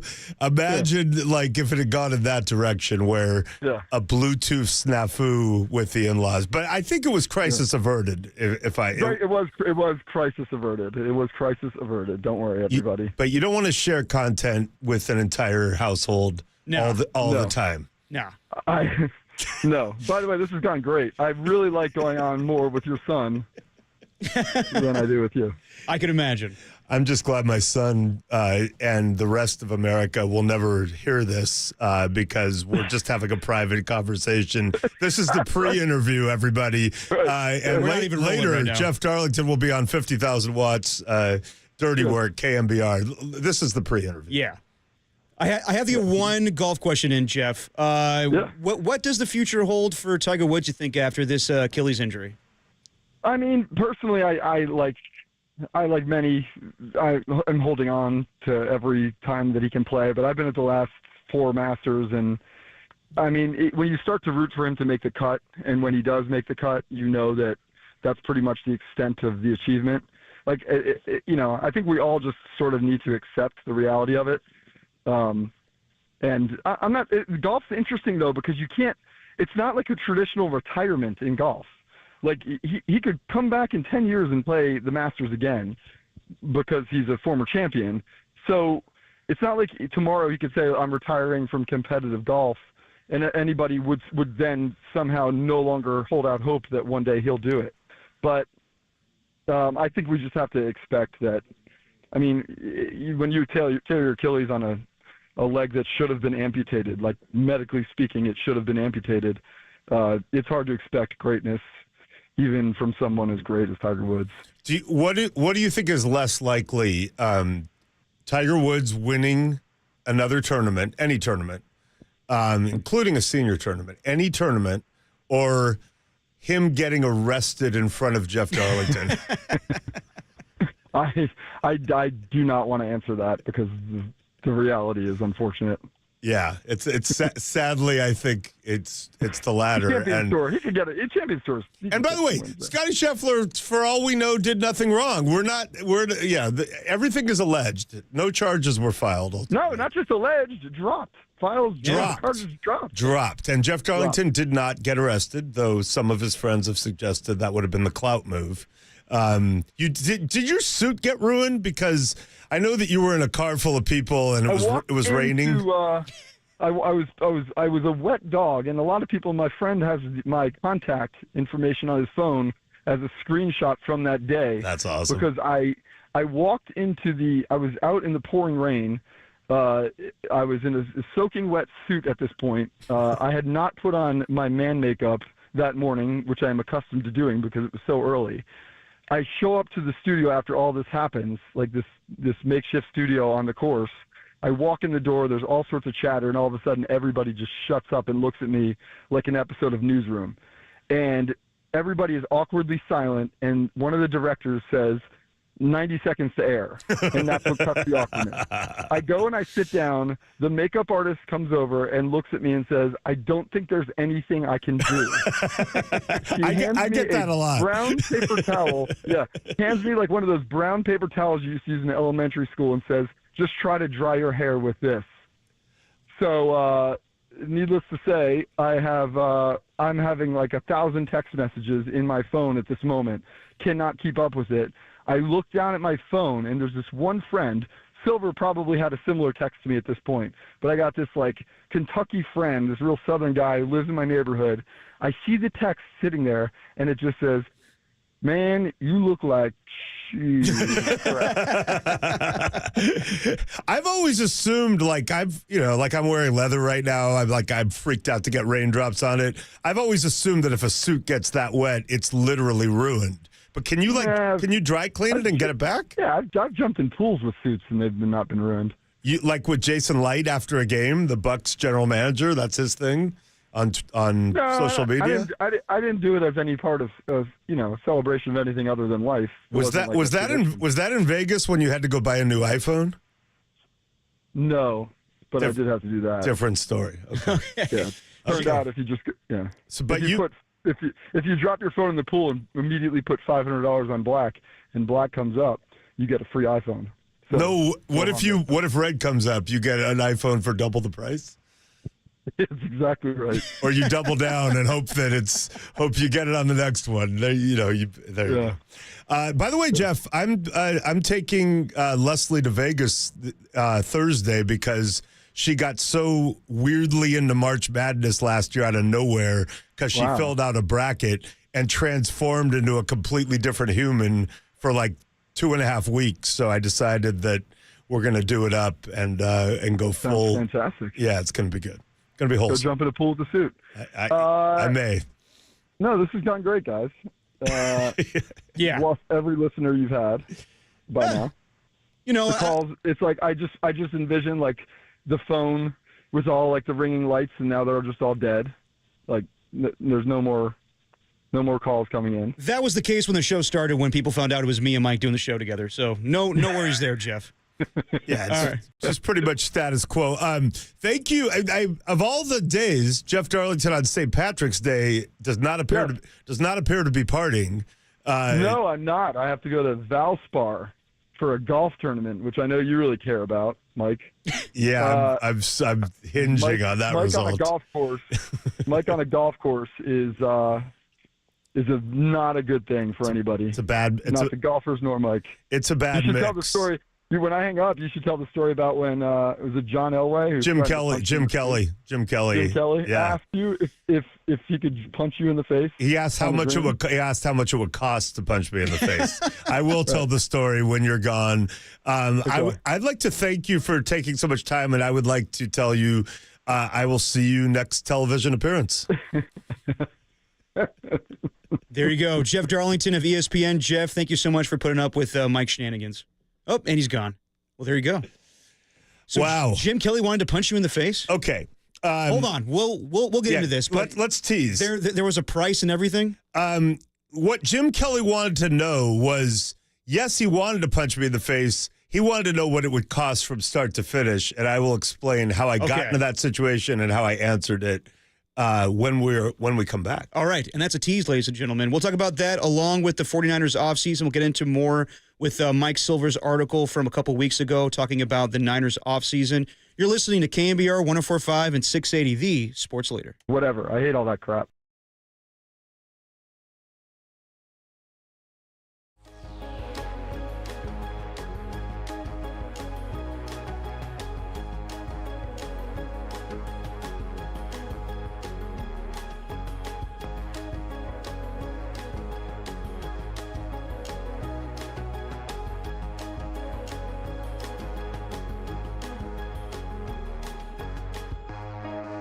The great Woody Page, he joined Murph and Marcus this morning to preview the Warriors and Nuggets matchup tonight, and he gave his thoughts on the end of ESPN's long-running show Around the Horn. Check out that podcast and more on the KNBR app, YouTube, and the KNBR socials.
Now back to dirty work. Adam Copeland and Derek Papa in the KNBR Casino Matrix Progressive Jackpot Studios. Casino Matrix Progressive Jackpots are here. Where are you? Just drop in. Please play responsibly. Call 1-800-GAMBLER. Dirty work on a St. Patty's Day Monday. Just wrapped up with ESPN's Jeff Darlington. We had a very fun interview. Check that out at the KNBR app or KNBR.com. And I also want to tell you, the $1 Million Bracket Challenge is back. Visit KNBR.com for your chance to win $1 million and see how you match up with Adam Copeland. I am sure you can kick his ass in this thing. So go to KNBR.com to pre-register today. Brought to you by Xfinity Stream Live Sports from the best seat in the house. All right. Jeff Darlington was talking to us about this story with you and Jim Kelly, with Jim Kelly asking how much it would take to punch you in the face. Okay, so here's the backdrop. Trent Dilfer convinced me when I was at Sports Illustrated, you've got to do a story on the off-season golf circuit and NFL players. And the reason he convinced me was he told me a story where Dan Marino and John Elway, late night at a table with Trent and someone else, hammered, had a 30-minute raging argument about which one was wealthier. And I'm like, wow. And Trent's like, I'm telling you, this is great access. So I call Marino and I go, hey, you have one of those like off-season celebrity golf things? He goes, yeah, you want to play in it? And I go, well, I don't really golf. And he goes, I'll tell you what, I'll just set you up like you're a player. You can withdraw, but I'll hook you up. Just come on out. So I come out. So the first night, there's this private event. We all go out in a bus or something, and Hootie and the Blowfish are playing some private event at a bar for us. I'm like, Darius Rucker? Yeah, Darius Rucker. I'm like, this, and this is in the heyday. I'm like, this is pretty cool. So we party. The next day I'm hungover, and as Jeff said, I'm not great on a golf course anyway, and I probably still smell like booze, and I have terrible golf etiquette. And at some point, I'm like, I should probably go out on the course and follow some golfers. So it's Marino and Jim Kelly, who I didn't really know. I knew Marino. And a couple of corporate guys, and I'm just following them around, smelling like booze, acting like an idiot, probably walking in the wrong place. And my act, I'm sure, was annoying to someone who didn't know me especially. Right. And Jim Kelly finally just sizes me up, and he looks at me, and he goes, hey, let me ask you a question. And I'm like, hi, Jim Kelly. And he goes, if I wanted to punch you in the face, what would that run me? And I kind of look at him, and I'm like, is he kidding? And I look at Marino, and Marino's giving me no help. None. Just leave it. And no one. And I'm just, and I'm like, I kind of try to laugh it off. And Jim goes, no, I'm bleeping serious. If I wanted to punch you in your fat bleeping face from start to finish, what would that actually run me? So now I'm like, I am kind of punchable right now. So I do have some sympathy for what he's saying, but also I don't really want to get punched in the face by Jim Kelly, a future Hall of Fame quarterback. So finally, I just go, just medical bills, bro. I don't want your money. I just want your respect. And amazingly, it was the right answer. We've been cool. Jim and I have been cool ever since. The round continued, and, it all ended okay. So I know a lot of sports writers are like, including one locally, was like, man, I hope I get punched so I could own the team. That's kind of an old sports writer cliche. Right. I'm not one of those people, as I demonstrated to Jim Kelly. The only caveat would be if I were in a Starbucks showdown with an heir to the Starbucks fortune, it might cross my mind that getting punched. No, I'm kidding. But No, I just got back from Indy, so it's fresh on my mind. No, I definitely want to talk to you about that. And I want to talk about the whole situation last night with Jordan Schultz breaking the T. Higgins and Jamar Chase contract story. We'll get to that a little bit later. I also want to talk to you about, like, besides the run-in you just had with, or the one you just told with Jim Kelly, like, any kind of Stephen A. LeBron James run-ins you had in the past. We'll talk about that a little bit later. I would say that's better than Stephen A. LeBron James. Like, I don't think LeBron James was like, how much would it cost me to punch you? No, better. It was way better than that. Yeah, I feel like, I feel like right there I've beaten Stephen A. Oh, yeah. Other than the fact that both LeBron and Stephen A. and Jim Kelly, all three, are way richer than I will ever be. But that's okay. Okay, we'll get into that. And let's talk a little bit of Warriors on the other side. We'll talk about your good friend Steve Kerr becoming the winningest head coach in Warriors history and their win against the New York Knicks on Saturday night. It's dirty work. Papa and Silver version with Derek Papa, Mike Silver, and our guy Danny Dunn. Don't punch me. I'll try not to, Mike. Okay. We'll talk a little bit more about the Warriors coming up next on KNBR 104.5 and 680, the sports leader.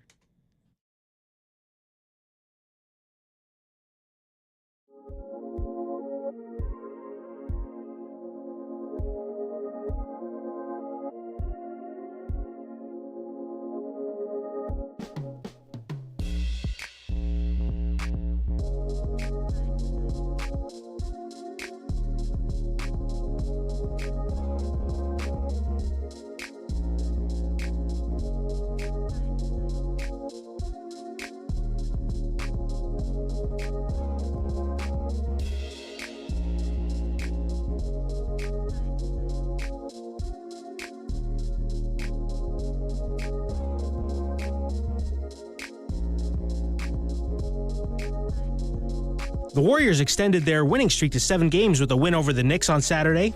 How far can they climb in the standings? Let us know what you think on our socials at KNBR, the standings leader.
Now, back to dirty work.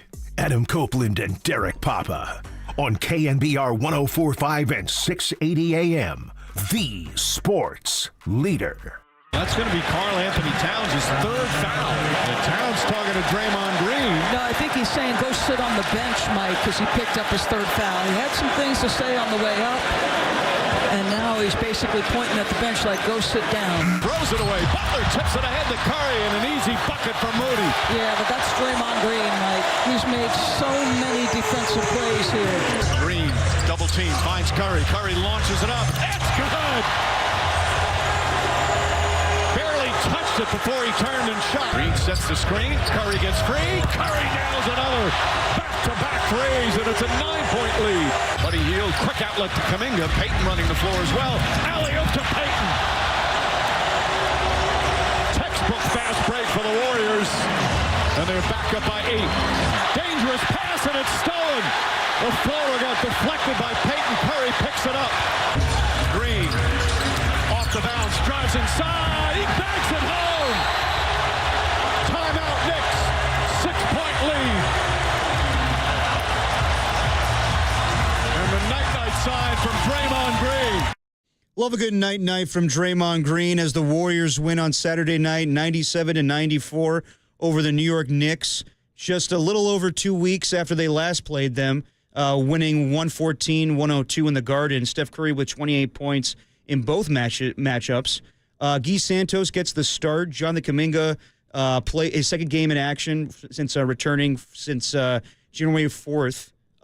Missed 31 games, plays 20 minutes again, scores 10 points, 5 rebounds, and 5 assists. Big win on Saturday night. Physical game, kind of reminiscent of the game they played against the Detroit Pistons a week ago. And they turn around and get ready for tonight against the Denver Nuggets, who may be without Nikola Jokic, Jamal Murray, and Aaron Gordon tonight. We'll see about Steph Curry. He's questionable tonight with a lower back strain. Quinton Post also questionable tonight. No pods. Mike, what have you been liking so much from what you've been seeing with the Warriors lately? Everything. It's awesome. I don't understand the intricacies of the NBA the way I do the NFL. Just immersing myself in that, but just. Watching Jimmy Butler twice take teams that I just didn't think had any business being in the finals to the finals was kind of a jarring experience both times. I was like, wait, what? And, now seeing him, first of all, just watching him on the Warriors, it's just wild to me how the game proceeds at his pace always. And this is in a league of very fast-paced, incredible athletes, but he just goes at his pace and everybody kind of adjusts to it or doesn't. And it's weird to see somebody just control the tempo and the vibe as, naturally as he does. And then I just, again, without understanding the intricacies, he just seems to have unlocked Moody, Podziemski, among others, right? And and I love Looney. I don't think it's accurate to say he's unlocking Looney, but just everybody, it seems to fit really well. And Draymond's super engaged, and Steph's obviously Steph, and it just all of a sudden, they look like they were kind of in this dead zone where they wouldn't make the playoffs necessarily. And now it's, it's just invigorated everything. And I just hope it doesn't end. No, I mean, it definitely is the biggest impact as far as a trade deadline move. I know that Luka was huge and no one expected that move to happen, but the Lakers were good prior to Luka showing up. And they were, I think, the 5th seed in the Western Conference. Anthony Davis was playing well, and they wanted to make this huge splash to get Luka, and I don't blame him for that. But right now, without LeBron, they've kind of, they lost 4 in a row prior to yesterday's win against the Phoenix Suns. But the change the Warriors have had with Jimmy Butler is just night and day. It's crazy where they started the season 12-3, then went through this whole stretch where they were terrible. They were inconsistent. They were losing to teams like the Raptors and the Miami Heat and the Utah Jazz. And then they get Jimmy Butler, and as you said, everyone's flowing now. Moses Moody's playing better. Pods is playing better. I mean, even Jonathan Kuminga, I didn't know how it was going to be when Kuminga came back, honestly. Like, I was kind of being like, I don't know about this. This can only go bad. Like, I don't want him to think like he's the superstar on this team. And he's definitely, playing into the role, coming off the bench. I was surprised the other night against the Kings that Steve had both Jimmy Butler and Jonathan Kuminga on the floor together. That's when Steph got his 4,003. But no, man, I mean, I'm enjoying what they're doing right now, and the more I watch them, the more I like, this is kind of reminiscent of the old times. Not the same. Guys are shooting three-pointers a lot more, like Moses Moody's now is making threes, GP2 as well. But the ball movement, like, they're scary right now, and I think tonight's a huge test for them. I think it's the biggest test they've had since acquiring Jimmy Butler, because it's probably one of the two teams that you don't want to face in the Western Conference, I'll say. Like, I think that OKC, I mean, they're the real deal. They went into Milwaukee yesterday and kicked the crap out of the Bucks. Denver has the Warriors' number. They've lost 8 in a row to Denver, and I think they haven't beat them since facing off in the 2022 NBA playoffs. So everyone keeps talking about them. When I went to game 1 and Jordan Poole was starting, going crazy. Steph came in. I want to get into that when we have John Dickinson on, because I know he has said, hey, I hope they play Denver in the first round, which is counterintuitive, but I hope they don't, but okay. Yeah, well, I want to hear his rationale. I agree with you on OKC, just those young legs, man. But yeah, it's just, I mean, first of all, when they need a basket or points, it's way different now. Like, he can get to the line, he can create, a shot, he can kind of change the pacing, get someone open. So, like, it just felt so desperate before. Like, there's a run, they need a basket, maybe Steph will get free. Now it's just like, oh no, they'll just, Jimmy will get to line, or like someone will get a good shot. So there's that. And then, it's just, I want to like be fair to Wiggins, because obviously what he did in 2022 was epic. They do not win that without him. He had those incredible games, especially against the Celtics. And, he's been through some stuff. Great on-ball defender, we all know, and just a very skilled guy. So, like, I don't want to be like, oh, my God, Butler for Wiggins, it changed everything, even though it seemingly did. Yeah. Wiggins has not been consistently that guy that we saw in the 22 playoffs since then. But, let's all remember Andrew Wiggins fondly for his role in Warrior history and getting them that championship for sure. Oh, of course. I'll always remember Andrew Wiggins having, that dunk on Luka. Like, I'll never forget that moment. He was incredible in the Western Conference Finals against Luka. Mm-hmm. There was a moment where they needed to be more physical against the Memphis Grizzlies. They needed, as Greg Popovich would say, a little more nasty. Yeah. And Andrew Wiggins brought that. And he's been inconsistent, and that's why ultimately they decided to move off of him. But Jimmy Butler has brought something totally different. I think that he's bringing the mid-range game. He's getting to the line. It's just, it looks like a championship basketball team right now. And a month ago when Draymond Green made this proclamation during All-Star Weekend, I was like, come on, Draymond, what are you doing? But now I'm coming around to it, because if you look at the Western Conference, right now there is a 3-way tie for second. I guess the Rockets have the tiebreaker there, but obviously OKC is going to get that number 1 seed, but Rockets 2, Denver 3, Memphis 4, and the Lakers were struggling a little bit prior to their win yesterday. But I think the Warriors can beat all 4 of those teams. Denver is the one team where I'm like, they have the championship pedigree. Jokic is playing unbelievable. A week ago, he had a 30-20-20 game. They had a terrible loss on Saturday night where Jordan Poole gets a buzzer beater 3 to beat them, and you never want to lose to the Wizards at home. But they definitely have their flaws. Like, I'm hearing, I don't watch a lot of Nuggets basketball. I try to watch when Jokic is on national TV. But for what I've seen, this season, they definitely have their guys. They have Jokic. They have Jamal Murray and Aaron Gordon. Even Christian Braun, makes threes from time to time. But I think, they don't have a lot of bench. Russell Westbrook's okay right now. That's the one flaw they have. I think a lot of people think they could be had. So I want to see if the Warriors could turn it around tonight and show that they're capable of beating probably their biggest Western Conference competition next to OKC. I think they can handle the Memphis Grizzlies. I think they can handle the LA Lakers. I mean, we still want to see them avoid the play-in. Minnesota's nipping at their heels right now. But I would say I'm feeling really good about the Warriors, and if they win tonight, I would actually feel really good about their chances if they had to play Denver in the postseason. I mean, it definitely won't be easy. Injuries happen. Like, whatever it is, it's not going to be an easy road. But, that classic French broadcast call of Steph Curry in the Olympics with that flurry where he says in French, but, we could win, but the devil Curry keeps. But, like what the rest of the world experienced in that moment, and French people, like, dude, I mean, we're sitting here like, I don't know, Houston's young. Like, they could all be dangerous. It's LeBron, it's Jokic. Like, we're sitting here doing that. But I promise you, not just fans, but the players themselves are all going, oh, man, Steph's back in it. Like, now he's got Jimmy Butler and Draymond. Like, I mean, he put – not very long ago, he dropped 50 in a Game 7 against a young, motivated rival that would seem to be peaking and was going to finally, vanquish the Warriors. And Steph went up to Sacramento and dropped 50 points.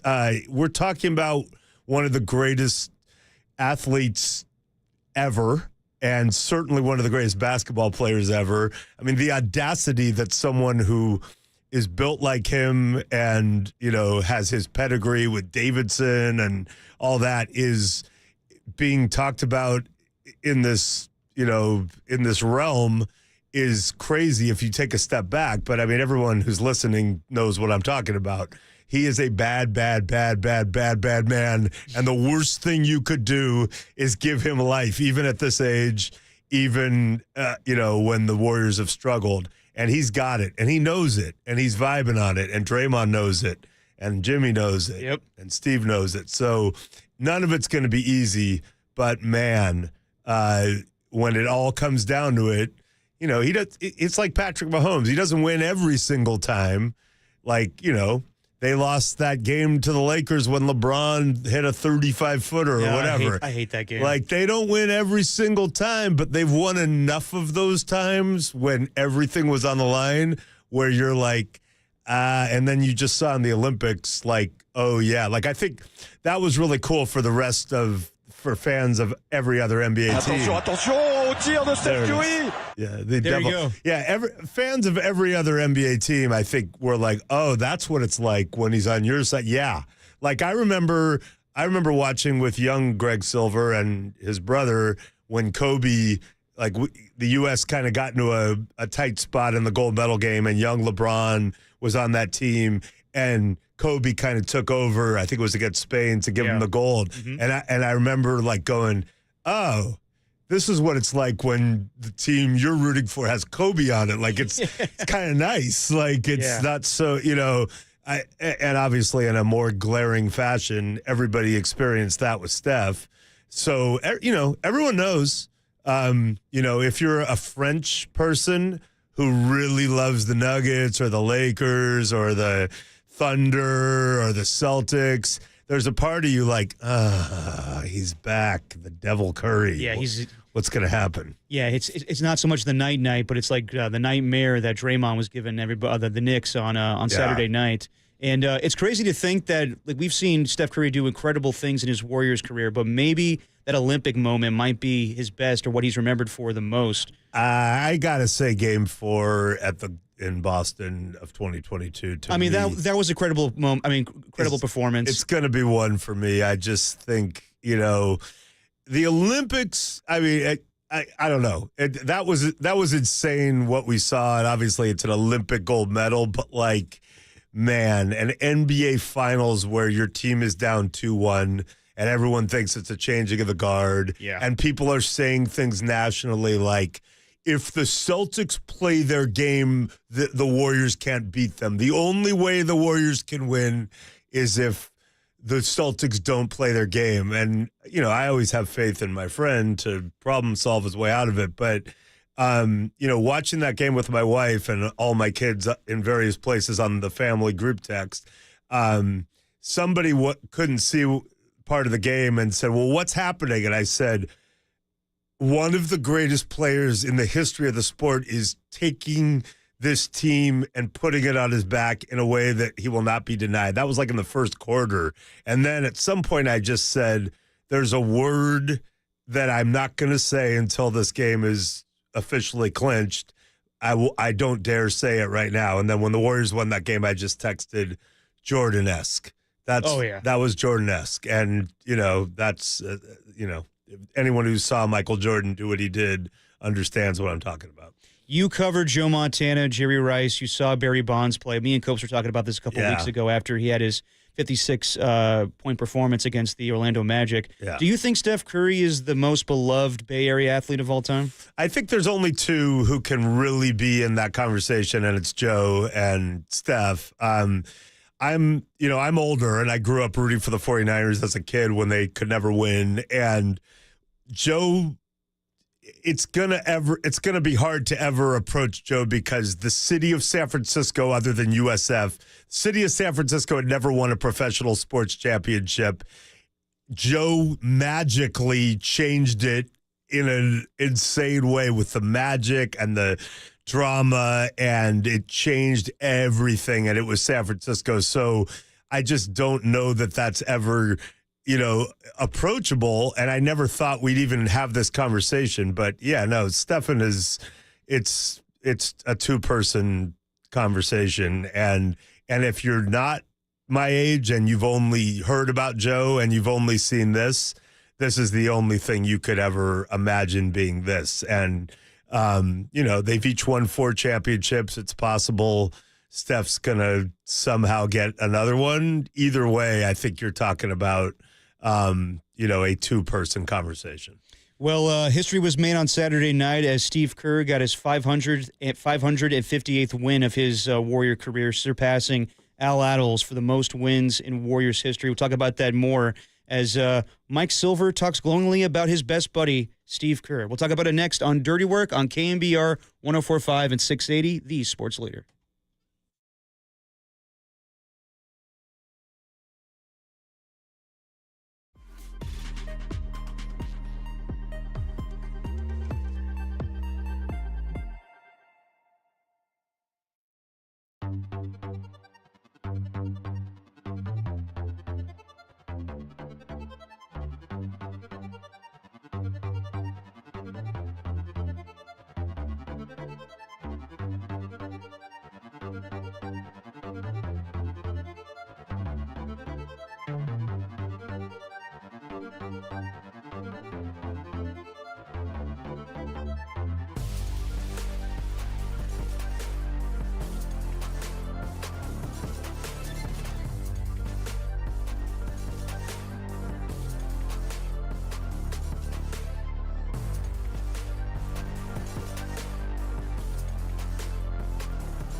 You found Dirty Work with Adam Copeland and Derek Papa, where no job is too dirty, on KNBR, the sports leader.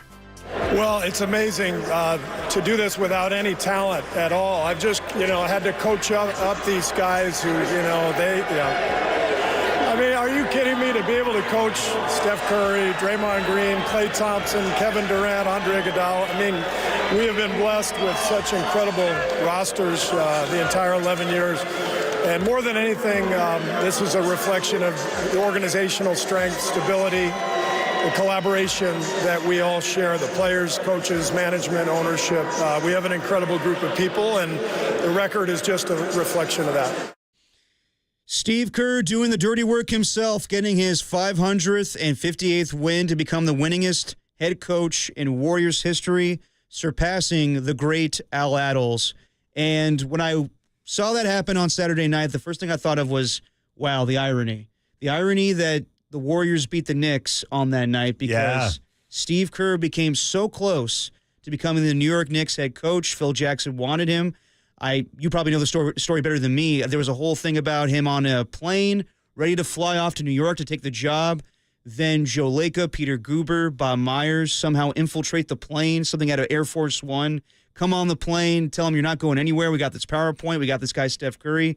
You're staying right here. You're going to win 4 championships, and the rest is history. So, it was one of those things, too, where he knew if he went to the Knicks and they won 40 games, he was going to be a hero. Right. And he had much more of a chance to make an impact and have a runway, whereas, the Warriors had already, popped and, he had to take that to the next level. Conversely, he was like, they got Stephen Curry and Klay Thompson, and they're pretty good. I don't want to make this about Cal always, but his daughter Maddie was starting at Cal on the volleyball team as a highly recruited libero. Cal volleyball was coming off a second place finish nationally, and Steve's a Californian, so I like to think that. He thinks like me and was like, I get to some volleyball games, it's my daughter. So whatever swayed it, I'll never forget. I was down at NFL Network when they announced it, and I just texted him, and I was like, dude, and he texted right back. And then he said something like, now I just need to find my Rick Barry. And I said, you have him. He's just, 6 inches shorter. And then he was like, yeah, fair point. So I don't think either of us knew literally that he was going to be not only, Rick Barry was like one of the best players in the NBA, ever at the time, but this guy's even better. It's so cool. He's been through, it's been quite a journey. He loves Northern California. He's grown to love Cal as 2 of his kids went there. And, when he tied the record and I texted him, he immediately was like, hey, I'll take those 40-plus wins that Luke Walton coached. So he's still making fun of himself. And, in my mind, that next year he's going to win about, hopefully 60 more, and that'll put the record way out of reach. It'll be good. Yeah, I mean, we heard it from Tom all the time, like their relationship and how cool it is to see this guy you grew up with become one of the greatest NBA coaches of all time. Yeah. How is that for you? Like, it's incredible, from where he was as a player to being an analyst to being a general manager to now being a fantastic head coach. I still think it's the greatest first season in head coaching history, what he did with the Warriors. I know some people think, well, he was given a great team. Come on. No, Steve Kerr changed the Mark Jackson Warriors team from just being an okay team to being a great team.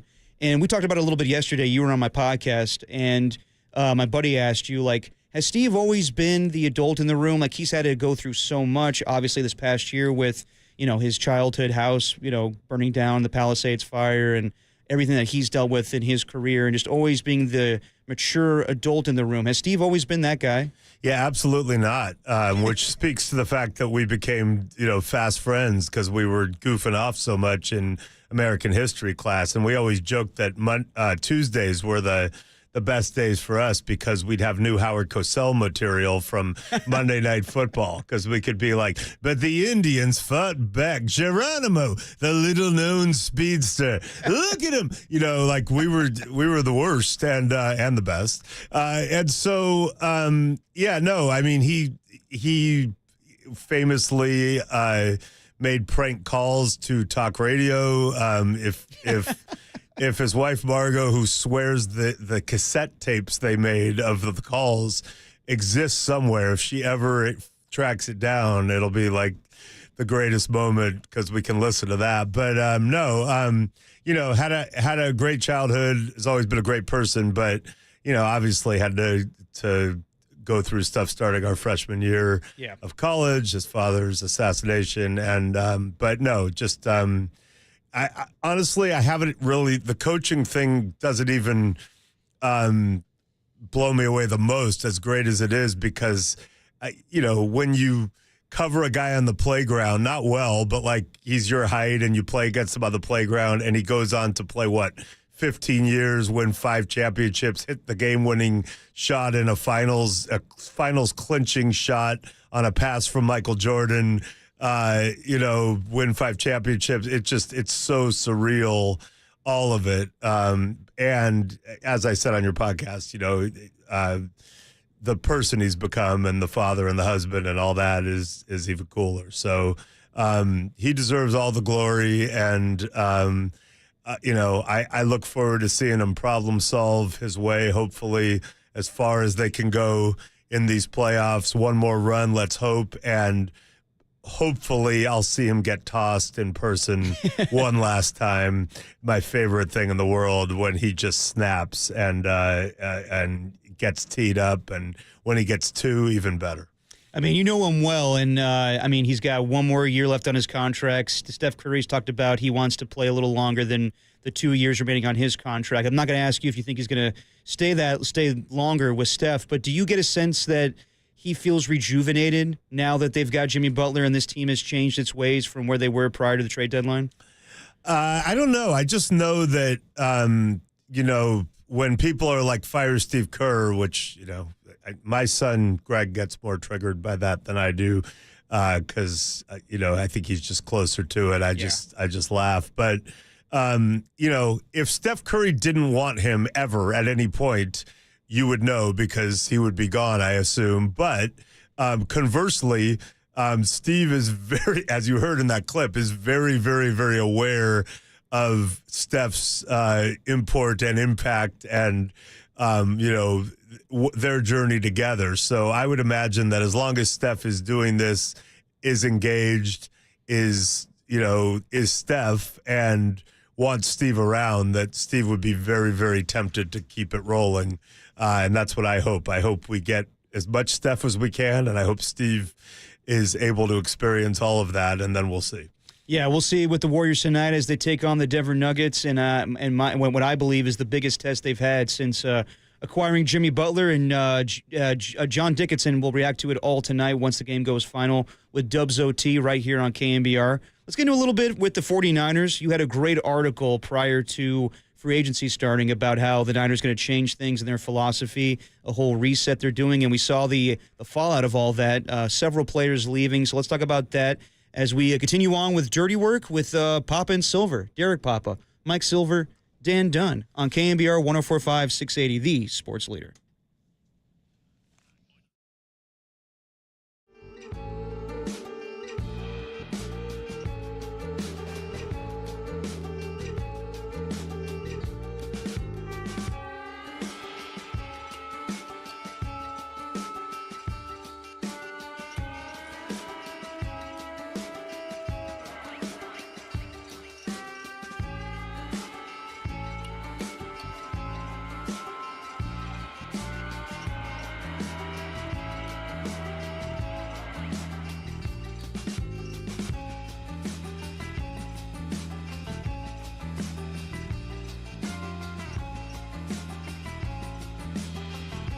Mike Breen. Bang! Bang! and his double banger. He joined the Gregs this morning and said the Warriors and Knicks matchup over the weekend was the loudest that he has ever heard the Chase Center.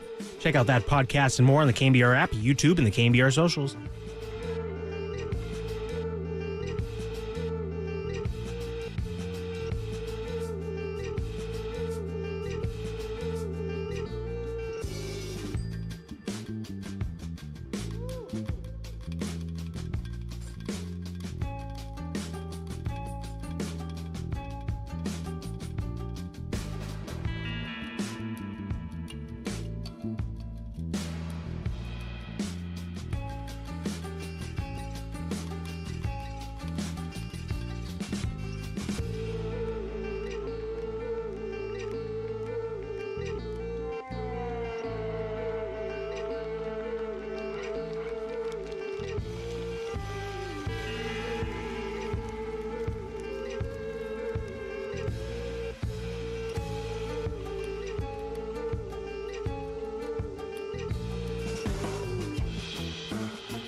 Now back to Dirty Work. Adam Copeland and Derek Papa in the KNBR Casino Matrix Progressive Jackpot Studios. Casino Matrix Progressive Jackpots are here. Where are you? Just drop in. Please play responsibly. Call 1-800-GAMBLER. Dirty Work on a St. Patty's Monday, Papa and Silver edition. That's Derek Papa and Mike Silver. What we got here, Danny? A little Western Trail? Dirty Old Town by the Pogues. Nice. Danny knows his Irish tunes, apparently. So does Brian Murphy. Yeah, he does, as he should. Very good, yeah. Let's talk a little bit about this 49ers offseason. And, Mike, you had a great article come out in The Athletic about a week ago where you said the Niners are going to be cold, calculated, and analytical. And when it comes to giving out contracts, they're going to be ruthless when deemed appropriate. And we kind of saw that the first day of free agency where they let Jalen Moore go, Elijah Mitchell. And when I say let them go, just let them walk at free agency. Talanoa Hufanga, Aaron Banks, Drake Greenlaw. I just saw, actually, Adam Schefter has a report out there saying that even though Drake Greenlaw signed with the Broncos, the Niners the last few days before the new league year started tried to convince him to come back. That did not happen. Yeah, that is true. They made it a huge push. But, that's that weird period where it is, legal tampering. You can agree, but it's not binding. There's a lot of drama. I look forward to telling that story eventually. I've kind of been saving that one, but hopefully Adam didn't spoil the whole thing. But, Greenlaw was the one that really hurt him. But I would say this. If you don't want to lose a guy, I think in general, nurture that in the months leading up to it. Yeah. I believe that if they had laid the groundwork by telling Drake Greenlaw, there's no way we want you to leave this building and we're going to do whatever it takes to get you back, they would have had a better chance making that last push. But, on paper, you go, well, he's coming off the Achilles. He plays so hard. He's undersized. He's an injury risk. We're trying to cut cash. We're retooling. Do you really want to do that? But the identity of your team, we saw in that Ram game, it just changes with him. And we can talk about the Bengals a little bit, but there is something to be said for make your strength continue to be your strength, even if on paper it's not, it doesn't make sense. Like the Rams, when they were the greatest show on turf, let Zakir Hakeem go. The Lions paid him like a number one receiver. He was a slot. He was the 3. And I understand why they couldn't pay him all that when they had Torrey Holt and Isaac Bruce, a Hall of Famer, and a guy in Torrey Holt who should eventually be in the Hall of Fame. But what made the Rams so insane was and Marshall Faulk, was they had so many of them. So like the Bengals, I think, are doing that with Higgins and Chase, even though on paper you would never pay your number 2 receiver like that at Higgins. You're like, we have Burrow, we have the 2 guys. That's what makes us special. So I think you could make a case with the Niners and go, what makes us special is we don't just have, the best linebacker in the league, arguably in Fred Warner. We have 2 guys who are arguably the best in the league at their respective positions. They play amazingly together, and that's our identity. So that's how you would justify Greenlaw. But, yeah, I wrote that article kind of trying to prepare people for what was coming. I didn't know it was going to be this dramatic, though, and they did get Juszczyk back. But, man, that's a lot of hits. They tried to get Joey Bosa. Didn't happen. So they've got a bunch of guys, a veritable who's he of NFL players, and Mac Jones, who, many people remember when after the 49ers made that trade in March of that year for the 3rd overall pick. I came to believe that Kyle was targeting Mac Jones. I think he was when he made the trade. In fact, it's all in my book, The Why Is Everything, in great detail. He ended up changing his mind. And they took Trey Lance. We know how that panned out because by the grace of Brock Purdy and Kyle's great coaching, they got away with it, and they're still standing. But now we're going to, I guess, see what it would have been like to some degree if Mac Jones had been the guy. Well, yeah, and I asked you yesterday, we talked a little bit about it on my podcast. When I read the article, there's a moment in there where you bring up how the organization wants Kyle a little more focused on play calling and not so much on making sure guys get the bag. But you and I talked about it. It's not so much like, that Kyle's not going to have a say in personnel anymore. It's more so that, when it comes to like an isolated Brandon Ayuk situation where he runs upstairs and kicks in the door and tells John Lynch, don't make that trade. Yeah, stop the presses. Exactly. Like something out of like a romantic comedy. He's like, I still love him. That's not going to be the case. Kyle's still going to have a big hand in this organization as far as personnel decisions. It's just in the last year, they don't look at the Brandon Ayuk contract as highly as opposed to the other ones. Yeah, and there's, the Debo contract, obviously, they didn't like because they traded him for a 5. Yeah, I mean, Kyle has always had a ton of power, and he hasn't lorded it over people. They're, obviously with the Trey Lance decision, you're going to allow your quarterback guru coach to be the voice there. But he and John and Jed, the alignment's been incredible, and that still exists. So that's the good news. Like, there are plenty of organizations, even winning ones, where it's like, I'm the genius. No, I'm the genius. This is a really healthy era of 49ers, organizational alignment. It's really good. It's, Jed's been great since, Kyle's first 2 years. He didn't win. Jed stuck by him. Kyle and John have been great together.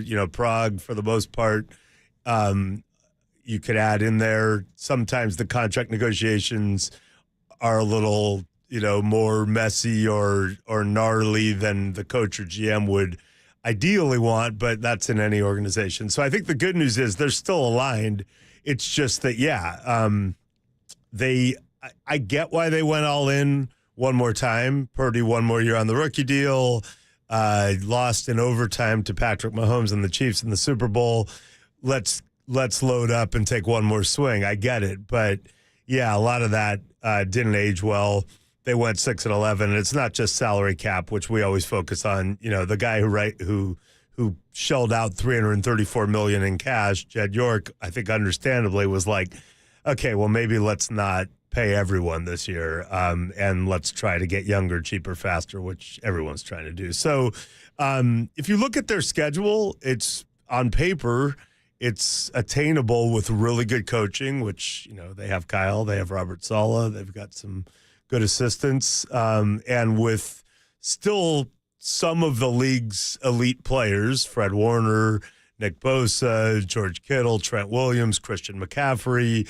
They paid Diamador Lenore, who earned it. Kyle Juszczyk's back. So they've got dudes. And, they drafted Ricky Pearsall in the first round. Last year's draft looks really promising, and they've got a bunch of picks now, that they can make in April. So I think on paper you go, there's a path for them to at least get to the playoffs and have a much better season. But that last dance all in thing, definitely you've seen the shift. Yeah, and I got to believe that Robert Saleh, when he took the job, was thinking, okay, hopefully we get these guys back. Hopefully we get a Drake Greenlaw back. It's a guy that's been very important to my defense in the past with the 49ers. And I'm assuming that he's seeing the changes, and he's like, wow, I'm going to have to do something very different than I've done in the past. He had a lot of talent with the Jets. He had a lot of talent with the 49ers. And, he's definitely capable of scheming it up. But I think now it's going to be a different challenge where you probably have to play with a lot of rookies. Like, this team is going to play defensively probably with an opposite pass rusher with Nick Bosa as a rookie, defensive tackles as rookies. And, these moves this offseason have been compared to what the Rams did 2 years ago with Matthew Stafford, Cooper. Like, they built the team around Stafford, Cooper Kupp, and Aaron Donald, and they managed to go to the playoffs that season and lost to the Detroit Lions in the first round. Then last year, the Buffalo Bills kind of do the same thing. They trade away Stephon Diggs. They let Gabe Davis go in free agency. And the team is centered around Josh Allen. He has an incredible season, MVP and all that. They lose in the AFC Championship game. But they're banking on Brock Purdy to kind of be the same type of guy that the Rams banked on with Matthew Stafford and the Bills did with Josh Allen. And I think everybody's wondering, is that a good idea? Do they actually think he's that type of quarterback where we saw last year he didn't play with Brandon Ayuk and Deebo Samuel and Christian McCaffrey, and it wasn't as good as in years past. So I want to get your thoughts on the contract and everything. Do they think that Brock Purdy is going to be that type of quarterback, and is that going to show in the contract that they're going to offer him? Yes and yes, and I agree with that. The only thing I would say, and I said this last year, like, one of Brock's superpowers and one of the things that's made him so good is that he doesn't try to do too much by definition. He's a highly competitive guy, and he does some great things, and he can make off-schedule plays, but he's not playing hero ball. And, there's a natural compulsion, especially once they pay you, to be like, okay, we've lost some guys. I'm the man. I need to overextend here and try to, make these plays, but he's better when he just plays. And so that's one thing. The Seahawks did it twice with Pete Carroll also later in his time in Seattle, where it looked like they were clearly retooling and getting rid of so many of those good players, great players who'd help them, be an elite team. And they managed to make the playoffs that year.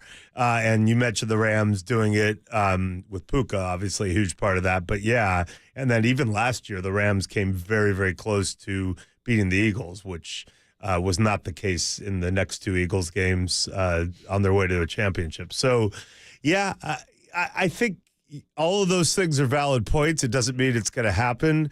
But yeah, I think if you're Jed York, you're like, all right, we tried it with me paying $334 million in cash.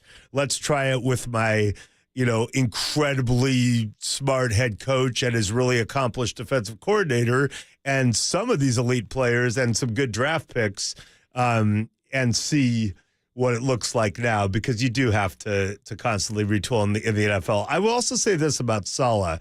He did great work in 2020 when they had some guys out. Yeah. Because if you remember in 17 and 18, people wanted him fired. It was like, get him fired. Then they got Bosa. They went to the wide nine. And so Kyle has been very hesitant since then to change that scheme. You've got the wide nine in the front, party in the front, business in the back. And you've got the Seattle 3, which is a more conservative alignment in the back, obviously with some variations. But, just as the Seattle 3 worked unbelievably when you had Earl Thomas in his prime roaming the middle of the field and Cam Chancellor thumping people and Bobby Wagner as the middle linebacker and Sherman and Browner, et cetera, Michael Bennett. The wide nine, think at its height in 2019, you had Bosa as a rookie, D Ford healthy, DJ Jones clogging up the middle with two high first-round draft picks in Armstead and Buckner in their prime, and young Warner and Greenlaw behind it flying around. Last year you didn't have Greenlaw. You had Hargrave out, so now you were really hurting on the inside. And the wide nine is very susceptible to inside runs when you don't have DJ Jones, young Buckner, young Armstead, great edges, and young Warner and Greenlaw covering up everything. So it can't just be scheme.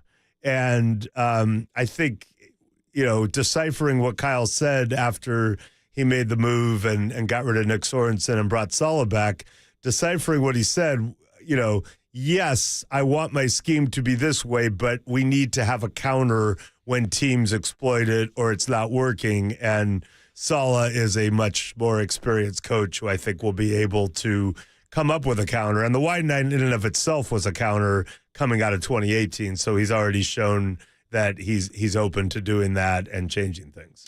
Going back to Jordan Mason, who was traded over the weekend to the Minnesota Vikings, were you surprised by that? Because I was kind of a little surprised, just given his success last season, filling in for Christian McCaffrey. I thought that he could be a good 1-2 punch. I think that maybe they don't value him in the passing game as much. They value Isaac Orendo a little bit more, and I think most likely they're going to draft a running back in this year's draft. But one critique I will give of Kyle last season is I don't think that he rotated the running backs enough. Christian McCaffrey coming off of an injury and just primarily giving the ball to him. I thought that maybe they could have used Jordan Mason a little bit more when McCaffrey returned. But what is the rationale from your standpoint of trading away a Jordan Mason who it seems like, had a great season a year ago and a guy that Kyle really liked, and he loves having a plethora of running backs. So I'm just kind of obviously they didn't need to do the move. He was a restricted free agent. I'm just kind of wondering why they did this. And also they went away from play action last year, which was interesting, and I don't claim to understand scheme enough to tell Kyle what to do, but I would love to have the conversation with him at some point. Like, explain to me what you were thinking in terms of going away from play action. Do you second guess it now? Yeah. Et cetera, et cetera. And, you got to try to stay ahead, and he always tries. So I would say this, 2024 thinking versus 2025 thinking. 2024 thinking, We're paying Juwan Jennings like a highly paid number 3. We already paid Debo. In fact, we're going to restructure it and make it even harder to get out of the next year. We are going to overpay Ayuk, run up the stairs, and overpay him, who's not really like your classic one. And we're going to draft Ricky Pearsall in the first round. That's 2024 thinking. If you go into 2025 thinking, you're not overextending to pay your number 2 running back when you may even like Garendo Moore, who's on a rookie deal, and you can find another running back. So I don't view the Jordan. I viewed the Yushak cut as more seismic than that, and they obviously reconsidered enough to convince him to come back. But to me, I bless Jordan Mason, and he was good when McCaffrey was out. And if McCaffrey's out again and Garendo's out, we may go, man, it'll be sure nice to have Jordan Mason. But I feel like Kyle will find a running back to be productive. I mean, think about Jeff Wilson, Raheem Mostert. There have been so many guys that have done it, and his dad did it too in Denver famously. So if, look, I'm always like, yeah, I know running backs are devalued, but you can't find a Derrick Henry anywhere. Pay him. And I'm kind of riding high now because of Barkley, because of Derrick Henry, because of McCaffrey the year before. But if you are one of those people who argue with me and you're like, don't pay a running back, you can find one anywhere, then definitely don't whine about Jordan Mason not getting paid by the Niners. And if you're me, yeah, I like Jordan Mason, but I think 2025 thinking is we're not paying another running back when we are paying McCaffrey and we have Garendo. Just a few more questions here as far as the Niners. You were all over everything with Joey Bosa. You reported that it was down to the 49ers and Miami Dolphins that were interested in him. They were going to offer less than $10 million. In the end, he signs with the Buffalo Bills, and it seems like a better situation. He plays for a good team that was on the verge of going to the Super Bowl. They give him more money. Was that just the case in the end, that the Niners weren't going to offer enough money to make him happy? Yeah, and when I reported the Niner-Dolphin thing, it was not to say they were the only two teams. It was just letting people know, because I was surprised, because the way it had originally been portrayed to me was the 49ers are only offering 8-ish, but the Dolphins are probably offering more. And once I got information from the Dolphins side that they were not, in fact, they were offering a little under 8, I was like, I'm going to put out a vague tweet that says both teams are under 10. It's comparable. And, I'm not one of those people who freaks out about state income tax. I love California. I get a lot of value for the taxes I pay. All 3 of my kids went to UC schools, and I paid less tuition, for example.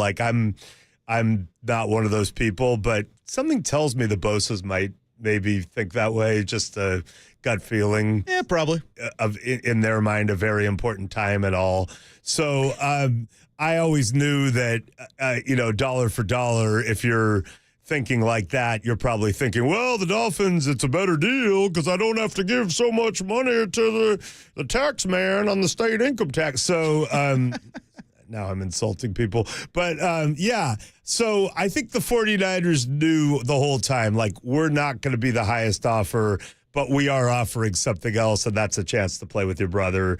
And, listen, as a sports parent on a much lower level back in the day, hey man, if both my kids were ever on the same team, that's cool. That's amazing. Yeah. Especially if you have to fly all over. So I think they thought they had a chance because of that, but they were very, realistic about someone's going to offer more. And then the Bills offered enough more where, again, I'm one of those people who, if I made a bunch of money already in my career, I might not value money as much, but I feel like maybe the Bosas, given some of my vibe, might want every single dollar. Just a thought. Yep, just might. And then as far as Brandon Ayuk, I hear all these rumors, and John Lynch definitely didn't poo-poo them.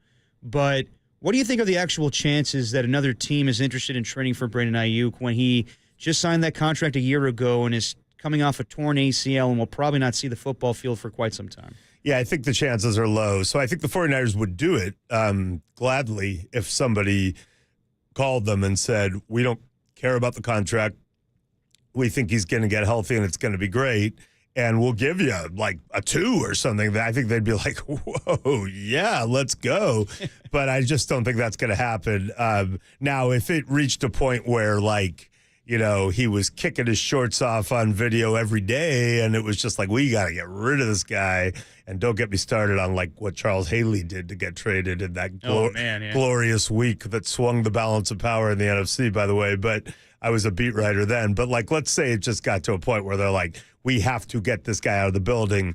There are ways to make a trade happen. You could pay some of the money. You could convince a team. You could take a lot less in terms of draft compensation. So I'm not saying they just want to get rid of him at any cost. But, yeah, they'd love a time machine is what they'd love. And, like, when Kyle decided to sprint up the stairs and bust into John Lynch's office and be like, don't make that trade, they wish that, like, they had, some of their security people outside the door and just be like, just hold them. You're not coming in right now. Or some kind of hot tub time machine in the 49ers facility. I love hot tub time machine, and one of my favorite parts of it is that the guy makes a bet, one of the main characters, in a bar with great confidence because it's about the Elway incredible drive. That's right. Against the Browns, where he knows Elway is going to dramatically give the Broncos this AFC Championship game victory, and he's so confident in it that he offers to do something to the person he's betting that might not have been a pleasurable experience for him. And yet what was it? Was it the squirrels? It's been a minute since I've seen Hot Tub Time Machine. The Gophers. Something with the Gophers threw off the space-time continuum, and because of that famous clip where Elway throws the touchdown pass and they win and go to the Super Bowl, the pass is tragically dropped, which means that having bet with great confidence, it's a lock. I mean, when is it ever more of a lock? Because he said, because I can see the future. That's how he knew. When a lock goes wrong, it's really a gambling cautionary tale. You got to be careful what you gamble. And in this case, I believe that he was asked to perform a service that he had offered that. Danny's got the right idea. Yeah, he did not want to perform. We are led to believe as a movie-going audience that character was not into that. Yeah, I mean, Hot Tub Time Machine is basically like Uncut Gems, just telling you the dangers of gambling, kids. Yes, exactly. And honestly, for all the vices I've had over the years, blessedly, gambling's not one of them. Now, as I said early in the show, my wife, who suddenly became obsessed with March Madness a year ago out of nowhere because of a pool, now I'm taking her to Vegas for these early games. She'll probably gamble. Not a lot of money because I don't think that's her thing, but I think she just loves winning more than anything in the world, whereas all three of our kids and myself hate losing more than we love winning. She is someone who loves winning anything even more than she hates losing. Well, have you been hearing these gambling ads that your son's doing on the radio now? I try to just block them out. But on the other hand, every gambling ad he does is probably one less meal I have to buy him. So there you go. I'm all for it. Dirty Work keeps rolling on a Monday. We'll talk to Matt Mayoko at 4:50. John Dickinson at 5:30. Let's go around the NFL a little bit. There's some things going on in football right now that I want to get your opinion on. Obviously, the Aaron Rodgers stuff you're very tied to. I want to talk about Jamar Chase and T. Higgins and kind of the reporting behind that. We'll get to it all coming up on Dirty Work. It's Adam Copeland out, Mike Silver in, and it's better on the Sports Leader.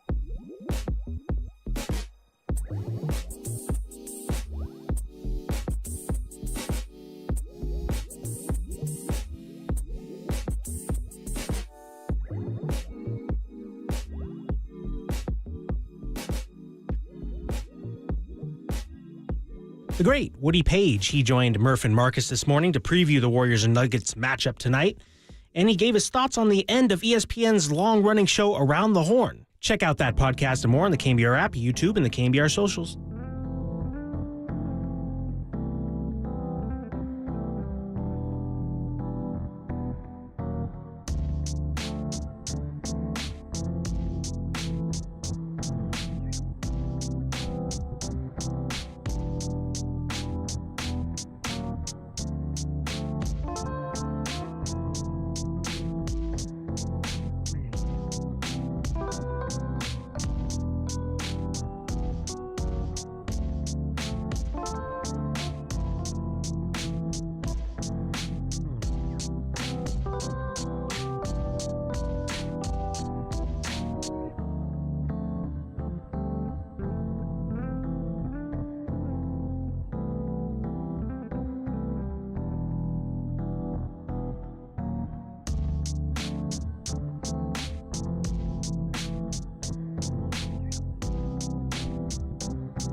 Tax day is around the corner, people, but don't you fret. We have our good friend Steve Moskowitz on the line. Steve, tell us about the ERC. Here it is, St. Patrick's Day, and I want to wish all your listeners a happy St. Patrick's Day, putting on the green. And the green I'm talking about is the green from getting your ERC money, Employee Retention Credit. There's so many people that are waiting and waiting for your check. There's 3 different ways we can hurry them up, and that's really important because a lot of people are worried that President Trump may do away with ERC with his cost cutting. Or you get a letter from the IRS that says you don't qualify, no ERC for you. Right now, the IRS is being sued, the allegation being that they're using AI to disqualify people. They don't even know if you're qualified or not. So you have to appeal that, or you're being audited. Those are the big 3. 1, you're waiting for your check. 3 different ways to hurry them up. 2, they denied you. We want to appeal that. Or 3, you're getting audited. The bottom line is the only thing you have to do is call us up and say, hey, Steve, I want my ERC money. Call Steve and tell him you want your ERC money. Thanks, Steve. Call Steve Moskowitz at 188-TAX-DEAL or find him at moskowitzllp.com.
You found Dirty Work with Adam Copeland and Derek Papa, where no job is too dirty, on KNBR, the sports leader.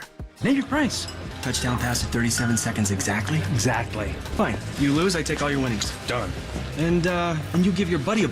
What? Hell no! Wow. Deal. Deal? Well done. I like your style. I like your stuff. He's very creative. I don't like you taking liberties with my... Relax. Okay? We know the future. We can't lose. Little hot tub time machine for you, courtesy of Dan Dunn. Mike Silver fitting in just nicely on Dirty Work. Adam Copeland out today. He'll be out tomorrow, too, as John Dickinson will join me from Harmonic. Should tell people that. We're going to be at Harmonic tomorrow. Damn. In preparation for the Warriors-Bucks game. So I show up here with a Phil's coffee, and you guys get to drink pints. By all means, sir. Come on through tomorrow. You know, I haven't had a sip of booze since the Combine. I'm trying to make it till Thursday when I go to Vegas with my wife. There you go. As I Good call. said. Good It's call. unavoidable if you're, like, watching tournament games in a sports book. No, with a suddenly obsessed with March Madness spouse. Is this the first time you guys are going to Vegas to do this? Yes. In fact, she's barely been to Vegas in her life, weirdly. So, it's our first Vegas trip, really. We did go see one show at the Sphere, a Dead & Company show last August. Nice. I was on my way to Nashville to cover that very memorable Niners-Titans preseason clash. Oh, of course. But I did sneak in a show. So, I'm very excited. But, I'm going to try to extend my boozeless March another couple days. Nicely done. Have a great time in Vegas. And I want to get to some things around the NFL. So you've been all over this Aaron Rodgers story. Like I said, you and Diana Rossini and Alec Lewis had a great article that came out Saturday morning detailing that everyone thinks that Aaron Rodgers is the one holding this thing up. Not the case. It's really that he wants to go to Minnesota, and Kevin O'Connell is going to be the guy to decide this thing. You say it's 50-50. So at this point, what's kind of holding this up, and is it really going to be where if the Vikings say no, he's going to go to the Pittsburgh Steelers? What do we know at the moment right now? Okay, so here's what we know, and not to pat ourselves on the back too much, but we do know more than people in our business, and we know more than many of our sources around the league because they're asking us literally, like today. I don't know what's going on. You guys tell me. So this is what's happening. And it really explains the situation better than other people who may be trying to explain it. But Aaron does want to go to the Vikings. He and Kevin O'Connell have known each other a long time. They're obviously a really interesting team. They've loaded up with some more talent. Javon Hargrave is one of the people they've signed since the season ended, and they're kind of built to win now. The evaluation in that building of Aaron is that, yes, he can still be elite from the pocket, and that he's still, one of the greatest ever to spin it, and he's not done. So it makes sense on a lot of levels. What doesn't make, or what makes it harder is that they drafted J.J. McCarthy 10th overall last year. Looked like he was going to be the guy, had a good preseason opener, hurt his knee, turned out to be a meniscus, missed the whole season. Sam Darnold, won 14 games, and, J.J. had to sit and wait. So if you do take a swing and sign Aaron Rodgers, are you stunting J.J. McCarthy's growth? Might he freak out and demand a trade? Not that you have to grant it. Are you delaying your possible franchise quarterback? And yet you're built to win now. So those were the things that Kevin O'Connell is grappling with, and it will be Kevin O'Connell's decision.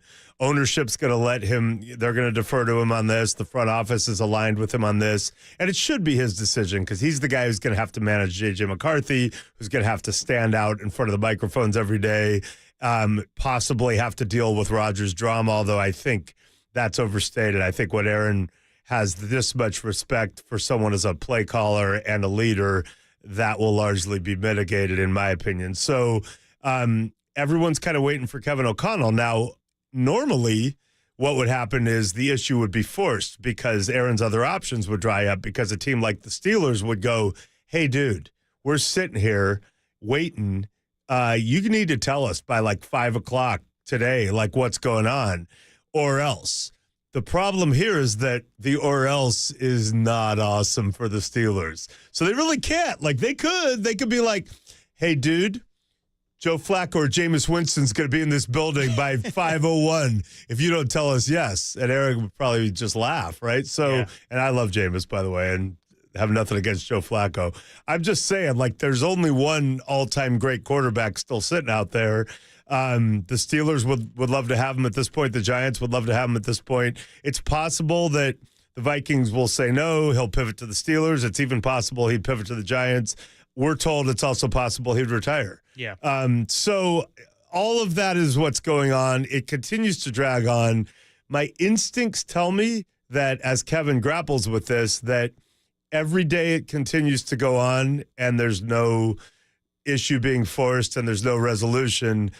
My instincts tell me that, well, maybe Kevin and Aaron know where this is going and they're calm, and it's the rest of us who are all kind of freaking out. And, you know, I'm not saying he's definitely signing there, or they definitely want him, but they certainly haven't done anything to end it to this point. And I've been out there, you know, I tweeted something about this, I think, on Tuesday, that this was a strong consideration, or Diana and I did. I think I hinted at it on Monday, and then we tweeted Tuesday, the Vikings are strongly considering this. Trust me, when we put something out in any way that is either not right, which is rare, or mischaracterized, or something the team just doesn't want characterized, trust me, we hear about it instantly. And also, the Kevin O'Connells of the world tell other people in our business that is not going to happen.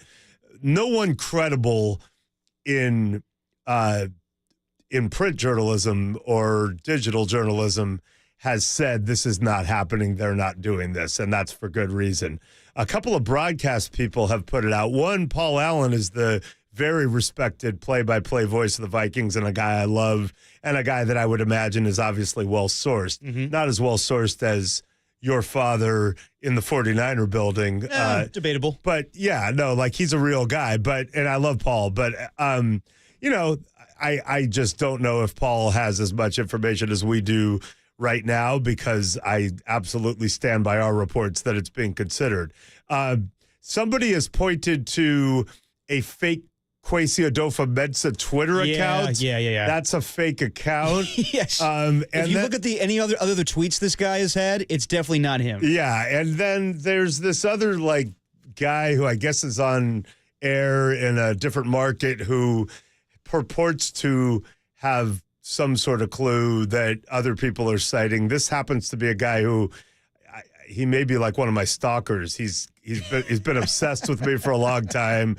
He is, you know, so far from my level journalistically that I try not to even trip on it. But he does seem to have this weird fixation. I mean, he's blocked on my social media, so I don't see all of it. But apparently, he's got this weird like Mike Silver voodoo doll in his house, and he's standing firm that this is not happening. But I work with the greatest insider in the world, Diana Russini. Alec Lewis is a very accomplished beat writer who covers the Vikings, and we stand by our reporting. So I hate asking this question, but I will. When the hell is this going to end? Because you and I were texting about this last week, and you were like actually telling me like, bro, I don't even know if I could do the show on Monday because I don't know when this is going to break. I mean, honestly, this show goes till 6. Yep. I'm wondering, you know, if it's going to break between now and then, because wouldn't that be the classic, you know, you do a radio show and that's what happens. But I'll know because Diana will be hyper texting me and probably calling me, and right. I'll probably just answer the call on the air. But I think this is going to drag on through the week for sure. The Steelers do not seem to be forcing the issue. Again, they don't have a great counter move. And so, you know, if they're not forcing the issue, Aaron doesn't have to force the issue. And all eyes are on Kevin O'Connell, and it is a tough decision. Right. The feedback he's getting in that building is largely supportive if he does decide to make the play for Aaron Rodgers. So people who think like, well, it's not really Kevin. The owners aren't going to allow. No, they will.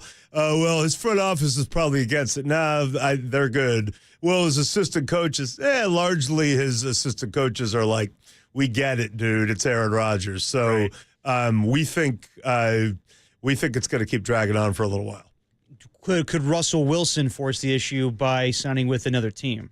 Sure. I just don't know if that's really the Steeler fallback anymore, or I feel like it would have maybe been forced by now. And I think they wanted Fields, but they weren't willing to be proactive or to give him, starter money or the kind of money that the Jets ended up giving him. So they kind of, the Steelers have been oddly, not on the ball on this, and maybe they'll end up with Aaron and it'll end up being fine. But yeah, Steelers, for a team that is built to win now and made the playoffs and needs a quarterback, they have not been on this. The Giants, I understand, they're kind of desperate. The GM and coach are on the hot seat, and they are far from being a contending team. They would love Aaron Rodgers, but they'll have to come up with another plan very soon. I don't think Tommy DeVito is your ride or die at this point. Tommy DeVito. Yeah, I don't think Tommy Cutlets is getting the job done this year to saving Joe Shane and Brian Daboll's careers with the Giants. I have more questions as it pertains around the NFL. We'll get to that, along with I have some questions with Mike's time covering the NBA, and specifically Dennis Rodman, and just how the media is today with the NBA compared to the NFL. We'll talk about it next, along with Matt Mayoko joining us at 4:50, John Dickinson at 5:30. It's Dirty Work on KNBR 104.5 680, the sports leader.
Now, back to Dirty Work. Adam Copeland and Derek Papa on KNBR 104.5 and 680 AM.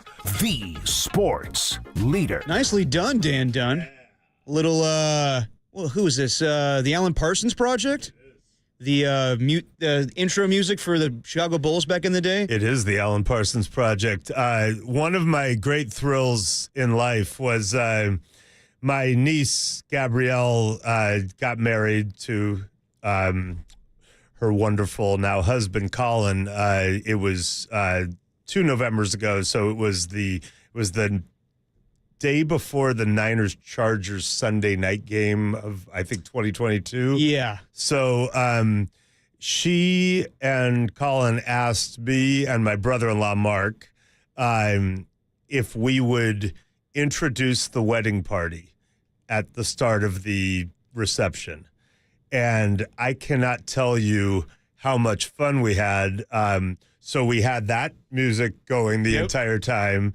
We did comedy, or tried.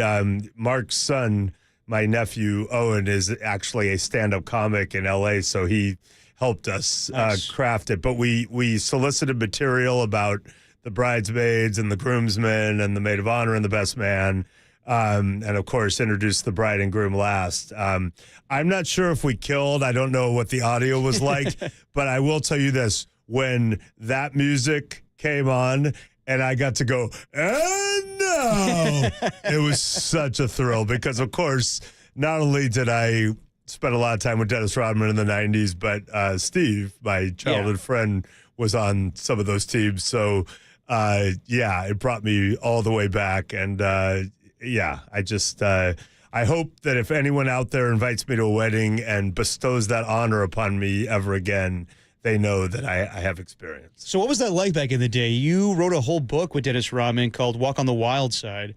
And, I mean, I've heard you tell stories on Part of My Take where, you got, I guess, told a little bit too much in the book about Dennis Rodman and Madonna. No, it was that first Sports Illustrated article, yeah. It hadn't come out yet. And you had to call Madonna. Dennis three-way called with me on the line about an hour and 10 minutes before Game 1 of the Western Conference Finals, which he wasn't at yet. But he called Madonna's home line to have me tell her that when he said those things that were going to appear in the article, he didn't really mean it. And it went to answering machine. This is in 1995.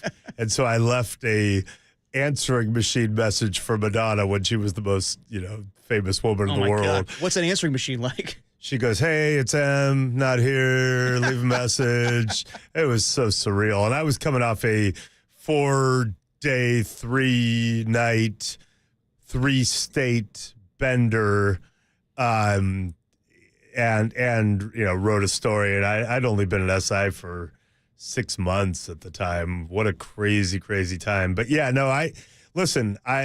I did spend a lot of time with Dennis, starting when he was on the Spurs that last year and then through those Bulls years and beyond.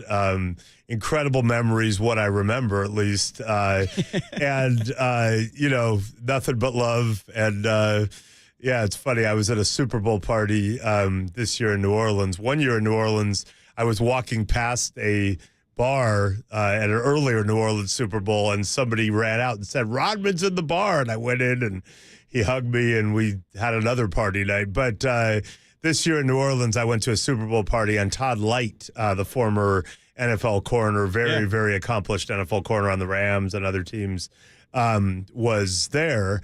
And Todd and I have a very strong bond because not only did I cover him in the Greatest Show on Turf Days and all that, but he and Dennis are very close and we're party buddies. So, Todd and I caught up and started telling Rodman stories. But, just a wild time. And it was different.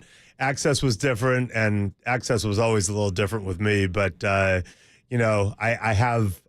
covered a couple as a Chronicle columnist, wrote a couple of Kings columns off that Warriors-Kings series, a couple of years back and saw what it's like. And definitely, like the NFL, it has definitely changed, and people aren't quite as accessible.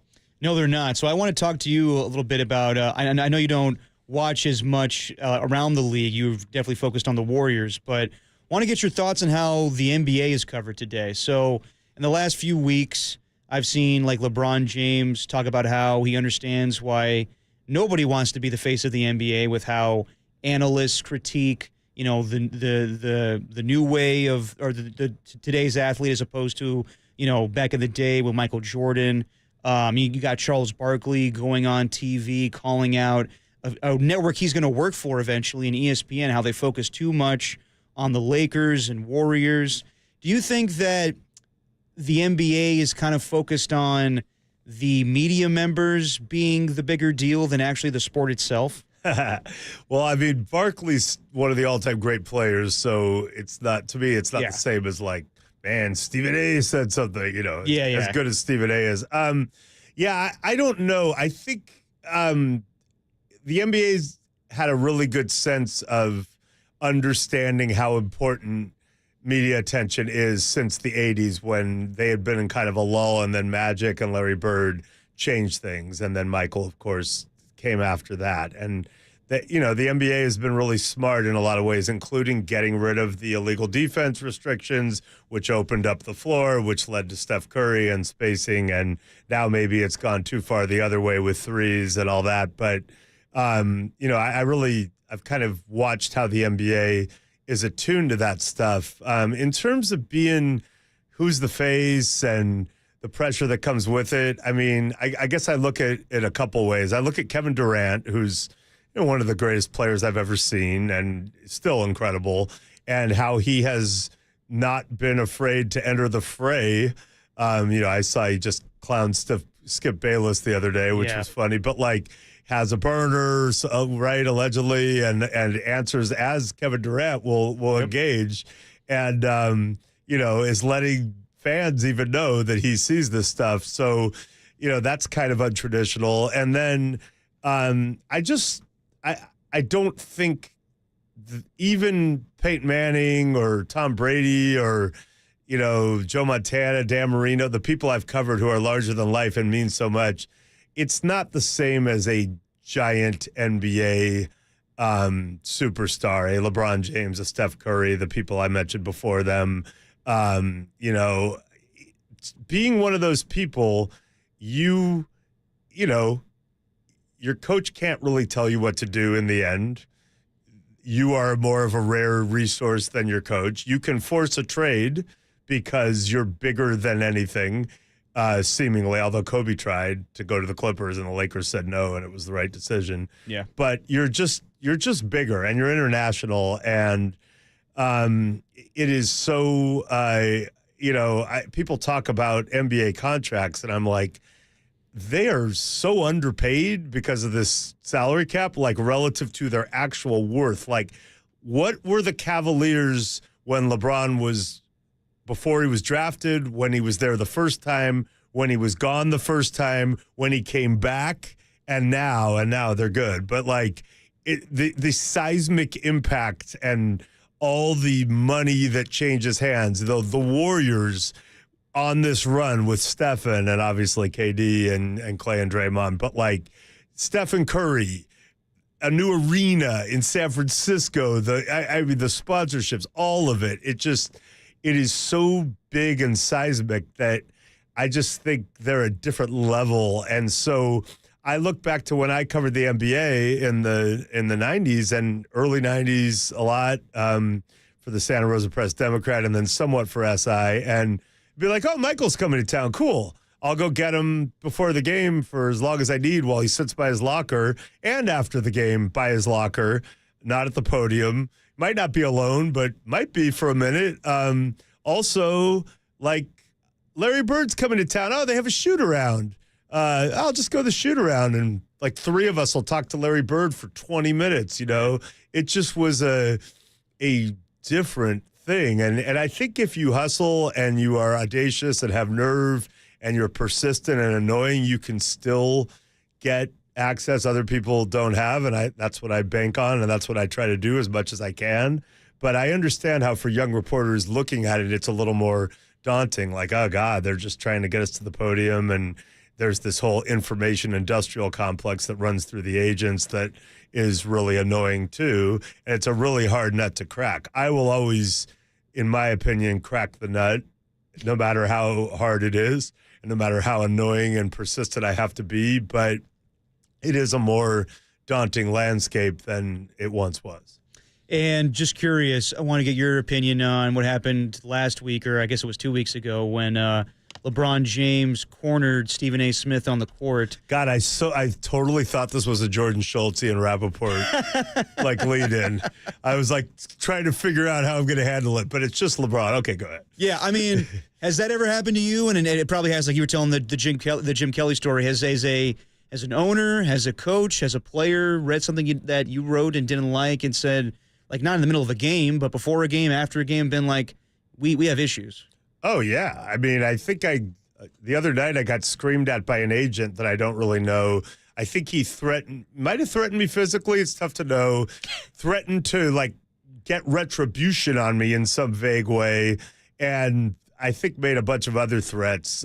We seem to have, like, calmed it down over text after the fact. I mean, listen, as a young beat writer, one of my first road trips, I was at the Marriott Marquis in Atlanta, and they have those glass elevators, and on a Sunday morning of game day, it was just me and Charles Haley going up the elevator, and he was giving me a look that I kind of felt like I was, who would it have been back then? Not Steve Bartkowski. It would have been whoever the Falcons quarterback of the moment was. But, like, he looked like he was going to maybe throw me out of the elevator. And I tried to diffuse it. And I said, "What is that, your game face?" And he goes, "That's the only face you're going to see from now." And I literally pushed a button, the first button I could find to get off on a lower floor. Yeah. Because, again, I'm not one of those people who's like, "Oh, I'd love to get thrown out of an elevator by Charles Haley. My family will get rich." Like, nah. Yeah. It's on my bucket list. Like, you got to have nerve, and you got to, when you rip people or write something that they didn't want written, you got to show up. And I've been through quite a bit, and no, I don't want to physically fight, ideally, but it's part of the job. And I'll never forget the late great Brian Burwell, incredible sports writer, pulling me aside when I was a young writer and saying, "These people make their living on intimidation. They have risen to this lofty level partly by intimidating all others, especially in football." And he said, "What makes you think they're not trying to intimidate you to see what you're made of?" And he said, "I tell sports editors all the time, do not send a bleep into the locker room to do a man's job." And he didn't mean only males, like, because there were some, trust me, there were and are some badass women in our business too. But it's just part of the job. It sounds to me like what Stephen A. and LeBron went through might not have been that bad. Yeah. But, listen, I would much rather rip, I don't know, name your person who's mad at me at any point. Like, I'll tell you this thing. I would much rather have Kyle Shanahan mad at me, which has happened plenty of times, than one of his kids being ripped. Because, that's what LeBron was mad about. Of course. And by the way, and I've told this to Mandy Shanahan too, there are only two Shanahans I'm really, really scared of, Mandy and Peggy, who's Kyle's mom and Mike's wife. Yep. I'm scared of the rest of them, but so, no, I mean, in fairness to LeBron there, I think he was like, "Hey, say whatever you want about me, but why don't you think twice before you just use my kid as a prop?" So, that's one of those where I would probably give a little grace to the person who was upset. Well, we'll talk to Matt. And by the way, what do you think of my son on the 10-2? Pretty solid. Okay, good, because otherwise I don't want to piss you off there. Yeah. By the way, it's the other guy I have a problem with. Silver. There it is. I mean, and by the way, I would never rip your dad because we go way back and I love him. Please do. If you want to rip him, I'm here for it. We'll get to that a little later because I want some stories from back in the day. Oh boy, with you two. But we'll talk to Matt Mayoko next and see who he's pissed off in his great career. You're listening to KNBR Dirty Work 104.5 680, the sports leader.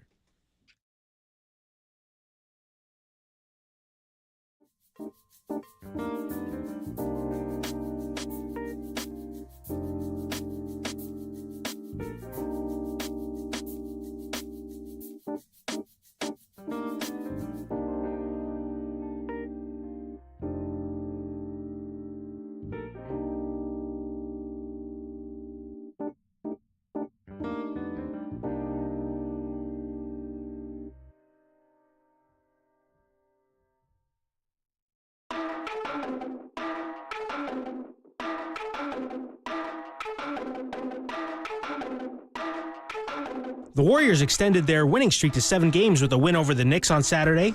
How far can they climb in the standings? Let us know what you think on our socials at KNBR, the standings leader.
Now back to dirty work. Adam Copeland and Derek Papa in the KNBR Casino Matrix Progressive Jackpot Studios. Casino Matrix Progressive Jackpots are here. Where are you? Just drop in. Please play responsibly. Call 1-800-GAMBLER. No, Danny, don't get me start singing the song. We're not doing that. We're not doing that. Do you know my Matt Mayoko song, Mike Silver? No. Oh, yeah, I made a whole thing of... There's a song? Let's go out to Matt Mayoko. Ooh. Sure he likes hot... He hates the song. Ladies and gentlemen, NBC... Have you thought about pivoting to the instrumental Tequila? Not bad. Well, how would you... How would that work? There's some inside jokes. Okay. There's a story. Or we could just go Hall & Oates. Oh my! Okay, wow. You know, if you had to Matt do Mayoko, ladies and gentlemen, if you had to do a theme song for Matt Mayoko, Hall & Oates, I can't go for that. No, I was going to say that's your theme song. And by the way, Derek, I think that's the first time I've seen you do it live. Isn't it usually I mean, sir, doing the song. Well, yeah, actually, the Hot Cocoa song. Well, I did it for you on my podcast, but yeah, this is the first time I'm doing it on the radio. So how does it hold up? Yeah, very good. You know how sometimes you see performers in concert and it sounds like nothing like the recorded version of their songs? Well, that was very similar. All right, Matt. Well, thanks for joining us. So, Matt, do you want to talk about 49ers football, or would you rather talk about St. Mary's basketball? Oh, boy. Well, is there anything to talk about with 49ers football? I guess we can talk about Jordan Mason being traded away. Yeah. I was surprised they gave the second-round tender to him. Yeah. But then it all makes sense, because they were not spending any money, and then all of a sudden they're going to have like the second highest paid running back and the highest paid backup running back. So that didn't make a whole lot of sense. And so basically they were doing is they just wanted to retain his rights and then shop him and then get something more for him by putting the second round tender. I mean, no team was going to sign him and give the 49ers a second round draft pick. Can you imagine if one did, like the cartwheels that would have been done at 49 Centennial? Like it would have been, they would have gone crazy. They would have been calling this the greatest offseason in 49ers history.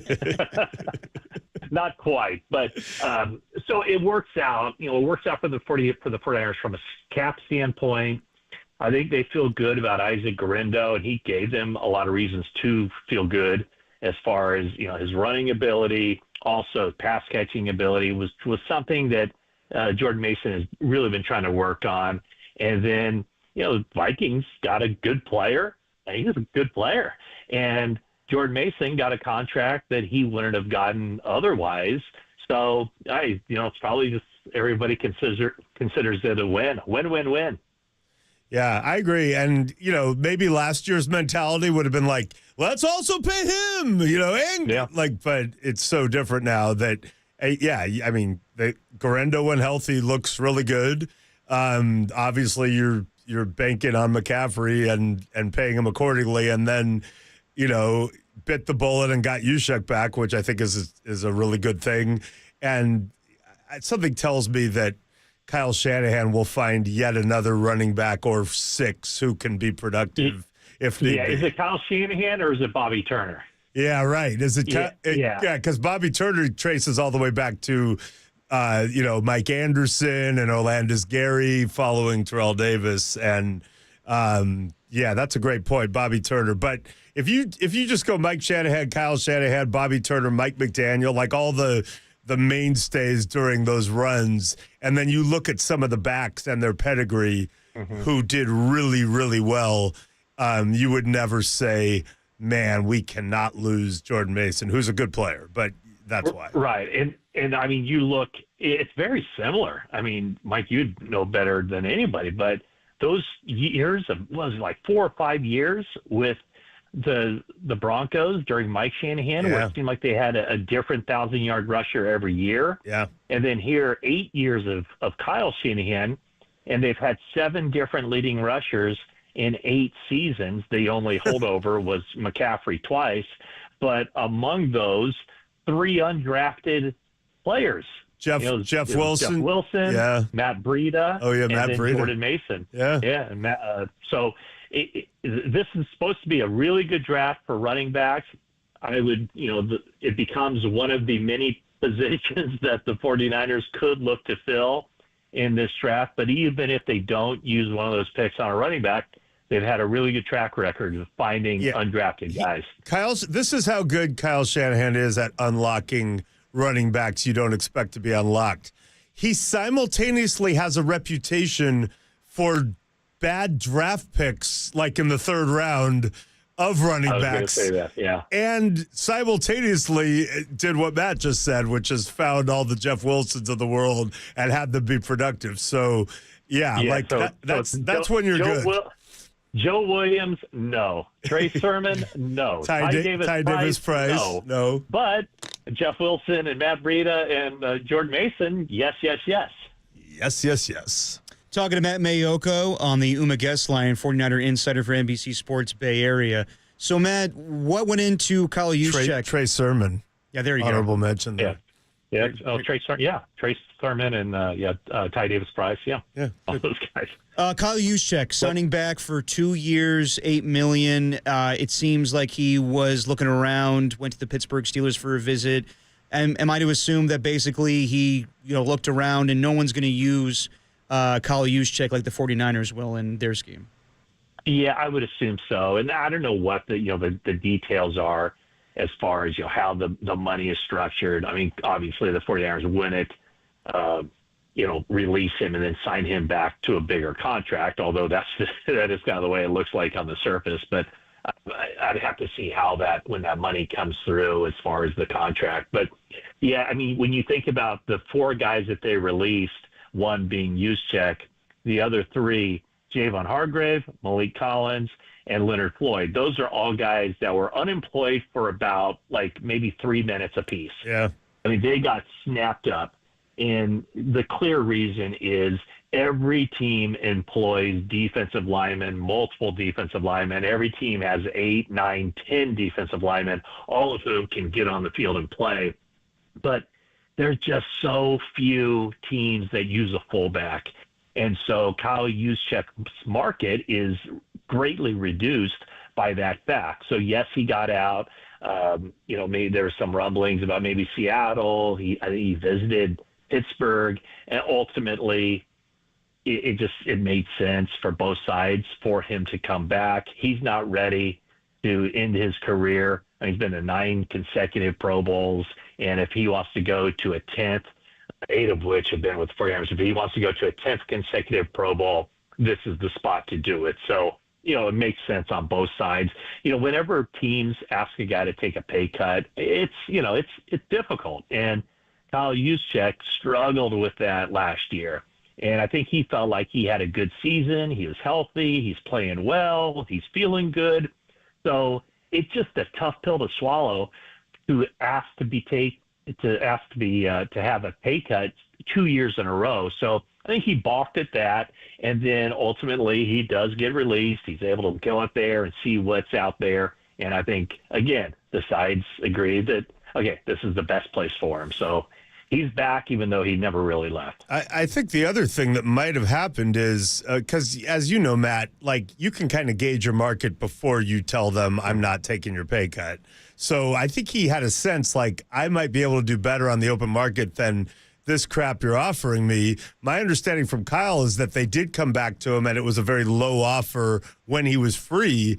And what I agree with you on paper, what they gave him was pretty good. He got the second year, guaranteed. So I wonder if he benefited weirdly from the fan perception of the massacre that happened on the first day and then not getting Joey Bosa and all the groundswell of negativity that was happening. I felt like they needed a win. And maybe they were like, you know what, let's pay him a little more than we were gonna and get him back dramatically and just give our fans one little sense that we aren't in complete teardown mode. It's when a neutral looks and feels like a win, I think that's right. What this is. Right. Yeah. So, I mean, there's been all the things that have happened with this team as far as no one really coming in, everybody leaving. And also the part of it is, at some point there will be a transition with this offense. And when the 49ers' big strike early in free agency is Luke Farrell, someone who I have to go to Pro Football Reference and find out who Luke Farrell is. And he's a tight end who doesn't catch passes. He's a blocking tight end. And you wondered then, okay, now is that the transition? Is the team going to pivot from being one back or two backs, one tight end as their base personnel to now one back, two tight ends? And I think that, that really never seemed to make all that much sense. Be asking Farrell to do stuff he hasn't done before. So, ultimately the sides get back together. The union continues with Kyle Juszczyk and the 49ers. All right, Matt.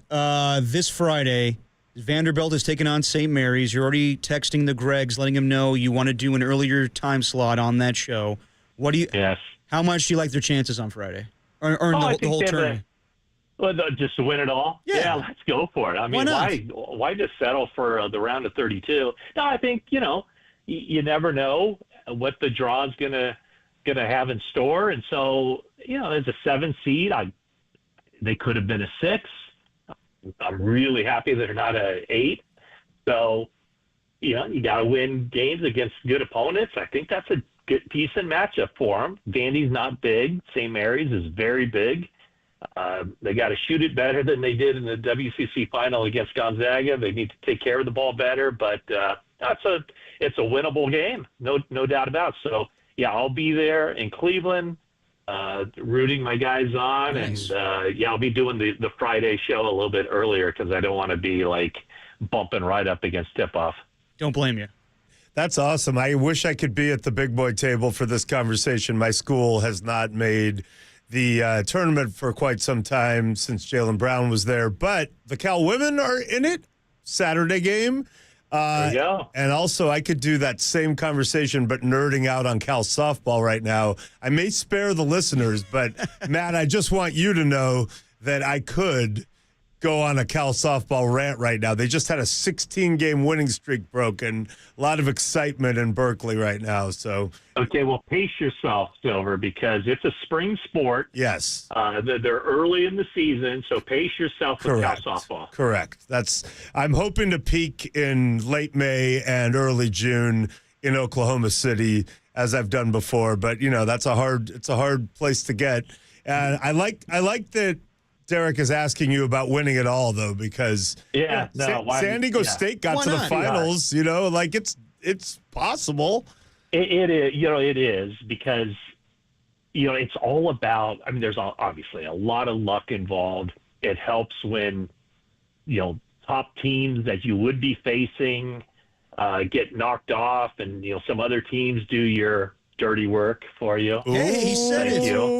Yeah. So what I did, Matt, in Cleveland as a fan in 2015, when I went to Game 6 of the NBA Finals, I brought Alex Mack with me because I thought that the locals were probably not going to be pleased to see a guy in a Warrior hat, as potentially the Warriors were clinching their first championship in 40 years at the expense of them. And it really helped because I don't think the fans loved me. Do you have any muscle in case there's, an opposing fan group that is not loving the Gales? I can't imagine that Vandy will bring Jay Cutler. Maybe Jay Cutler. Jay Cutler, yeah. Jamie Winborn, perhaps he might be there. But no, nothing for that. But if they're fortunate enough to make their shots and advance, it'll be Alabama.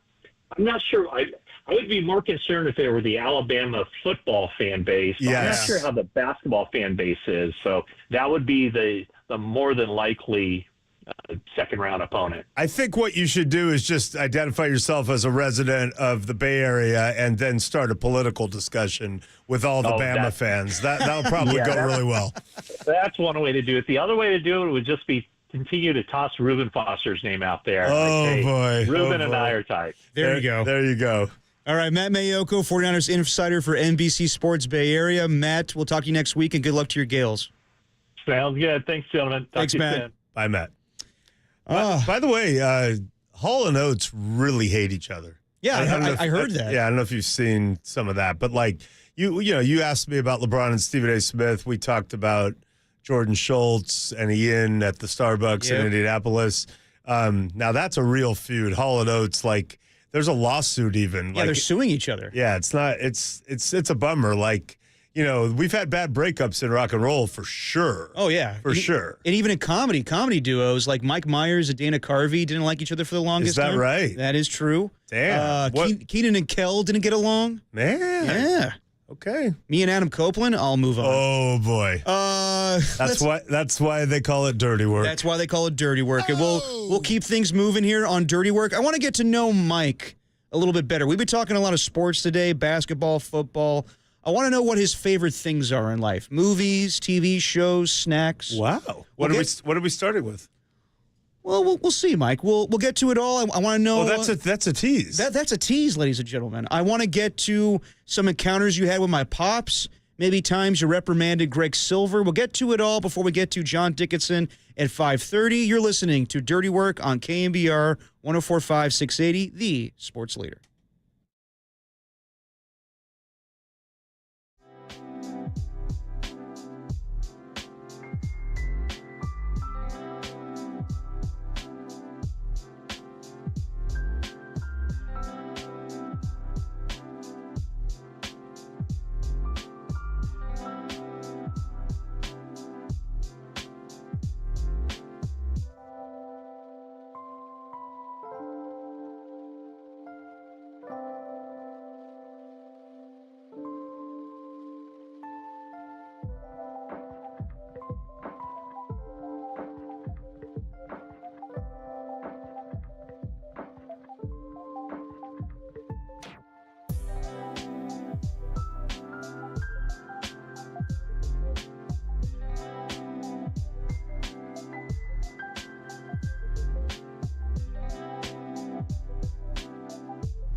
Mike Breen and his double banger. He joined the Gregs this morning and said the Warriors and Knicks matchup over the weekend was the loudest that he has ever heard the Chase Center. Check out that podcast and more on the KNBR app, YouTube, and the KNBR socials.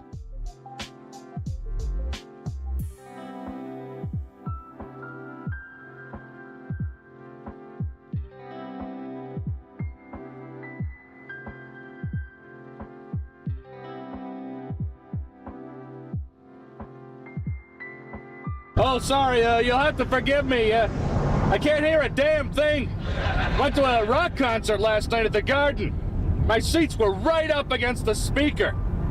It's a heavy metal group, Metallica something. Ka. Huh? What? Ka. Ah.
You found Dirty Work with Adam Copeland and Derek Papa, where no job is too dirty, on KNBR, the sports leader.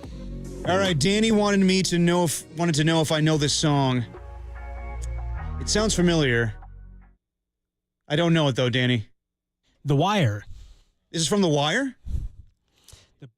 The Body of an American by the Pogues. Ah, the Pogues, yes. More Pogues. Yes.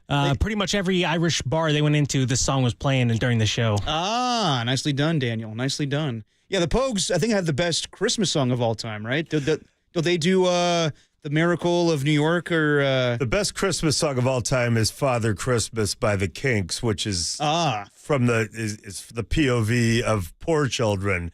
Save all the toys for the little rich, but Father Christmas, give us some money. Basically, like, we're poor. Yeah. Give the toys to the rich girls and boys. We want money, cash. Well, there you go. That's Mike Silver. Which is very The Wire, by the way. Very The Wire. So that's Mike Silver's favorite Christmas song. Let's get to know Mike Silver a little bit more and ask him what his favorite things are in life. Danny, we have a little bit of music? Danny's working on the music. I'll just get things started off with Mike Silver, getting to know Mike Silver. Mike, what would you say is your favorite movie? Oh, boy. Well, there are so many, but I think... Oh, yes, Little King and I for Mike Silver. Getting to know Mike Silver. I think in the end, there are so many movies I can make the case for that I love, but in the end, I think it's got to go back to some comedies from my childhood. You know, Animal House, I probably know every word to. Blazing Saddles is another one I will stand on. Big fan of the original Longest Yard, to the point where they did like a 20th anniversary or 25th anniversary DVD and interviewed me when I was at Sports Illustrated. Oh, nice. Talking about the impact of The Longest Yard. It was the first R-rated movie I ever saw. My dad took me to see it. I was pretty young. Paul Crewe. I will stand by that one, too. Is that a better football movie than North Dallas 40? It is. It is the best football movie. And the best baseball movie is The Bad News Bears. Yeah. And I will stand on those. All right. Favorite all-time TV show? Wow. Well, is it like old TV where, because like once The Sopranos came and like TV. Whatever TV show you like the most. I would say, before The Sopranos, it's your I Love Lucy, Seinfeld debate there. Sopranos, Curb, huge. Big Ollie G show. And I would put, there's so many great, but I would put Breaking Bad and Peaky Blinders on that level. Just finished Peaky Blinders a year ago. Danny Dunn big into that show as well. Fantastic. All right, show. What's your favorite show you're currently watching? Ooh, well, we aborted Severance early on, and now we're trying to get back in. Severance is a good watch. Yeah, we're season 1. We're still only a few episodes in, but I think it's going to be a keeper. Obviously, people love it for a reason. I'm back in on that. I'm doing White Lotus. I didn't see season 1. It was during a time where I was busy and my family was watching. I saw season 2, didn't get it, didn't love it. It was fine. But I got to say, it's not that I like season 3, but I do think Parker Posey and that character are such an A++++, that I'm getting so much pleasure out of her performance that I'm in. All right. What is your favorite go-to snack? Snack? Well, I'm trying to snack less as I get older and just eat big dinners and stuff. But, probably really good tortilla chips and salsa, or really good guac if you could. Not bad. If you could do that, would be my number one. Okay. Favorite sports moment you've covered in person? Well, favorite sports moment I've been to in person was the play as a high school senior, so that turned out to be quite formative. Favorite sports moment I've covered in person, let's see. Wow, I was at the Music City Miracle, covered that. Ended up in Jeff Fisher's kitchen at a post-game gathering he had where I got an incredible story for SI. I was at also the Minneapolis Miracle, so that's 3 miracles I just named. I might lead... I don't know if anyone's been at all 3 of those miracles in person. I'm going to say probably not. There've been so many. I just, I'm a sucker for a great underdog moment. And One of my favorites was early on in my time at SI, the 1994 Chargers going into Pittsburgh and shocking the Steelers in the AFC Championship game before getting taken apart by the Niners in the Super Bowl. It was just such a blissful locker room, and nobody expected that it could happen. There was trash talking, great personalities. It was just such an unexpected joy to see young Junior Seau and those Chargers come in and shock the world. But were you kind of, not upset, but like, were you thinking that you're missing out on the NFC Championship game between the Cowboys and 49ers? It was weird for me because I'd covered the 49ers so closely. I'd just gotten to SI that late November, and of course Rick Tellender, our brilliant, one of my best friends and mentors, but was the SI lead football writer, so he got to do that Niner game. And I remember in the locker room, the Charger locker room, seeing that the 49ers were already up big early. I'm like, what is going on? I'm missing it. But I just I love the story I wrote. It really stood up well. I think I partied with one of my friends on the Steelers at his house with a bunch of people there after I filed at like 2 a.m. So just it all worked out fine. And then Rick Tellender left that next spring to go to the Chicago Sun-Times, and I was vaulted into lead NFL writer craziness. And that was around the time that Rodman story was coming out. It all happened fast. Favorite comedian of all time? Oh, boy. George Carlin is my number one, but, just saw Chris Rock on a rerun on SNL do the monologue. He's right up there. Eddie Murphy, obviously, in his heyday. Richard Pryor. There's so many, but I'm a big Carlin guy. Nice. I love him too. Okay, can you remember the moment where Greg Silver got into the most trouble as a kid? Wow. Well, he was really not a trouble causer. He was my most compliant kid, which was good because he has type 1 diabetes and I really needed him to comply. But yeah, I can remember a couple of amazing tantrums, and I'll tell you them. One was he was on this soccer team that my wife was coaching that kind of got pressed into coaching, and it must have been U10, and they were down.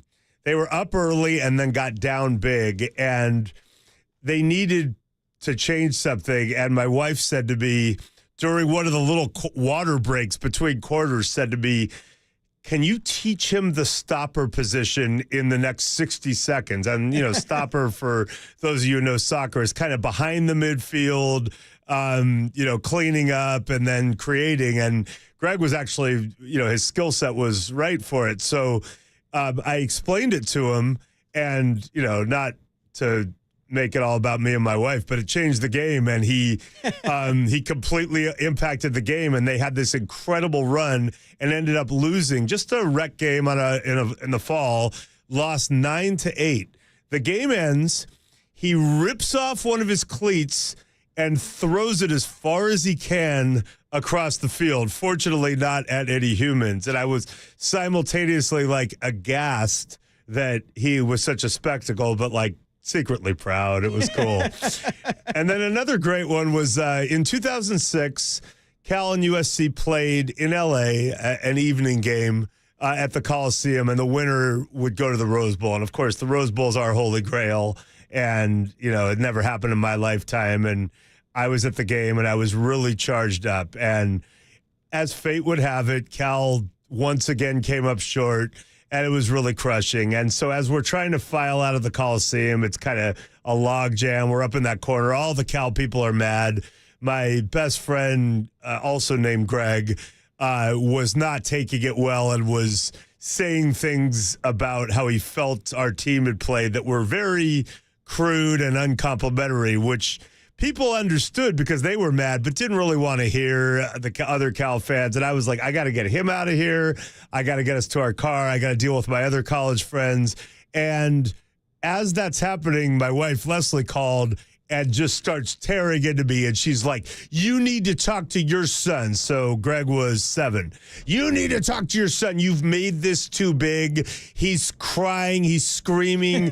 He said, you were going to take a limousine if we went to the Rose Bowl, and now it's never going to happen, which is true. And I just remember saying to her, as I just said, everything you're saying is justifiable and you do have a point, but it's really hard for me right now when I'm also upset. I did kind of talk to him. And then here's the all-time greatest Greg Silver tantrum, and I wish you would ask him about this on the air here, or your dad would. And this is unbelievably prescient because he did grow up a Warrior fan. But at the time, Davidson went on that crazy tournament run, and he got really into it. He loved the underdog thing. He loved Steph Curry. Remember, Davidson, Steph Curry. And they ended up losing a very, very close Elite Eight game to Kansas, I think, to a blue blood, and they lost close. It was very, very close at the end. And he was crushed, like throwing a tantrum, crestfallen in tears, like an hour of just, and Leslie was like, why did you do this? And I was like, no, he did this. But I was trying to explain to him, I'm like, Greg, I know it hurts because it was a great run, but they're not supposed to beat Kansas.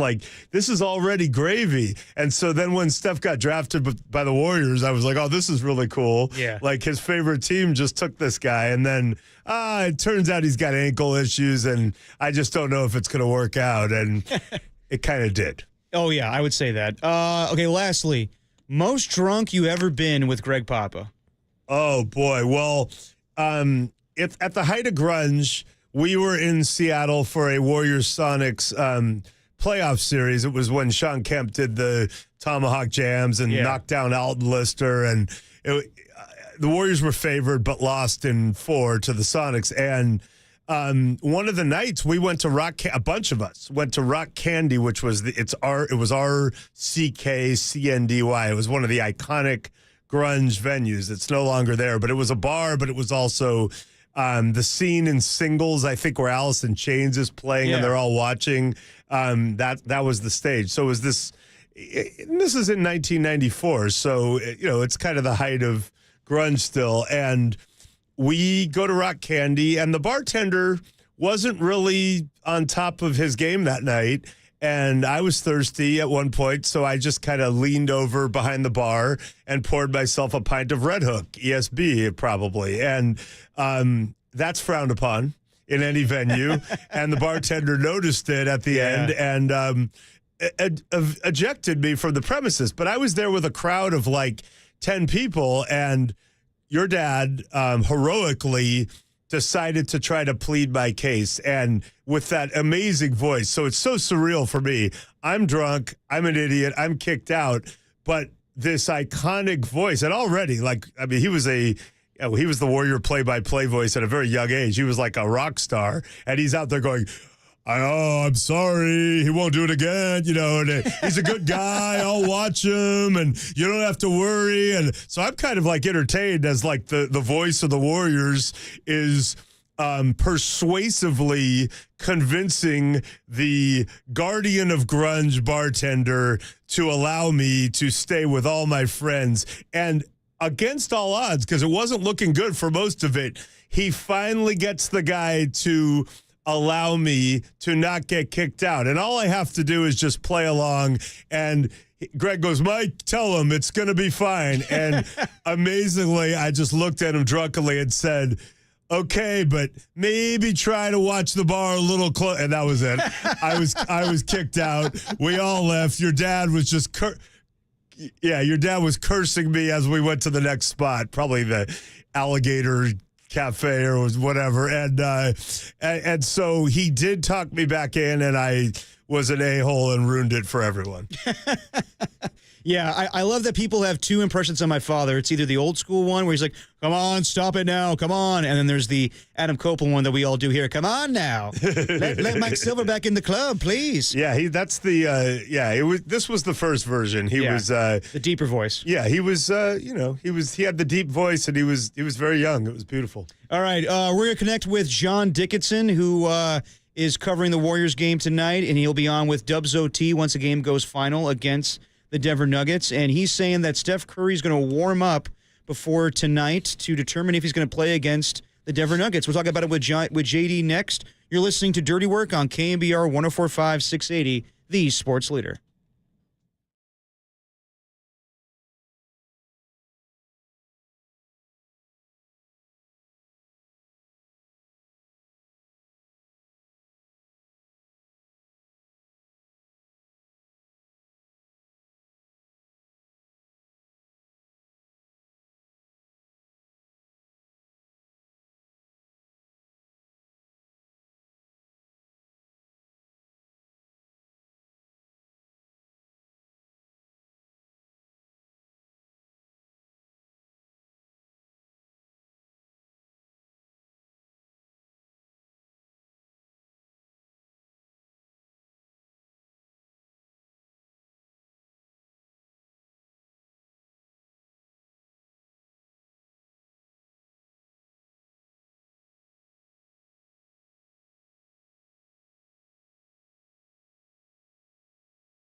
Now, back to Dirty Work. Adam Copeland and Derek Papa on KNBR 104.5 and 680 AM. The sports leader. Dirty Work on a Monday afternoon. The Warriors are going to tip off against the Denver Nuggets tonight. And as soon as that game goes final, John Dickinson will be right here with Dubs OT after Kerry Crowley does a little bit of sports phone. And, or KNBR Tonight, actually, show change. And we're getting some updates on Steph Curry. He's questionable tonight, along with Quinn Post, along with Nikola Jokic, Jamal Murray, and Aaron Gordon. So let's get the latest from John Dickinson, who's outside of Harmonic. JD, what can you tell us about tonight's game against the Denver Nuggets? Yeah, what's going on, fellas? Steph, as you mentioned, and Steve Kerr here during his pregame press conference, Curry, the plan at least, is for him to go out and warm up, as he usually does right around 6 o'clock, and see if he's able to go, dealing with a lower back strain is what the Warriors are officially calling it, guys. But the bigger news here was from Michael Malone, the head coach of the Denver Nuggets, who said during his pregame presser about 10 minutes ago that he does not think Nikola Jokic and Jamal Murray are going to be able to play in this game tonight against the Warriors. Not officially official yet. It sounds like Aaron Gordon is going to be good to go. So if that ends up being the case, I think the question then shifts to, if you're the Warriors, if you know Jokic and Murray aren't playing, do you look to rest Steph tonight in front of a back-to-back with Milwaukee coming in tomorrow? So a little bit of an injury chess match potentially, but Jokic dealing with a right elbow and also a left ankle issue, and Murray's got a right sprained ankle. It's funny, Jokic has been on the injury report a lot over the last few weeks, but he plays seemingly every night, and maybe, though, not tonight against the Warriors. That is such a good question, and that's what I was going to ask. But I have another one for you, JD, because you have gone on record and said you think Denver is the best opponent for the Warriors, which I want to get into potentially in the first round. Is it possible the Nuggets are also thinking that, and they're just scared to play the Warriors straight up, and they're tanking this game so as not to surrender the psychological advantage for that potential matchup if you want to take it to a different level. Yeah, I don't know, Mike, that I would take it to that level specifically, but the interesting part about it, and I think why this is such a bummer, is the fact that, look, this is a new-look Warriors team, and the team that has been the Warriors' kryptonite the last 2 years has been the Denver Nuggets, more than any other team. They've beaten them 8 straight times since the Warriors knocked out the shorthanded version without Murray and without Michael Porter Jr. in that 22 playoffs in the first round, as the Warriors were on their way to winning that fourth NBA championship in 8 seasons. So I don't think it's that, but there's something to be said for not showing too much. And these two teams not only facing each other tonight, but facing each other again at Chase Center April the 4th, and what will be a second of a back-to-back for the Warriors. You talk about a tough back-to-back, that one for Golden State. That's the second end, and it's also the first home game after a 2-week road trip. They play in L.A. against the Lakers the night before. So I don't know how much you're going to glean from that one. Yeah. I was hoping we could glean a lot from this one and that one, but sometimes the injury gods don't quite have everything shake out to where you get a true sense of where things are. I also want to clarify that, Mike. The conversation on Denver being the best matchup was a conversation between Denver and the Lakers specifically, basically when. Yeah, then I get it. Yeah, okay. Yeah. No, I had to. It kind of got clipped. I know you know this well, right? You write something or you say something. It got clipped in a way that made it. Yeah, the Warriors want the Nuggets above everybody. Like, bring on the Nuggets. Okay. And I had to kind of. Well, now that you're exonerated, can you elaborate though? No, just specifically, can you elaborate? Sure. What you saw vis-a-vis the Lakers that gave you a sense that it could be an okay matchup? Well, for me, it's just I think the reason Denver's a better matchup is the fact that I just don't think they're deep enough, and I think that they're not good enough defensively. And I think the Warriors, now that they are closer to a contending team, if not a contending team, than they've been in 3 years, they have some of the defensive players and the ability to have a defensive scheme that can come up with a way to maybe take others away as far as Denver goes and make Jokic less effective as a facilitator and a playmaker. He may still score on him because he's the biggest guy in the court, and the Warriors don't have other true bigs that can really slow him down. But they've also shown an ability to, in games where they've had some better teams, kind of allow for him to do his thing from a scoring department and make others make shots with heavy-duty defense against them.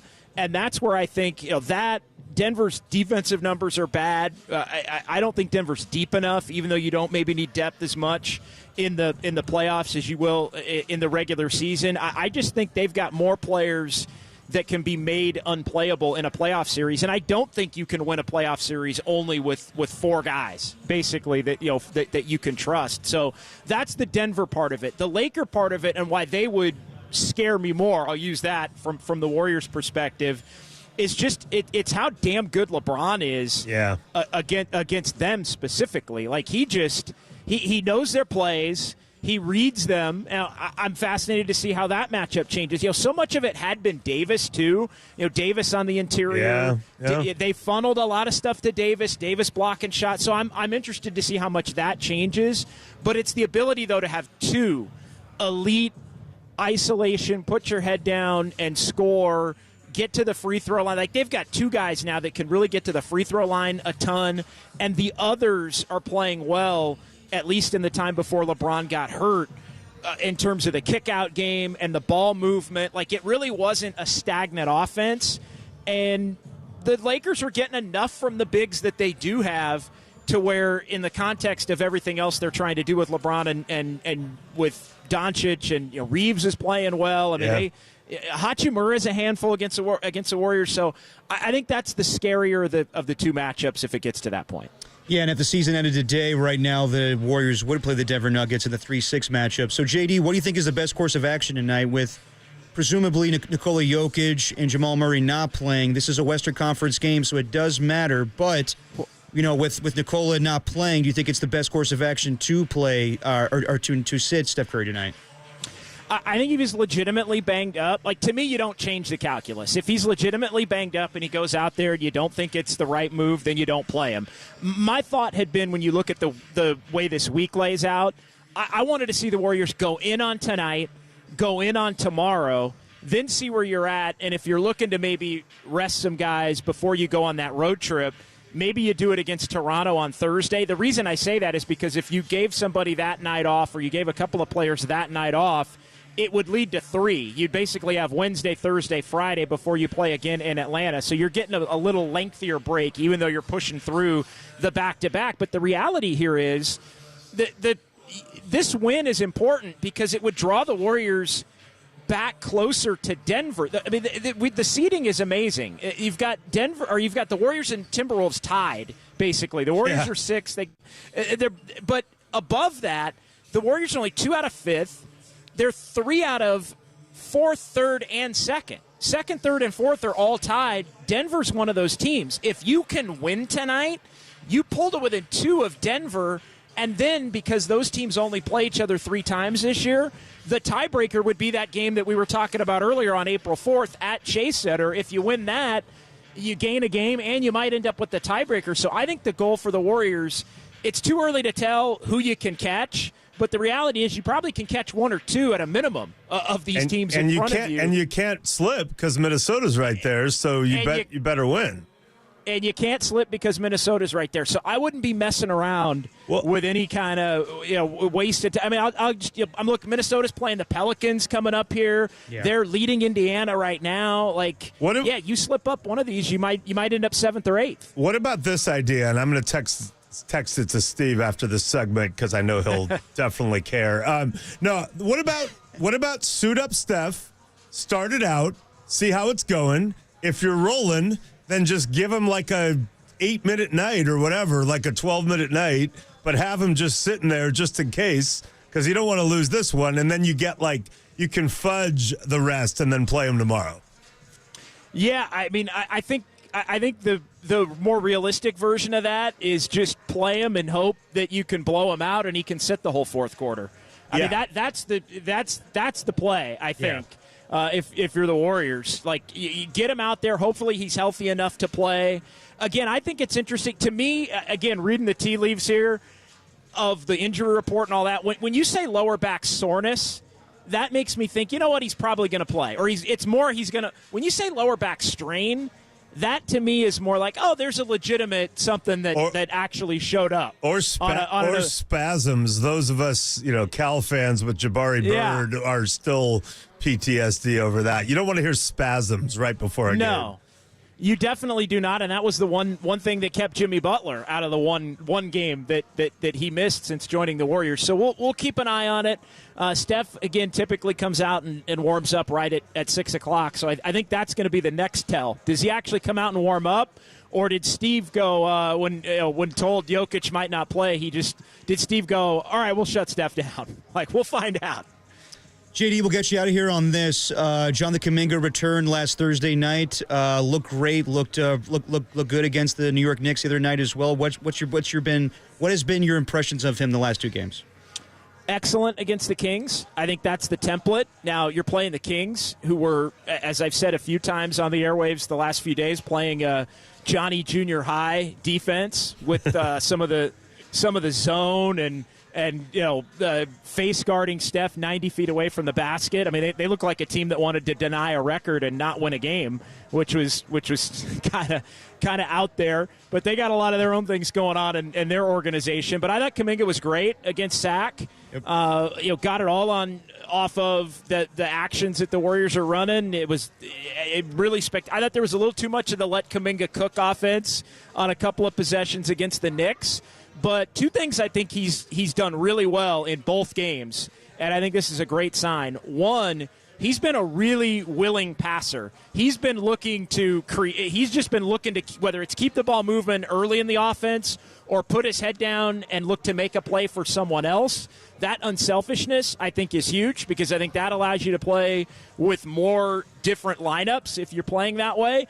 And the other thing is, I think his defensive intensity's been really good in both games. I think he's the one thing that should be in play for Kuminga, if the Warriors are telling him he doesn't have to be as much of a scorer for this team as he had to be before the injury, you know what they're also telling him? You've got now you're not wasting that energy trying to score, so you could use it in other ways, and you are one of the best 2 or 3 athletes on the court at all times, so use it to help the Warriors have a complete stifling, suffocating defense. And I think he's done that, even though maybe the game against New York was a little clunkier than the game against Sacramento. So far, so good. And here's the last thing I'll say. There are going to be games, maybe tonight, maybe in the next couple, where Steph and or Jimmy don't play, and those are going to be the games. Kuminga almost has 2 roles, right? It's the Kuminga that's going to be the quality role player when everybody's healthy and do those things we were just discussing. It's also the Kuminga that maybe Steph doesn't play tonight and he's going to get more touches, and you can go out and try to score 20-plus because the Warriors need that type of production to maybe put away even a shorthanded Denver team without Steph in the lineup. So he's going to get opportunities to thrive and do the things he wants to do, I think, as well as doing the things that the Warriors need him to do, which I think he's done in these last 2. So stay tuned. We'll see if Steph Curry plays tonight. It doesn't sound like Nikola Jokic or Jamal Murray will be playing in this game against the Warriors. Catch JD with me tomorrow as we're live from Harmonic. Nice. Right before the game against the Milwaukee Bucks, and you catch JD tonight once the game goes final and Dubs OT. JD, thanks for stopping by, man. You got it, fellas. Always fun. Alrighty. Well, he's the best. He is the best. A little interesting about tonight. I was hoping this was going to be the biggest matchup the Warriors have faced with Jimmy Butler, but doesn't sound like that's the case tonight.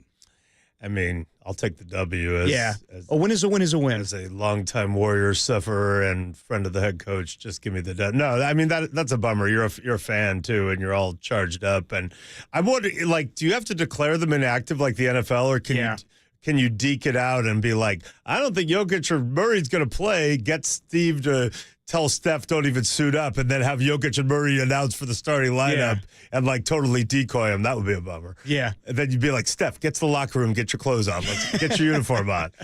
I just, that's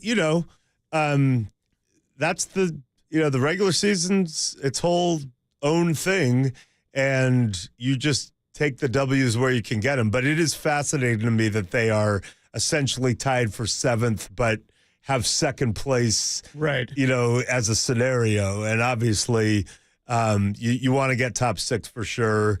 If you can get top 4, it's pretty cool. I mean, it's crazy that tonight's game is more important because it's a Western Conference game, and tomorrow they've already beaten the Bucks. It's nice to always get wins and solidify that you're going to be out of that playing game. But Nuggets again, but as JD said, I guess it's off another back-to-back. So road game against the Lakers. Exactly. Yeah, so that's rough. We'll see if they're actually tested by the Denver Nuggets and if they can get a true matchup against Nikola Jokic where they can get rid of this losing streak to him.